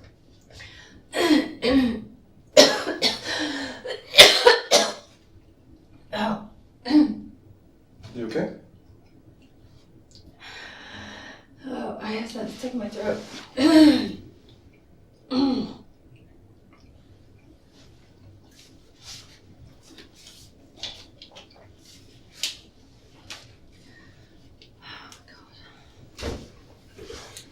It's kind of hard to look at that picture, isn't it?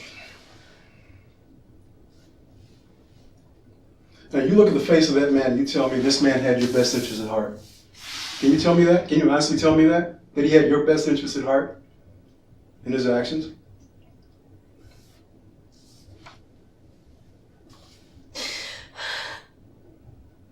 Who do you think he was trying to serve? Please. Himself. Himself.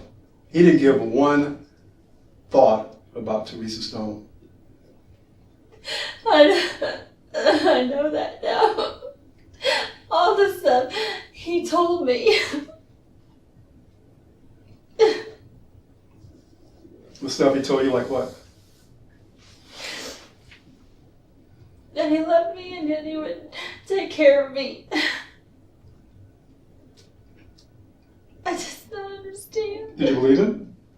Yeah. Sure you did. You thought, this guy's a preacher, he leads a congregation. Sure, what he says has got to be true. He's speaking from the Bible.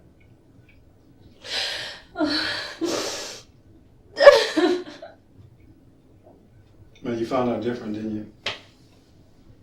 Teresa, you know what? I know, and we've talked about, you're not a bad person. You got involved in a bad situation. This is the bad guy here. And this guy's not doing you any favors at all. Not at all. We've talked to him. He's doing you no favors. And you thought he loved you? You thought he cared for you?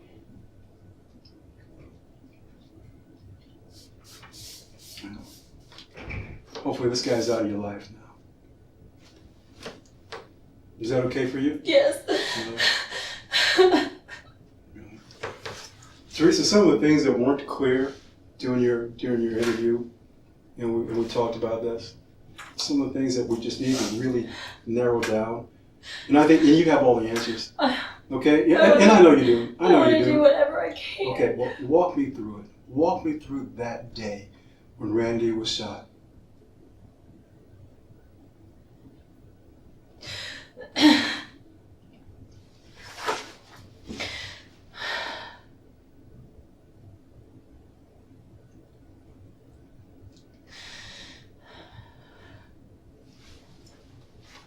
Normal work day? Yes. Okay. We were having a good day. Did you both arrive at the office at the same time? No. We hardly ever did. Because I would take my daughter to school and then I would go into work. And he would come in anywhere between 9:30 and 10. Because he would stay home and work out. What time did you go to the office? I usually got there about 7:45 in the morning. I usually work from 7:45 to 3. Okay. He got there a little later? Yeah, he got there about 9:30. Okay. Did you guys talk about much? What was going to go on that day? Anything different that you were going to do? Any plans you were going to make or had made? No, I mean, I had a chiropractor appointment. Then I had to pick Rand up at 3. And I was supposed to take her home and come back to the office by 4:30 because we were going to work late. Mm-hmm. We had 2 people that were coming in at 5 and 6. Who was that? The person that was supposed to come in at 5 was, her name was Levita Brandon. She's a client of ours, Mm-hmm. and she sells perfume and cologne, and I had ordered something from her. I had ordered something from her, and so she was just going to bring it to me.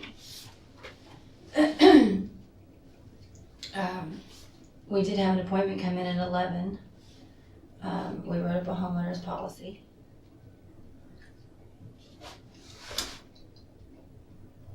So anything out of the ordinary? No, Nothing? no, Your conversations with Randy, what were they like? they were fine. I mean, I was sitting on his lap a lot, you know, and kissing him like we always do. And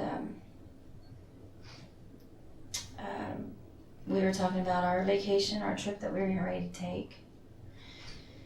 He had ordered some tickets for my son and his girlfriend to go to a concert in August. Mm. And he was just checking on concert tickets. We kind of looked at that together on the computer, and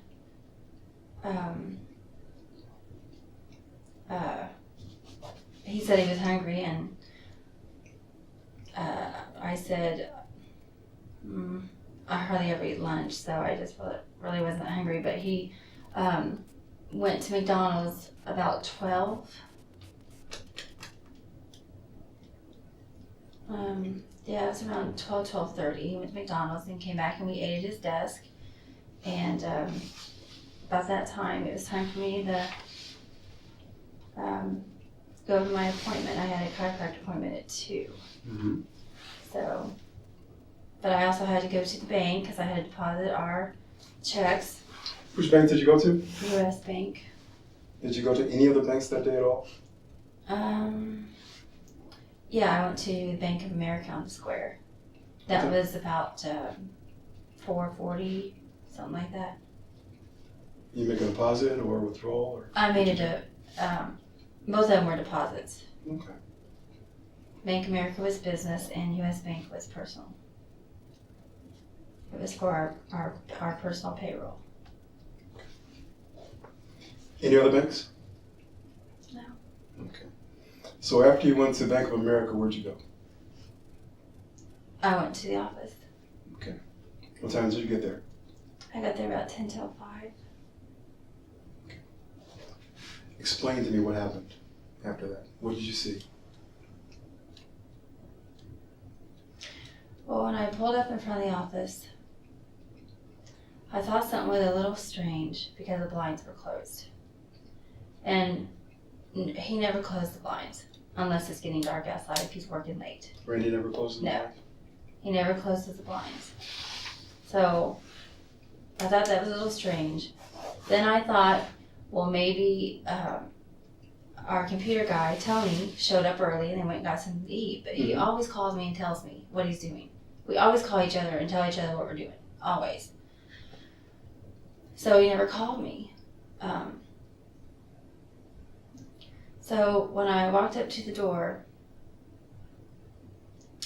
I unlocked the doorknob. I unlocked it, and I went to unlock the deadbolt, and it seemed really easy to unlock because it's not really that easy to unlock. Mm-hmm. And I noticed that it was not locked. So when I opened the door, I went into Randy's office, looking for him. I went in the back. I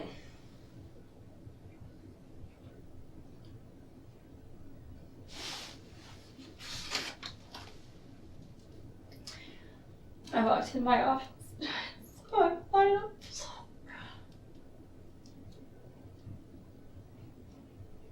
When you saw him lying on the floor, what was your first thought? I just kept yelling at him to wake up.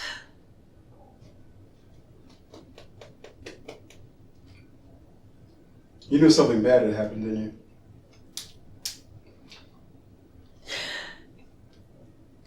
You knew something bad had happened, and you knew who had done it. Yeah, you kind of had an idea. You know, like... And why did I say something? Yeah. Why didn't you? I don't know. How long had this been in the works? I have no idea. How long had you and David talked about this? We haven't talked about any of this. You didn't talk about this? He always told me... He who? David. Okay. He always said that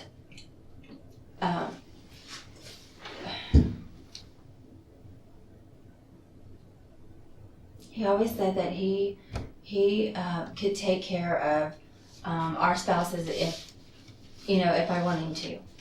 And I kept saying, no, you're not doing anything. So when he said take care of, what do you think that meant? Just say it. Hurt him, I guess. I mean, what else would I think? Hurt them, take their lives. Yeah, that's what I kept telling him. He talked about killing Randy, your husband, and his wife. Yes. And why would he do that? Why would he want to kill two people? To have me, I guess. To have you? He wanted you that badly. I guess. Okay. How about you? Did you want him? No. Did you want him that badly? No. You guys have been together for how long? You and David?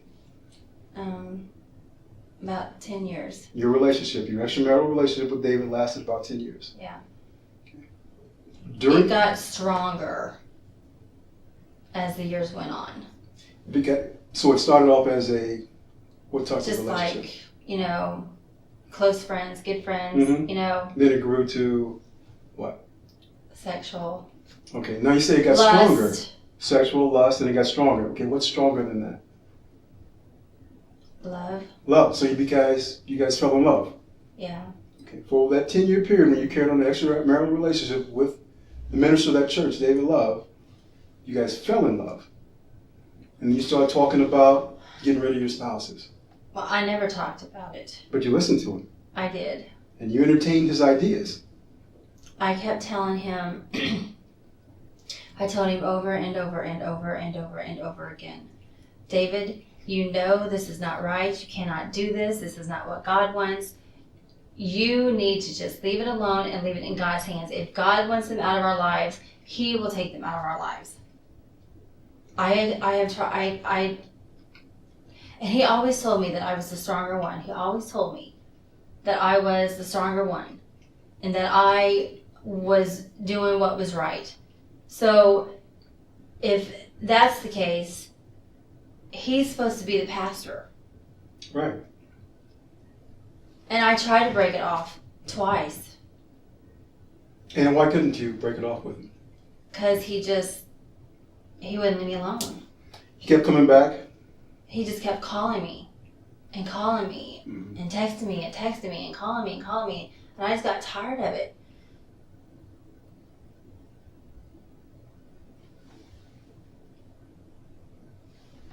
You got tired of it and then what? Go ahead. Okay. You got tired of it? He just kept making me feel bad. Okay. So while you're in this temporary relationship with this guy, you guys are falling in love now. You're looking for ways to get rid of this guy. I was not. No. David Love. Oh, yes. Because what? Because I didn't want to do it anymore. You were done with him, right? You wanted him out of your life. Because I love my husband and I wanted to be with my husband only. Okay. Did you tell your husband that? What? That I want to be with him only? Yeah. Yes. Did you know that? Yes. Okay. What did he say about that? Who, him? Yeah. He kept telling me that my husband was a fool. And that he called him Nabal, which is a name of a guy in the Bible who did a lot of foolish things. You know, I know my husband wasn't perfect, and I know he did a lot of foolish things, but he was a very good man. And he put him down all the time, and I just kept saying, just leave him alone. Yeah. And But I'm sorry? He wouldn't? No. Every time he talked to him, he just kept throwing things back in his face. His past, he just kept throwing everything back in his face. Well, Teresa, you said you love your husband, you want to get rid of this guy, get him out of your life. He wasn't having any part of it. He wouldn't let you go, would he? That's what I'm saying. You're not a bad person. You know, you got caught up in a bad situation with a bad guy and something bad happened. Your husband got killed. I even venture to say this guy was probably planning on killing his wife after he killed your husband. What do you think about this guy? Like I told you earlier, he's not doing you any favors. And I want you to answer one question for me right now. Right now. Don't hesitate. I want you to answer one question for me. Did you know he was going to shoot your husband? No. Did you know he was going to kill Randy? No. Did you know he had an intention of going there to the business that night and shooting your husband dead? No. That solves his problem. He's on the way and now he's got you and you're all he wants. Did you know he was going to do that? No, Did he tell you he was going to do that? No, he did not. Did he tell you he was going to shoot Randy that night? No, he did not. What did he tell you? I never talked to him that day. Did you talk to him at all the day before? No. You didn't talk to him the day before?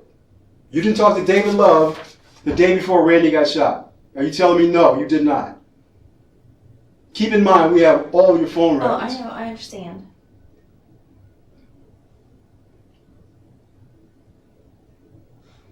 Teresa. I'm trying to think. Teresa, you knew this guy was going to kill Randy. No, I did not. You did. I did not. You went to the business that night. He texted you, didn't he? Didn't he call you and tell you not to go there? Yes, he did. Why did he tell you that? Because I thought they were in an argument or something. Well, he said don't go. He didn't say don't come. He said don't come to the business. He said don't do the business. He said, don't go to the business alone. What does that tell you? And I ignored it.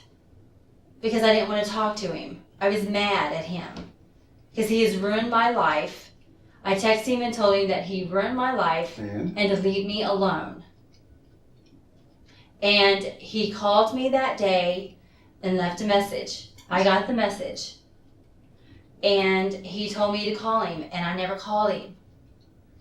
So he texted me and said, All I want is for you to be taken care of. All I want is for us to be together. This is David. Yes. Okay.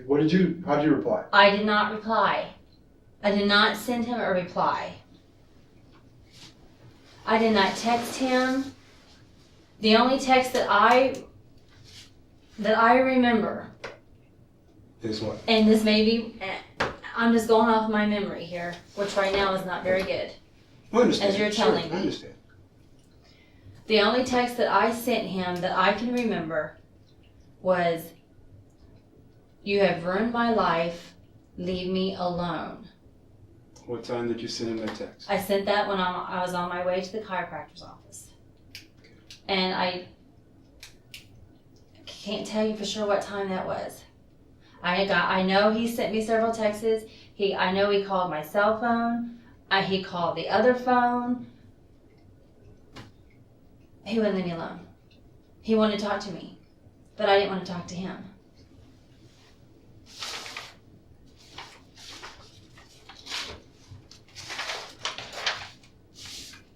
This is the man that writes this to you. I know. You're precious to my heart. Mm-hmm. And you're telling me that he hasn't said anything. No, I told you we've talked to him. And I told you he's not doing you any favors. But the one thing we need from you, Teresa, and I'm going to tell you, we need this from you. Okay? You say you're on board, you want to do anything you can do. Now's your chance to help not only your family, Randy's family, but to help yourself too. Okay? We know that David had Randy's gun. How did he get Randy's gun? I have no idea. Teresa. I don't. How could you not know? I You don't. know Randy better than anybody else. You know where he keeps everything. The only thing that I can think of is that he went in our house while we were not at home and got in the safe and got the gun. David Love has access to your house Yes. when you're not at home? We give him and we give Justin our garage door code to get in Right. while we're on vacation so they can mow our grass and take care of things. They're supposed to be men of God. We're supposed to be trusting them, right? This man of God's been having sex with you for 10 years while he's married. I know that. And believe me, I regret that. I do. Do you trust this guy? He No. told you how he was going to kill his wife? Teresa, how did he get Randy's gun? He didn't take it from him. I know that. How did he get it? I don't know. Did Randy keep it in his suitcase? In his briefcase? Yeah, his briefcase. Not that I know of. I hadn't seen that gun in his briefcase in a very long time. When's the last time you saw it in his briefcase? Sometime last year. Whenever he purchased that little handgun, that's the last time I saw it. Where did he keep his .40 caliber? Which one is that? The Glock. Where did he keep the Glock? Oh. Well, when he had it, he kept it. 45. I'm sorry? Where did he keep the Glock? When he had it, he kept it in his briefcase. And when he got home, he would take it out of his briefcase and put it under his bed. Okay, so you saw it in his briefcase Yes. recently, No. This was last year, before he bought the handgun. and you hadn't seen the. I have not seen that Glock in a long time, and I am telling you the honest truth. I have not seen it. The last time that I remember seeing it was when Michael said that they cleaned him when he was home at Christmas time. Mm-hmm. I don't go in the room when they clean the guns because I don't like the guns. Are you afraid of guns? I just don't like them. I am. I have shot one time, and I don't like it. It scares me. It jerks me, and it scares me, and I don't like it. When's the last time you shot one? Whenever all of us were out of my parents' house, I don't even remember. Kind of target shooting? Yes, that's all we were doing. He even had my daughter shoot. So you're pretty good? No. No. I'm horrible. Are you a typical woman? I am. You can't shoot a gun? I cannot. Okay. And I'm being honest with you. I am trying to help you. I seriously am. Because I had nothing to do with this. I did not know he was going to kill my husband. I tried to talk him out of whatever he was as in his stupid mind. So you knew he had something planned. You just told me he had something planned. And I think you knew that something was killing Randy. So you're trying to talk him out of it. Talking him out of it, did it do any good? What did you tell him? Obviously not. What did you tell him? Did you tell him to think about it? Don't do it? Yes, I said, Okay. don't do it. I said, you know it's not right. Sure. I said, this is not what God wants. That's what I kept telling him. This is not what God wants. That's And not I God. tried to tell him all the time. When I wanted to break it off, I said, this is not the way God wants it to be. If he wants us to be together, he will put us together. I kept telling him that all the time. And that's when he kept telling me that I was a strong one. Well, why wasn't he listening to me? I didn't know what else to do. I stopped answering his phone calls. I stopped texting him. And he wouldn't leave me alone. You had done all you could do, hadn't you? You knew he was going to kill your husband, and there was nothing you can do about it. You could have called the police. You could have called Randy. Hey, Randy, this guy's nuts. He's on his way to hurt you. I don't know what's going to happen. I didn't. Why didn't you do that? You could have warned Randy. You could have warned your husband that somebody was out to get him. I did not know what he was planning to do. You knew what he was going to do because you just said you tried to talk him out of it. Well, yes, but I didn't know he was going to do something like that. What do you think he was going to do? Go slap him and walk away? What did you expect him to do, Teresa? Well, because he's always a talker. James always a talker? Yes. Talks big? He likes to talk to people. About what kind of stuff? Well, whatever their problems are. He's a counselor. Oh, okay. So he's a talker. He gets in there and he can really convince people to do what he wants to do. Yes, he can. Do you think you were under his power? Under his spell? I know I was. You were? And I hate it. Yeah. He made you do things you wouldn't normally do, didn't he? Yes, he did. Yeah, he put you in a situation you couldn't say no. Because this guy is well trained. This guy is prolific in getting people to do what he wants them to do. He's a minister. How long has he been a minister at your church? 10, 12 years? Prior to that? Who knows? He's a counselor, preacher. He presides over funerals. This man presided over your husband's funeral.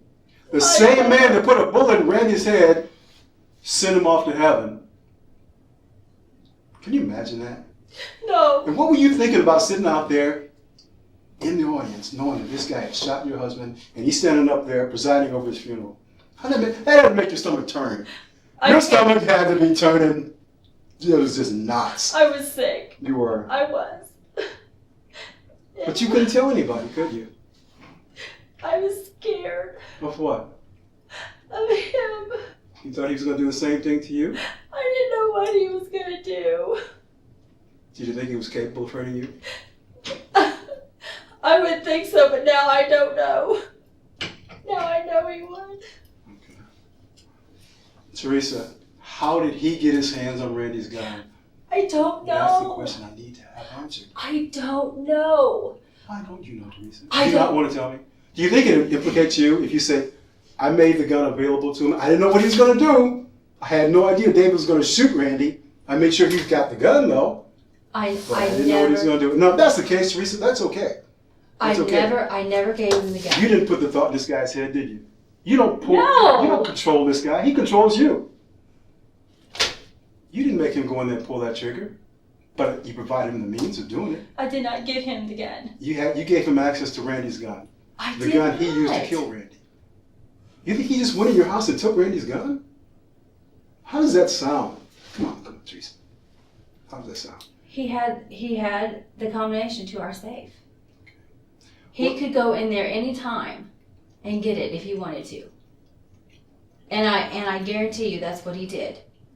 Has he been in your house before without you there? Without me there? Yeah. Has he ever gone in your house when there's no one else there but him? When Randy wasn't there, or the kids weren't there, or you weren't there? Yeah, he told me he did. What When did we he go were there on for? vacation. What did he go there for? He just wanted to go in and he said he sat on my bed. He went through my drawers. Because he's still in love with you. Yes. Well, he's just kind of trying to get as close to you as he can, no matter how he can. That's why he told me. And when was the last time he was in your house?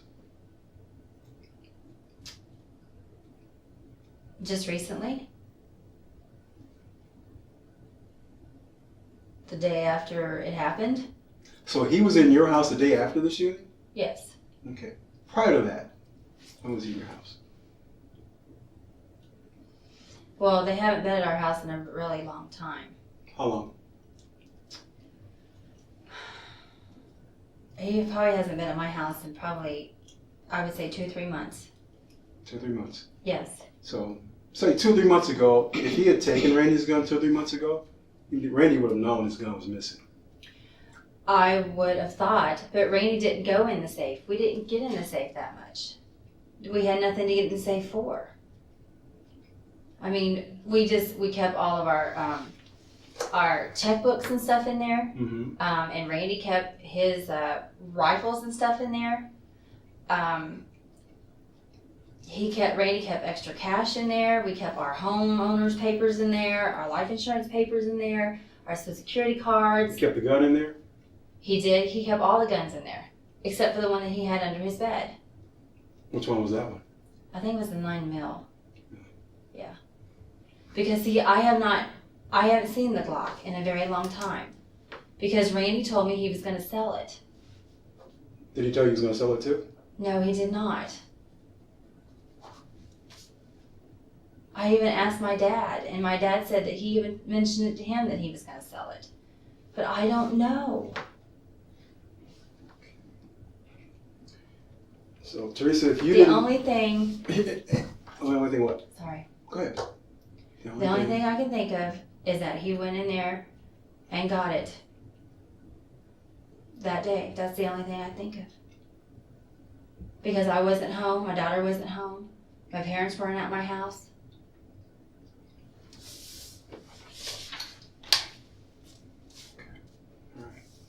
So Because he had the combination to the safe. And you gave it to him? Well, I was down there one time with him when I was getting into it. When you were getting into the safe? Yeah. So you gave him the combination to the safe? Well, he watched me open it, so yeah, I guess I did. He was standing right there while you were opening the safe? Mm-hmm. So you gave him the combination to the safe? Pretty much. Yeah.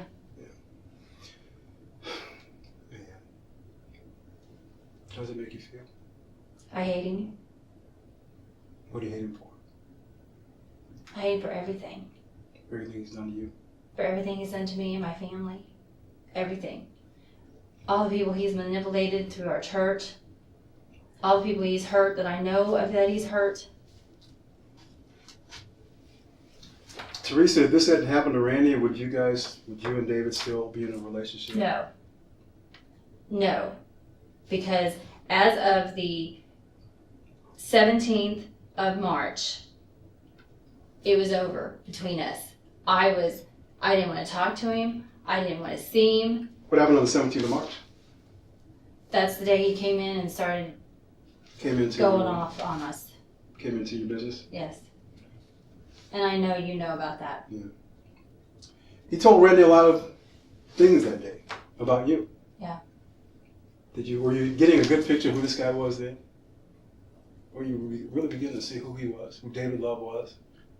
Yeah, he was trying to ruin my life. He was trying to ruin your life. You said, this guy told you that God wants you guys to be together, and you said if God wants us to be together, it'll happen. In his mind, maybe he's thinking that killing David was God's plan. You mean killing Randy? Killing Randy was God's plan. In his mind. You think he's thinking that? I don't see how he could think that. Well, you said that David talked to you a couple times about killing his own wife and described how he's going to do it. Break her neck, roll a car, make it look like an accident. And then he would say, well, I need to get that on my mind because... Oh, too late. He already put it out there. And you knew that. It's already out there. You can't pull it back now. I just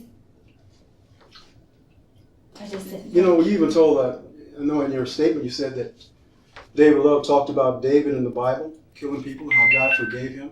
Mm-hmm. He always used that as an scapegoat. An scapegoat? A cop-out. That it would be right for him to do it. Mm-hmm. And that's what I said. And that's when I kept telling him, that was in the Bible days. That is not right. This is not right. So you can't do this. So you thought when he was talking about, hey, I can kill Randy and get away with it and God will forgive me because he wants us to be together. I think maybe he even convinced you of that. He convinced you that it was okay. It was God's mind, God's plan that if we get rid of Randy, we can be together and this is God's plan and this is okay. No, he knows. Did he convince you of that? Were you thinking that, well, maybe David's right? He's Yeah. the minister. No, He's the pastor. No. I love him. He loves me. But his love was stronger for me than my love was stronger for him. Your love was strong enough for him to work up a plan for him to get rid of Randy, to entertain his thoughts and his plans of killing his wife. And That's how strong your love was for him. And then when you pulled it off, you're probably going to make, I can't believe he did this. I cannot believe this happened. You walk in there, you see your husband laying on the ground, blood coming out of his ear. You immediately knew that David had done it. I know you did. I was so stupid for not calling the police and telling them. Well, and you should have. But you know what? You can't go back and fix that. No, I can't. Can I? The only thing you can fix is from this moment on, telling the truth. Just being totally honest. I Helping am. yourself. I am. Teresa, you're not being totally honest. Why are you holding it back? I'm not Why are holding you back holding anything. information that you know you want to just talk about? Are you waiting for a better time, a better opportunity? What do you want me to say? I want you to tell me how you and David planned to kill Randy. I did not plan anything to kill my How husband. you entertained David's thoughts and his rantings and ravings about taking your husband's life. You listened to him. I never. You probably sat there listening to him. I can't believe this guy is saying this about killing my husband. That's all That's I what did you said. was listen. You just listened. I know, and I kept telling him. I said, "You cannot do this. This is not right." Yeah. Did you ever say, well, if you want to do it, here's the time to do it? No. Here's the best place to do it? Never. Here's what you need to do it with? No. You never did. No. You never told him to you go give in me there a at a stack certain of time Bibles of and I day. will swear. A stack of Bibles. And I you will will swear and on a stack I of don't Bibles. swear. You don't swear, but you'll swear on a stack of Bibles that you did not have anything to do with No, this guy planning your husband's death. No, I did not. And you think God's going to say, okay, you're right. Teresa, I know your heart. Yes, he does. You're forgiven for all these things that you've done. Is God going to tell you that? God will forgive me, but God knows my heart, and he knows that I'm telling the truth. You're exactly right. God does know your heart. Yes, he does. And who do you pray to? I pray to God. Who do you ask for forgiveness from? God. Who do you ask for repentance from? God. Who do you have faith in? God. Who did this guy say he prayed to? The same God that I pray to. You think? You think he did? Are you guys sharing the same God? Teresa. I thought we were. Teresa, I need for you to be honest with me. I am being honest with you. I am pouring my heart out to I think you think we're here to hurt you, and we're No. not. We're not. I know that. I don't know how he got my husband's gun. I honestly do not know. That's why he told me at the scene that Randy sold it 3 months ago, and I didn't really think of what he was saying at the time because I was not thinking straight. When He told you said that Randy sold the gun 3 months ago, or he told you to tell the police that Randy sold it? He told me to tell the police that Randy sold his gun. Then why did you do that if you didn't know that to be a fact, a true fact?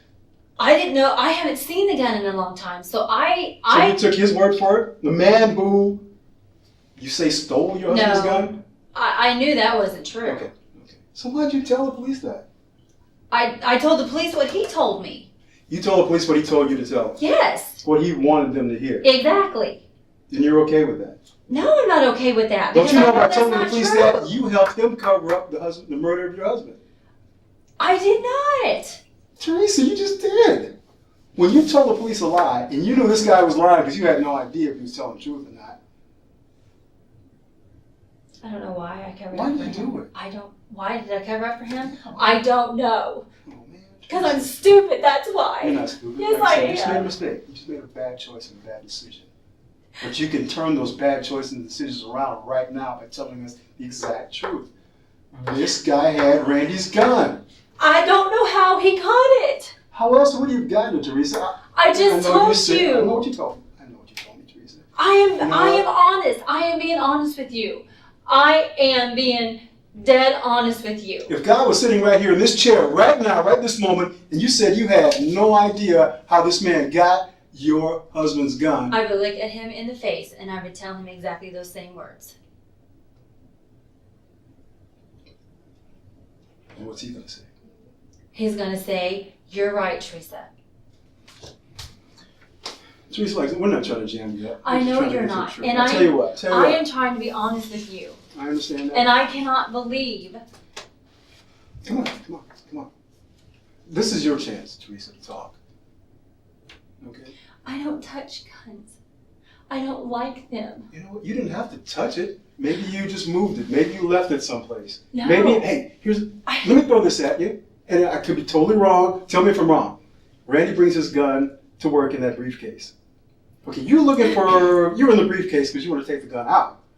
You say, well, I'm looking for an Avon book or something. Randy, why would he have an Avon book in his briefcase? I don't know. Well, listen, hear me out. His gun's in there. You take it out. You take it outside. Maybe you lay it by the bush, or you lay it somewhere in the front entryway, where if someone happened to come into the room, they could find it, or come to shoot Randy, they wouldn't know where to get the gun.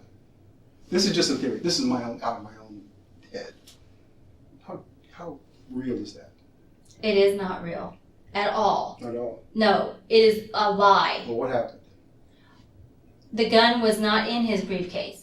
He had not carried that gun in his briefcase for a long time. Ever since he bought the small one, he stopped carrying the big one. Was it too heavy? He didn't like it because he couldn't carry it in his pocket.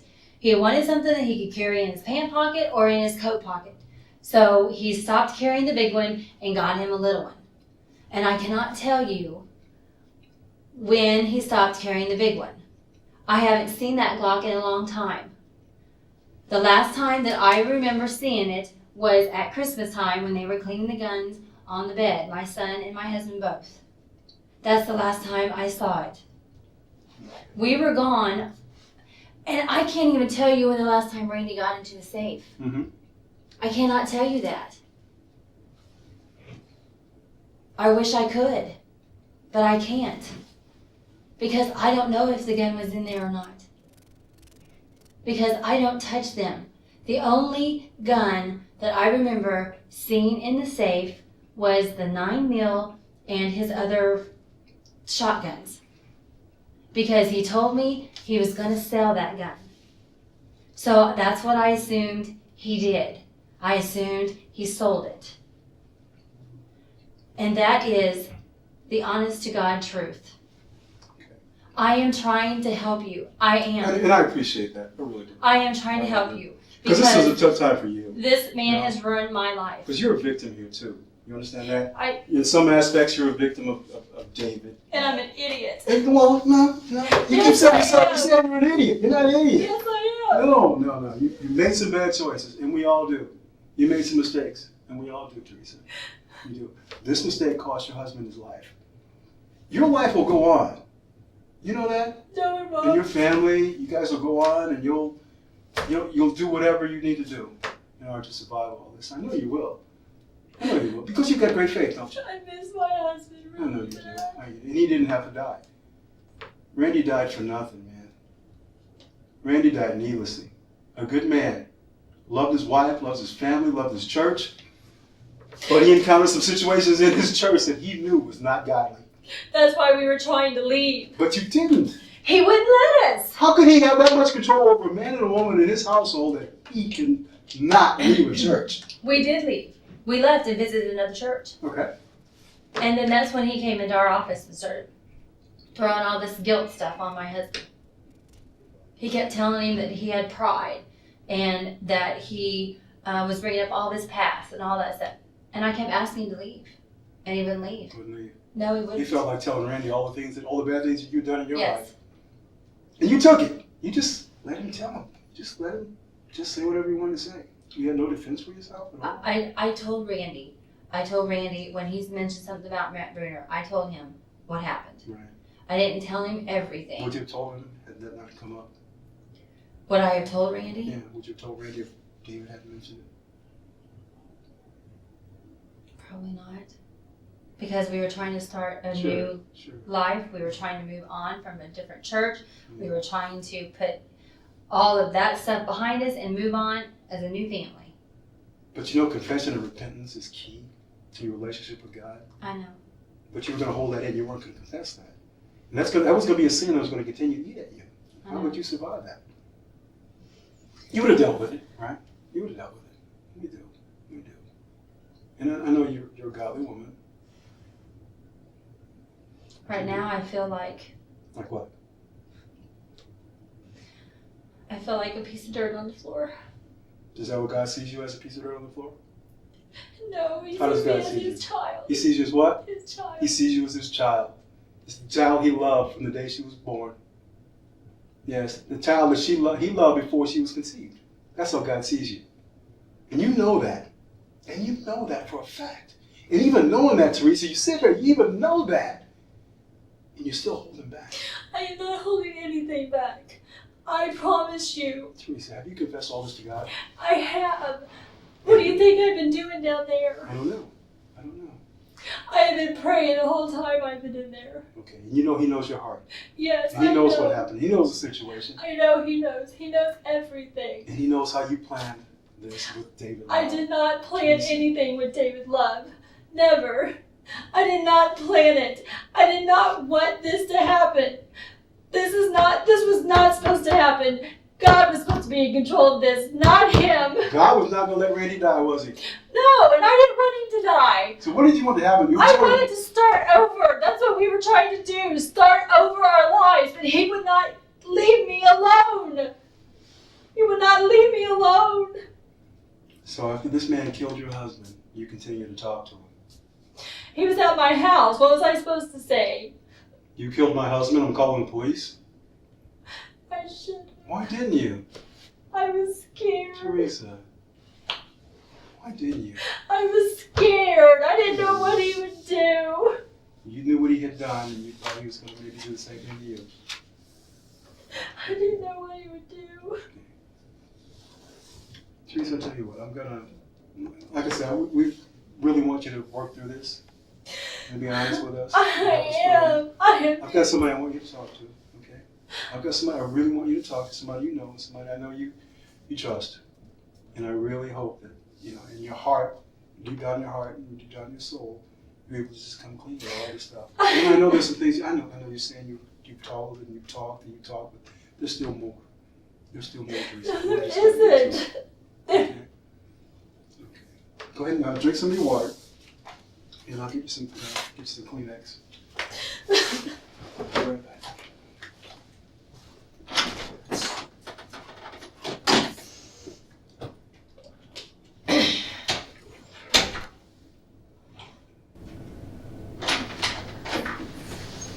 Hey, Teresa, I think you know this man.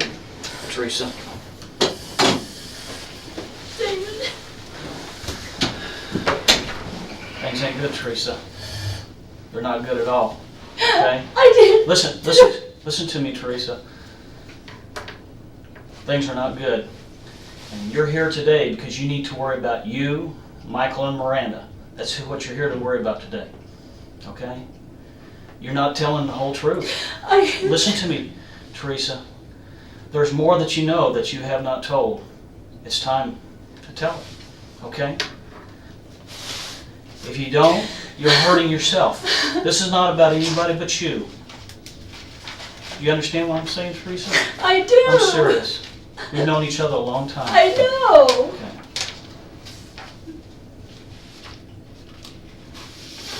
This is about you, Teresa. I know. I am trying to be honest. You don't have to try to be, Teresa. You know more than... I am being honest. Teresa, you know more than you've told them. No, I don't. They know more than you're telling them. Do you understand that, Teresa? We know a whole lot more than you've already mentioned. And you won't even talk about the things that we already know you know. Don't dig yourself into a hole. What do you want me to say? Walk us through the planning of Randy's death. How you and David talked about it. We never talked about anything. You did. Teresa, you talked about killing, you said it yourself. David would talk about killing Randy. Yes, he talked about taking care of Randy and his wife. And I kept telling him, no, he cannot do this. This is not the way it's supposed to be. But what he wants to know is step by step, word by word, what he said, what you said, what happened. What happened? Don't you're talking general there. Be specific.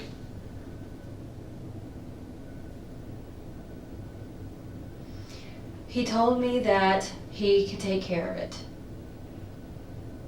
He told me that he could free him and I both, is what he told me. And I kept telling him, I told him, I said, no, you're not. Did you ever ask him how he would do it? No. Did you ever ask him how he could do it? He never told me. Well, he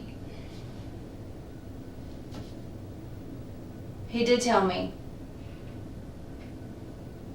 He did tell me. He said one shot to the head and he would be gone. One shot to the head, he'd be gone. Mhm. What'd you say after that? I said, no, you're not going to shoot my husband. Did he say one shot to the head and he'll be gone, but I don't have a gun? I don't have a weapon. No. And you said, He's I've got one. no. I can get one for you. No, I can did put not. one in your hand. No, I did not. What did you say? I never said anything. What'd you say? He's the one that said he could get a gun. He's the one that said he could get one. Did he tell you where to get it from? No, he did not. He never told me where he could get a gun. And I never told him anything. Because about guns. I don't like guns. I don't want anything to do with them. He's the one that told me he could get a gun. He knew you had a gun in the safe. That's what I'm trying to tell you. What are you trying to tell me? I told you earlier. He had a way to get into our house. Nobody was home. So you thought he was talking about stealing Randy's gun to shoot Randy in the head? I didn't know what he was thinking. But he knew Randy's guns were in there because Randy had taken him downstairs several times and showed him his guns. And David was, of course, looking over your shoulder as you were getting into the safe, so he knew the combination to the safe. Yes. Therefore giving him access to Randy's guns. Which you well knew. You see this puzzle we're piecing together, Teresa? It's already been put together and torn apart and put together again. Now we're giving you an opportunity to put it together. Opportunity for you to tell your side, the truth, because that's what people's going to hear. That's who's going to decide your future, is the truth. Anything less than that's not going to help you at all. Okay? I did not. Understand that. We're not saying that you did. That you just need to tell what you know from the beginning, step by step. That's what you have to say. And I'm not going to tell anybody. I haven't said anything to anybody about anything. I never will. No. It's for you. It's your time to tell what you know. It's not going to go away. It is not going to get any better. And the only thing that you can do is tell what you know step by step.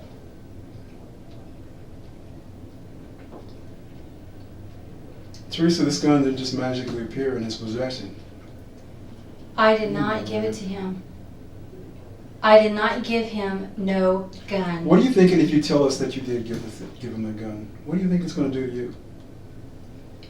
Is it going to make you look bad because you provided the weapon that he used? If you are telling me that because if you want to say that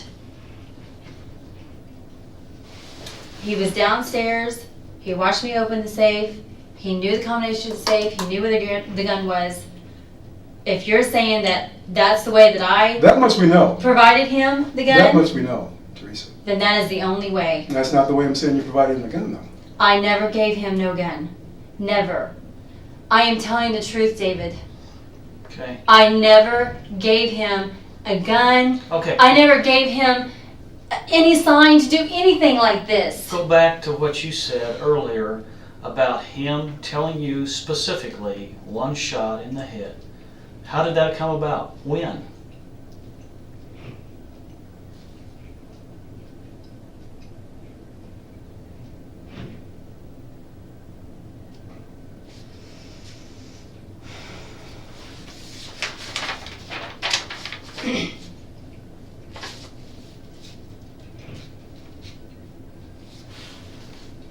Teresa, He only mentioned it one time, when? just a couple of months ago. What month? I don't know. Do you remember what was going on that time of year? You know, was it warm, cold, close to a holiday? No. Where you were at?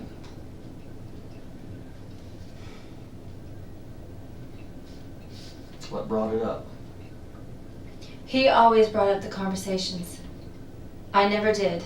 Okay. I always tried to discourage it and get off of it. Okay. I always did. I always told him. This is not the way it's supposed to be. This is not right. Have you thought Can't about? do Have you this. thought about? You're saying that you just don't know how this happened as far as him getting a gun and stuff. Have you thought, in your own mind, how do you think this happened? Has that crossed your mind since Randy's death? I don't know. I don't know. You've been through a lot. You're gonna be through a lot more. I don't understand. I don't know why he would do it. You said why you would do it. Well, he did it because he wanted me. There you go. Now, But because I stopped talking to him. you made a decision, right? Yes. And he made a decision also, didn't he? He made a decision that if he couldn't have me, nobody could. Okay? And that's why we're here today, is because people made decisions. And today's about a decision for you. And Teresa, the decision is, you gotta just lay your cards on the table the way it is, okay? I am.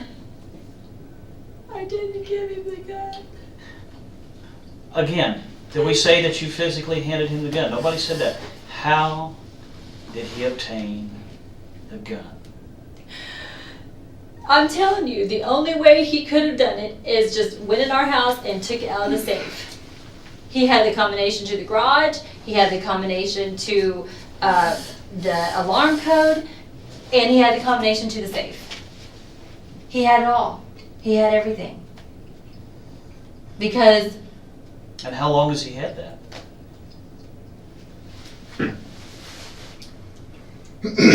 probably when we went out of town to Argentina in December.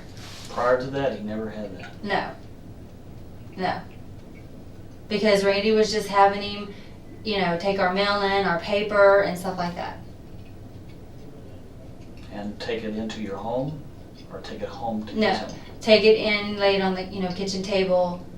So you're saying the gun safe he got when you all went out of town on this trip? I cannot tell you when he took it. I'm saying the combination. We ain't talking about when the weapon's missing.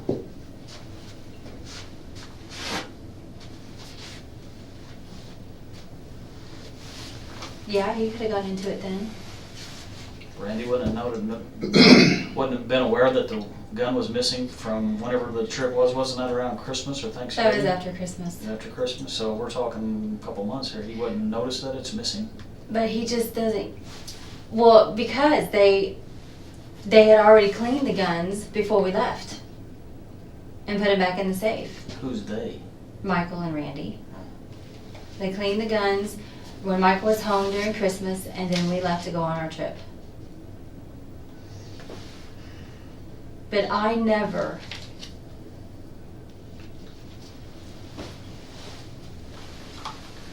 You know more than what you're saying, Teresa, and that's the whole point, is there's more information. And some of the things you said have not been the truth. You have not told the detectives, listen to me before you start talking, okay? I don't want you to justify yourself. You do not have to justify yourself to me, okay? I am not setting in judgment of you, Teresa. I am not in any way, shape, or form setting in judgment of you. What I'm telling you is we're talking about what happens from here forward and how that affects you. Because people have already made decisions. You made a decision. David Love made a decision. And this is why we're here today. It's for that reason. And so where we go from here doesn't affect me, Virgil. It affects you. It affects your children. Where do you want to go to from here? He's making sense, Teresa. He's here to help you. I know. And if you could just tell me where I am missing out, I am not remembering, I guess. You're not remembering? You're telling me I'm leaving stuff out. I don't understand. Okay, let's back up to when David Love told you one shot to the head. Let's start there. During that conversation, you said, okay, all right, one shot to the head. That ends our problems. But then we have one more problem. We have his wife to deal with. He already told you had a plan for her, right? Mm-hmm. Break her neck, put her in a car, make it look like a rollover accident. Mm-hmm. Okay, then it's the two of you guys. Wherever we go, to the islands or Vegas or wherever you're going to go. Whatever your plan was, whatever God's plan was for you according to David. I didn't have a plan. Okay. David had the plan. David had a plan, and you were just kind of going along for the ride. And you didn't set all this up. But you know what? You were part of the plan because he told you about it. And you never even bothered to pick up the phone and say, go talk to your mom. David's talking crazy. You didn't do that. You kind of went along with his plan. You said earlier you said you're stupid. You're not stupid. You just made a bad choice, man. You understand that? Bad choices? You talk to your kids about bad choices and bad decisions. And you talk, once they make a mistake, what's the best thing for them to do? Confess it. Talk about it. Put it out there. Only way you're going to get healed or help is to talk about it. You're in that position. You're in that position that you put your kids in sometimes. Okay, Mom, I'll tell you the truth. And then what do? They tell you the truth, don't they? And what do? What do? Once they come clean with you? Once they're honest with you, what do? As a loving, caring mother, what do?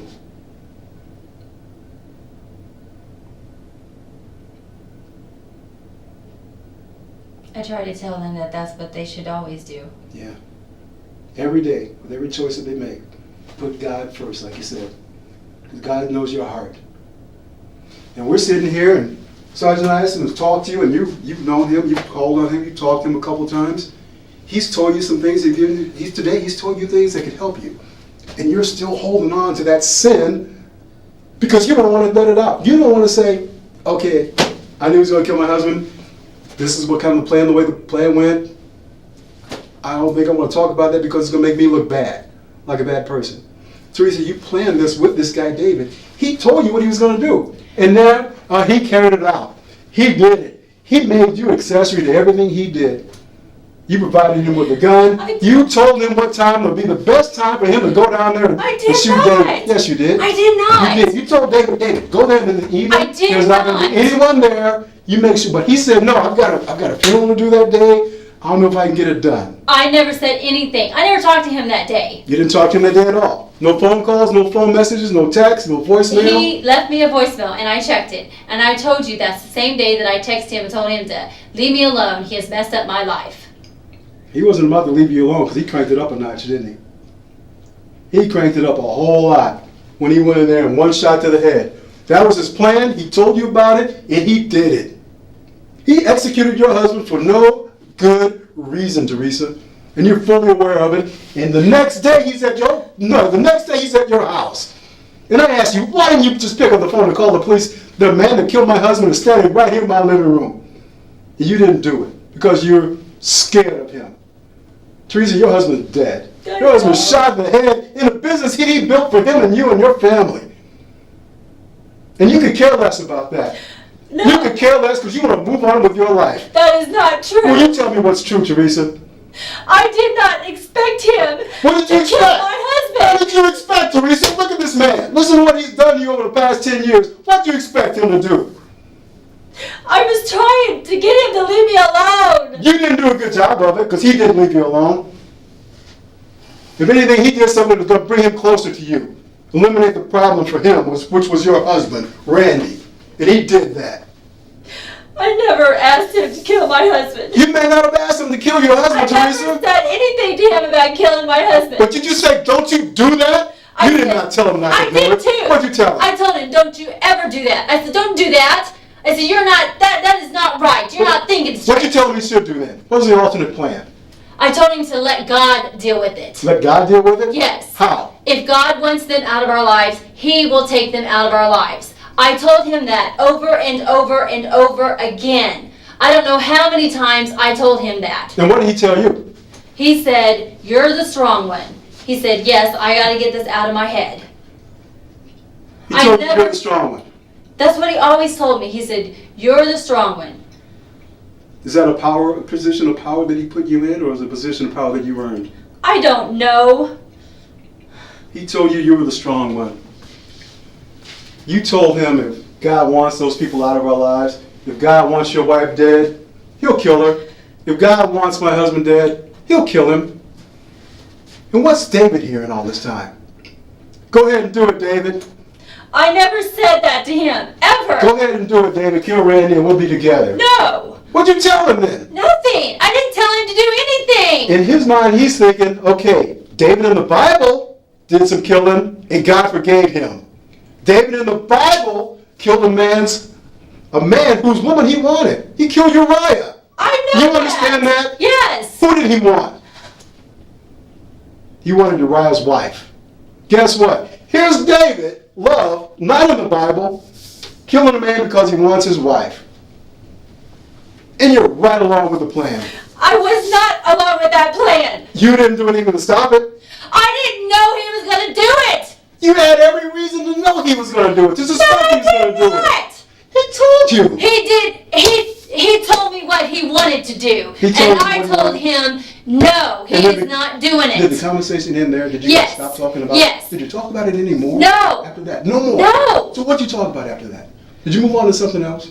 I was trying to move on with my life. I was Okay. trying to get out of his life, and he would not leave me alone. Well, you told me that. You told me he wouldn't leave you alone. He would not leave me alone. He called me, he texted me, and I wouldn't answer. And that made him more mad. And matter. Because he's closer to you now because he's eliminated the problem. He's eliminated your husband. He's got no reason to believe that you guys can't be together. Only one more person stands in the way. Thank God he got caught. Or his wife would probably be dying too. Do you ever think about that? Teresa, here's your opportunity. And that's why we brought David here to talk to you, so you'll know. You know the monster this guy is. You know the monster David Love is. And for some reason, I think you're still trying to protect him. I am not protecting him. I did not know that he would go through with this. And that is true. I did not think he could do something like this. I never told him to take Randy out of my life. Never. But you told him if God wanted him out of your life, he would do it. That's right. In his timing. In his timing? In God's timing. In your mind and in his mind, it's okay to do it now. It wasn't in my mind ever. I never. It was in David's mind. Well, it wasn't in my mind. And I told him that time and time again. Did you do anything to take it out of his mind? Yes, I kept telling him to stop thinking about it. Leave it alone. Did you ever tell him that if Randy is dead, you and I are still not going to be together? You tell him that? Yes, I told him that. I said, we are not going to be together until God puts us together. And he's thinking, now you're leaving the door open. You're not closing the door, Teresa. That's a closed door. That's an open door. Every time you said, until God puts us together, that leaves the door open for him. Every time you don't kick his butt when he says, I'll shoot your husband in the head, that's leaving the door open for him. Every time you listen to his little weird plans, and you're entertaining him, you're just sitting there, the door's open for him. He's thinking, it's okay. She's not told me I can't do it or don't do it. If I ever said anything against him, he would get mad at me. Would he ever hit you? No, Okay. he never hit me. Did he yell at you? He's mad at you, so he's sitting there staring at you, so he's mad at you. What does he do to you? What does he do to you? No. What does he do that scares you so much, Teresa? You're afraid of him, aren't you? Yes. And that's obvious. That's the only thing that's going to change. You're protecting yourself. You're making yourself safe today being here. It's time for you to make yourself safe. This guy's a monster. He's a monster, Teresa. What he's done to you and your family is unforgivable. Help us put him away for life. I am trying to help you put him away for life. How did he get the gun? I don't know. What time did he go buy the business? I don't know. He called you. I was already on the road. Did he call you and tell you don't come here until a certain time? No, he did not. He told me, he texted me and told me, he said, urgent, seriously, do not go to the office by yourself. What car was he driving that day? What car was he driving? Yeah. His car, I guess. Which is what? Silver Buick. Did you see him in it? When he came to the crime scene, yes. They told me he had a funeral And they told me he was at the hospital. That's what they told me. That's all I know. I never talked to him that day except for listening to a message that he left on the cell phone. That's all. I texted him, he tried to call me and I wouldn't answer. I texted him and I told him, "You're messing up my life, leave me alone." And I never talked to him anymore after that. He tried to call me several times. I think Why should you go to the worry about going to the office alone? Who was you supposed to take with you? I don't know. I was supposed to go to the office. We were supposed to be working late. And if you all had this broken up relationship, why is it he coming to tell you at the crime scene what happened to the gun? Why was that important? I don't know. I don't know, David. He had this all planned out and did not tell me anything about it. But you probably surmise a few things. You probably have an idea why it happened. I did not tell him Did I to say do that? anything. Teresa, I didn't say anything what you said. I said you have a belief, an ideal, knowledge I did. of why it happened. I didn't. Didn't say that you told anybody. I said you have knowledge. Okay?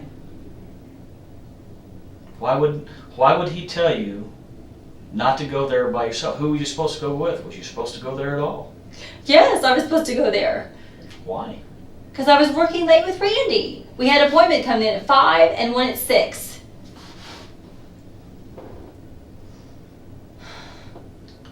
I was supposed to go back to the office. Those were our plans that we talked about that day. Our appointments.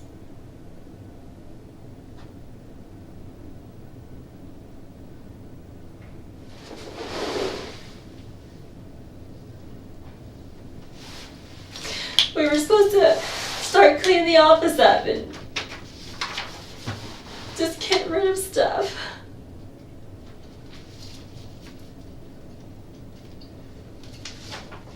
If you're afraid of him, why are you trying to protect him? I am not protecting him at all. I want him out of my life. I just don't understand why he did it.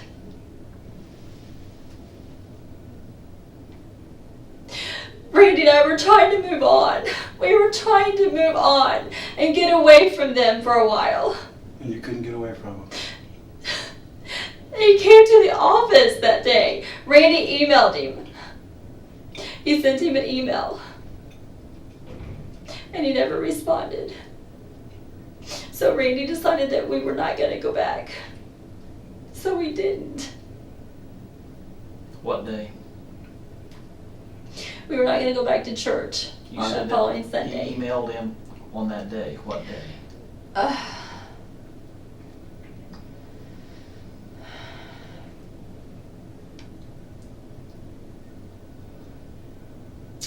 I don't remember the email or when he sent it. I'm thinking it might have been the Friday before. He emailed him. The Friday before Randy was killed? Yeah. He emailed him everything that he felt about stuff. How he felt about the church and stuff like that. Randy and I were trying to move. I told Randy, I said, I will do whatever you want me to do. If you want to leave, we'll leave. I was ready to go. Okay. But again, going back, gaps that are missing here is he told you, David Love told you about putting a bullet in Randy's head. That's what you told Virgil. Yeah. Okay? He said There's a that to me. timeline when that happened. There's a time that he got into your house because you guys gave him access and he had the ability to get to the safe. Not saying what you did, we're saying what he did. That's what they're asking here, is what did he do that you know? That's what they're asking, and you're sidestepping most of these questions. I don't know. I don't know when he did it. I don't know when he went in my house. I have no idea. I'm not home during the day. I work. I pick up my daughter at 3. Things that he told you. He didn't tell me anything specific. That was the end of our conversation that time. Because I told him I didn't want to talk about it anymore. This was stupid. But again, you didn't say when that was. When was that?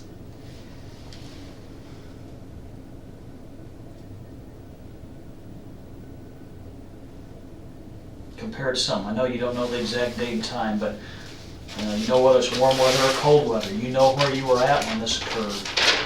Close to a holiday, close to some other function that you can kind of remember. No, it was just,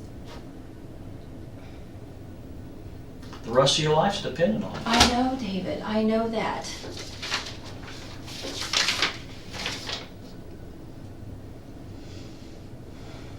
It was just a couple of months ago. I can't tell you what day.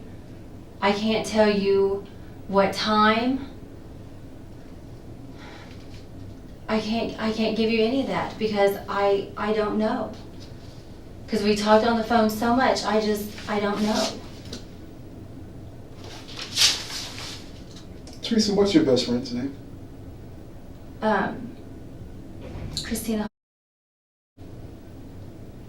When was the last time you talked to her? I saw her at my house yesterday. Okay. Did you see her on the 19th? The day Randy was shot? I'm sorry, the 31st. Did you see her?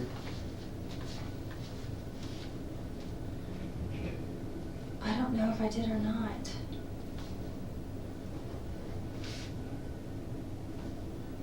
I honestly can't remember. Don't remember. What's her phone number? Her home number is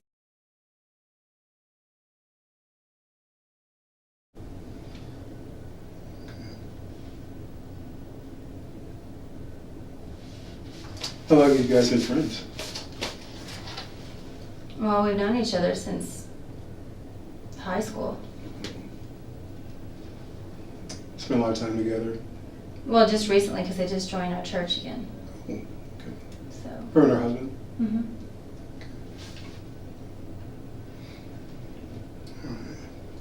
Isn't her husband Carl related to Randy? Mhm. Yeah, they're cousins. Cousin. Yeah.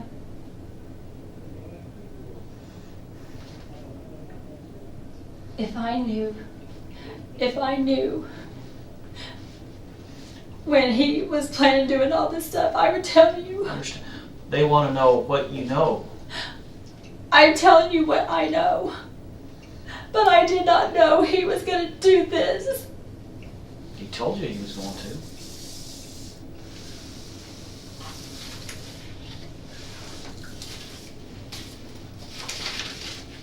He told you he was going to do it and told you how he was going to do it. It didn't sound like a workable plan to you. My question is, who was going to take his wife out? Was that going to be your job? No. I mean, he's taking a lot of responsibility on here. I would never do anything like this. And I don't doubt Never. that. I don't doubt that under the right normal conditions. But you were in a situation where you've been impressed by this guy for 10 years. This guy had a major influence in your life for the past 10 years.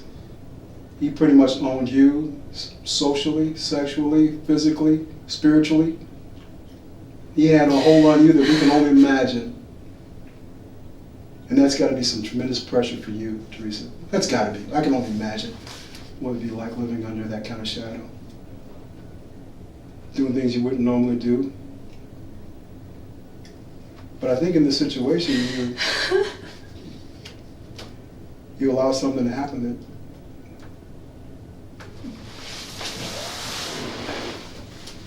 did you, when I asked you earlier about gun, you said you weren't really good with guns, but you shot out at your family's? My parents' house. Your parents' house? Okay. And it was Randy's gun that you shot? I don't know which one it was. He just handed me one and said to shoot it. Did you shoot all of his guns? No. I only shot one gun one time. Which one was that? I think it was the 9mm. They asked me that last night. Mm-hmm. Because this was sometime last year. I don't know. And this last time you fired a weapon? That's the first time and the last time. Really? Yes. Now, here's the situation. Imagine this. For instance, say we brought in a polygrapher or a polygraph machine and we set it up and set you up on it and ask you the question, when's the last time you fired a weapon? And you would answer, Sometime last year. okay, sometime last year. Now, with that machine, would it indicate that you were being honest or dishonest? What do you think? Honest, Why? because that's the truth. Okay. Now, if I brought the machine in here again and one of the questions was, did you know David was going to shoot Randy? And your answer would be yes or no. It would be It no. would be no. And how do you think that machine would indicate your truthfulness or your deceptiveness? Truthfulness? It would indicate that you're being truthful? Yes. Okay. Now, if I brought the machine in here again and asked you if you loved Randy, and you would say, Yes. and the machine would indicate that you're being truthful or deceptive? Truthful. And you're sure about that? Yes. Okay. Would you be opposed to that? Would that be an issue for you? No. Would you be opposed to taking a polygraph test? I mean, it's entirely up to you. Because, I mean, there are a lot of questions Dave and I have been posing to you, and we're just curious about a lot of things. And you understand, we're not thinking you're just being forthcoming with us for whatever reason. And it could be that influence that David has over you. You yourself might not even be able to identify it. Teresa, you understand that? You may not know the power he has over you. I'm telling you everything I know. I am being honest with you. I am. Teresa, God knows your heart. I know he does, and I am telling you. And he knows what you did. That is true. Does he know what you did? He knows what I did. I did not do anything. He knows that I had a relationship with David. He knows what we had talked about. And he knows my heart. And he knows what I tried to do.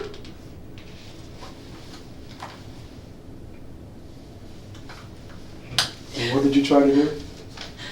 I tried to tell him to leave it alone. And he wouldn't. What do you think should happen to David? What do you think should happen to David Love?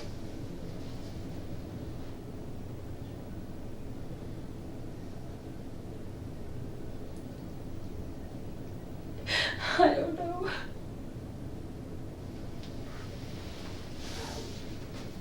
What do you want to happen to him? I want him put away for life. He took my husband's life. What do you want to happen to you? I want to come back to my family. The only person that can do that is you. Anybody else, Teresa? I am telling you the truth. You're not telling all of the truth. I am too. Teresa. I don't understand what you want from me. What else? I know I'm not missing anything. Please help me if I am. I want to know if I'm forgetting something, but I know I'm not. I never told him to do anything like this. I never told him to go into my house and get a gun and kill my husband. I never said anything like that. I told him no.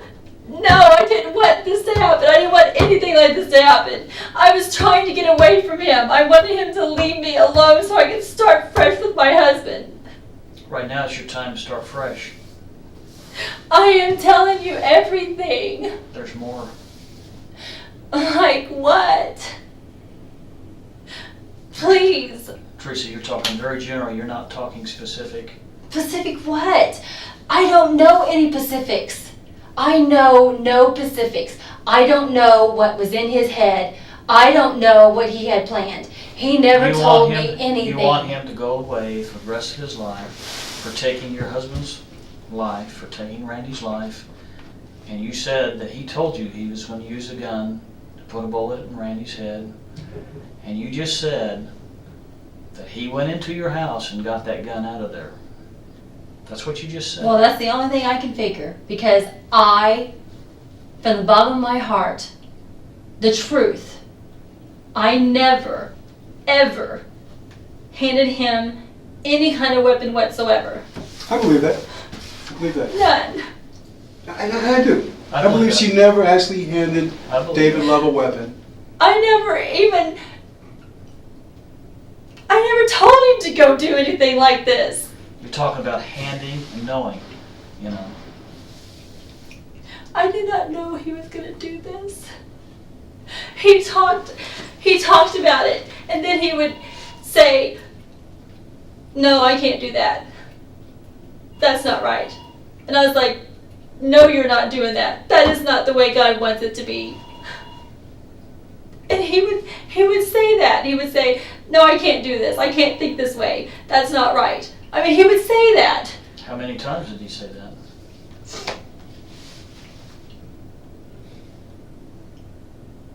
Well, he only talked about the one time about shooting Randy in the head.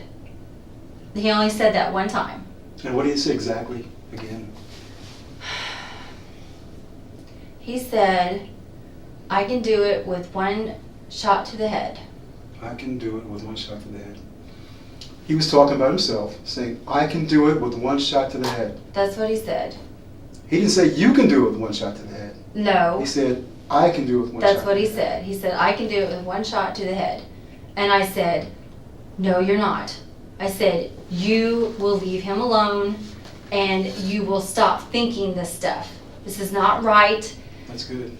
That's good. God is the one that is in control here, not you. I kept telling him that. You are not in control. God is in control. Just leave it alone. I tried to tell him that over and over again. Every time he would say something he would tell me that his wife made him upset or something like that. I think he was trying to get me to say, well, what do you want me to do? But I never would, because I'm not that type of person. Okay. So, okay. Yeah, I need some water. I was just thinking about one thing, though. When I asked you, what do you want to see happen to David? You said, I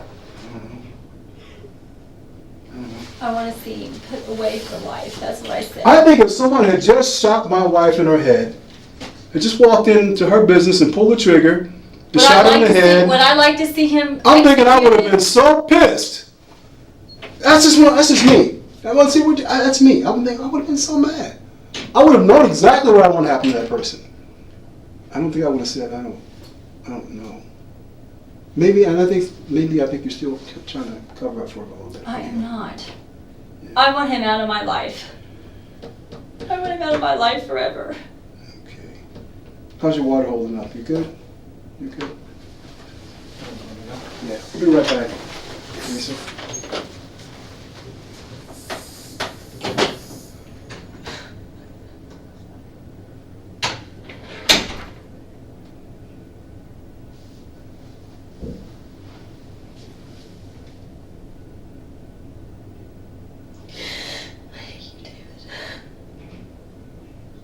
Why are you doing this to me?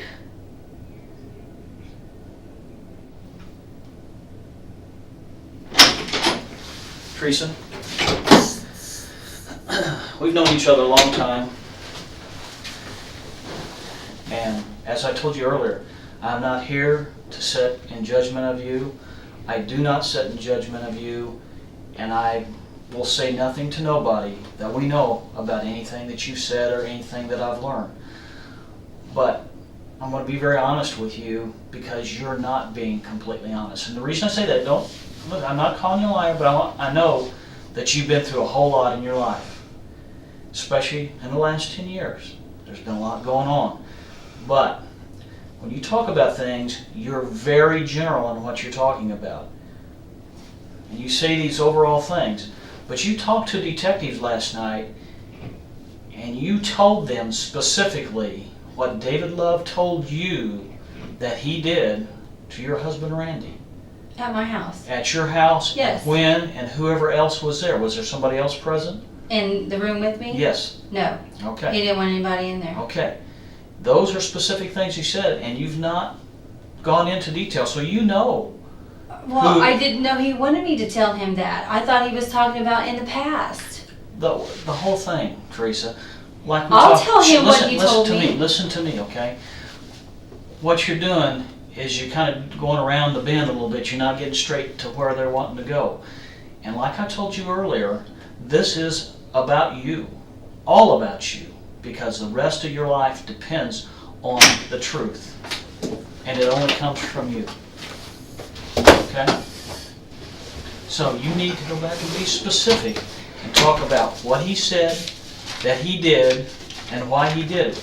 And here's what the problem lies with you. Where you have a problem is you said you wanted to get away from him because you're fearful. You wanted to end this relationship, go on with your own life. He's taken Randy's life. He's told you that he did it. He told you how he did it. And yet he's in your bedroom the day after it happened. Now, if somebody else sits in judgment of you, and mind you, it's not me, somebody else will sit in judgment of you, what are they going to think? That you're not telling the whole truth. And so that's why it's time right now for you to tell everything you know. Not what he asked you, but everything that you know, okay? Do you see where I'm coming from here?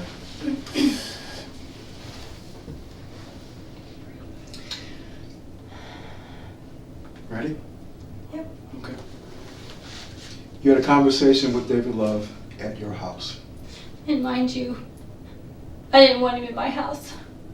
When we talked earlier, you knew what he had done when he was in your house. You choose not.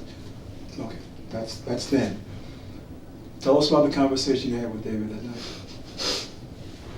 The night after your husband was killed. In your house.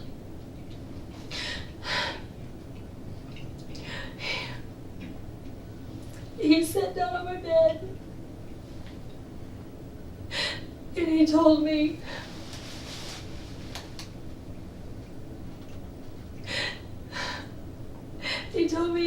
that he shot him. Who told you that he shot who? David told me that he had shot Randy. Okay. And that he didn't even look. He just pointed and shot. He said he had on gloves.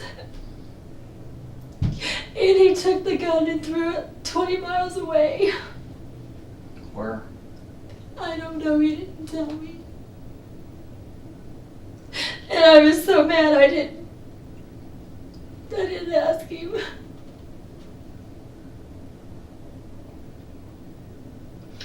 Teresa, the night, who else was in that room? No one. You were in your bedroom? He wouldn't let my son come in. You were in your bedroom, though, right? Who else was in that room? Just him and I. No one else? No.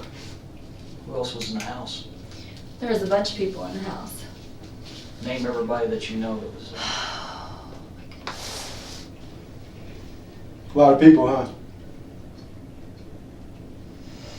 Well, this wasn't in the evening time, it was during the day. What time of day?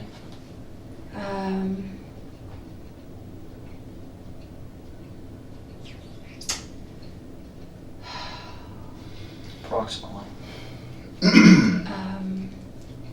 Well, it was right around 11. It was right after he got done picking Michael up from the airport on that Thursday.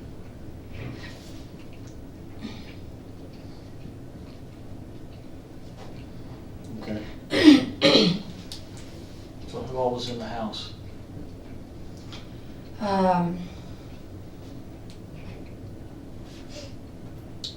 Well, it was Michael and Jesse and Justin. Okay, let's go Jesse who?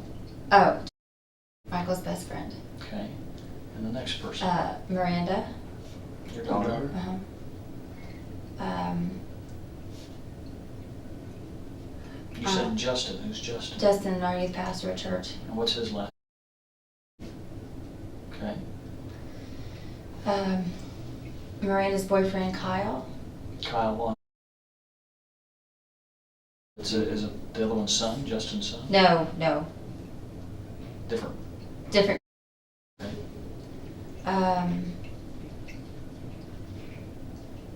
My parents.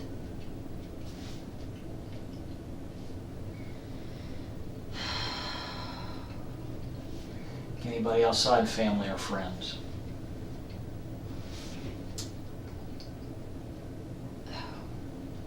Oh my goodness. How about Randy's family? Parents? Brother, sister, cousin? No, they weren't there. Anybody outside of the immediate family there? Because what you're talking about, immediate family and church people. Is Mrs. Love there? No. No, she was not there. Trying to think. I think Carl and Christina were there. Who? Carl and Christina. Carl and Christina Holzkamp? Uh-huh.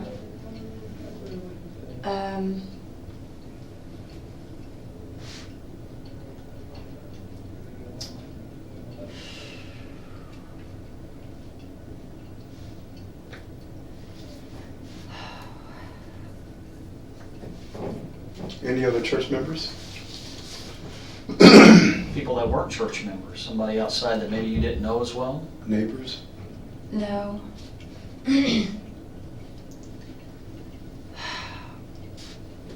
Oh, goodness. I can't remember. Okay. So he's telling you that he did it. Is that the first time he told you that he done it? He shot Randy? How'd you feel when you first told that?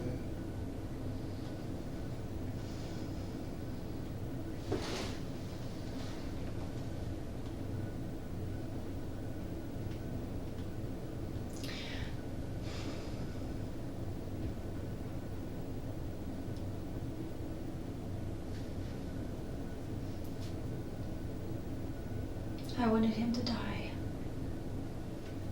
I was so mad. I was sitting there praying the whole time he told me. I just wanted him out of my life. I was trying to get out of his. Teresa, didn't you know before you guys went in your bedroom that you knew he was the one that shot Randy? Him telling you, was it just confirmation? I don't know why he told me. Yeah. I didn't ask any questions. He just started talking. He just said, I want you to know something, or I did it, it's done, we can move on to the next. What was his reasoning? He didn't have any. He said, he kept saying he did it for me. Right. And I think I might have said, no, you didn't do it for me. Mm-hmm. You did it for you. Mm-hmm. I think that's all I said. I'm just sure that's all I said. Because you knew how badly he wanted you, and he was willing to go to any extreme to get you, all to himself. And him doing it and then telling you that he did it? He did mention to me several times in the past, he said that he would kill for me. He said, I will do anything for you.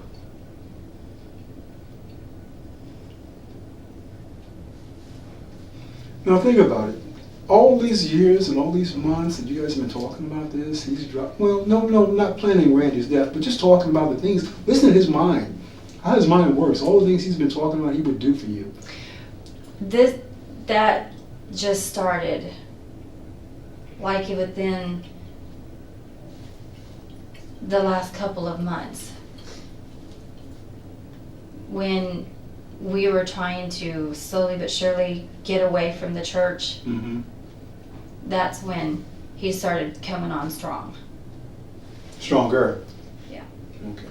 Because after 9 or 10 years together, I mean, for him to really start coming on strong would be something really blatant, and something really noticeable. What day was this note written? That was written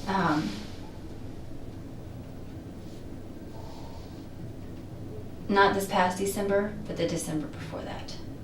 December 2008? Yes. Yes. Okay. So I take it by these codes here, you guys are pretty hot and heavy. I mean, you were really into your relationship, you and David. Yeah. Okay. And did David mail you this letter? Did he hand it to you? Did you find it on your car on the windshield? How did you get it? He would leave notes in the gym, kitchen. Is that, you worked or volunteer there sometimes? So he left that in the gym kitchen? Mm-hmm. You would have had to know specifically where to go to get it, otherwise somebody else could have picked it up. Well, he right? told me where it was at. He would leave me a message and tell me that he left a note for me. Okay. Would you guys leave little notes around for each other, things like that? Gifts? He wrote me notes. I hardly ever wrote him anything. Did you ever buy him anything? Well, we know he bought you gifts, but did you ever reciprocate? Did you buy him things? Like for Valentine's Day, I would buy him a card or maybe a teddy bear or something. Mm-hmm. Something rather innocuous. I mean, it wouldn't really stand out. It was where his wife would see, but something he would know was special from you. I bought him a ring Did he wear it? when his wife wasn't around.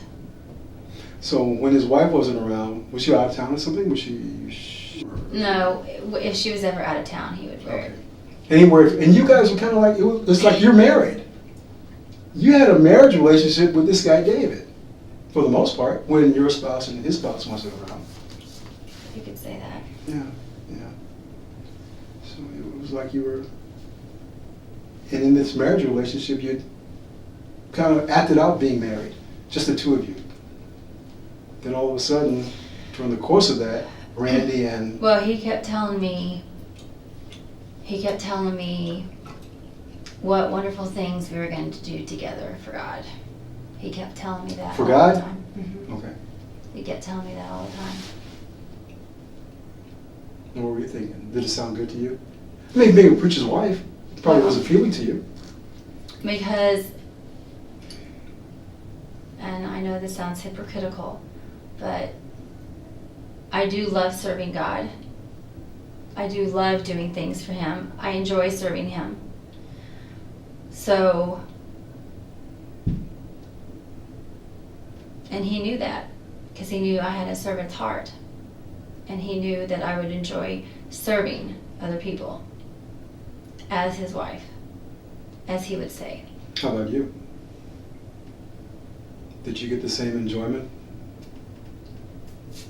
I know you enjoyed serving, but just serving as a preacher's wife, did that appeal to you? It did. Yeah. Sometimes, yes. Yeah. But you couldn't, because you were married to Randy. Right. He always told me Randy was holding me back. Do you believe that? Do I believe Randy was holding me back? You did, didn't you? Sometimes, because I enjoyed being at the church doing things, and Randy would kind of balk at it sometimes. And I wouldn't do it because, Randy was my husband, so I would do what he wanted me to do. Sure. How was it that you and David were able to carry on this quasi-marriage relationship for almost 10 years? Isn't that wild? I mean, that sounds like a weird question, but how was it? I mean, Randy didn't... I mean, he was there. He was at home, and so was David's wife and his family. And you guys are in the church, and people have seen you, and you guys are kind of high profile. I never made it obvious in the church. You think people in the church knew about it? No. They didn't know? No. His wife had some ideas. I know she did. Really? Mm-hmm. By the way she approached you? Not me, but him, because he was always around me. Mm-hmm. I never went around him. He always came around me. Mm-hmm. And he always wanted to be with me and around me, and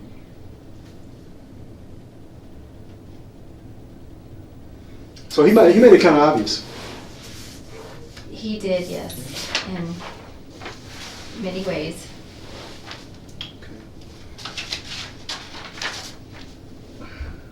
During that night when he told you that he shot Randy, and you said you continued to pray as he was talking to you, and he had gloves on, what did he do with those gloves? He just told me he threw them away. He didn't tell me where. He just said he threw them away. And he didn't tell me where he tossed the gun. Mm-hmm. He just said it was 20 miles away. That's his exact word? That's what he said. The gun is 20 miles away from here. He didn't say east, west, north, south. Did he say like he threw it in something, hid it under something? No, he just said he just threw it away. Okay, so he throws the gun away. So you guys, how much longer do you stay in your bedroom talking to him? As soon as he told me all that stuff, I walked up and left. I went into the living room. Where did he go? Where did David go? I have no idea. I'm sure he was still at the house somewhere, but he wasn't around me. Okay. When did you talk to him after that? When did I talk to him again after that? Well, he kept coming over the house. Do you know why? Well, because he's a pastor. Okay. That's what he does to family members. He does to family members. He was trying to be a pastor. You know. Was he there to comfort you? Well, I assume that's what he was trying to do. Even though he just killed your husband? He kept telling me everything was going to be fine. I believe he said that he asked me if I had confided in anyone about what he had done. Okay. And I said, no. He said, you know I'll go to jail. And I said, yes, you will.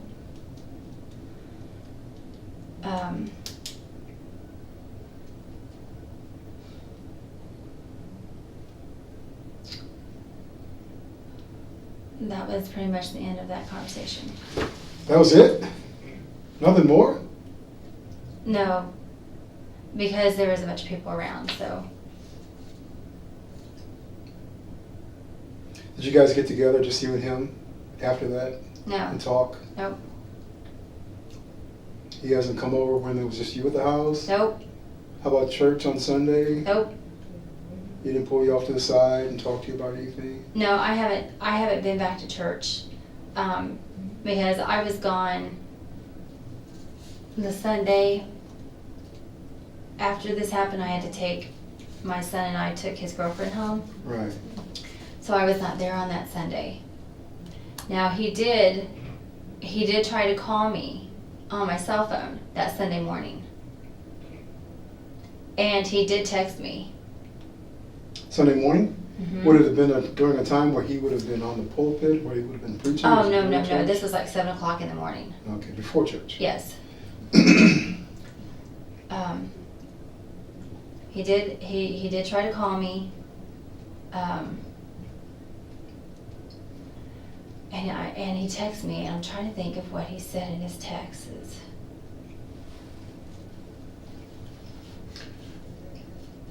Teresa, earlier you was talking about, he told you, you went through and told Virgil and I about how he come into the bedroom, told you what he had done, that he'd shot Randy, and then he wore gloves, and then he threw this gun away. Mm-hmm. What gun was it that he used? I mean, what gun was this? He told me it was the Glock. What's a Glock? I mean, He just said it was a Glock. okay. Does he own a gun? Not that I know of. Okay, so but whose I gun have no was it? idea. Well, I would assume that it was Randy's. Okay, so he just said I shot him with a Glock? He said he didn't say he shot him with anything. He just said, I shot him in the head. I just pulled the trigger and didn't even look. I just shot him. Didn't even look? Yeah, that's what he said. Okay, and so then how does he come up talking about being a Glock? I don't know.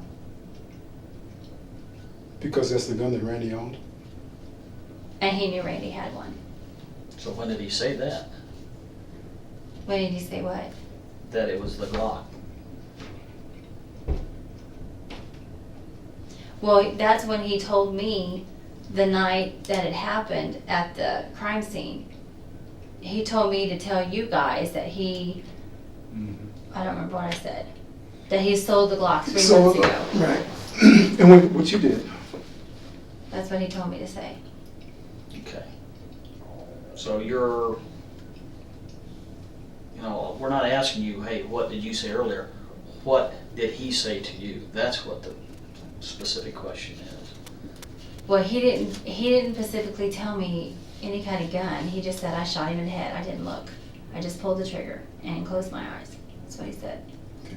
He didn't tell me what kind of gun it was or anything like that. But he told you threw the Glock away. He told me he threw the gun away. And I don't think he said Glock. I'm pretty sure he just said gun.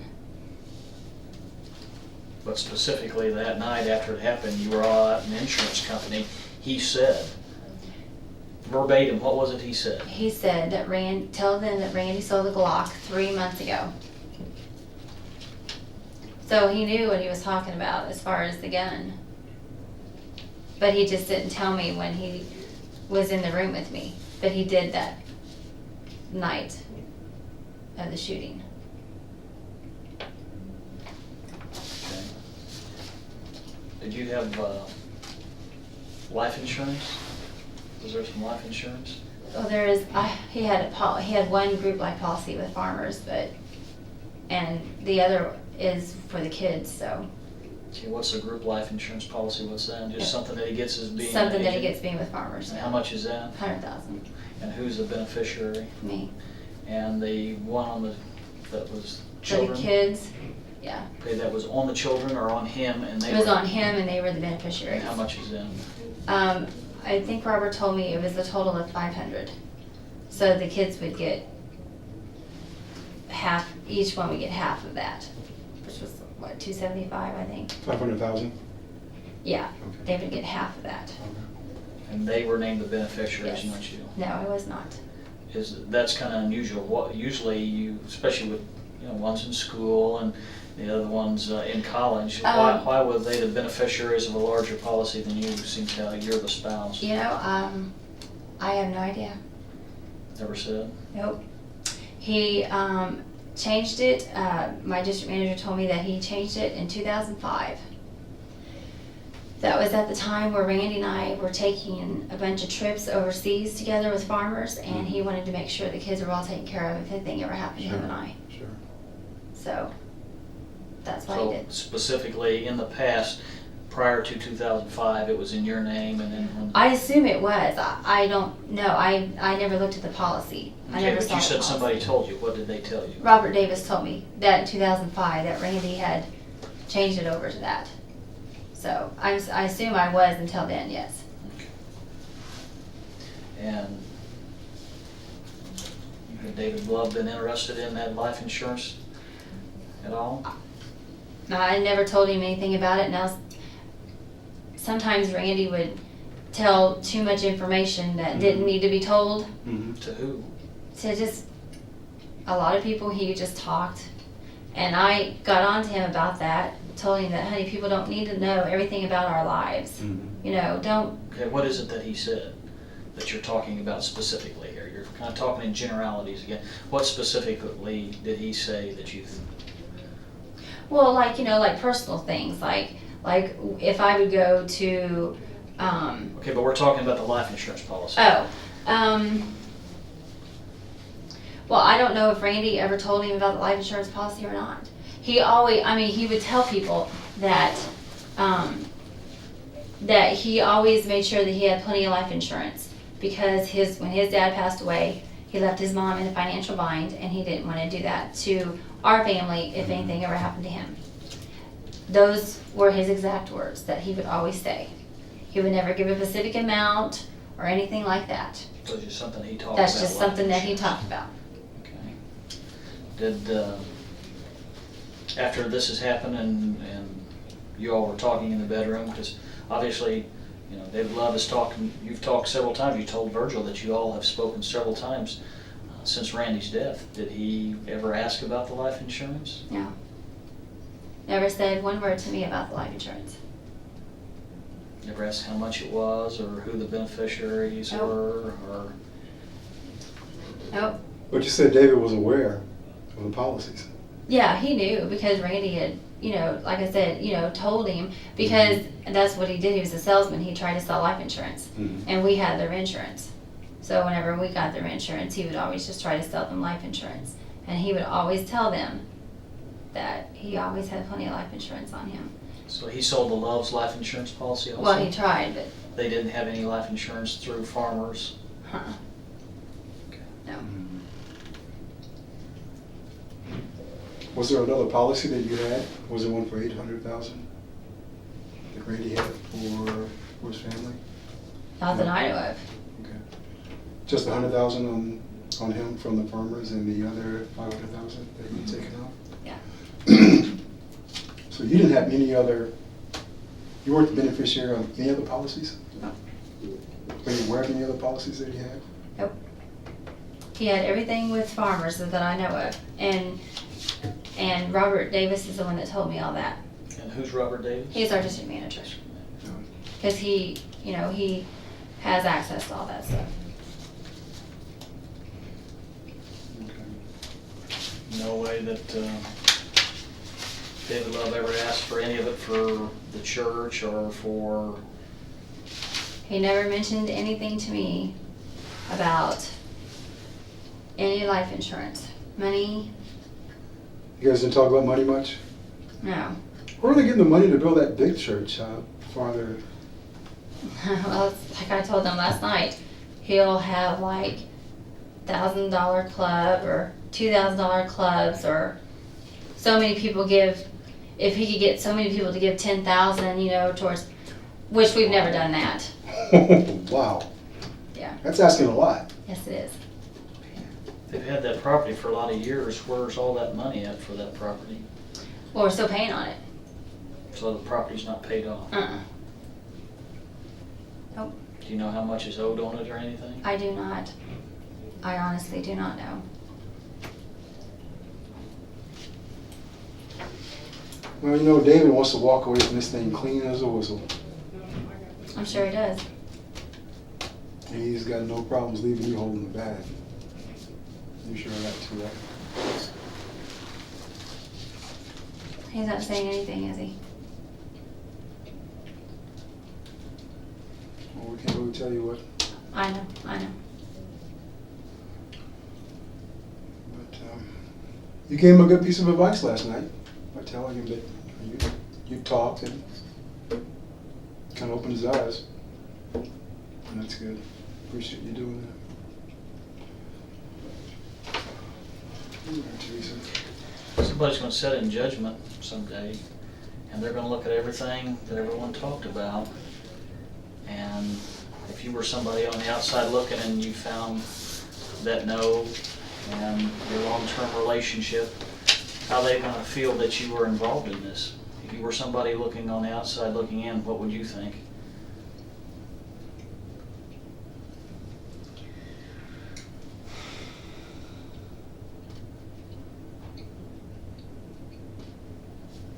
They'd think that you were involved, wouldn't they?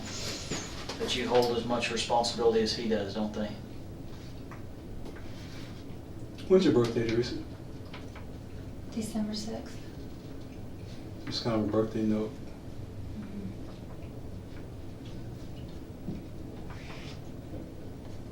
You are the center of my world. Do you believe that? You're the center of David's world? Sure. You can't control what he does or where he puts you in his mind, but you can control what he lets you be a part of. And he made you an integral part of this whole thing.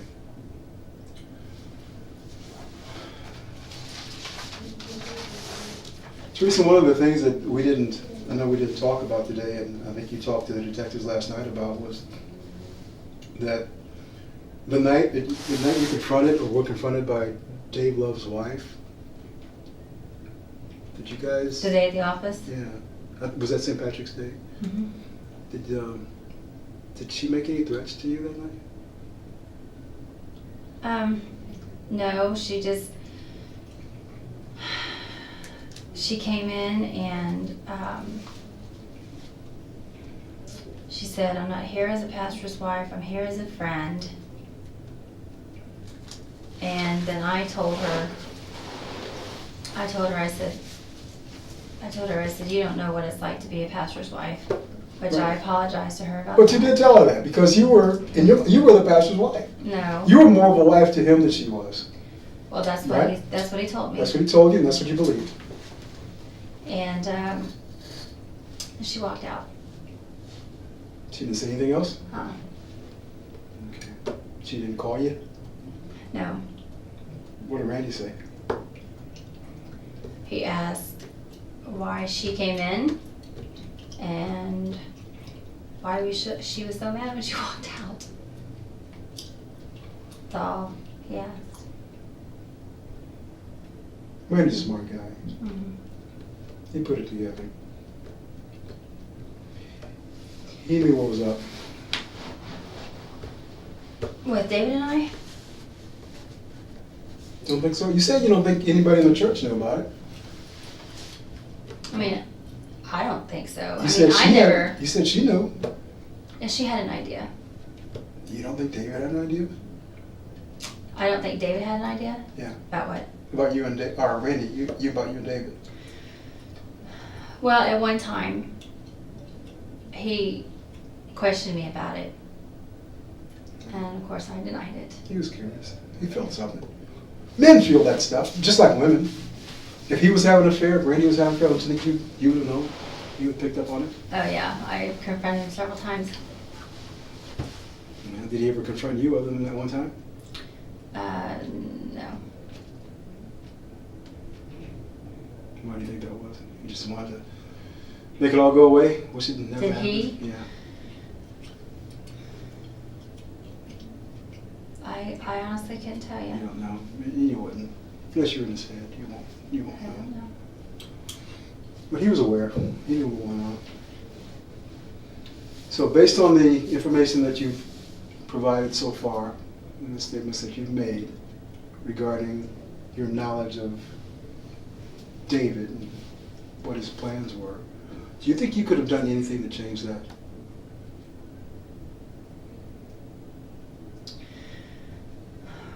What could you have done to change the outcome, Teresa? Well, I was trying to get away from him. Okay, I know you said, well, what could you have done to change the outcome? Once you knew exactly what David was going to do, what could you have done? What should you have done?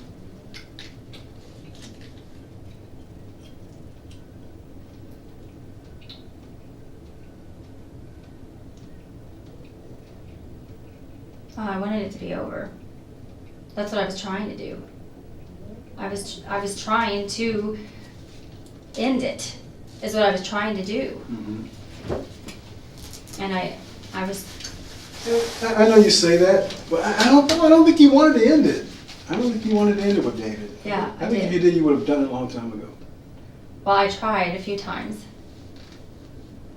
But when he came in and started accusing my husband of a bunch of stuff, that really. Accusing your husband of what? Well, he wasn't really accusing him. He was just saying that he had a lot of pride and that he was, maybe the reason why we were leaving is because he was upset with the bus, you know, because someone had taken over his bus, which he was thrilled to death that these people had taken over the bus. Randy was? Yes. He was excited that they were taking over the bus.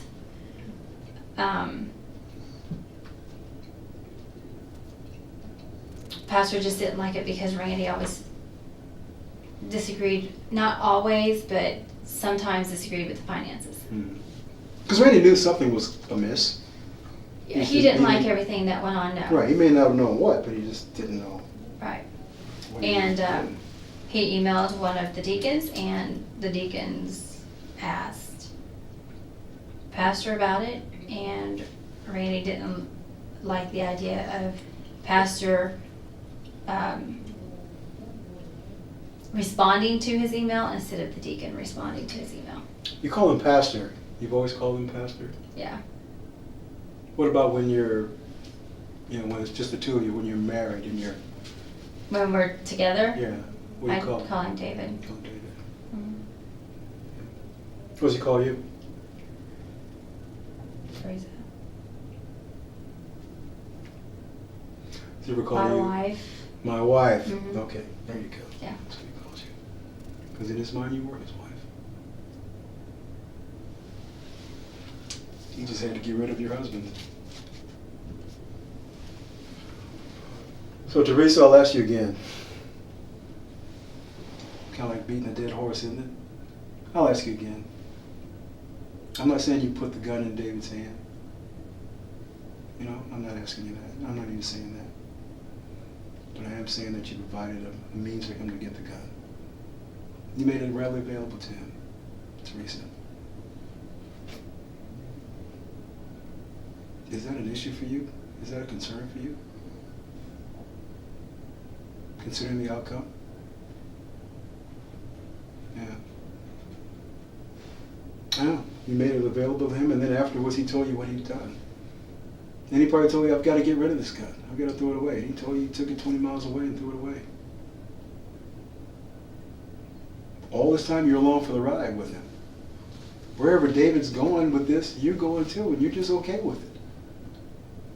You see the problem that we see there, Teresa? And I know you're saying don't call yourself stupid again, because you're not. You got caught up. But a situation prevails and presents itself to you to get out, and you didn't get out. You didn't try to get some help after you knew what had happened. See, that's the problem. That's what people are looking at. I understand. That's what people are going to continue to look at. Yeah. Is there anything that you need to say or can do to clear any of that up?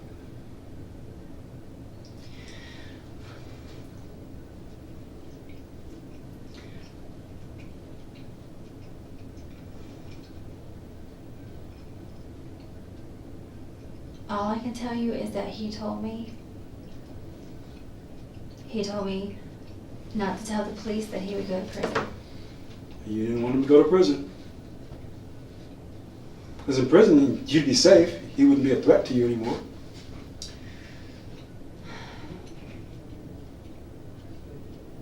But you didn't want him to go to prison. Okay. Yeah, I really did. But I just made the wrong choice.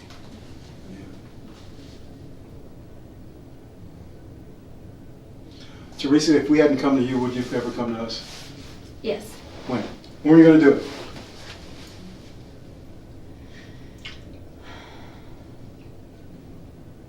If all of our evidence hadn't led us to you, would you have come and found us and said, hey, I got, because you know about confession. You talked about it earlier. Confession is good for the soul. Repentance. God forgives those who ask for forgiveness. I think you would have walked around with this forever.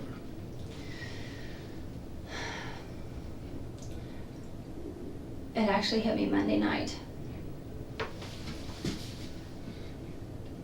And I was actually planning on coming up here anyway on Tuesday. Last Tuesday? No, yesterday. But And then the detective called me up here. so you were coming anyway. I was gonna come, yes. But you were supposed to come earlier yesterday. Remember? You were supposed to come maybe early afternoon, late morning. And you called to reschedule. You said you couldn't get here until like 6. Well, he told me that he had several meetings that he had to go to, and I had an appointment at 10, I had an appointment at 11, and I had an appointment at 1. So you couldn't have made it late afternoon. And I had to late pick my morning? daughter up from school, so I couldn't. Mhm. And I tried to call him to come in earlier, Mhm. and he didn't call me back. He was in a meeting. Okay. So But you were going to come up Tuesday night on your own? I was gonna come up Tuesday. After I got done with all my appointments, I was gonna come up. You could have just come up. Anyone would have been able to talk to you. I know. I know. And I don't know what to say. I was stupid There you go again. because I just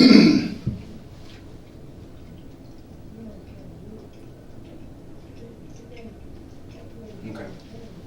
I'm sorry. know I should have done it sooner.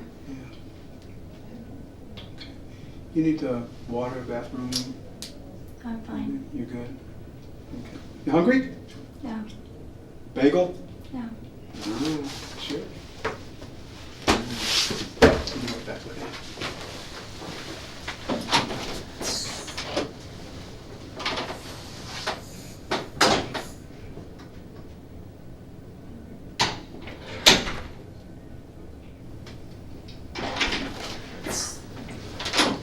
Hey, looks like you've been thinking.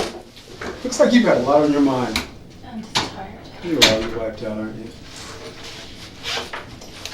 One question for you about this note here. Who tore it up? I did. You did? When'd you tear it up?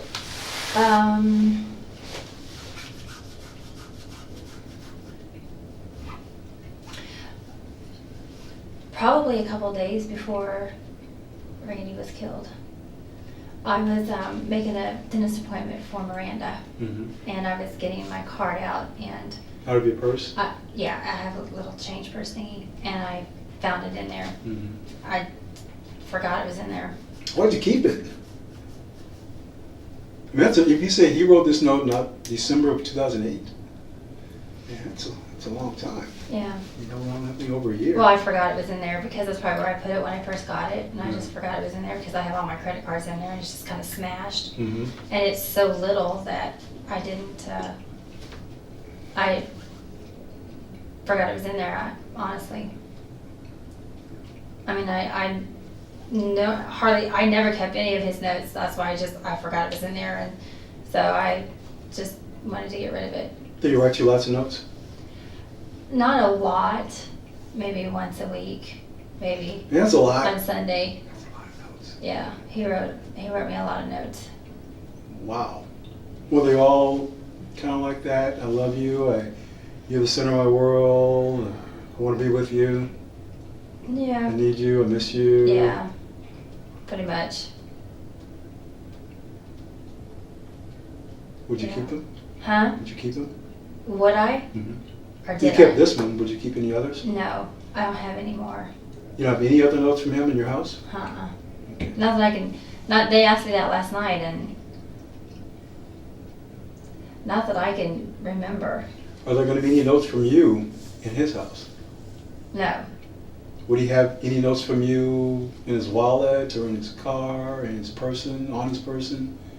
In his Bible, in his favorite books? Books that only he reads? Would he keep notes from you there? That I couldn't tell you. Okay. How many notes have you written him? If he wrote you once a week, how many times did you write him? Hardly ever. Because I'm not. You don't communicate that way, huh? No. He did this. That's he all him? wrote the notes, and he put all this stuff down here. He thought that was. He said it may all be these little silly. codes? Yeah. He said it may be silly, but it means a lot to me or something. And half of them I don't even know what they mean. Did he explain them to you? Well, he did. A long time ago, he left me a message about what each one meant, but I couldn't tell you what they are now. Okay. I know what this means, and I know what that means.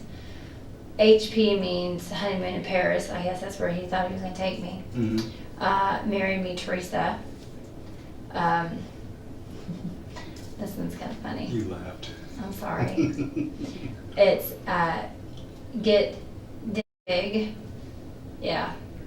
I don't know where he came up with all this stuff. I really don't. And this is lick your pussy. L-Y-P? L-Y-P. Okay. I don't know what the rest of those mean. They asked me last night, and You don't know what this one is? You can already tell that. it's A-I-E. And I honestly, I tried to rack my brain last night to tell them, and I cannot for the life of me. Okay. But you tore this up a couple of days before Randy was shot? Yeah, because that's You when just I kinda- found it. Where'd you put it? I just put it in my trash can. Okay. Were you mad? Were you mad at Dave? Is that what you I told was him? just trying to get everything out of my life. Because you carried it around for a long time. Yeah, I know. Oh, I forgot it was in there.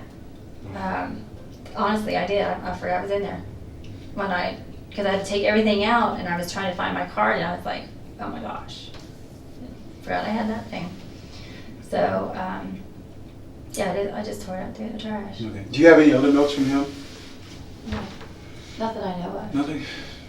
Nothing I know of. Okay. I mean, if I was allowed to go home, I would sure be happy to look for you. No, I know you would. Would you put them in books? Because, guys come, I think preachers maybe stick things that are important to them in Bibles or biblical readings. I do have a book and I do have a Bible that I read. Mm-hmm. I mean, if I had them, they would be in there, but I read my Bible every day. Right. And I don't That's good. think it's in there. I'm just positive. I good. know it's not in there. I don't think I have any more. I'm just being honest with you. Okay. I You don't. said he writes down a lot of things? He does a lot of writing. Does he write down plans and like the things he's planning to do or wants to do, or his dream list or wish list, or if I could list? If he did, where would he put it? Where would he have that kind of stuff?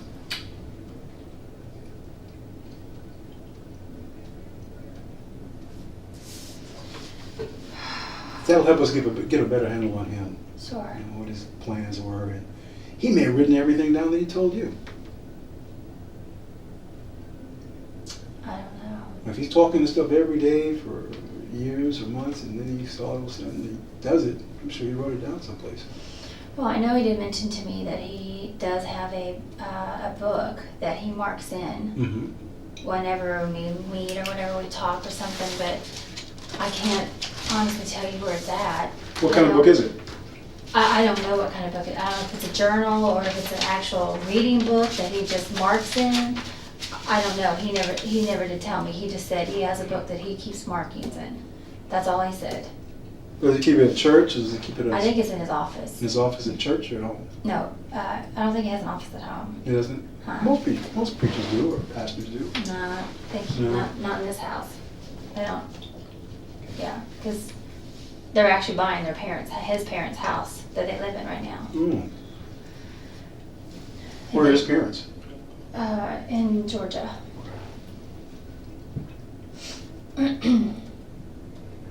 So he has a book or something he writes in or he marks in, but you don't know where it is, and maybe in his church office. I know it's in his church office. Okay. Because he told me. What kind of book is it? I know you don't know what kind of book it is. I'm What does it sorry. look like? Is it a big book, little book, paperback, hardback? Don't know. I can't tell you that. I'm sorry. I've never seen it. He has just told me about it. What's he passionate about? What does he do? What is his reading like? What is his reading? Yeah, what does he like He to loves read? history. History books. Hmm. Yeah, he loves history.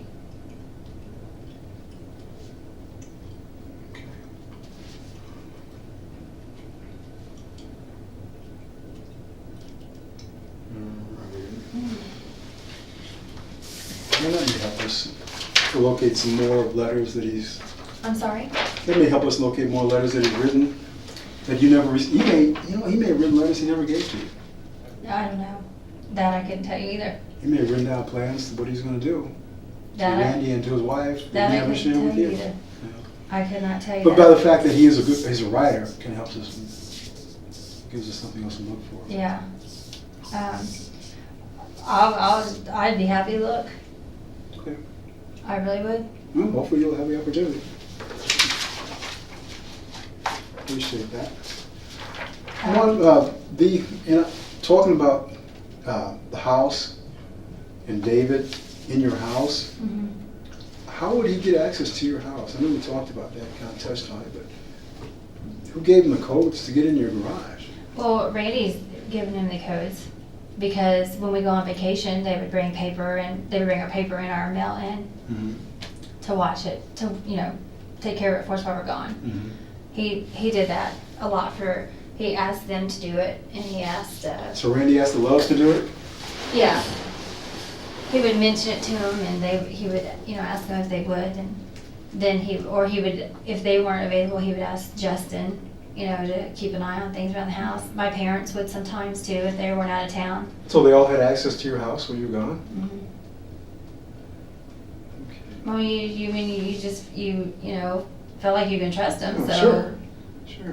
what are we supposed to? I wouldn't think Randy would trust this guy. I really wouldn't think Randy would trust David. Well, him and David were really good friends at one time. Believe it or not, they were really close. We used to do we used to go over their house a lot and play games and have dinner. They used to come over our house a lot and play games. And Wasn't have that dinner. odd for you though? I mean, wasn't that odd feeling? Yeah, it was. How'd you do it? How'd you get through it? You just get used to it after a while?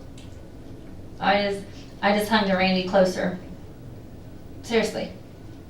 I was just closer to him when he was over the house. And he was closer to Kim. I mean, that's how he would be all over her when he was at our house. So, that's just, it was hard for me to talk to him, you know, have a kind of a, I tried to have a normal conversation with him, but it was kind of hard sometimes. You know, it wasn't hard for him. It really wasn't. It was easy for him. I'm sure it was. It was, I mean, it was really easy for him. But it was really hard for me. Is that when you think Kim may start suspecting something? No. She didn't really suspect anything until just recently. Recently, was that when she saw, go ahead, When she what? when she saw a ring? Yes. Okay. Tell me about the ring. Oh my gosh. Oh my God. Sore subject? No, because I never asked you to buy it, and I didn't want it. But you took it, and you wore it. Yes, I did. He gave it to me in the Walmart store. Is that where you got it from? No, he got it from K Jewelers, but he gave it to me in the Walmart store, and I didn't want to take it. But Miranda came up behind me at the time, so I didn't have a choice but to take it because he was holding it out there right in front of me. So you just happened to run into him in Walmart? Yeah, Miranda and I were there. Miranda and I were there just doing some shopping. And I'm walking down this aisle, next thing I know, here he is. And he's like, here, I bought something for you. I was like, what? And he's like, here, put this on. He's like, this is my promise ring to you or my engagement ring to you or something. I'm like, what did you do? He said, I told him, I said, I don't want that. I don't want to take that. He's like, yes, just take it. Just take it. And I didn't have a choice. Miranda was right behind me. I had to like grab it quick. What was it in? How'd he hand it to you? He just handed it to me. Just the ring. No Wasn't the box? box, just the ring. And Wow. I only wore it that one time. Obviously once was enough. Yeah, I know. Go figure. So what happened? Well, he told me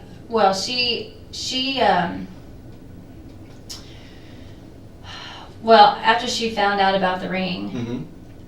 they called my cell phone, I don't know how many times, from like 1 o'clock on to 7 o'clock that next morning. They? Well, he called once to let me know that she had Kim found knows out about the ring. Yeah, she found out about the ring and stuff, and he was leaving me messages. He just kept calling me. He must have called me 8 times. I think I had 8 missed calls, 8 voicemails. He called me. Took me forever to check them, but he kept calling me and oh, I don't even remember what he said. Half of them I deleted because I was just like, okay. The only one that I know of that I can remember is that they wanted to meet me. She wanted to meet me at my office that morning to Kim get the wanted to ring. meet you at the office? Mhm. What day was that? Do you know? That was the 17th. That was St. Patty's Day. Okay. So, Were you ready for that? no, not You really. knew all hell was about to break loose, didn't you? Yeah. So, and I had even told him just recently after he gave me the ring, I was just like, you know, I really don't want this. You need to take this back. I don't want this, you know. And I tried to get him to take it back, and he wouldn't do it. He would not take it back. And I tried. I should have just taken it up to the church and set it in front of his office. But I didn't. I just left it in my drawer box. So, but she came in my office and she asked for the ring, and David already had the ring, so she grabbed it and left. What'd she say? No, she didn't say anything. She just said, I'm coming in here to get the ring. Is that when you told her she wasn't much of a Yeah. preacher's wife? Yeah. So did you tell her you were more of a preacher's wife than she was? No, I didn't tell her that. Kim and I have had our differences, but I love her to death. Mhm. I really do. She's a very special lady, and I love her. And she sure doesn't deserve who she's married to.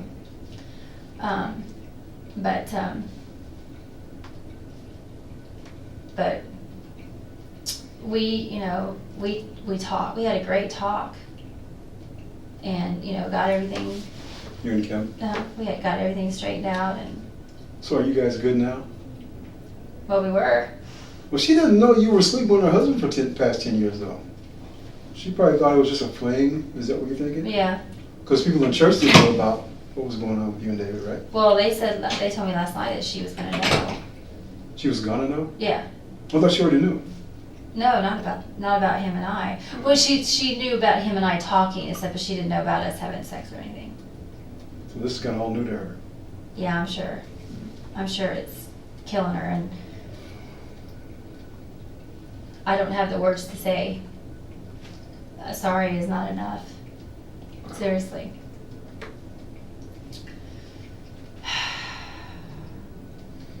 Man, that's tough. That is tough. Is Rose Warren working today? Mm-hmm. Is he? Yeah, he'll be back in later on this evening. So there's a lot more to do on this case. I guess I'll still be here. Looks that way. Looks that way. Is there anything else you can share or shed to kind of help us make a determination with you in some way, shape, form, or fashion? I told you everything I know. I've told you everything that I know. All right. When David was at your house that night, when he told you about the shooting? That next day, yeah. He told you he was taking the gun 20 miles away? That's what he told me. He was going to take it? Did he tell you where? No, he said he took it 20 miles away. He didn't tell you where? What No, direction? he did not. North, south, east, west? Nope. Who do you know that he knows lives 20 miles away? Well, I was sitting here thinking when you were out earlier, and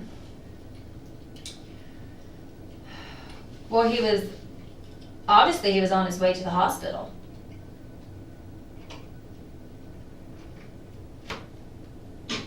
Okay, so you think he dumped it somewhere around? Well, I don't know. I mean, that I'm asking you. I don't know where the hospital is at, so I have no idea. I don't know anything about where he went as far as the hospital. I don't know the name of the hospital. I don't know anything. So I don't know. I'm just thinking. I'm just running that through my head. And that's probably what he did when he was going that direction. Because someone told me, I think Mrs. Love told me when we were there at the crime scene that he had to go like an hour away for the hospital. That's what Was he going to see someone in the hospital? Yeah, he was going to see a church member of ours. Which one? His name is Richard. His parents used to be members of our church. Don't ask me what his parents' names are because I can't remember. Richard Hawes. Name sounds familiar. I used to go to school with him a long time ago. Really? Oh yeah. He's a pretty big guy. I don't know what he looks like now. I haven't seen him in probably 10, 15 years. But, I mean, I just overheard them, saying the conversation when they were talking to him on the phone that he was an hour away. Mm-hmm. So, I don't know. That just may be something for you to check out. When That's was just this what I heard him conversation? say. When was he supposed to have been an hour away?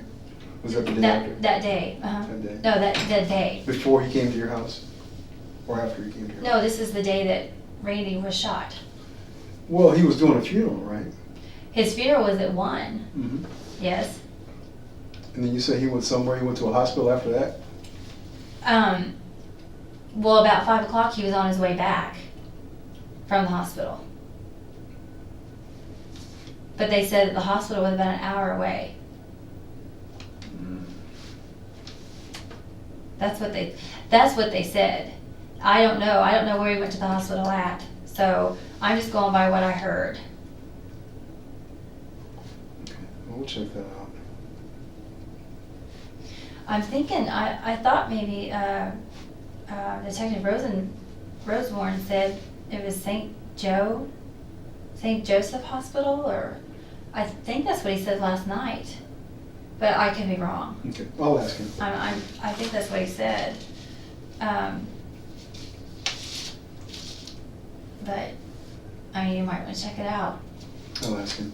When you that night when you got to the insurance agency, you found out Randy had been shot. Who drove you around? Who took you away? Aaron.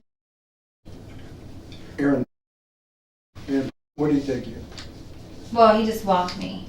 He walked you away? Walked me away. They made us move the cars, so my dad moved my car, and I think my mom moved her car away from the scene, and then that's where we went back. Mm-hmm. There's like a little media there that separates like two parking lots, so we were down in the lower parking lot area. Okay. Is where they had us go. Okay. So you were kind of distraught. He kind of comforted you. Yeah, he was the first one on the scene. When you left, who'd you leave with? The detective. That night? Mm-hmm. When did you take your cell phone, another cell phone, and put it in the toilet? Oh, when Mrs. Love took me to the bathroom. Mrs. Love took you to the bathroom? Mm-hmm. Yeah.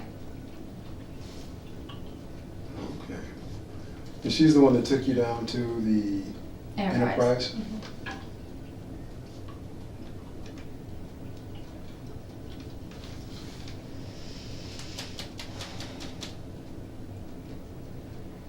That's an odd place to go to the bathroom, isn't it? There was no other place. That's just where she took me. I didn't tell her where to take me. That's just where she took me. Wow. Enterprise leasing. Mm-hmm. They were closed, but they let me in to go to the bathroom. Right there down the street, 39th and Nolan? Mm-hmm. And that's when you flushed the phone down the toilet? Yeah. I wish you hadn't done that. I'm sorry. I wish I hadn't either.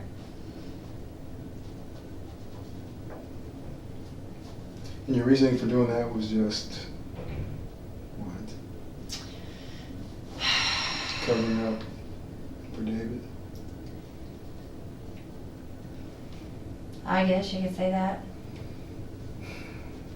Another stupid one of my mistakes, huh?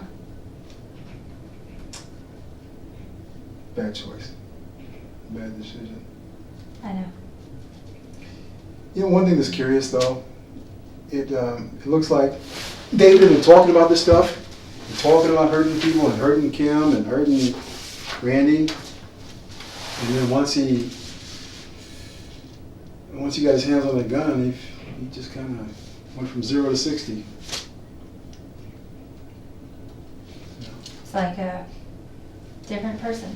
Yeah, up until, a few months ago, it just been all talk. And then here, a month ago, even a few days ago, it became more than talk. It became an actual plan in the making. Plan in progress. He felt like putting it into action. What do you think spurred him on? What do you think made him cross that line? I know you said earlier that he called you and you... I texted him. Oh, texting. That's nothing, phone calls. Or, No, that's sorry. so, and you texted him. Because we were leaving. Yeah. And that's what pushed him over the hump. Yeah. He didn't want Randy to take me away. Did you want to go And away? I was ready to go away. I was more than ready. I'd had enough. I'd had it.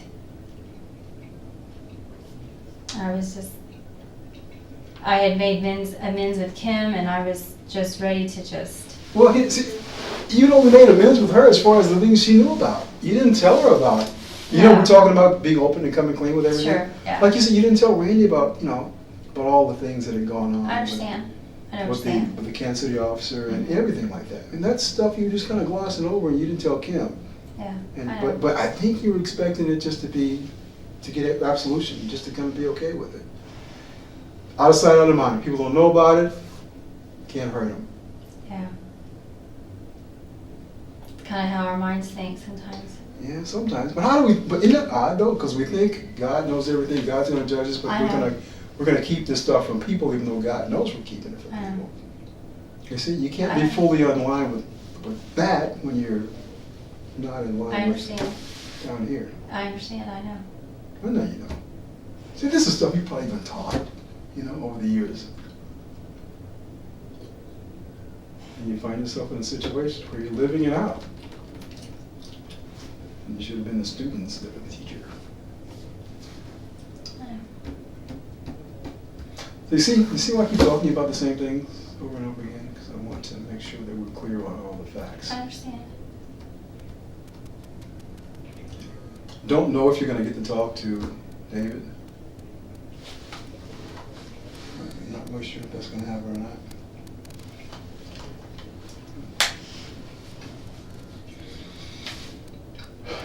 Let us know.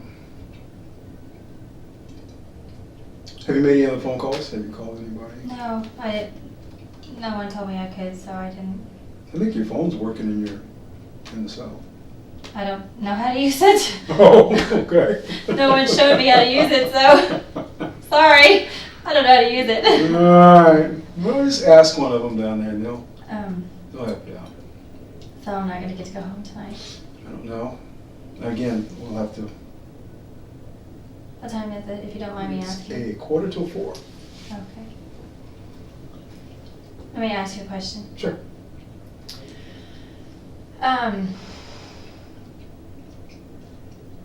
They asked me last night if I wanted to have my lawyer here, and I've never been in this situation before, so I don't Sure. know what is expected of me as far as that. Mhm. I mean, do I need him here? It's entirely up to you. Entirely up to you. You can make that call. I can't advise you either way. But it is your call. Whatever you want to do. If you need to. I was sitting down there thinking about that, and Mm-hmm. I'm just asking God to help me make the right decision. Sure. And I do appreciate you talking about the things that we talked And about. I don't know. And being open and forthcoming about a lot of the things. I just don't know.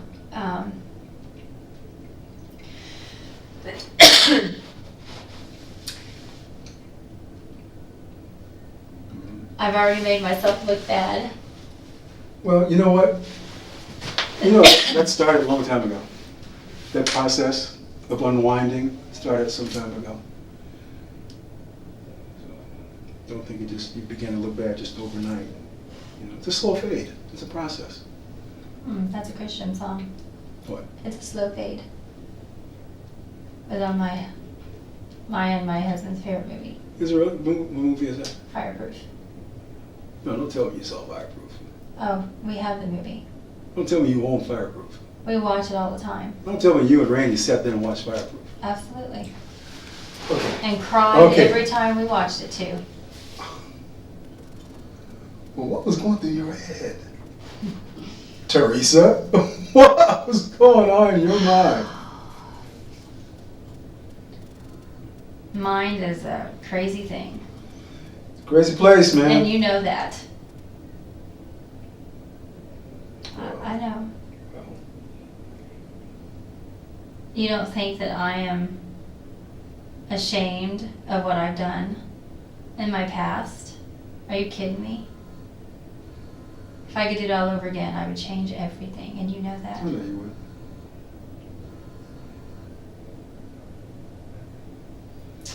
We just need to focus on making things better now. And I'm trying to. I am. I am telling you everything that I know. I can't believe you watched Fireproof. Teresa. I'll be right back with you. Thanks. That's Makes a me good feel thing. bad. That's a good thing. No, that's a good thing. I can't believe you watched Fireproof and then, get convicted were broken by the things that you saw about the relationship and the meaning of the relationship and why it was, you know? That's what surprised me. And I did.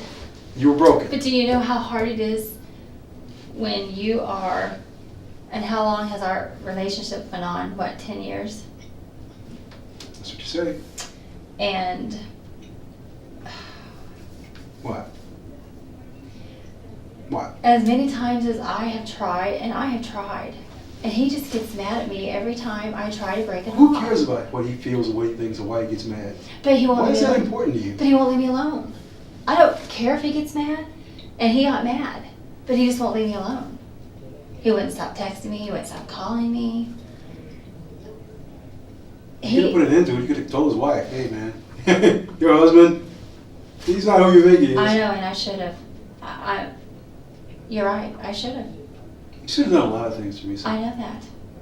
I know that. You don't think I know that? No, you do. I just have to say it. You know, idiot. You know what's going on. That's what makes it even more unbelievable. Because you're a smart woman. Guess I wasn't as smart as I thought I was. Yeah, you were. You just got outsmarted. Outwitted.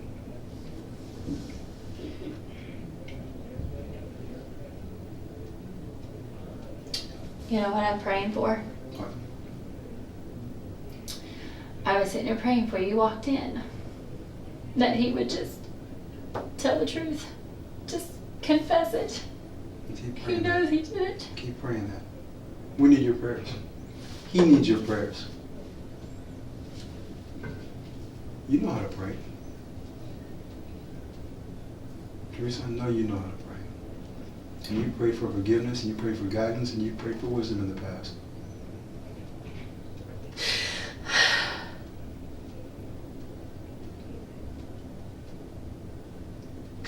And I'm going to keep praying until Don't stop praying.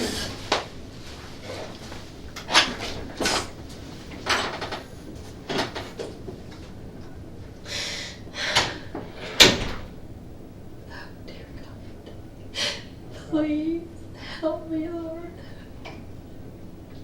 Please, David realize that he needs to come.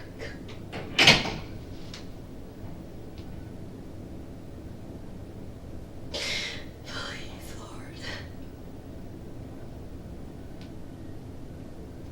You know you did it. He knows. Oh God, please. I'm asking you to forgive me for everything I've done in the past, Lord. I want to renew my life with you.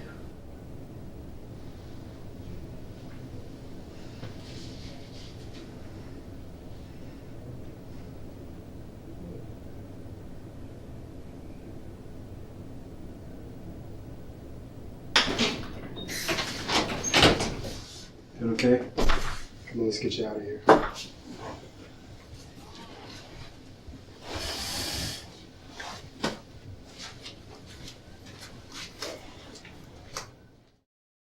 David Love pleaded guilty to second-degree murder and was sentenced to life with the possibility of parole.